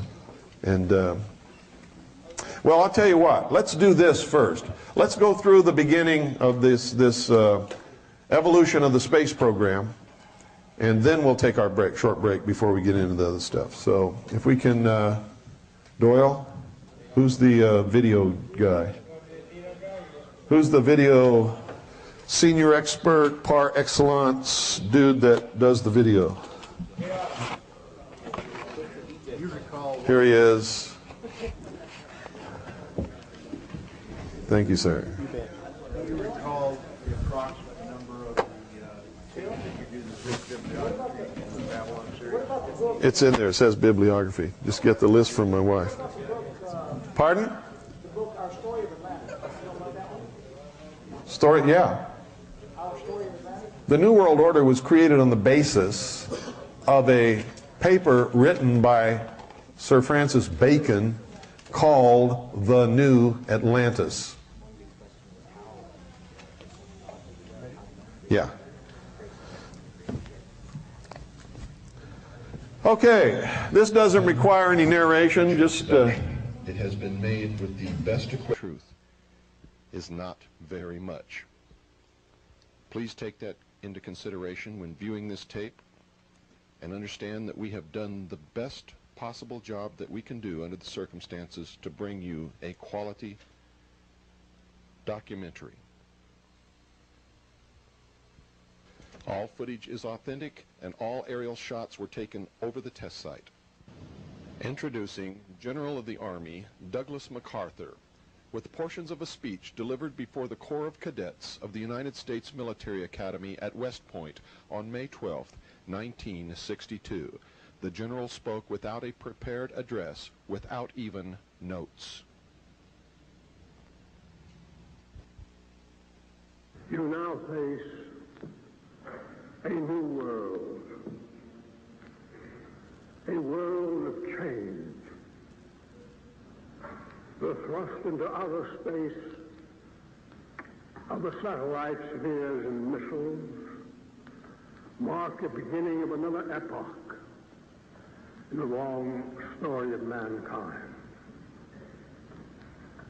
In the 5 or more billions of years, the scientists tell us, it has taken to form the Earth.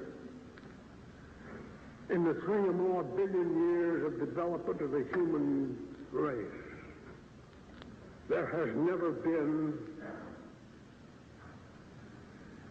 a more abrupt or staggering evolution.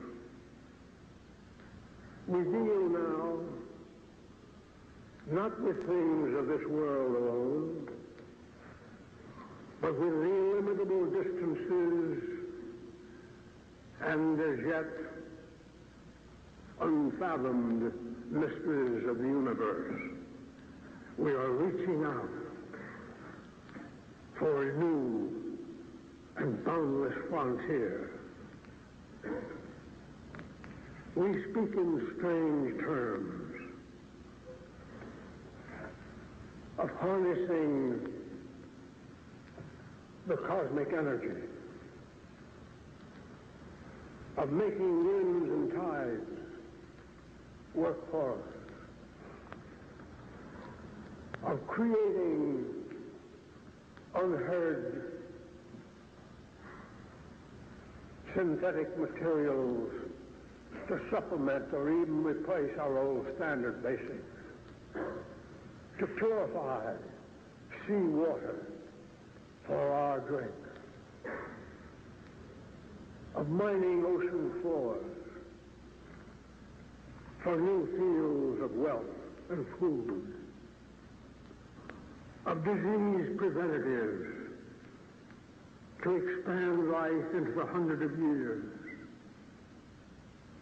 of controlling the weather for a more equitable distribution of heat and cold, of rain and shine, of spaceships to the moon, of the primary target in war no longer limited to the armed forces of an enemy, but instead to include his civil population,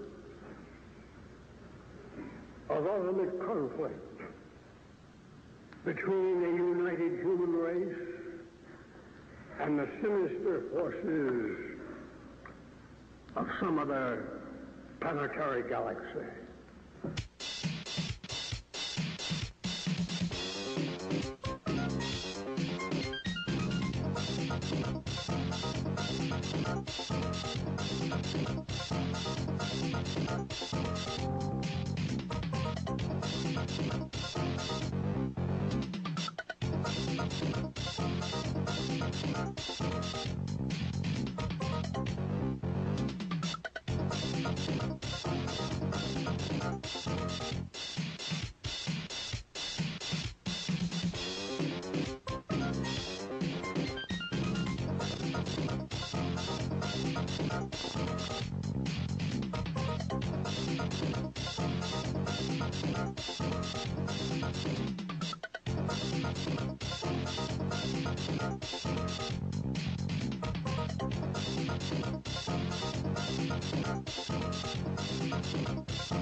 Hi everybody, my name is Keith Ranch, and tonight we're here in Las Vegas, Nevada at KVEG radio station, and we're here exploring the UFO phenomena that is exploding in Las Vegas. We're here with Mr. Billy Goodman. How you doing, Billy? Fantastic, Keith. Welcome to Las Vegas. We are really excited, really excited tonight. We're going to go out to a place called Groom Lake, right, where thousands of people have been calling in reportings of UFOs. Oh. Can you tell us about the happening and what is going on with this explosion out here? It's unreal. What has happened is, first of all, the way it occurred is that we found out through Bill Cooper that there was some activity going on at a location called Groom Lake, which followed up with this UFO hotline out of Los Angeles. Right. That corroborated that there was something happening. So we talked about a lot of Billy Goodman happening, and one thing led to another, and people said, we want to go out there. So we said, okay, let's put together a little trip. And we did. And a couple of Saturdays ago, you had to see this, Keith, to believe it. Over 100 people sitting in a circle in folding chairs with cameras in the middle of the desert. Now, you've got to visualize. Cars and trucks pulled off to the side, vans, everything, buses, all pulled up to the side. And they saw these lights all over the place. And now we left because we had to get the bus back to Las Vegas, but people stayed overnight, and they saw over 20 other sightings overnight of lights and activity that is unexplainable.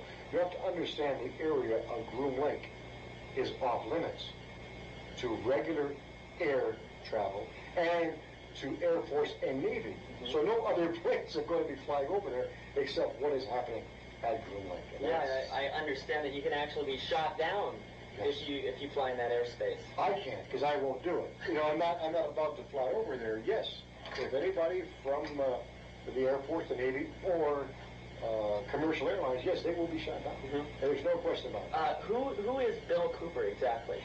Bill Cooper is a gentleman who was an ex-member of the Naval Intelligence Briefing Team.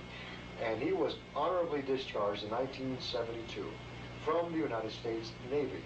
While in the Navy, as part of the Pacific Fleet, he spotted UFOs literally coming out of the water while he was on watch. Coming out of the water? Out of the water while he was on watch. Not only did he spot the UFOs, but other members of the Pacific Fleet also saw what he saw. Now, these UFOs not only came out of the water and flew around and did some tricks for them. They didn't do it once. They did it a number of times. Out of the water, back into the water, come out and do some flip-flops for them, and then back into the water. So this man knows for a fact, number one, he saw them with his own eyes. But that's not all. That's not all. The other part is that while he was in the process of being a part of the Naval Intelligence Briefing Team, he had the opportunity to look at some top security papers, and he saw in writing that, in fact, there were UFO craft in captivity and aliens in captivity. Actual aliens? Actual aliens in captivity over the years. Okay, well listen, I guess we're going to have to wrap it up here. One more question. Have you been out to Groom Lake yourself? I was there. And what did you see? I saw lights up in the sky, zigzagging. That's all I can tell you. In other words, could they have been our aircraft? Did they act like something like they have? No. Planes don't do that I know of. Now, I'm not saying we don't have something that we don't know of that's going on at Groom Lake. But you don't see planes zigzagging up and down, flying horizontally, going up and coming down. You don't see those things as far as I know. Right. The planes that I'm familiar with. I'm not that much into aeronautics, don't get me wrong.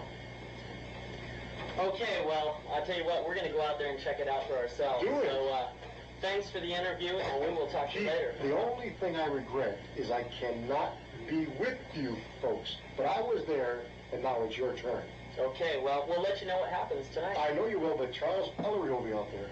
And Charles Ellery is my guide.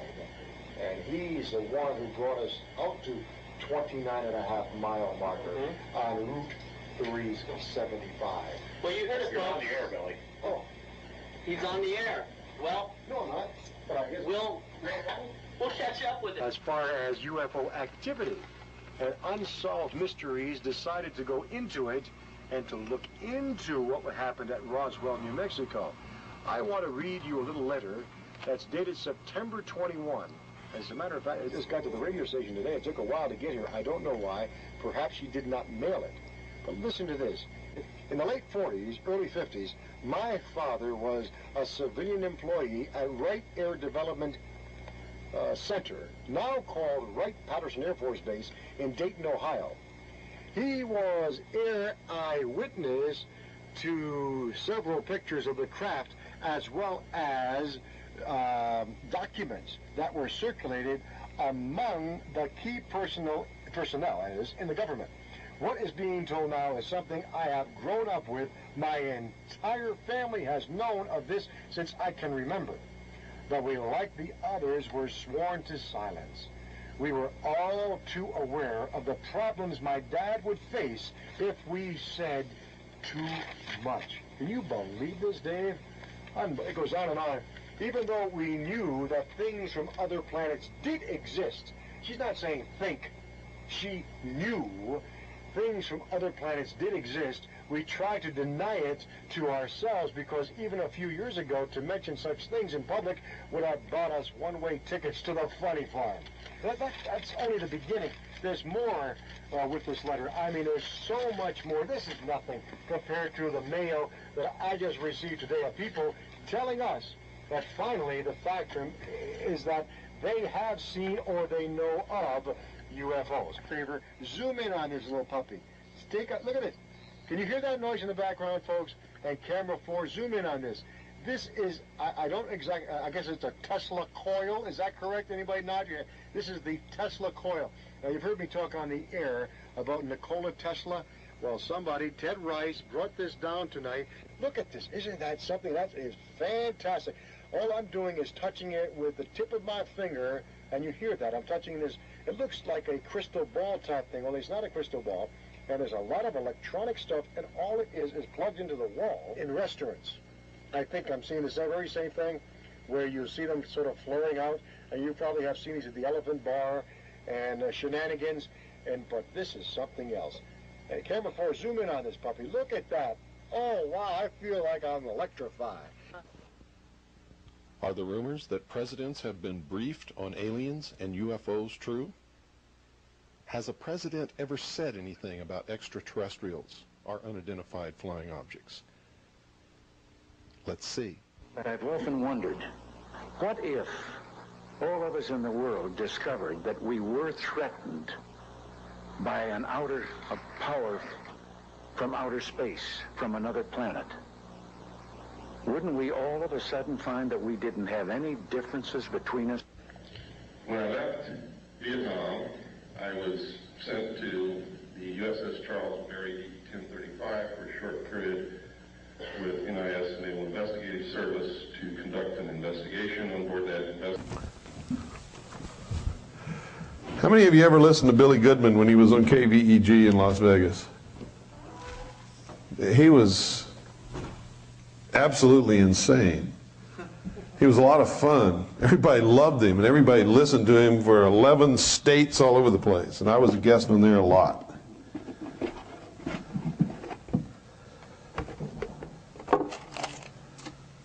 Okay. All I got to do is jig this across.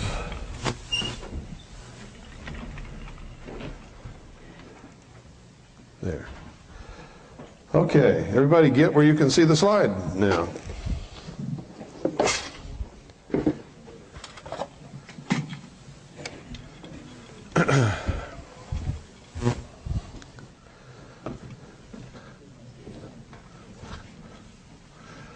This is going to be a little bit fun, a little bit crazy, very educating, and extremely interesting, I think.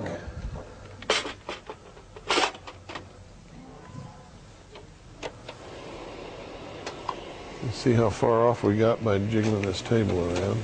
Yep, I knew it.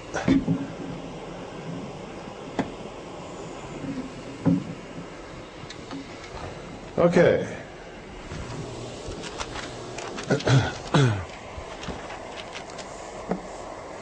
Well, if everybody believes there's UFOs and there's extraterrestrials, why don't they land? Nobody knows the answer to that. Nobody knows if they even exist. UFOs, however, we know are real. This photograph was taken in the early 50s over the Capitol building in Washington, D.C. There were headlines in the newspapers talking about the great UFO flap and the pictures that were taken of UFOs over the nation's capital. This is a part of history. It's real. It's not a joke. This is another one of the same bunch. Now, some people claim that these photographs are fake. They were published in the newspapers. Hundreds of thousands of people who lived and worked in Washington, D.C. saw them. This is an ad that appeared in a magazine, Look magazine, as a matter of fact. It said, "Flying mobile camper of the future may be electric powered, plugging into any electric outlet for recharging." Now, why would somebody put an ad in Look magazine with something like this if they didn't think that this was possible? Does anybody know? The truth is, at the same time, during the early 50s, in all of the scientific magazines and in the scientific journals of the day, in popular electronics, popular mechanics, all of those, there were people publishing articles about the use of electromagnetic force fields to create craft that could fly with what appeared to be anti-gravity characteristics. It was no secret then that people were working on this stuff. It was also no secret then that there was a lot of talk and a lot of articles written about technology that the Germans had perfected in their secret weapons program just prior to and during World War II to come up with new types of flying machines and weapons that could be used for Hitler's socialist conquering of the world. And the Germans had developed disc-shaped flying craft that they had developed to the point where they were test flown, and witnesses had seen them. And when we went, getting tongue-tied here, when we went into Germany and started to capture German facilities and manufacturing plants, we found the plans and disc-shaped craft in various stages of production and brought them back to the United States. So did Great Britain, so did Canada, and so did the Soviet Union. In the United States, at that time, this wasn't secret. Somewhere during the middle 50s, it became secret. And the reason it became secret is because they perfected it. They made it work. When that happened, you no longer saw any articles appearing in any magazines, scientific journals, or anything else concerning this type of technology. You also saw patents that had been applied for and granted to people like Nikola Tesla and others, classified as top secret and disappeared from the files of the patent office. This is fact.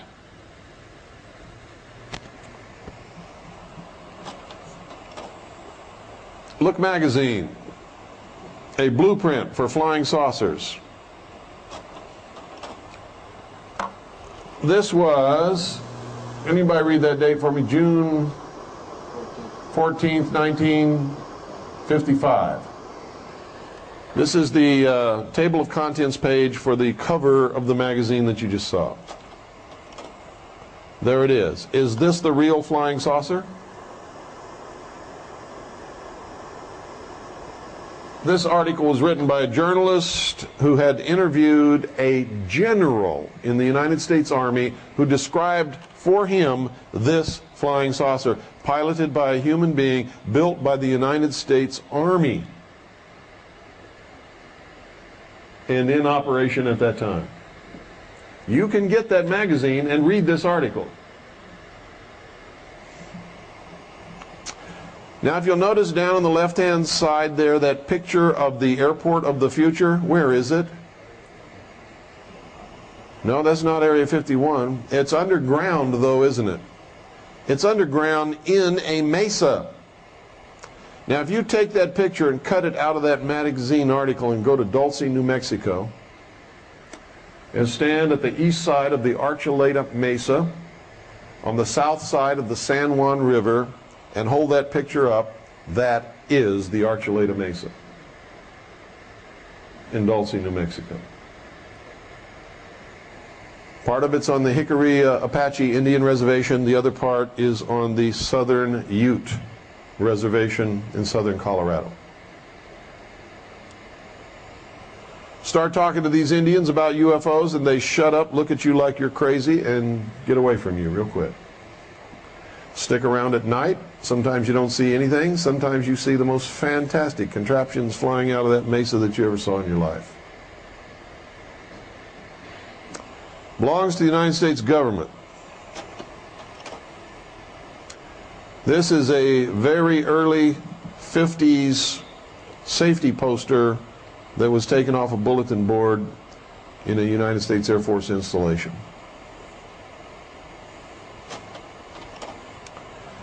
This is a United States official Air Force photo of the Avro disc in 1955. Avro was a deception presented to the public and the press to get their eyes off of the real secret projects. That's the real Avro car when it was finished. If you want to see this, it's displayed outside the Air and Space Museum at Wright-Patterson Air Force Base in Ohio. You can go there, you can see it, it's right there. It was a disc-shaped craft, it was piloted by a human being, but the only thing that it could do was hover precariously on a tarmac and looked like the pilot was drunk. And we believe that that was an intentional portrayal in order to ridicule the concept that we had ever built anything like this that was effective and flew. But we know better than that. This was found in a junkyard, United States Army junkyard. Nobody knows what it was or who built it. It was just sitting in the junkyard and we photographed it.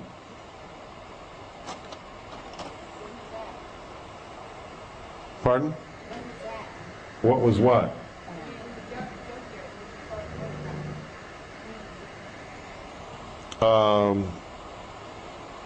I don't even remember the year. It was quite a while ago, though, I can tell you that. It was nothing recent. This is a photograph that someone made of something that was being tested in a wind tunnel. And it was being tested by NASA. NASA says it was a nose cone, but there's no aircraft that this nose cone fits on.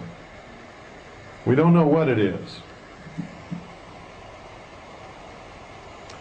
But it appears that they were testing the aerodynamics of a disc-shaped object. If they were testing a nose cone, the nose would be pointed into the tunnel.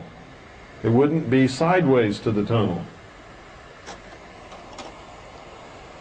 This is a saucer-shaped craft that was built by the French Air Force, was operational and flown on many occasions.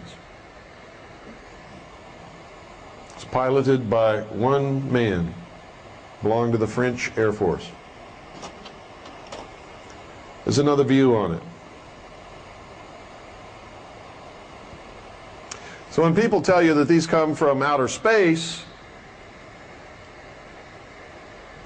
I'm telling you that the chances of them coming from outer space are pretty slim. It's like going in, turning on your TV set, and you can't get a picture. So instead of looking in back to see if it's plugged in, you fly off to New York to find out what's wrong. There's something flying around in our skies. Why should we automatically assume that it came from somewhere light years away? It's not even logical. Especially in light of the fact that we can find no proof anywhere upon the face of this earth that extraterrestrials exist in space, much less have ever visited here. There's all kinds of circumstantial evidence if you accept that what you're seeing is extraterrestrial rather than saying, hey, it's flying in our atmosphere. The logical conclusion is it was built here and it belongs to us. Now, I'm not telling you there's no such thing as extraterrestrials, because I don't know, and neither does anybody else. I am telling you this: there is no evidence whatsoever that extraterrestrials exist anywhere, much less have ever visited this earth. And there have been millions of dollars offered as a reward for anybody that can furnish any such evidence or prove that any such evidence exists, and no one has ever stepped forward to claim those millions of dollars of reward. Simply because there isn't any evidence at all. Period. This is a UFO that was photographed from which some kind of luminous substance was dropping and disappeared. Is this what's going on? Is it? Are we being visited by space people who look at us as little babies in the playpen of the universe, who looks back at the aliens and sees them as insignificant little twerps with a lot of technology? Because I'm going to tell you, if there really were extraterrestrials and they were really visiting here, it wouldn't be ignored and it wouldn't be treated so lightly by so many people and so many governments and so many scientists. It would be the discovery of all time. And everybody would want a piece of that pie. But that's not happening, is it?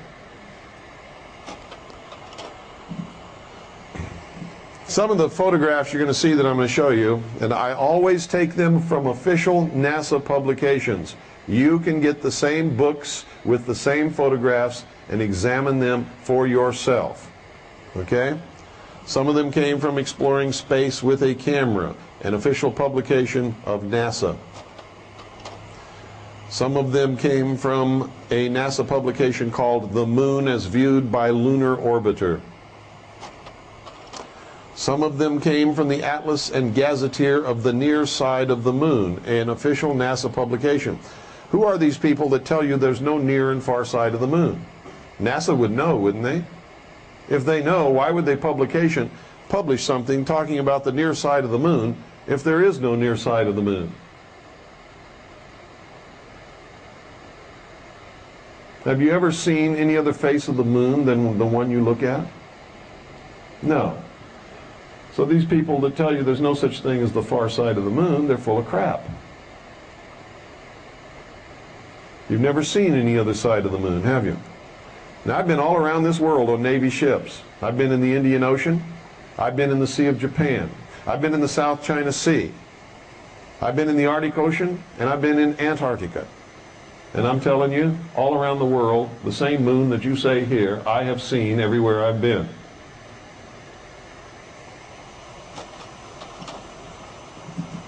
Some of them were taken from lunar photographs from Apollos 8, 10, and 11. Now, if you don't think there's any symbology of all of this NASA stuff, what was the first craft that we ever had that actually landed on the moon? Manned or unmanned? No, that was manned. Then it wasn't Apollo 13. How about Apollo 7? First unmanned craft landed on the moon was Apollo 7. What was the first craft that landed on the moon that had men in it? Apollo 11. 7-11. Coincidence? No. What is the system of gematria in the Old Testament of the Bible? 7. What is the system of gematria in the New Testament of the Bible? 11. What was the Apollo craft where they had the disaster that ended the space program? Apollo 13, the symbolic death and the resurrection of a new order in the space program. You're beginning to understand? They're running the show, folks.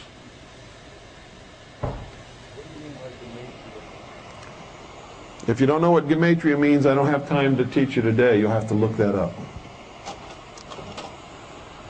Some of them were taken from space images published by Lustrum Press, which were made from official NASA photographs, which they considered to be fine art. Here's a bunch of bumbling dudes in spacesuits up there, not using any brains whatsoever to take these pictures, and these jerks call it fine art. This is the moon from a long way away, they tell us. If you look real closely, though, you don't see any stars in the background, do you? No. You won't see any stars in the background of any NASA photographs taken of any of the Apollo moon landings.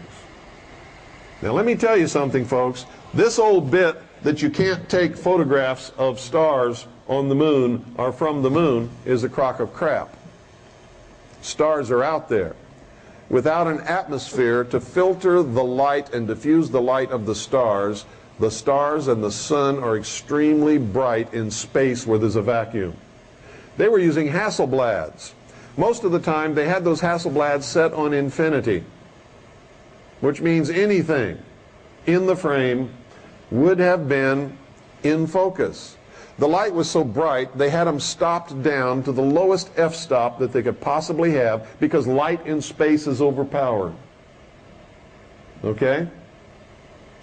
How come, if they were using the finest cameras, the finest lenses known to man, stopped down to the lowest f-stop that provides you with an unlimited depth of field,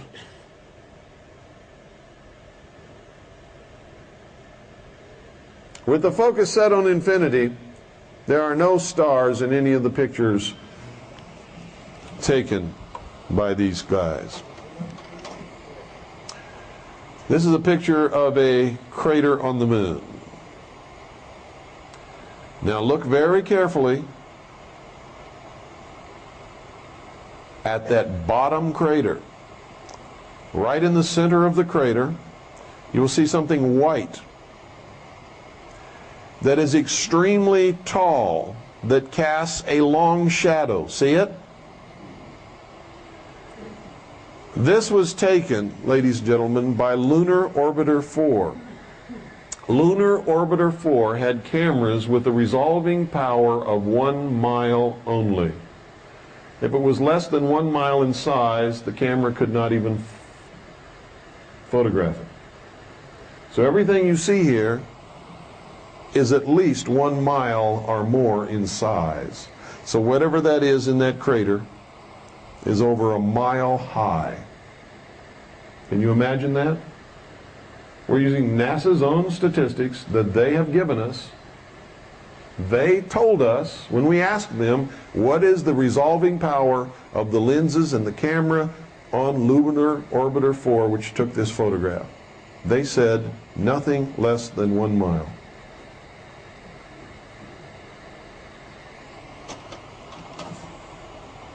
Look at this. You see those tracks on the moon? This also was taken with Lunar Orbiter 4. Lunar Orbiter 4 cannot resolve anything with its lens less than 1 mile in size. That's what NASA tells us. Whatever made those tracks is over 1 mile in size just to be able to see it, which means this is a lot more than 1 mile. And the arrow is pointing to whatever made the tracks. Are they telling us the truth? They can't be, because this is crap. You understand what I'm saying? They want us to think that there's somebody rolling around up there on the moon. If you ask NASA what this is, they say it's moon rocks shaken loose by lunar quakes. Look at those tracks, ladies and gentlemen. It comes out of a crater, goes across the ridge of a hill at the top, down into another smaller crater, and rolls uphill. Moon rocks, several miles in size, shaken loose by a moon quake that roll uphill? I don't think so.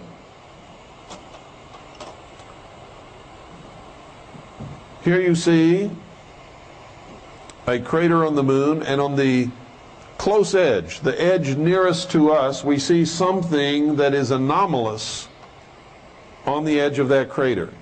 You can't tell what it is, but it doesn't belong there. Now you see this all over the moon. Things that should not be there are there. There's nothing that could put itself on the inside rim of a crater like that that was made by the impact of a meteorite or something striking the moon. And you can tell that it's a solid object that is raised above the crater floor on that rim by looking at the shadows in comparison to the shadows in the crater. Can you all see it? Where's my little, I've lost my little laser thing. Let me see if I can find it. Oh, where's my laser thing?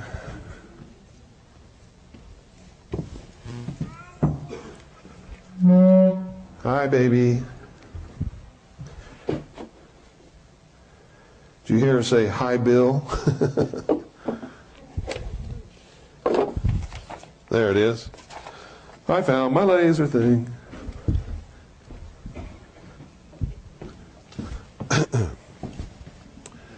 Okay, right there. See that? Now, here's how you determine whether something is a hole or whether it's a bump.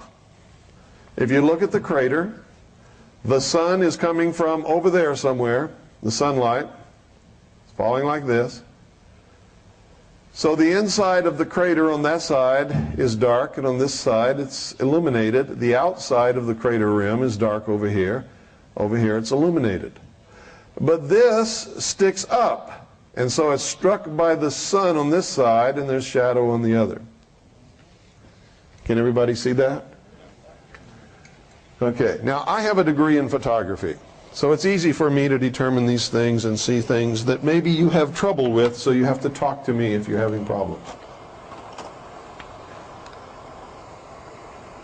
This is, see right here? See the tracks?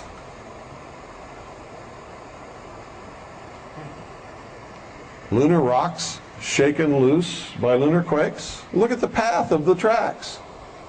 It goes in and out of holes, up and down hills. Do you think that's possible? No. Of course not. Here we are again. Lunar tracks on the moon. Where does it end? Right here, with something that throws a shadow, which is what? An obelisk. That is an obelisk. We have found obelisks all over the moon. All over the moon. Now, who do you think put those obelisks there? Huh? Are they on the moon? Or are they in these phony photographs? They're in these phony photos, folks. There are no obelisks on the moon. These are fake photographs. Lunar Orbiter 4 could only resolve things that are 1 mile in size. Now, how tall do you think that obelisk is if Lunar Orbiter 4 could only resolve things 1 mile in size? Which means just to be able to see the thing in its tiniest form, it's got to be 1 mile in size. Do you believe there are obelisks several miles tall on the surface of the moon? Well, I don't either.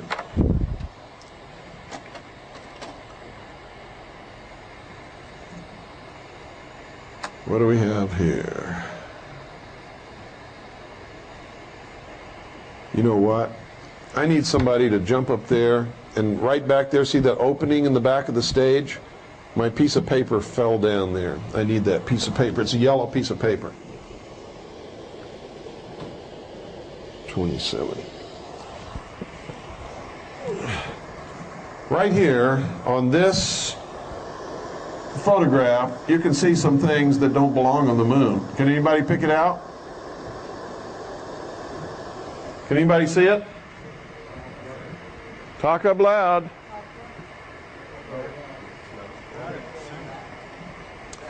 Look right in the center of the photograph. Thank you. Anybody see what I'm talking about? Isn't there a cross right there? Flanked on both sides by rectangular and square objects right here. Can everybody see it? What are the odds against a perfect 90-degree right angle occurring in nature?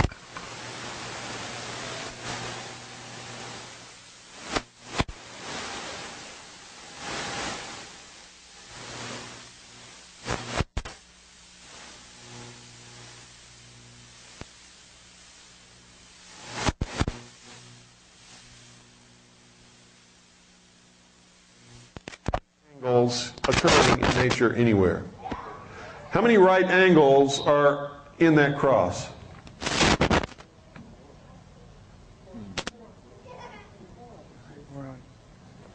There are 12 that I can see, and that's only if it's a two-dimensional object. If it's a three-dimensional object, there are at least 24.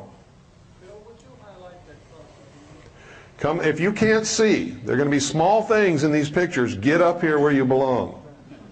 And don't complain to me if you can't see, if you insist on staying back there. Get up here. There's plenty of chairs. Nobody's going to bite you. Okay? Come on up here and you'll be able to see them clearly.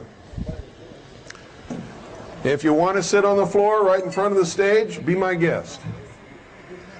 I want you to see this. So come up, find a chair, get comfortable. Can you see it right there? Can you see it now? Now I see it. Yes. Right there. If it's a two-dimensional flat object like a piece of paper, there are 12 at least right angles on the cross alone, not counting the rectangular buildings that are on either side of it. It's absolutely impossible, does not happen in nature ever. If it's a three-dimensional object, then there are at least 24 right angles on the cross alone, not counting the right angles on these buildings and these buildings over here. Now, which is the cross you're talking about? I'm still lost. Right there. See that cross? Which is just like a... Oh, like this? Yeah, a cross, yeah. Oh, all right, I see it now. It's right in the center. Okay, Right on the edge of there we go. Anybody else having problems? I want to help you see this. If you don't see it, come on over here. What is that, a bunch of buildings? Come on over here. Get right in front and look right there. See where I'm pointing? Steady, Bill. It's on an X tilted. The center part of it's tilted over. That's about as steady as it gets. Everybody see it? Okay. Now I want you to understand, and if you doubt me, go to as many experts as you want and ask them what the odds are against finding one right angle in nature. And then build it up to the 12 that you can clearly see there if it's a two-dimensional object. And they're going to look at you like you're nuts. And I'm going to tell you right now, we have blown that up even bigger than this, and it is a three-dimensional object, and there are a minimum of 24 right angles on that cross. So NASA wants us to believe that something's on the moon that cannot occur in nature, which means it's got to be built by intelligent beings. And what's the resolving power of lunar orbiter 4? 1 mile. Can you conceive of how big those buildings are? Bigger than anything ever built on this earth by man. If they're really there.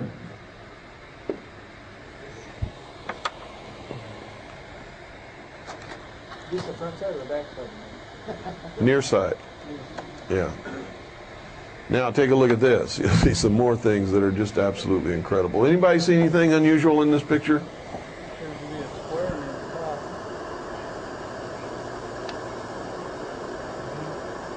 What do you see?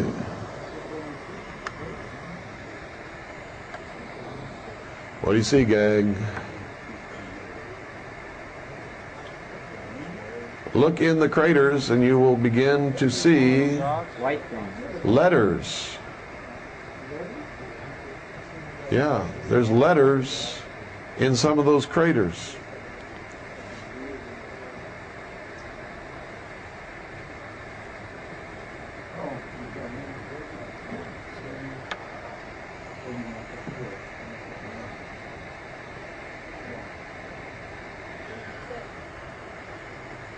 It doesn't say anything, they're just letters. Here you can see again tracks on the moon, photographed by Lunar Orbiter 4. Now look at this. This one comes out of the bottom of a crater, rolls up to the top of the hill, and then down the hill, and then across and stops right there.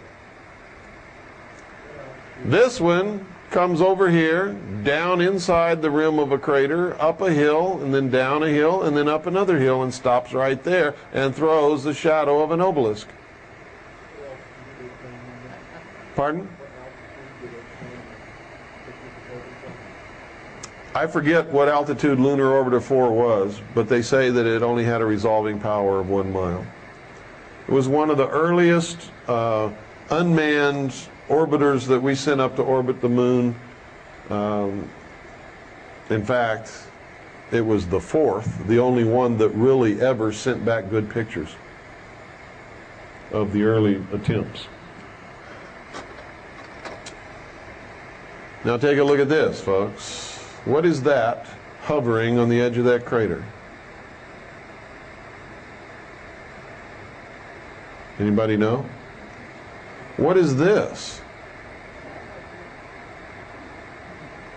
It's a crater, but it's not the natural crater of a meteor impact. A lunar doodlebug. Pardon? A lunar doodlebug. Nope, not a lunar doodlebug. It's an artificial crater, folks. Look at the craters made by meteors. And then look at that. That's an artificial crater. Who made it? It wasn't a meteor impact. Meteors impacting do not make craters like that. You're saying the photo's not altered. No, what I'm telling you is that I know these photographs have been altered. You don't know that. Okay. I know it because I've studied them. I've compared them to other photographs of the same areas of the moon taken at other times by other orbiters and things like that. I know that these photographs have been tampered with. What I'm trying to show you is that somebody is trying to make us believe that something's happening on the moon that's not. In other photos, and this absolute area right here, those things are not there. Look at this. What is this? What is that, folks? What are these? What's this? Doesn't that look like an airplane junkyard? Looks like a bunch of planes all piled up on top of each other. Is it? And what's this right here? See this huge X? Looks like another airplane. Look at this huge X right here. There's one cross, another cross. Okay, now this is a cross, and just like the other one, it's going to have 12 right angles. All crosses have 12 right angles. 2 at the end of each arm, and 1 at each intersecting angle in the center.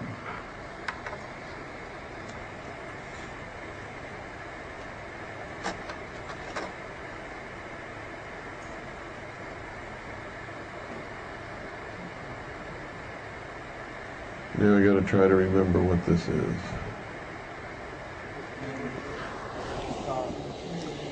It's 32.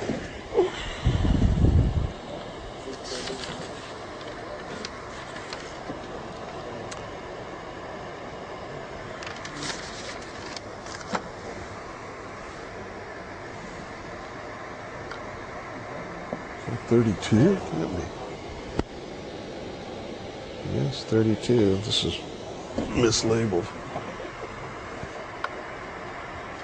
Well, I don't remember what this is.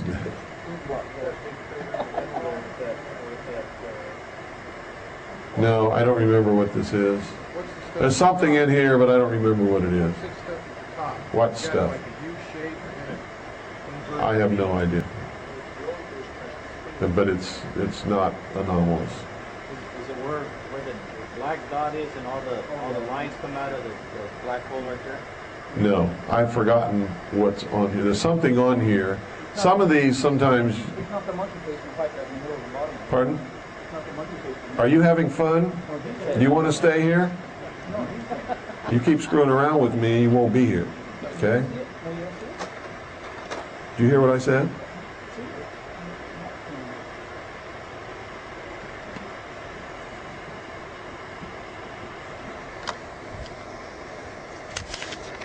Okay, this was supposed to be the last one.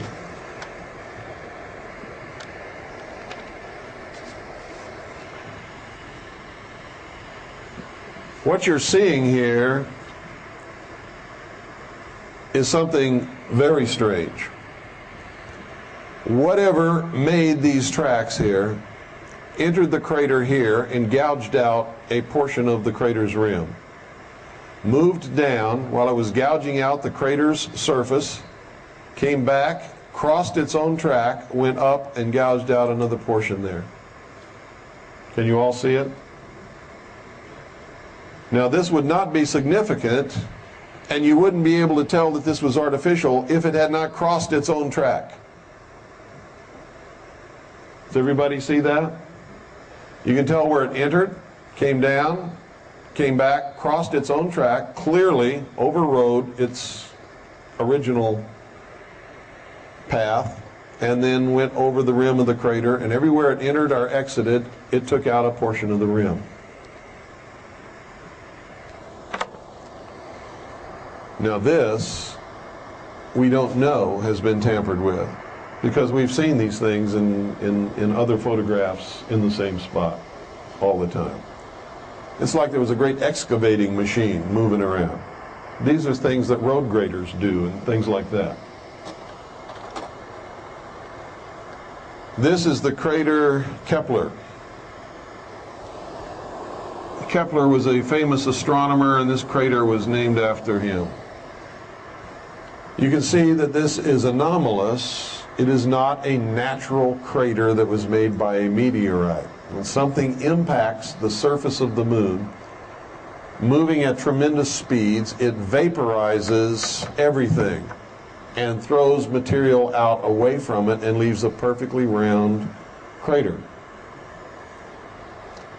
What you're seeing here is something that has been artificially created here. How was that done on the moon, when the only thing that can change the moon's surface is the impact of a meteor? They tell us there's no atmosphere, don't they? Well, there can't be wind erosion if there's no atmosphere. If there's no water, there can be no water erosion. Is that correct? We've never seen a volcano on the moon. There's no evidence that there's ever been a volcano on the moon that we can find. So the only other thing would be moonquakes, and this does not look like the production of a quake. This row here, when you examine it under high magnification, are 4 round somethings directly in a row. This comes down here, and there is what appears to be a wall or an abutment here. There's no proof that it's made as a wall intentionally. You just can't tell. It's just not normal. It's not natural.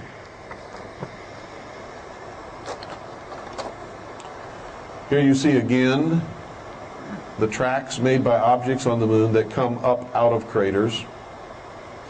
Everybody see that? You have even illumination from the sun on the moon. So that deep shadow area is inside a crater. They came up out of a crater. So they're not rocks broken loose by moonquakes. What are they? I don't know. Again, and we do this so that you can see that it came out of the NASA publication, Lunar Orbiter 4, page 73, I think that is. And you can go get that book and find this same photograph on that same page. And it's official NASA photograph. Why do we insist on doing this? Because when I first started, I wasn't that careful, and people told me I faked the photographs. So I have to do this, so that you can go get those same photographs out of those same books and make sure that I'm telling the truth, because that's what you need to do, because I could be lying to you. Oh, wow. Now this is very interesting, because right at the base of that cliff is an object that has 1, 2, 3, 4, 5, 6, 7, 8 right angles, and that's if it's a two-dimensional object. Can that occur in nature? No. If it can't occur in nature, can it occur on the moon? No. So it's artificial. It's either on the moon, put there by somebody who can make right angles, or it's a fake photograph. Here you can see a pyramid right here.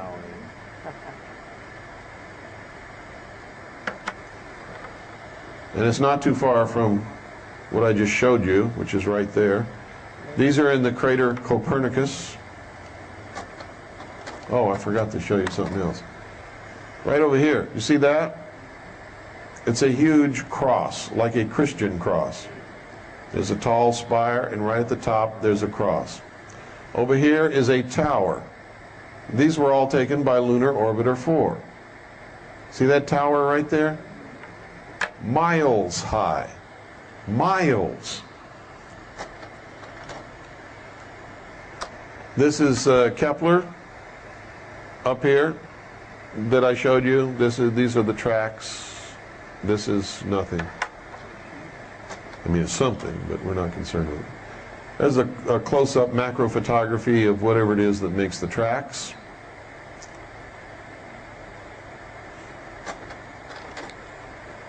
This is an antenna rising straight up out of the lunar surface. Where does that come from? Right here on Earth. How do you like that? Just think how many miles that's got to be. But we don't know that this was taken with Lunar Orbiter 4. This came out of Space Images, which is the art book, that these people took official NASA photographs and published them in that book as art. Anybody see anything artistic about this? It's like a radio tower. NASA just will tell you that it's anomalies on the lunar surface, and it's boulders shaken loose by moonquakes, and are you crazy, or are you, or something. They will not admit that there's anything there. I heard or read one time that one of the missions they made up there, that they set off some detonations on the surface of the moon. They did. They measured it, and they claimed that it was hollow, from what I read. Well, I never heard that NASA claimed that it was hollow. I've heard other people say that it was hollow based upon those explosions, but NASA has never said that. What is this?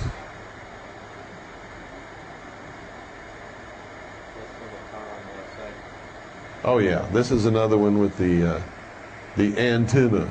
This was made from right there. What appears to be an antenna. I don't know that it's an antenna. It just looks like an antenna. This is really interesting. You know what this is, folks? It's like a choo-choo train. It looks like a choo-choo train, doesn't it? Because those are puffs of smoke or vapor coming out of vents in the moon's surface. Every place there's a vent there, and there. And what's coming out of these vents is some kind of smoke or vapor. Now, is it possible to have vents in a straight line like that in nature? Yes, it is, as a matter of fact. If the Earth's crust is moving over an active volcano zone, you will get a line of craters that are in a straight line. That can occur. But If we're talking about the moon and there's no atmosphere on the moon, can you have clouds of vapor like that? Can you? No. Because the vacuum of space would suck that vapor out of that hole and dissipate it immediately. There would be no cloud, no puff, and these have to be tremendous in size, don't they? Yeah, they got to be several miles. So, if those are really on the moon, then there has to be an atmosphere on the moon, doesn't there? What would be proof of an atmosphere on the moon? Water. If you find water on the moon, that means there has to be an atmosphere, or water could not stay there. It would dissipate into the vastness of space. It would just dissipate and become a part of space. Didn't they just recently announce that there's water on the moon? That they found water on the moon? Didn't NASA publicly release that just recently? The answer is yes, that they did. They said that they have found water on the moon and ice on the moon. And I'm telling you right now, there cannot be water or ice on the moon unless there's an atmosphere on the moon. If there's an atmosphere on the moon, then what we're looking at could be actually on the moon. Pardon? No, that was the moon, the Earth's moon. They've always known for many, many years that there is water on the moon of Jupiter known as Europa. They had to say that to cover themselves.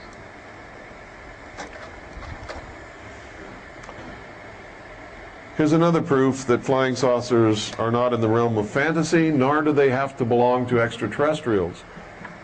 When they announced this, they had been using it in secret for many, many years. It's not a new development. So they've been using battlefield flying saucers as remote-controlled vehicles for reconnaissance. I have seen these flying all over the Tikaboo Valley in Nevada, just 6 or 7 feet above the ground. Sometimes they follow me around. Are they silent? And they take pictures of me. And these guys know where I'm at all over the time. Are they silent? Yeah. Absolutely. I saw one of them in the Absolutely silent. I drove right up on it. I turned my lights off. The smallest I've seen is 6 feet in diameter. I've never seen any smaller than that. I've seen ones larger. Pardon? Why would I shoot one? Pardon? They don't want you in that valley finding out what they have. They want to know where you're at. They don't want you going in and photographing things inside the installation. But I've done it.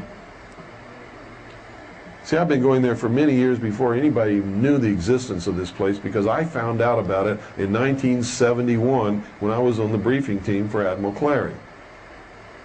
So long before anybody ever heard of Area 51 or even thought that it even might exist somewhere in the world, I was making trips out there taking pictures. Most of those pictures nobody's ever seen, simply because if I show those pictures, they'll know that I've been in places that are restricted, and you're not supposed to be in those places.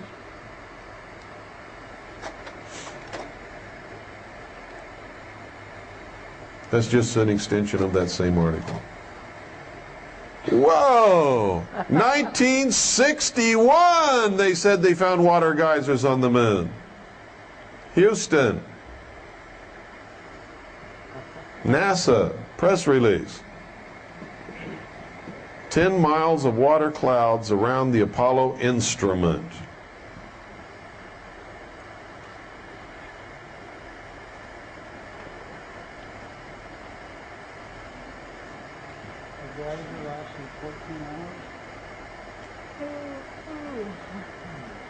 It's from the Santa Ana Register. October 16th, 1971. NASA press release.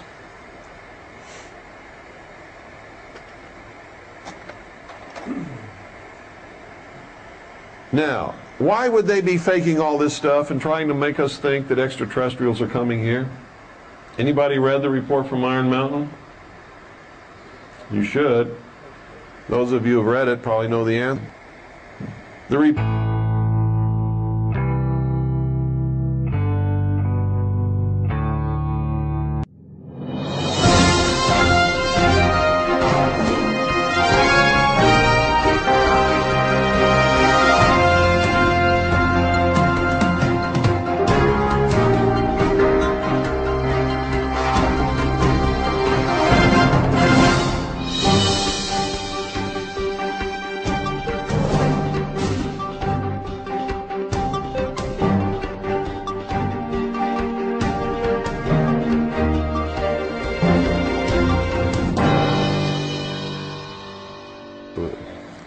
Space research can be viewed as the nearest modern equivalent yet devised to the pyramid building and similar ritualistic enterprises of ancient societies.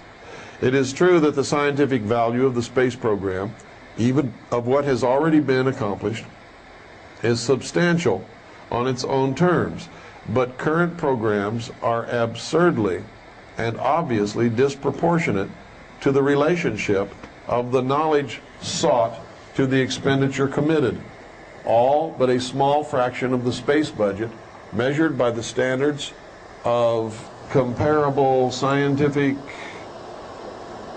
objectives must be charged de facto to the military economy. Future space research projected as a war surrogate, in other words, replacement for war, would further reduce the scientific rationale of its budget to a minuscule percentage indeed. Here you'll see credibility, in fact, lies at the heart of the problem of developing a political substitute for war. This is where the space race proposals, in many ways so well suited to economic substitutes for war, fall short. The most ambitious and unrealistic space project cannot of itself generate a believable external menace. It has been hotly argued that such a menace would offer the last best hope of peace, etc., by uniting mankind against the danger of destruction by creatures from other planets or from outer space. Experiments have been proposed to test the credibility of an out-of-our-world invasion threat. It is possible that a few of the more difficult to explain flying saucer incidents of recent years were in fact early experiments of this kind. I'm telling you right now, that's exactly what they are, were, and are going to be in the near future. Where was Roswell at? 509th Bomber Wing. What was the 509th Bomb Wing? The people in the Air Force who had the highest security clearances in the nation had dropped the bomb on Japan, felt tremendously guilty about all of the people that they had killed, and so were ripe for somebody to come along and say, let's fake a flying saucer crash, we'll get some monkeys and shave their hair off, chop off their ears and their nose, do a little surgical intervention, sprinkle their bodies on the desert, and let some people take a quick glimpse, and then we'll say the whole thing never happened. And at that exact same time, what was the government trying to do? They had created the United Nations in 1945. The headlines of all the papers across the country were blaring about the United Nations becoming a world government, debating whether it should have its own armed forces and police force. And the American people weren't going to buy it. They needed an external threat. So they invented one. And it wasn't hard to produce UFOs from outer space from the super secret technology that they were developing out in the deserts of the West. All they had to do was take off and fly around so people could see it. The face on Mars. There it is, folks. And just to the left of the face on Mars over here, you see a whole bunch of pyramids. Now, if we know NASA's faking photographs, why in the world should we believe what they tell us is on Mars? You show me one fake photograph and tell me it's your family, and I find out it's some woman living in Hoboken, New Jersey and never heard of you before. What makes you think I'm going to believe it when you show me a picture of your grandma and grandpa?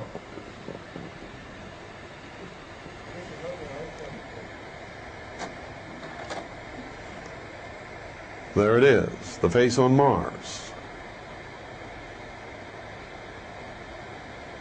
Now, look up here. You ever see a square crater? Must have been made by a square meteorite. Look at this arrow. It's all black dots. The black dots, NASA tells us, is where the transmission of the picture fell out in being transmitted from Mars back to the Earth. They're dots that weren't filled in by the transmission.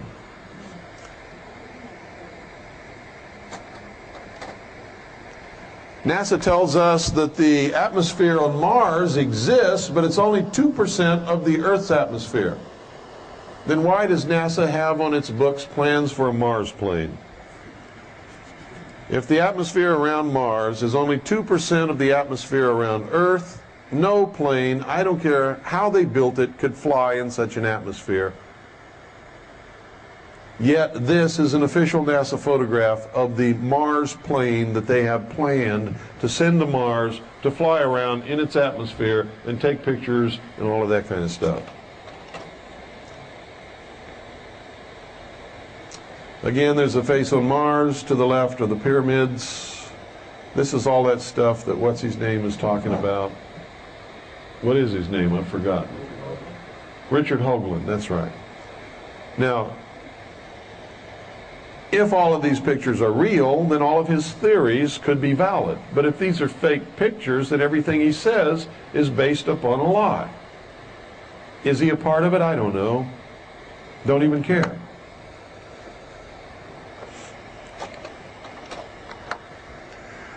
Mars photographs, which appear to have the remains of agricultural terracing.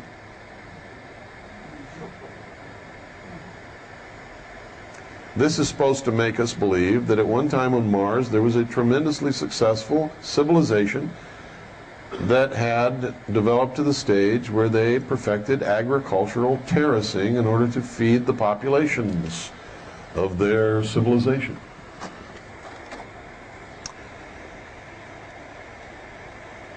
For years, when I made up these slides, NASA had been denying that there was anything called an aurora. So had the Air Force and everyone else.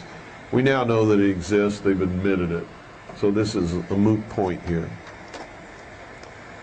Now, let me give you some food for thought here. If you think I'm full of baloney, and if you think these people haven't been around for a long time, this 1917, upon a visit by the Imperial Japanese delegation headed by Viscount Ishii, John Dewey, the author of our extremely destructive educational system, destructive to the minds of our young people, said this in a speech at the dinner for Viscount Ishii and the Imperial Japanese mission. Quote, "Someone remarked that the best way to unite all the nations on this globe would be an attack from some other planet. In the face of such an alien enemy, people would respond with a sense of their unity of interest and purpose." 1917. John Dewey was a member of the Illuminati. There it is, blown up so you can read it for yourself. Years later, during the Reagan administration, Reagan said on at least 8 different occasions the exact same thing that John Dewey said in 1917. And you heard one of them on that tape. This is one here. Remarks of the President to Falston High School students and faculty. Falston High School, Falston, Maryland, December 4th, 1985. This is what he said. "I couldn't but one point in our discussion privately with General Secretary Gorbachev, when you stop to think that we're all God's children, wherever we may live in the world, I couldn't help but to say to him, just think how easy his task and mine might be in these meetings that we held, if suddenly there was a threat to this world from some other species from another planet outside in the universe. We'd forget all the little local differences that we have between our countries, and we would find out once and for all that we really are all human beings here on this earth together." Is this what's going on? Does anybody know who that is? That's the creature from the Black Lagoon. Remember that movie? That's him.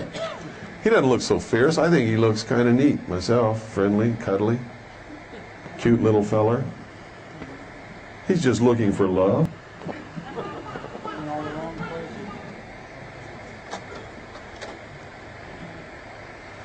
This is up in the upper left is the city of Tonopah, Nevada. To the right and down are portions of the desert where some of this testing takes place, and at the lower right corner you'll see part of the Nellis test range. Here you see a huge expanse of the Nevada desert where they test these things, and just see that writing that slants up like this toward the top right? It says Saucer Mesa. We were going over the Coast and Geodetic Survey maps of the area, and we found Saucer Mesa. And that's, you know, I'm just pointing that out, and we don't know what it means. It could be innocent. There might be a mesa there that looks like a saucer, but in light of what they're testing out there, it's logical that it's named for something else. This is a letter sent to me by someone who worked out there, who saw crates labeled Project Red Light, and who saw the craft fly. Another one, same stuff. If you read it, they're telling me. And you see, I go by things that they say in their letter and dates that they give me that I can cross-check from other sources and determine whether or not they're telling me the truth. These people are telling the truth. They really did work out there. They really did see these things fly. They really knew what they were talking about. It was ultimately based upon these letters. A couple of years later, I went out there, snuck into the test site, and actually took photographs of these things hovering in daylight above the flight line. This is the Nevada test site, and you can see, where is it now? I believe it's right down, that's Groom Dry Lake right there. Down here is Papoose Lake. You can read all you want from Bob Lazar. Bob Lazar is full of crap. He never worked in Area 51. He never worked in Papoose Lake. He never was a physicist at Alamogordo at all. Bob Lazar was in the phone book at Alamogordo. Under the physics department, his name is listed, but he was not a physicist. He has a contract with Alamogordo. Or not Alamogordo, but the,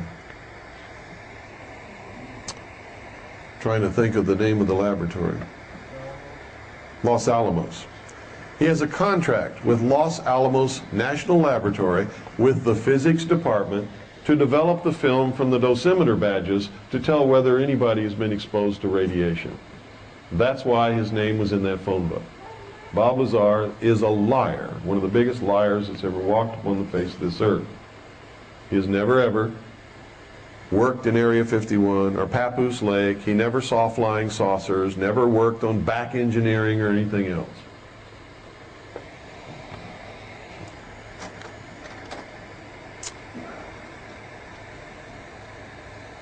This is, what is, oh yeah, this is Highway 93. Take a little jog here, go over Hancock Summit down to, this is Highway 375. Zip across here. This is the Tickaboo Valley. This is Groom Dry Lake. Everything takes place over here, over this valley, and up in this area up here, if you go out there.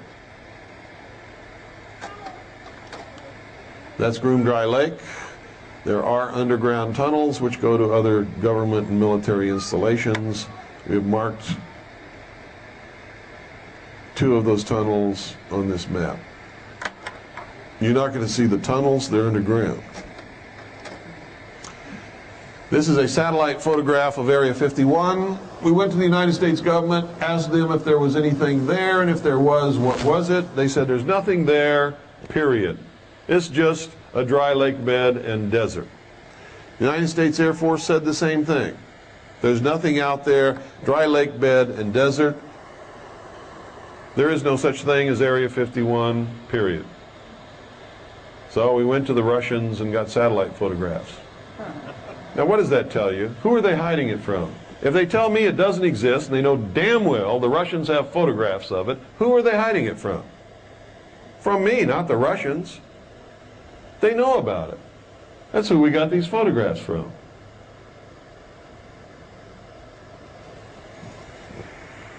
This is the Groom Dry Lake Area 51 facility, taken by Russian satellite.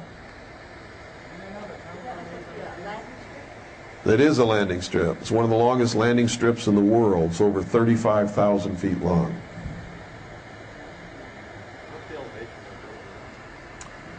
I used to know, I don't remember. Again, satellite photograph. Now, at the time that this photograph was taken, afterwards, after these photographs had been taken, they have extended the runway even farther than what it is there. I can't hear you. Groom Dry Lake, they started construction to our knowledge in 1954, right about the time that they begin to perfect this anti-gravity and electromagnetic drive stuff and begin to classify it and make sure that nobody ever wrote about it again. They also developed the U-2 here, and the SR-71, and a lot of other secret aircraft were developed and test flown from Groom Dry Lake. They have one of every kind of MiG that the Russians have ever developed at Area 51.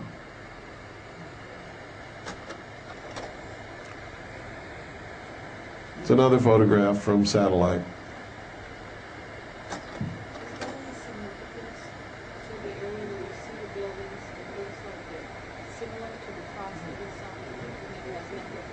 No. Not that I'm aware of, anyway. This is another Soviet satellite photograph of the Groom Dry Lake facility.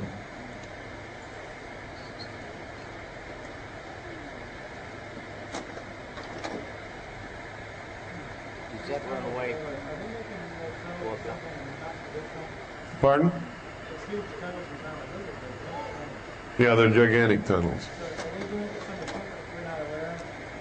Yeah, they have huge tunnel boring machines that the American public is generally not aware of, yeah. These are some of the facilities and what they actually are that we've been able to identify. Is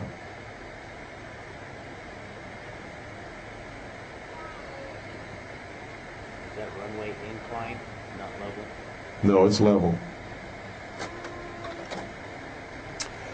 Text or remarks by the President to the 42nd General Assembly of the United Nations, New York, New York, September 21st, 1987. In our obsession with the antagonisms of the moment, we often forget how much unites all the members of humanity. Perhaps we need some outside, listen to what he says, perhaps, and he's talking to the United Nations, remember this. Perhaps we need some outside universal threat to make us recognize this common bond.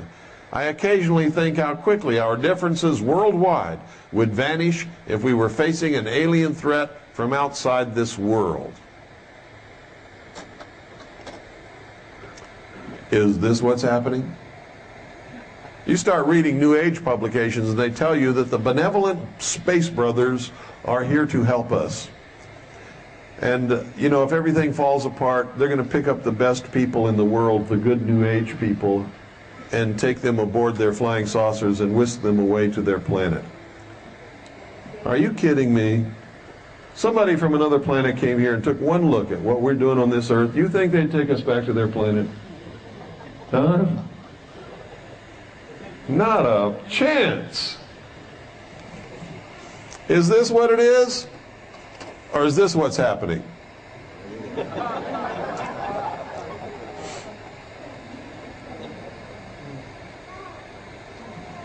Are those aliens a decoy for something much more terrible?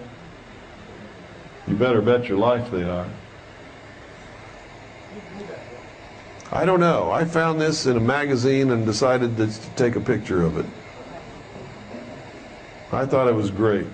I don't even remember what magazine it was. It was a long, long time ago.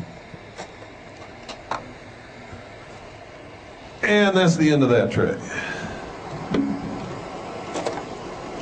We just got a few more slides to go here. Okay, lights again. Here's one of the best photographs of a UFO, flying saucer type craft that I've ever seen. The guy who took this was on vacation in Hawaii. Do you think he was looking at the UFO? No, he was looking at those beautiful hula dancers, and that's all he cared about. He didn't even know that he'd taken a picture of a UFO until months later, when he was going through his pictures and just happened to look away from the girls and see it. He never knew it was there. This is what it is. That is a genuine photograph of a real UFO. It is not a fake. And the guy didn't even know he had it. Yeah, his wife was there too. She really was there. Pardon? I don't know if they showed it on the news or not. Now, here's something extremely interesting. Don't they tell us that Venus, the planet Venus, is covered with huge, miles thick, dense clouds of chemicals and acid and all kinds of vapors, and that the surface of Venus is extremely hot. No life could live on it. Don't they tell us that? Well, this is a cloud-penetrating radar map of Venus. That's what they tell us. They sent an orbiter up there that had cloud-penetrating radar, and they tell us this is what the surface of Venus looks like. And look how they try to perpetuate the hole at the pole theory with that silly little dimple up there. My father's flown across the poles, folks. He's a pilot. He's brought out pictures of the North Pole and the South Pole from his flights. He was at one time with the United States Air Force Weather Service, and that was his job, was to fly into the places of the world with the worst weather and make scientific recordings of temperature and wind and all that kind of stuff. There are no holes at the poles, I can assure you. So all that hollow earth stuff is a bunch of bunk. He also mentioned his It's star that there. way that the pole's blank, because it can be covered because scanning didn't cover it. Yeah, that's what it says. But that's not what the lunatic fringe picks up. What they pick up is that there's a hole in the pole of Venus, and they're trying to hide it by saying that they couldn't scan it. I'm not kidding you. That's what they say. I've heard them. I get letters from them. Bill, this is proof that there's a hole at the pole in Venus, so the hollow earth theory is correct. I write back and say, no, the orbiter couldn't cover that area of the planet, and it's just a place where they didn't map. No, they're just saying that because they don't want us to know there's a hole at the pole. You notice in that article they mentioned this star Carol? No. Huh? Now look at this. If they're correct about Venus being covered with thick, dense clouds of chemicals and gases and vapors, so that they couldn't photograph the surface from space, they had to radar map it. How did the Russian Venera space probe land on the surface of Venus and take this picture of its own leg sitting on the surface of Venus? Can anybody explain that to me? I can't explain it either. Neither can NASA, and neither can the Russians.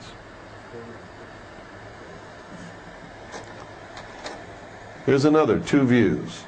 The surface and portions of the lander taken by the lander on the surface, and the radar mapped image of the supposed surface of Venus. This is Neil Armstrong stepping down upon the lunar surface for the first time. Anybody tell me who took that picture? Anybody here? Tell me who took this picture? Official NASA photograph. Nobody was on the moon. Who took this picture? Official NASA photographer. Well, you were right. It's an official NASA photographer who took this picture in a studio somewhere in the Mercury test site of Nevada, where they made all of the damn pictures. Also goes back to the theory of the compression of his body weight. Water. Check this out, folks. This is really hilarious. Folks, all of the light on the moon comes from one source, doesn't it? The sun, right? How come the whole surface of the moon isn't equally illuminated? This is a studio photograph made with spots. Look at the shadow where the guy's taking the picture. Now look again, look here. Look directly in the center of his faceplate, you'll see the other astronaut. There was only two of them. The other astronaut supposedly took the picture. If you blow that up, you'll see he has no camera. No camera whatsoever. Why is this shadow? You can also see the shadow in the faceplate going toward the astronaut who supposedly took the picture, who's directly in front of him, and you can see his shadow on the moon going somewhere else, which means the picture in the faceplate is artificially inserted.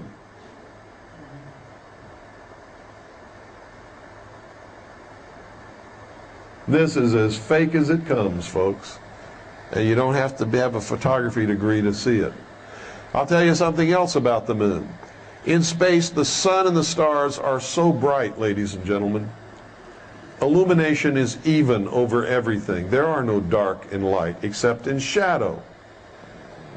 When they did this, they had no latitude in the best film that we could produce. Exposure had to be perfect. So if those cameras exposed to see detail where the light is hitting, you would see absolutely nothing in the shadow because the film had no latitude. If you exposed to get some detail in the shadow, all of the places where the light hit would be totally washed out. You wouldn't see anything. It would be overexposed. This is a studio shot made by a professional photographer who set up the lights so that he could get an even exposure and detail in the light and the shadow. Yes? You got to talk real loud. A friend worked for some branch of NASA or something, and he took the photo of him supposedly first step on the moon. And when he was working in the building and they showed it for the first time, it was totally different from what they showed on TV that time. Yeah. And something about he could see a building in the background. I don't know if he It's all fake. The Apollo moon landings were faked. All of the film, video, and pictures that they have shown the public are fake. They're phony. And it's easy to find out. Look at the shadows. Look at the difference between the light and the dark areas. Could not possibly capture that on film. Not only that, folks, but look at the shadow that he's casting on the surface of the moon. How come you can't see anything there? Because somebody is standing over here with a fill card. If you're a photographer, you know what that is. It's just a white sheet of cardboard that reflects some of the light back into the shadows of the astronaut, but they're not bothering to reflect any down onto the shadow that he's casting from the spotlight behind him onto the artificial ground that they've got there. What do you think is the most that has really been accomplished in terms of spaceflight? I have no idea, but they didn't accomplish it the way they said they did, if they've accomplished anything, or with the vehicles or the spacesuits that they say they've accomplished them with. Have you seen orbit our planet? Yeah, we can orbit our planet. But with the vehicles that they say have gone to the moon, they couldn't even get through the Van Allen belt. That's what I want. The Van Allen belt is so radioactive that those craft that they say they went to the moon in do not have enough protection to shield them from that radiation. Period. Besides, the temperature up there is hot. You better believe it. 2,500 degrees. Where? Van Allen. You can send unmanned vehicles anywhere you want, yeah. 500 miles. The problem is getting a man out there. The problem is just getting a man through the Van Allen belt that surrounds the Earth without making crispy critters out of them from the radiation. Right. Aviation Week and Space Technology. This was November 21st, 88? This is the text page of an ad that appeared in there. An Amoco ad about oil. There's nothing in this ad that would suggest that the facing page, a part of this ad, would be this cute little fellow.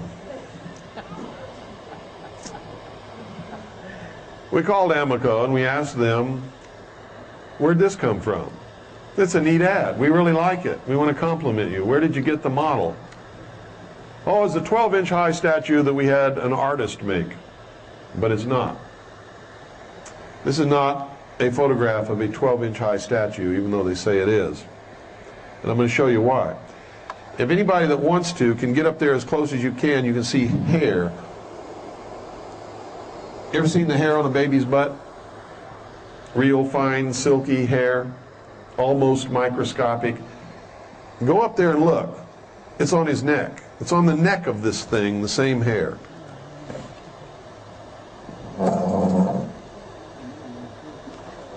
You see it? Yeah, it's there. This is not a 12-inch high model of anything. Whatever this is much more complicated than any model. You see it? Barely, but it's there, right? Yeah. Yeah, it'd be smooth. Anybody back here want to come up and look before I switch the slide? If you do, come and look now. Get up close, Seth. Right on the neck, where it's sunny, where it's lit up. See it? Is it there? See, folks, I wouldn't lie to you. I'm telling you the truth. Let me ask you again. Was it there? It was there. You heard it right from the horse's mouth. Look at this. Look at the detail on the head. Look at the moisture in the eye. Look at the folds of the eye. No, I'm not going backwards. I'm only going one way. You want to see it real quick? Jump up there. Get up there. Hurry. Hurry up. Go. Anybody else? Real quick. You see the hair on the neck? You think an artist could produce hair like that on a 12-inch high model? No, they lied to us. Could they produce hair like that on a 12-foot model? Maybe. Maybe. But you're going to see there's not much phony about this. Look at the moisture in the eye. Look at the little folds around the eye. Look at the detail in the skin, the lips.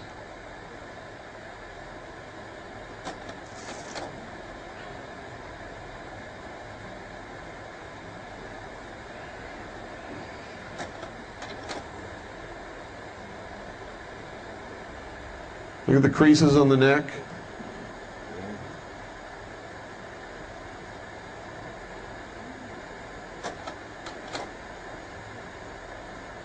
Well, why would they put that in the magazine and tell you that it was a I don't know. photograph of a model? That's the question. Why would they do it? It has nothing to do with Amoco or oil. Why is it even in the ad? It has nothing to do with the text on the page that I showed you. If you read it, it had absolutely nothing to do with it. They just put it in there. Look at the moisture and the mucus inside the nose. Look at the lines and the bags under the eyes. Now, if I had to make a bet, folks, I would bet that this is something they created in the laboratory and it's alive.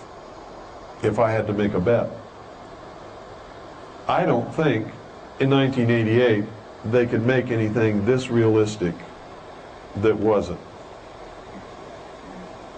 I just don't believe it. I've never seen a monster in any movie that looked real to me. This looks real to me. They can do some fantastic things in movies, can't they? But I've never seen one, ever, that looked real like this looks. Now, I'm not telling you that this is alive or this is real. I am telling you that they have genetic laboratories across this country where they are experimenting on cloning and on creating life different from life as we know it,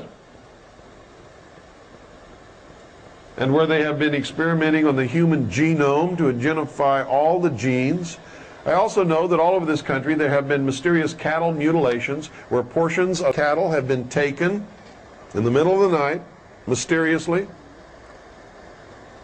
and some of the things that have been taken have been cows' eyes. Does that look like a human eye? No. Does it look like a cow's eye? Sure looks like a cow's eye to me. Is it? I don't know. And I'm not saying that it is. I'm just saying this is really weird.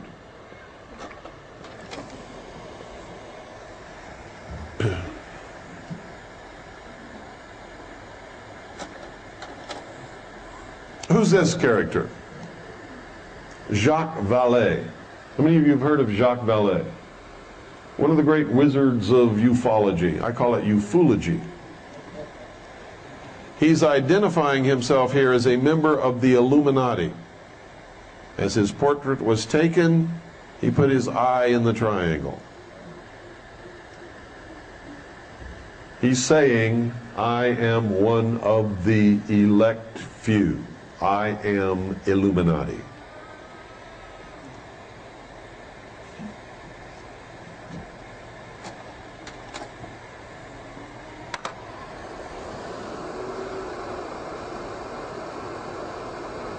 Oh, this is Dr.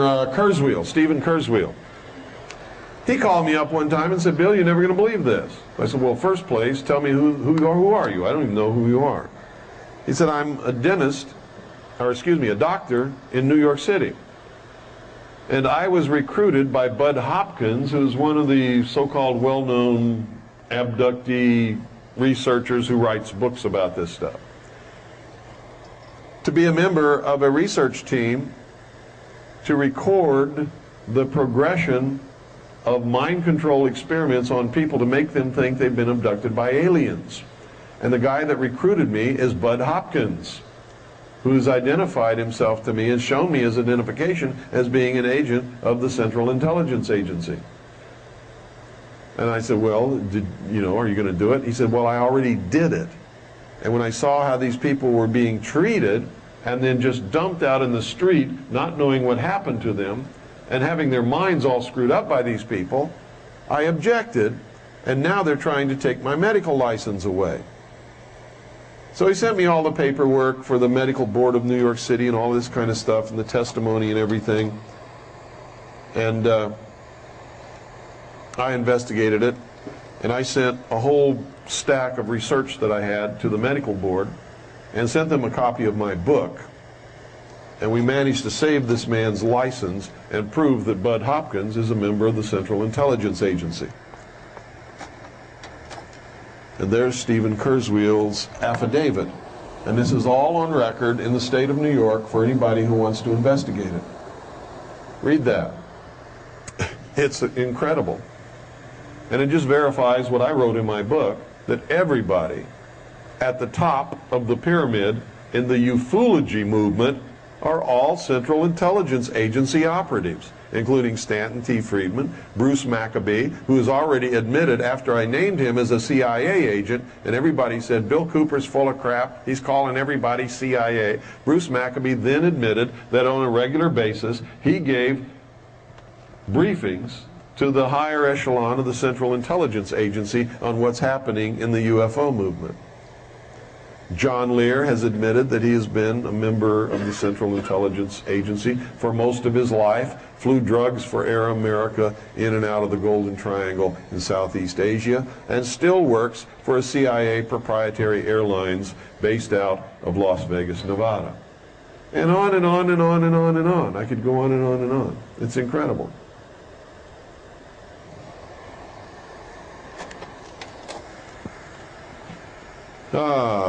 This is, what's this? Oh, this is verification of something I wrote in my book. This guy sent me a letter.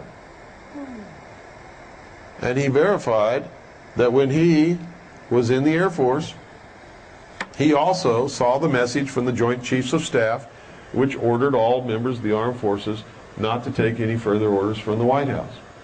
That was during the Nixon coup. Only it wasn't Nixon taking over. The Joint Chiefs of Staff took over, cut off all communications to the White House, ordered all military units not to accept any orders from the White House, and then they just went in and told Nixon to resign. Nixon had no choice. He couldn't even call up anybody to help him, because who controls the communications for the White House? The military. I was the first one who told the world that that had happened. There's another guy who came out and told his story. It's in my book. That was Randall Terpstra. And then I got the letter from Mr. David Jones here, and it's signed by 2 witnesses down on the bottom, that he saw the same thing. And since then, there's been others who've come forth. But Nixon didn't resign. That was a military coup.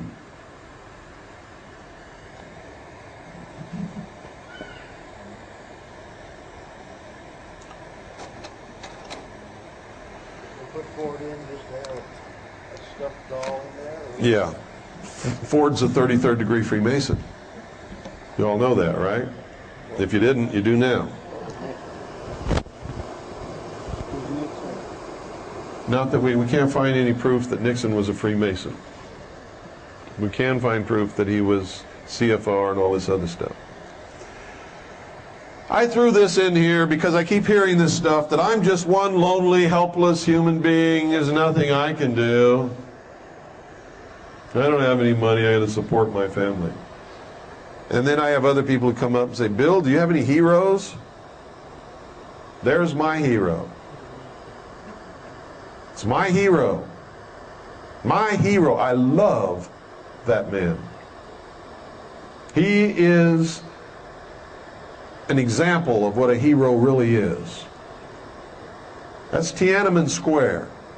One lonely, solitary, helpless, broke, enslaved individual had the guts to stop 17 of the biggest, most terrifying, most dangerous killing machines that have ever been built in the history of the world by himself. Can you imagine how lonely and how scared he is standing there? He's my hero. He's not even an American. He's a Chinese boy. Pardon? Who knows? But they didn't. Maybe they were as impressed by him as I am. Of course. You think they would let him get away with that? They threw him in prison. Why did they stop and not run over him and squish him? Same plan.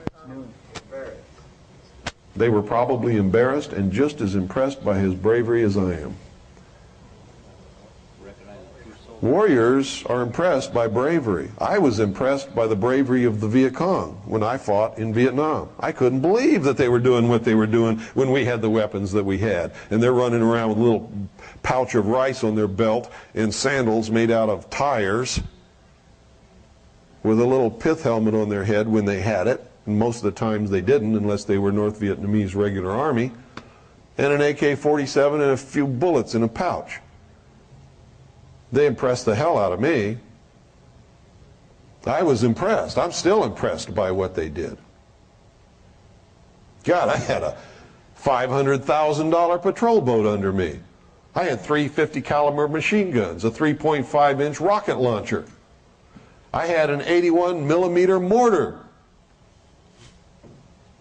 I had Honeywell grenade launchers, shotguns, M16s. We had so many guns, we never used half of them. And these guys are running on, taking us on at close range on a riverbank with no protection whatsoever. Because they believed in what they were doing. That's why I know we can win the war that's coming. Because you can't beat someone who's not afraid to die and believes in what they're doing. And we're going to be facing troops that are only doing it for a paycheck and the promise of a retirement. Mercenaries.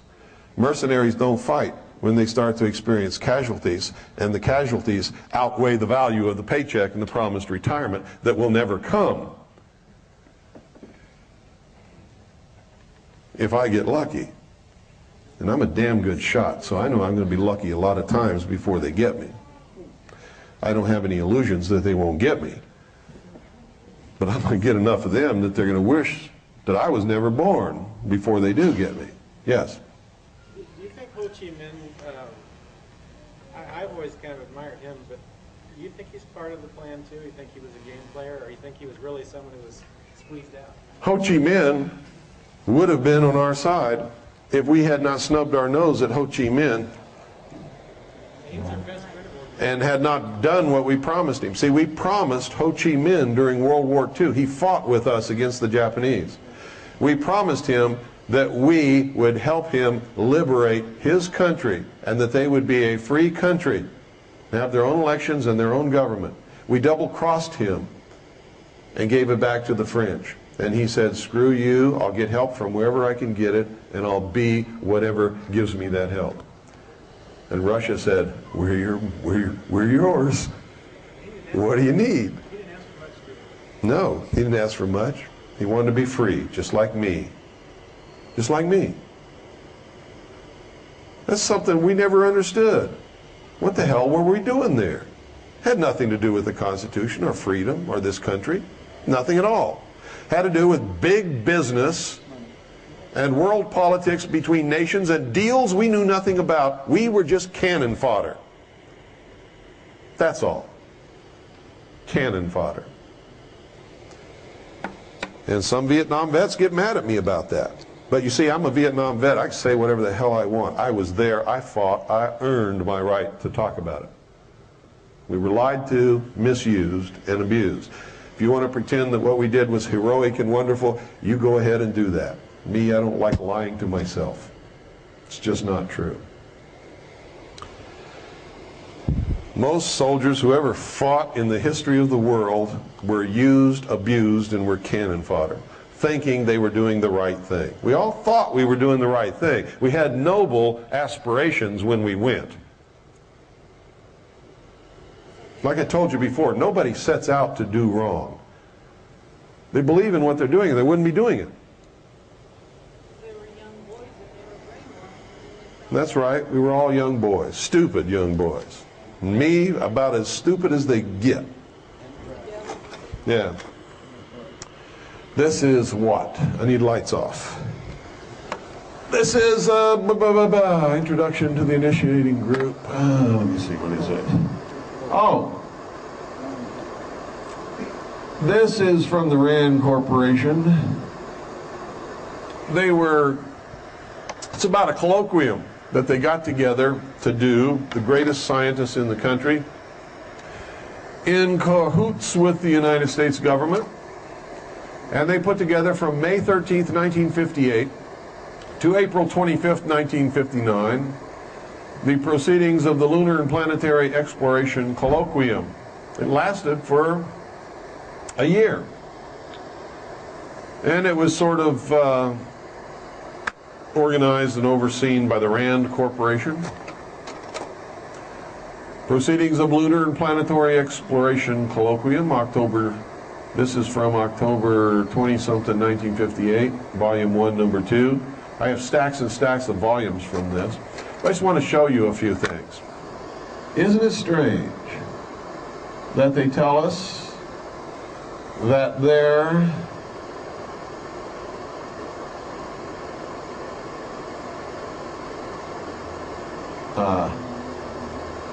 it's hard to focus this. Oh, this is what I'm looking for. It says power for a lunar colony.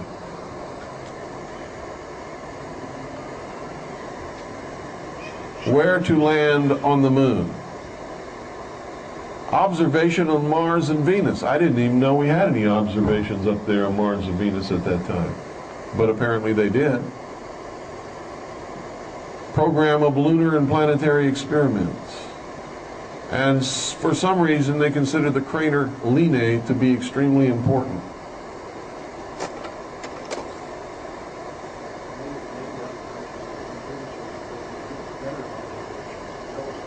It could be.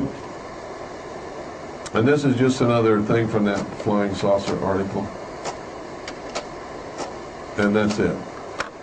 One of the strange things I thought I had it in this slide tray, but I didn't. On one of the contents of one of these colloquium proceedings, they talk about the atmosphere on the moon, which is something they've always denied. But that group of scientists didn't deny it. It was listed right in the proceedings that they were studying the atmosphere of the moon. So that's that. What time is it?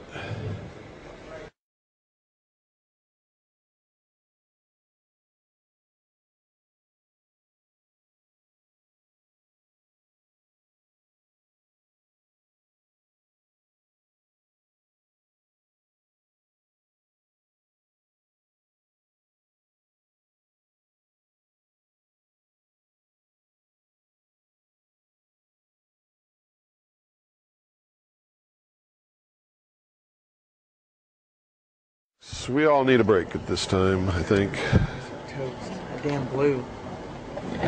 Glue? The glue that viewed. Oh, yeah, yeah.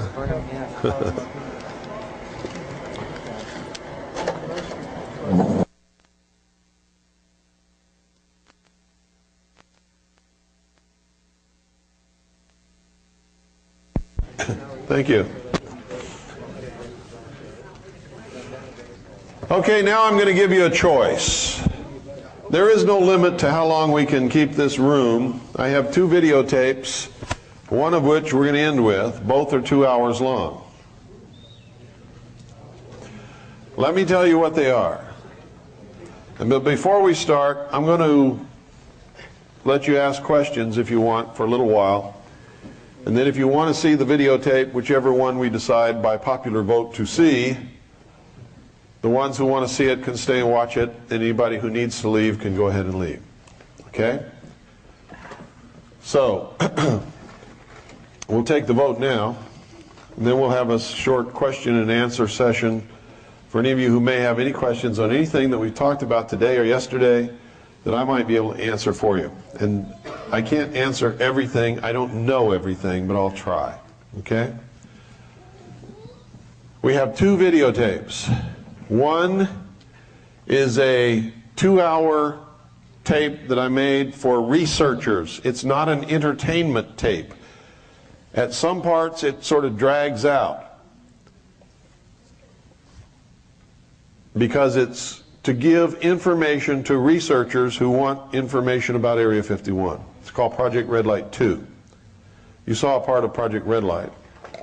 Not the whole thing, but Project Red Light 2 is the second one that I made about Groom Lake and has an awful lot of essential footage in it for people who are just interested in researching Groom Dry Lake. Has a lot of videotape of the craft in flight, both at night and at the end, one huge craft that you saw at the beginning of Project Red Light 1, hovering over the desert and actually moving off into a cloud. It's a different filming of the same craft at a different time, under different circumstances, but it's the only footage like it of its kind. And you'll see the whole area. You'll even see Groom Dry Lake. Yes, baby. You'll even see Groom Dry Lake filmed from the top of what we call Whitesides Mountain, which the Air Force has now... Yes, baby. Hi. Want to say something?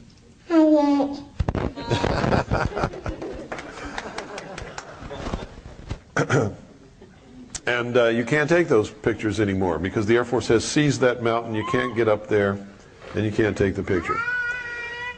The other one is what we call the last will and testament of the Branch Davidians. And everybody on that videotape is now dead except for one black woman who lives in England now. Most people don't know that the Branch Davidians made a videotape while they were under siege inside Mount Carmel, while they were surrounded by tanks and armored personnel vehicles and the might of the establishment that was rained against them. You can see their wounds and listen to them in their own voice, tell why they're there and what they're doing and why they're not going to come out. The American public was never supposed to see this videotape. It was made by the Branch Davidians for the FBI. to prove that nobody was being held in there against their will, like the FBI was telling the world. Remember they said Koresh is holding them all hostage and won't let them come out? Well, that's a lie. And it's about 2 hours long. And all of the Branch Davidians who are alive at that point, including the children, get in front of the camera and tell their story. So you got your choice. We could do either one of those two, and you can vote on it right now. Okay? How many of you want to see Project Red Light 2? 1, 2, 3, 4, 5. How many of you want to see the Branch Davidians? Okay, that's the one we'll see, and that's a good choice. That's the one I was hoping that you would make because it's much more important. Okay? Before we start that videotape, if anybody has any questions, this is the time to get it out, because when this tape ends, after 2 hours after it starts, I'm exhausted from doing this for 2 days. And if you don't think this is exhausting, try standing up and talking for 6 hours to people 2 days in a row. So after this tape is over, I don't want to stick around and have questions from people. What I want to do is take my family to dinner and go to bed, because I have a long drive tomorrow, okay? So I don't mean it as an insult or a slant against anybody, and I'm not brushing you off. What I'm telling you is true. I'm really tired, okay? And I have problems with my legs anyway. So if you have questions, let's get them out now. I'll try to answer them to the best of my ability, and then we'll go to the tape. Yes, in the back. What kind of solution can you offer to this mess? The first solution to our biggest problem. What is our biggest problem? Lack of knowledge. The vast numbers of American people are ignorant. They don't know what's happening. The number one solution and the biggest goal we have in front of us right now is to educate them, get them information, but not like people normally do it. How are people normally getting information to the American people? They're getting stuff on the fax and over the phone, and they're hearing it on the radio, and they're just repeating it and passing it on. Is it true? 95% of it we have already proven we know is false. That's got to stop. We have to educate them with the truth. Things that we can document and back up. And if we can't, we have to tell them we can't. Be honest. If it's opinion, say, this is my opinion. Okay? Like I do. You've all heard me do these things. If I can prove it, I tell you. If I can't, I tell you. If it's my opinion, I tell you. I don't leave you sitting there guessing. And you shouldn't do that to other people either. And if you get something, if you don't know it's true, don't pass it on. Period. Don't do it. If I can verify things, so can you. I'm no different than you. I'm one lonely, broke, solitary human being with a family that I have to support. I'm no different than anybody. My brain is no bigger. Okay? Whatever I can do, you can do. Somebody tells you you can't do it, laugh at them and point to me. And say, if he can do it, I can do it, because I'm as smart as he is. And it's the truth. You just don't know it half the time. People don't tell you that in high school. They tell you, well, you got to learn your ABCs and at least learn a little bit of reading so you can get a job working for somebody else. They don't tell you, learn all this stuff so you can go out and start a corporation and be all that you can be without joining the Marine Corps or the Army or the Navy. They don't tell you that, but that's what they should be telling you if they were worth their salt as educators. Yes, ma'am. The Chinese Navy being down there in Long Beach Naval Shipyard? They're not going to be in Long Beach Naval Shipyard. No? No. The lease was torn up, withdrawn, thrown away. And is there any other areas besides that they're doing that? Yeah, both ends of the Panama Canal. They have agreements to put in a big, huge, multi-billion shopping center in Southern California and a whole lot of other things. Clinton is a communist. He's opening this country to communism because that's his job. Yes? Where did the religions concerning ISIS and Osiris originate from, and what geographic region? Well, if you're talking about Osiris and Isis, that's Egyptian. But they didn't originate it. It originated somewhere else under a different name. Babylon. And what was it called there? Nimrod. And Semiramis. And who was the child? Tammuz. And it's the exact same story. Exactly the same. They have them all over the world. Same exact story. Different names. Same story. Yes, ma'am. The disappearance of that A-10 bomber. The bomber's been found and the body of the pilot has been found. They can't bring it out yet. So they say. Pardon? So they say. Unless I can prove otherwise, they've said that they found it, and I have no reason to believe otherwise. Yes? Don't you think now the Chinese, though, can take this canceled deal to the World Trade Organization? The World Trade Organization is going to say, well, you can't renege on a lease to get China back to foot. Well, I wish they would, because that would be proof positive that the United States is not a sovereign nation. And I've been waiting for that proof to flash in front of the American people so that they can't laugh at me when I tell them that. I think that's what they'll do. We're not sovereign, folks. But until they do something overtly that can be seen and understood by the American people, I can show them all the treaties and charters and documents and laws and everything else that say that we're not sovereign anymore, but they're not going to believe it until it actually happens. If we're a sovereign nation, the World Trade Organization can't tell us what to do, can they? But they can. And if you studied NAFTA and GATT, you know that they can. Yes? Are you saying that we are not a sovereign nation, or that we now, because of trade or treaty, or that are you saying that we never were? We have not been a sovereign nation for a long, long time. We ceased being a sovereign nation when we signed the United Nations Charter, and it became the supreme law of the land. Well, we didn't ratify that till Reagan, right? Pardon? The United Nations Charter? Certainly we did. We didn't ratify that till Reagan. Yes, we did. Yes, we did. Before Reagan? Yes. The United States created the United Nations, in case you didn't know that. Well, I remember when under his administration, I remember discussions in the newspaper that No, you're talking about United Nations resolutions. The United Nations Charter was ratified in the 50s by the United States Senate. Yes, sir. Do you have any knowledge of the process which levitates the flying saucers and what fuel they're using to power them? No. All I know is it's something to do with electromagnetic force, whatever that is. It probably has an awful lot to do with an awful lot of patents that Nikola Tesla applied for and obtained many, many years ago. Yes, sir. In one of the last chapters, the last chapter of 2001, about Lucifer's star rising. Uh-huh. Talk about that.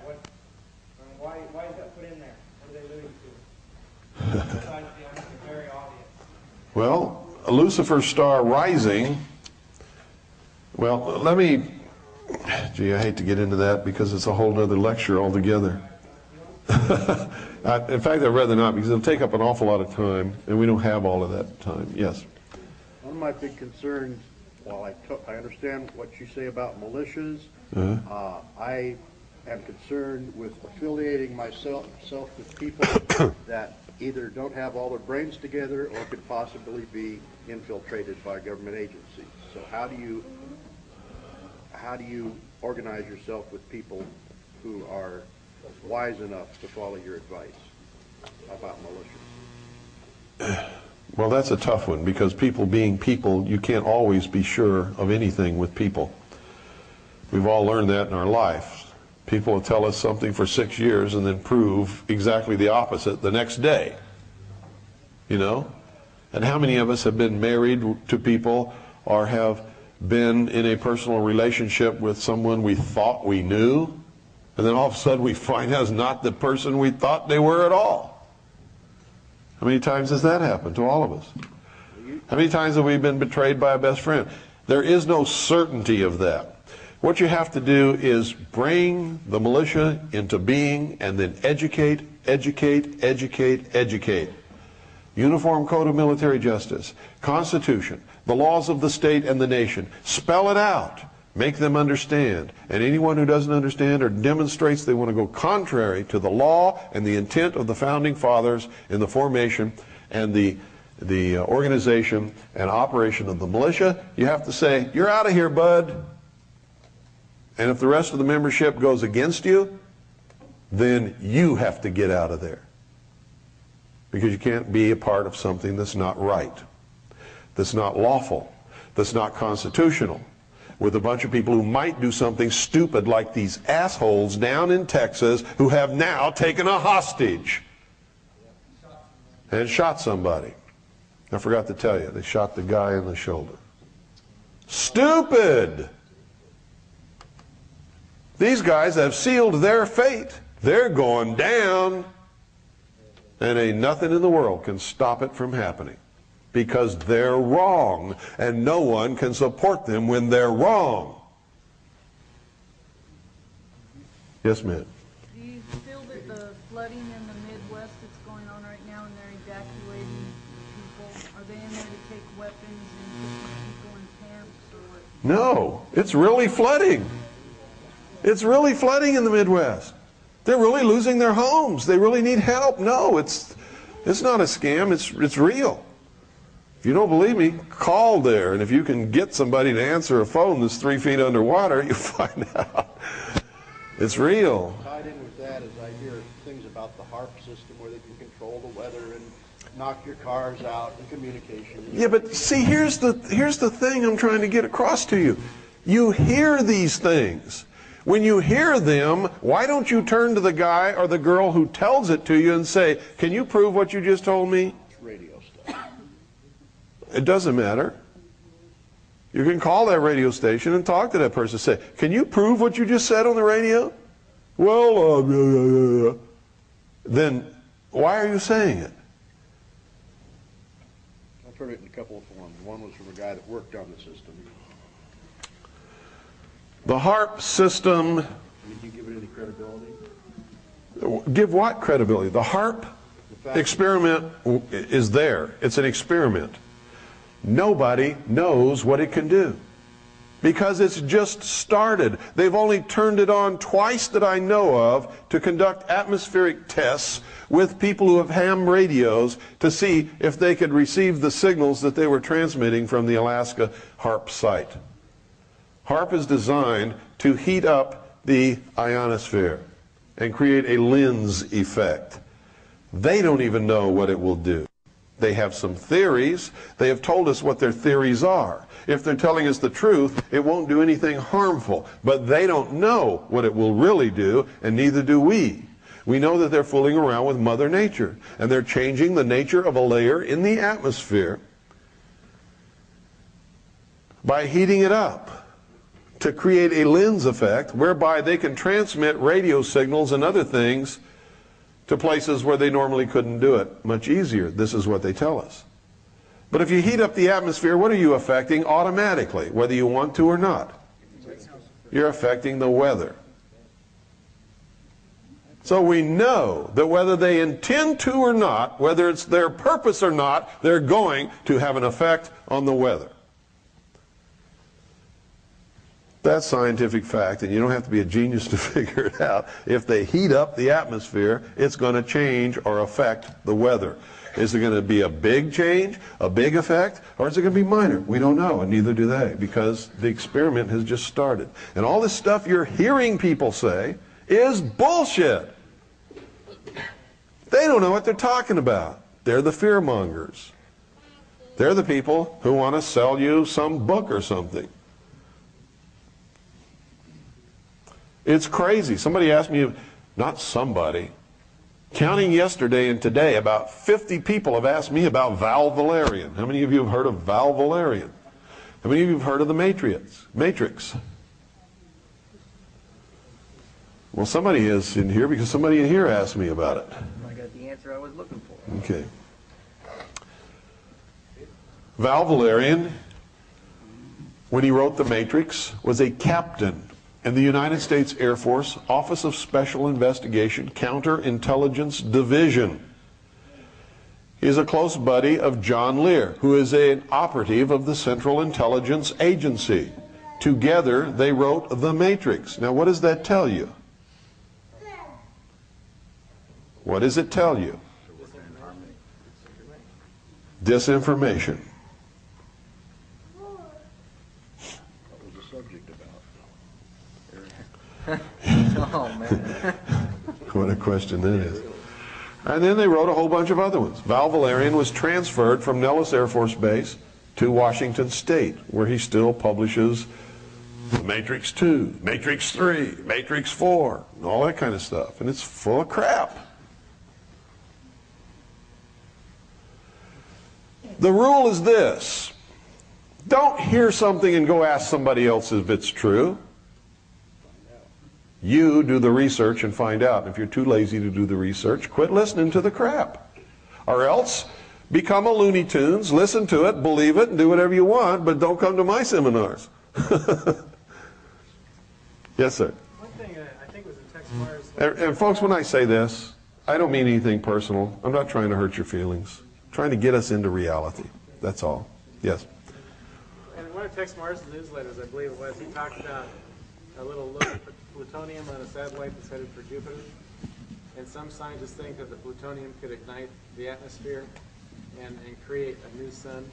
I said that years ago. I believe it also. Okay, you said that too. So, and that's roughly what, year 2000 when it should hit. When they talk about Lucifer's star rising, they're talking about the possible ignition of Jupiter by an experiment called Project Galileo, which is the Galileo spacecraft, which is already there.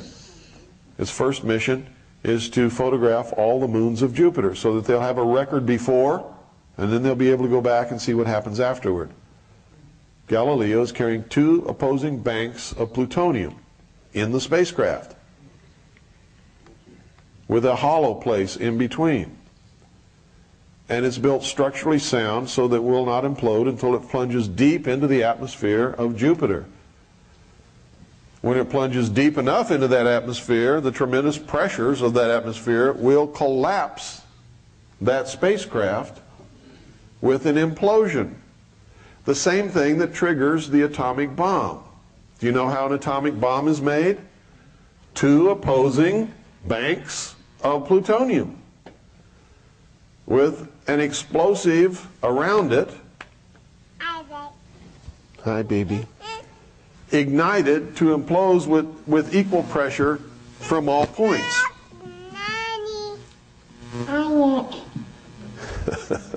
Thank you, my dear.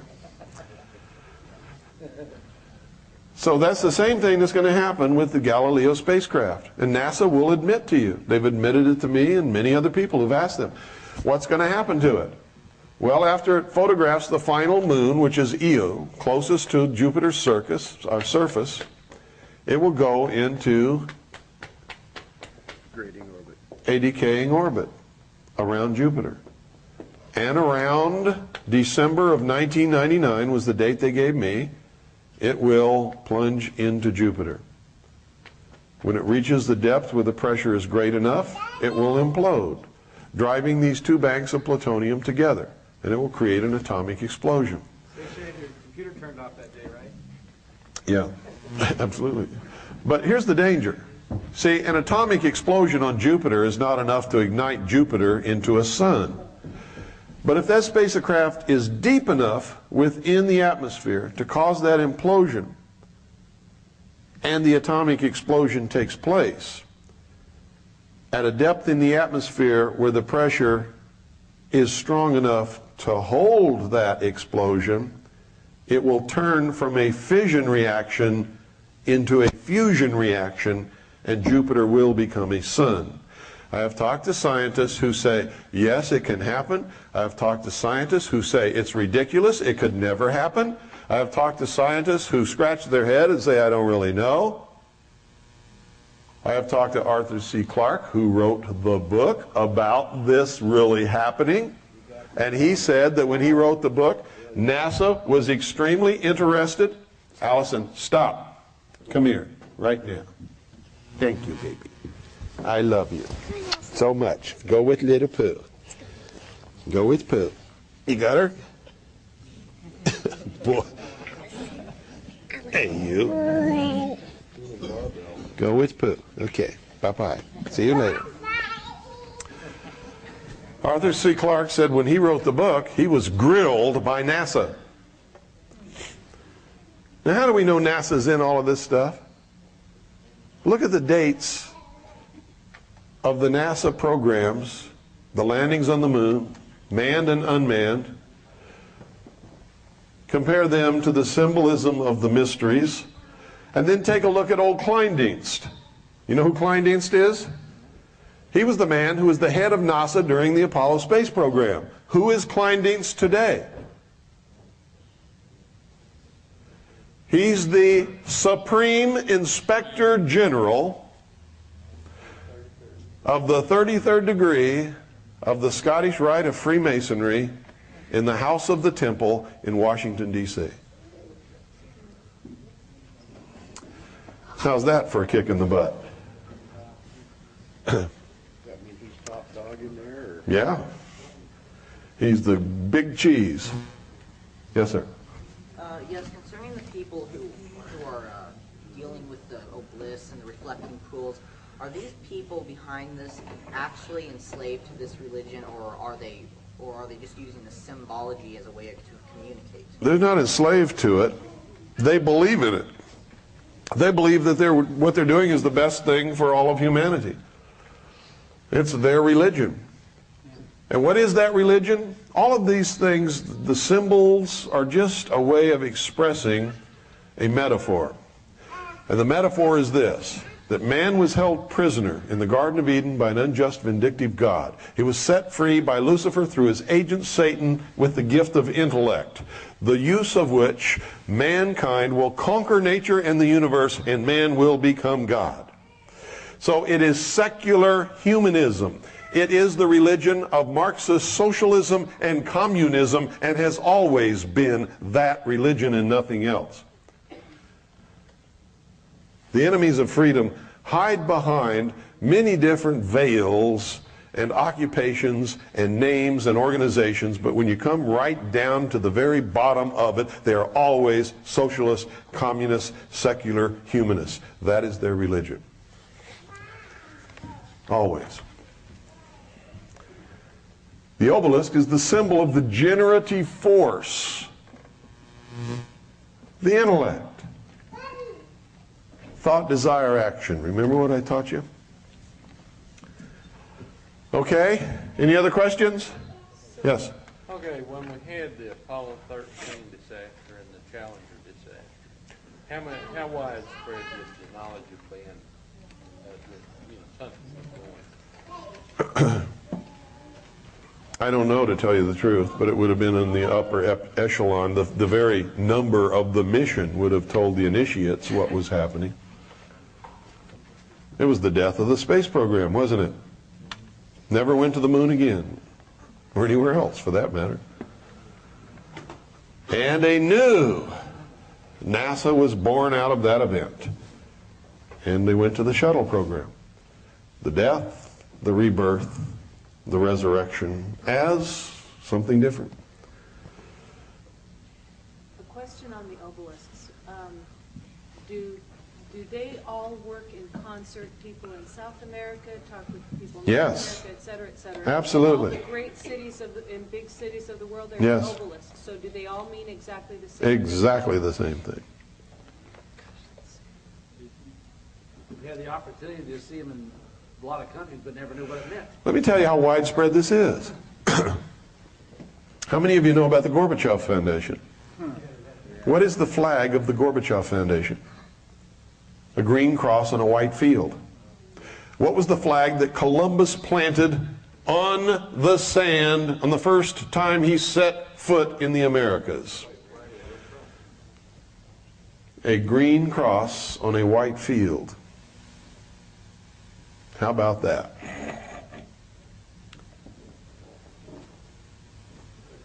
Why did he do that? Wasn't he sailing in the name of the Queen of Spain? Didn't she finance his exposition? Wasn't he supposed to claim those lands for Spain?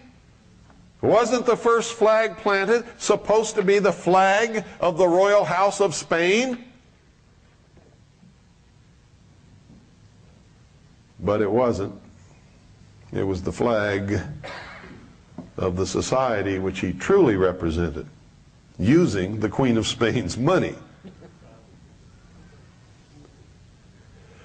How many of you have been to Las Vegas? How many of you have seen the MGM Grand from the air? What is it? A huge green cross. At the entrance, there is a huge lion's head. And what is the lion head staring at? The Luxor. Staring directly at the Luxor Hotel. What are they building out there? What is it? It's supposed to be. What's it turn out to be? Command center?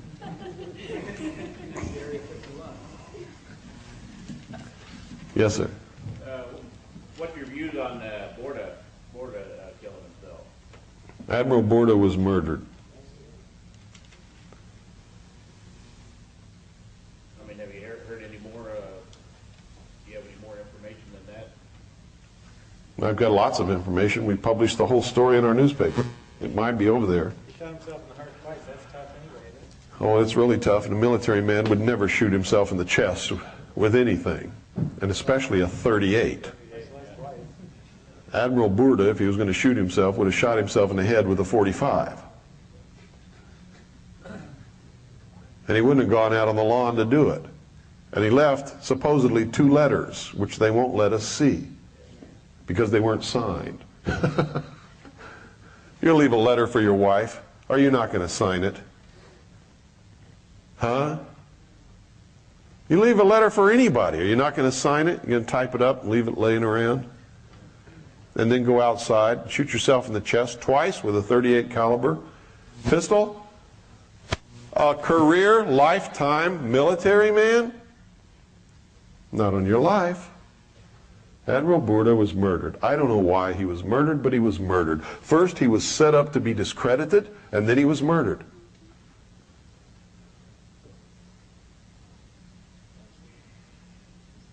Yes? I'm just Me too. I'm thoroughly confused. Do the people behind this man, did they truly believe that there was a man of Osiris? No, these are metaphors. You're getting the symbology mixed up with the message. These are, you know what a metaphor is? There's your problem. Where's a dictionary? Your homework is to look up the word metaphor. Okay? But are all these obelisks just truly only symbols of the stages of mankind, and they don't... No, the obelisk is the symbol of the generative force, the phallus. Okay? You know what a phallus is? When you go home tonight, take off your clothes, look in the mirror. We're dealing with a young man over here. I'm not making fun of you. I know you have questions. I think he's doing great. I think he's doing wonderful. And I commend him for being here, because the future belongs to him. But these are some things that you're going to have to look up. Your problem is not with what you're hearing. Your problem is that you don't know the meaning of some of the words that we're talking about.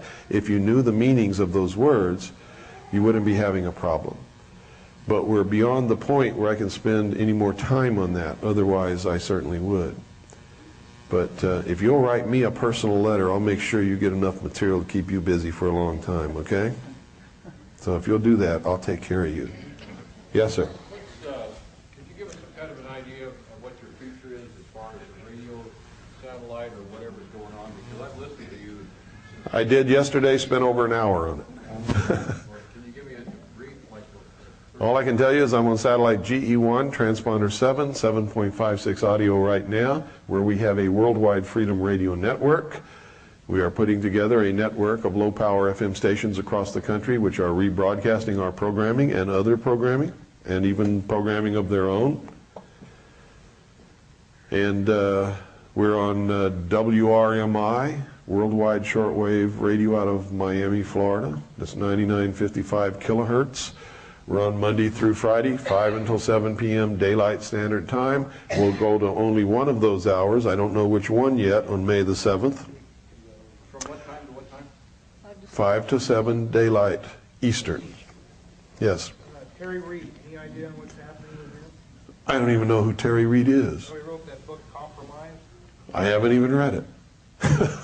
Never heard of him. I can't believe it. Well, maybe I'm... There are people I've never heard of, just like there are people you've never heard of. I'm just like you guys. I don't know everybody. I know some people. But I'll tell you this. If I don't know the person, they're not way high up in real patriot community, I can tell you that. Because I know all of the high up people in the real patriot community. Many of whom none of you will ever know.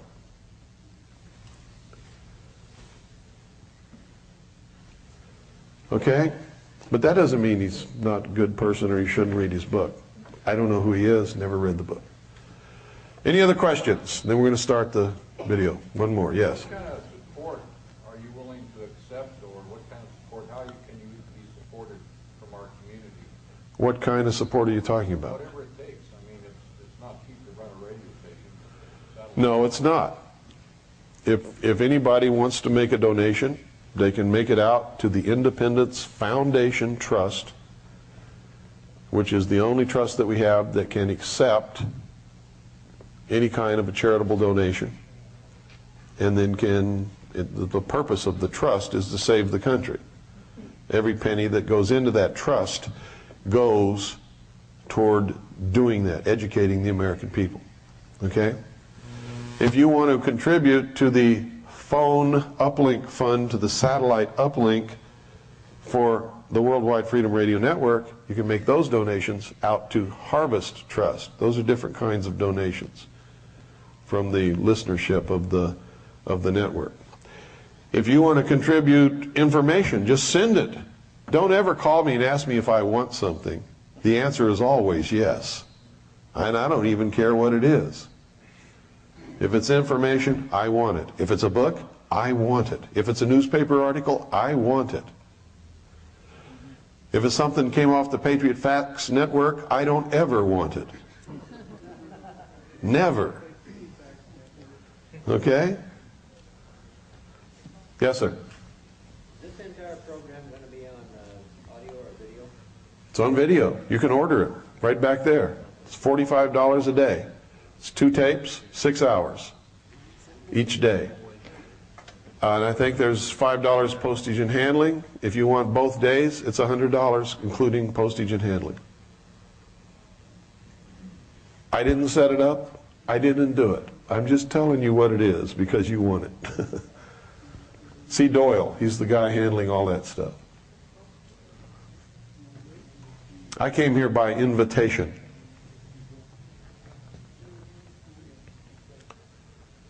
What do you have going on in the future for things like you did the Area 51 and this? Any plans up the road? Yeah, we're having a conference in the state of Arizona from June 30th through July 4th, and including that night. And that's intense. That's 5 solid days from the time you get up in the morning until midnight. You belong to me. That's CAGI and the intelligence service, yeah. What do you require of people that become CAGI members? I know the process to get in, but once you're in, are you... We put you to work. We require you to work. It's not like other things where you join and you pay your dues and you get some benefits and you don't have to do anything. If you join our organization, you must work. If you don't, we'll kick you out. Simple as that.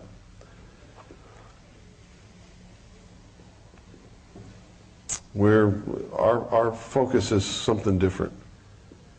We want to save this country. We don't want to mess around.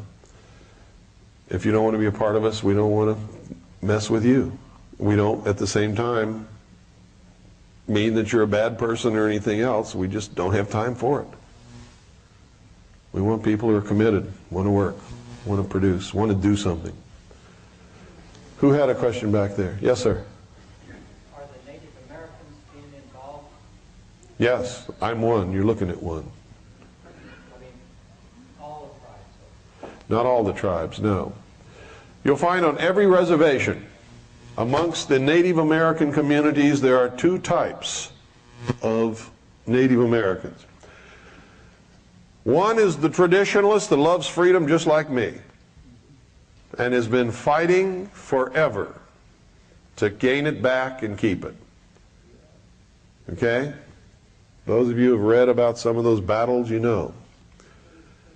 The other is the hang around the fort Indians. The hang around the fort Indians have been bought and paid for. They're socialists. They want their blanket from the government every week. They want their little paychecks so that they can go to Indian heaven, which is Walmart. And they want the government to take care of them.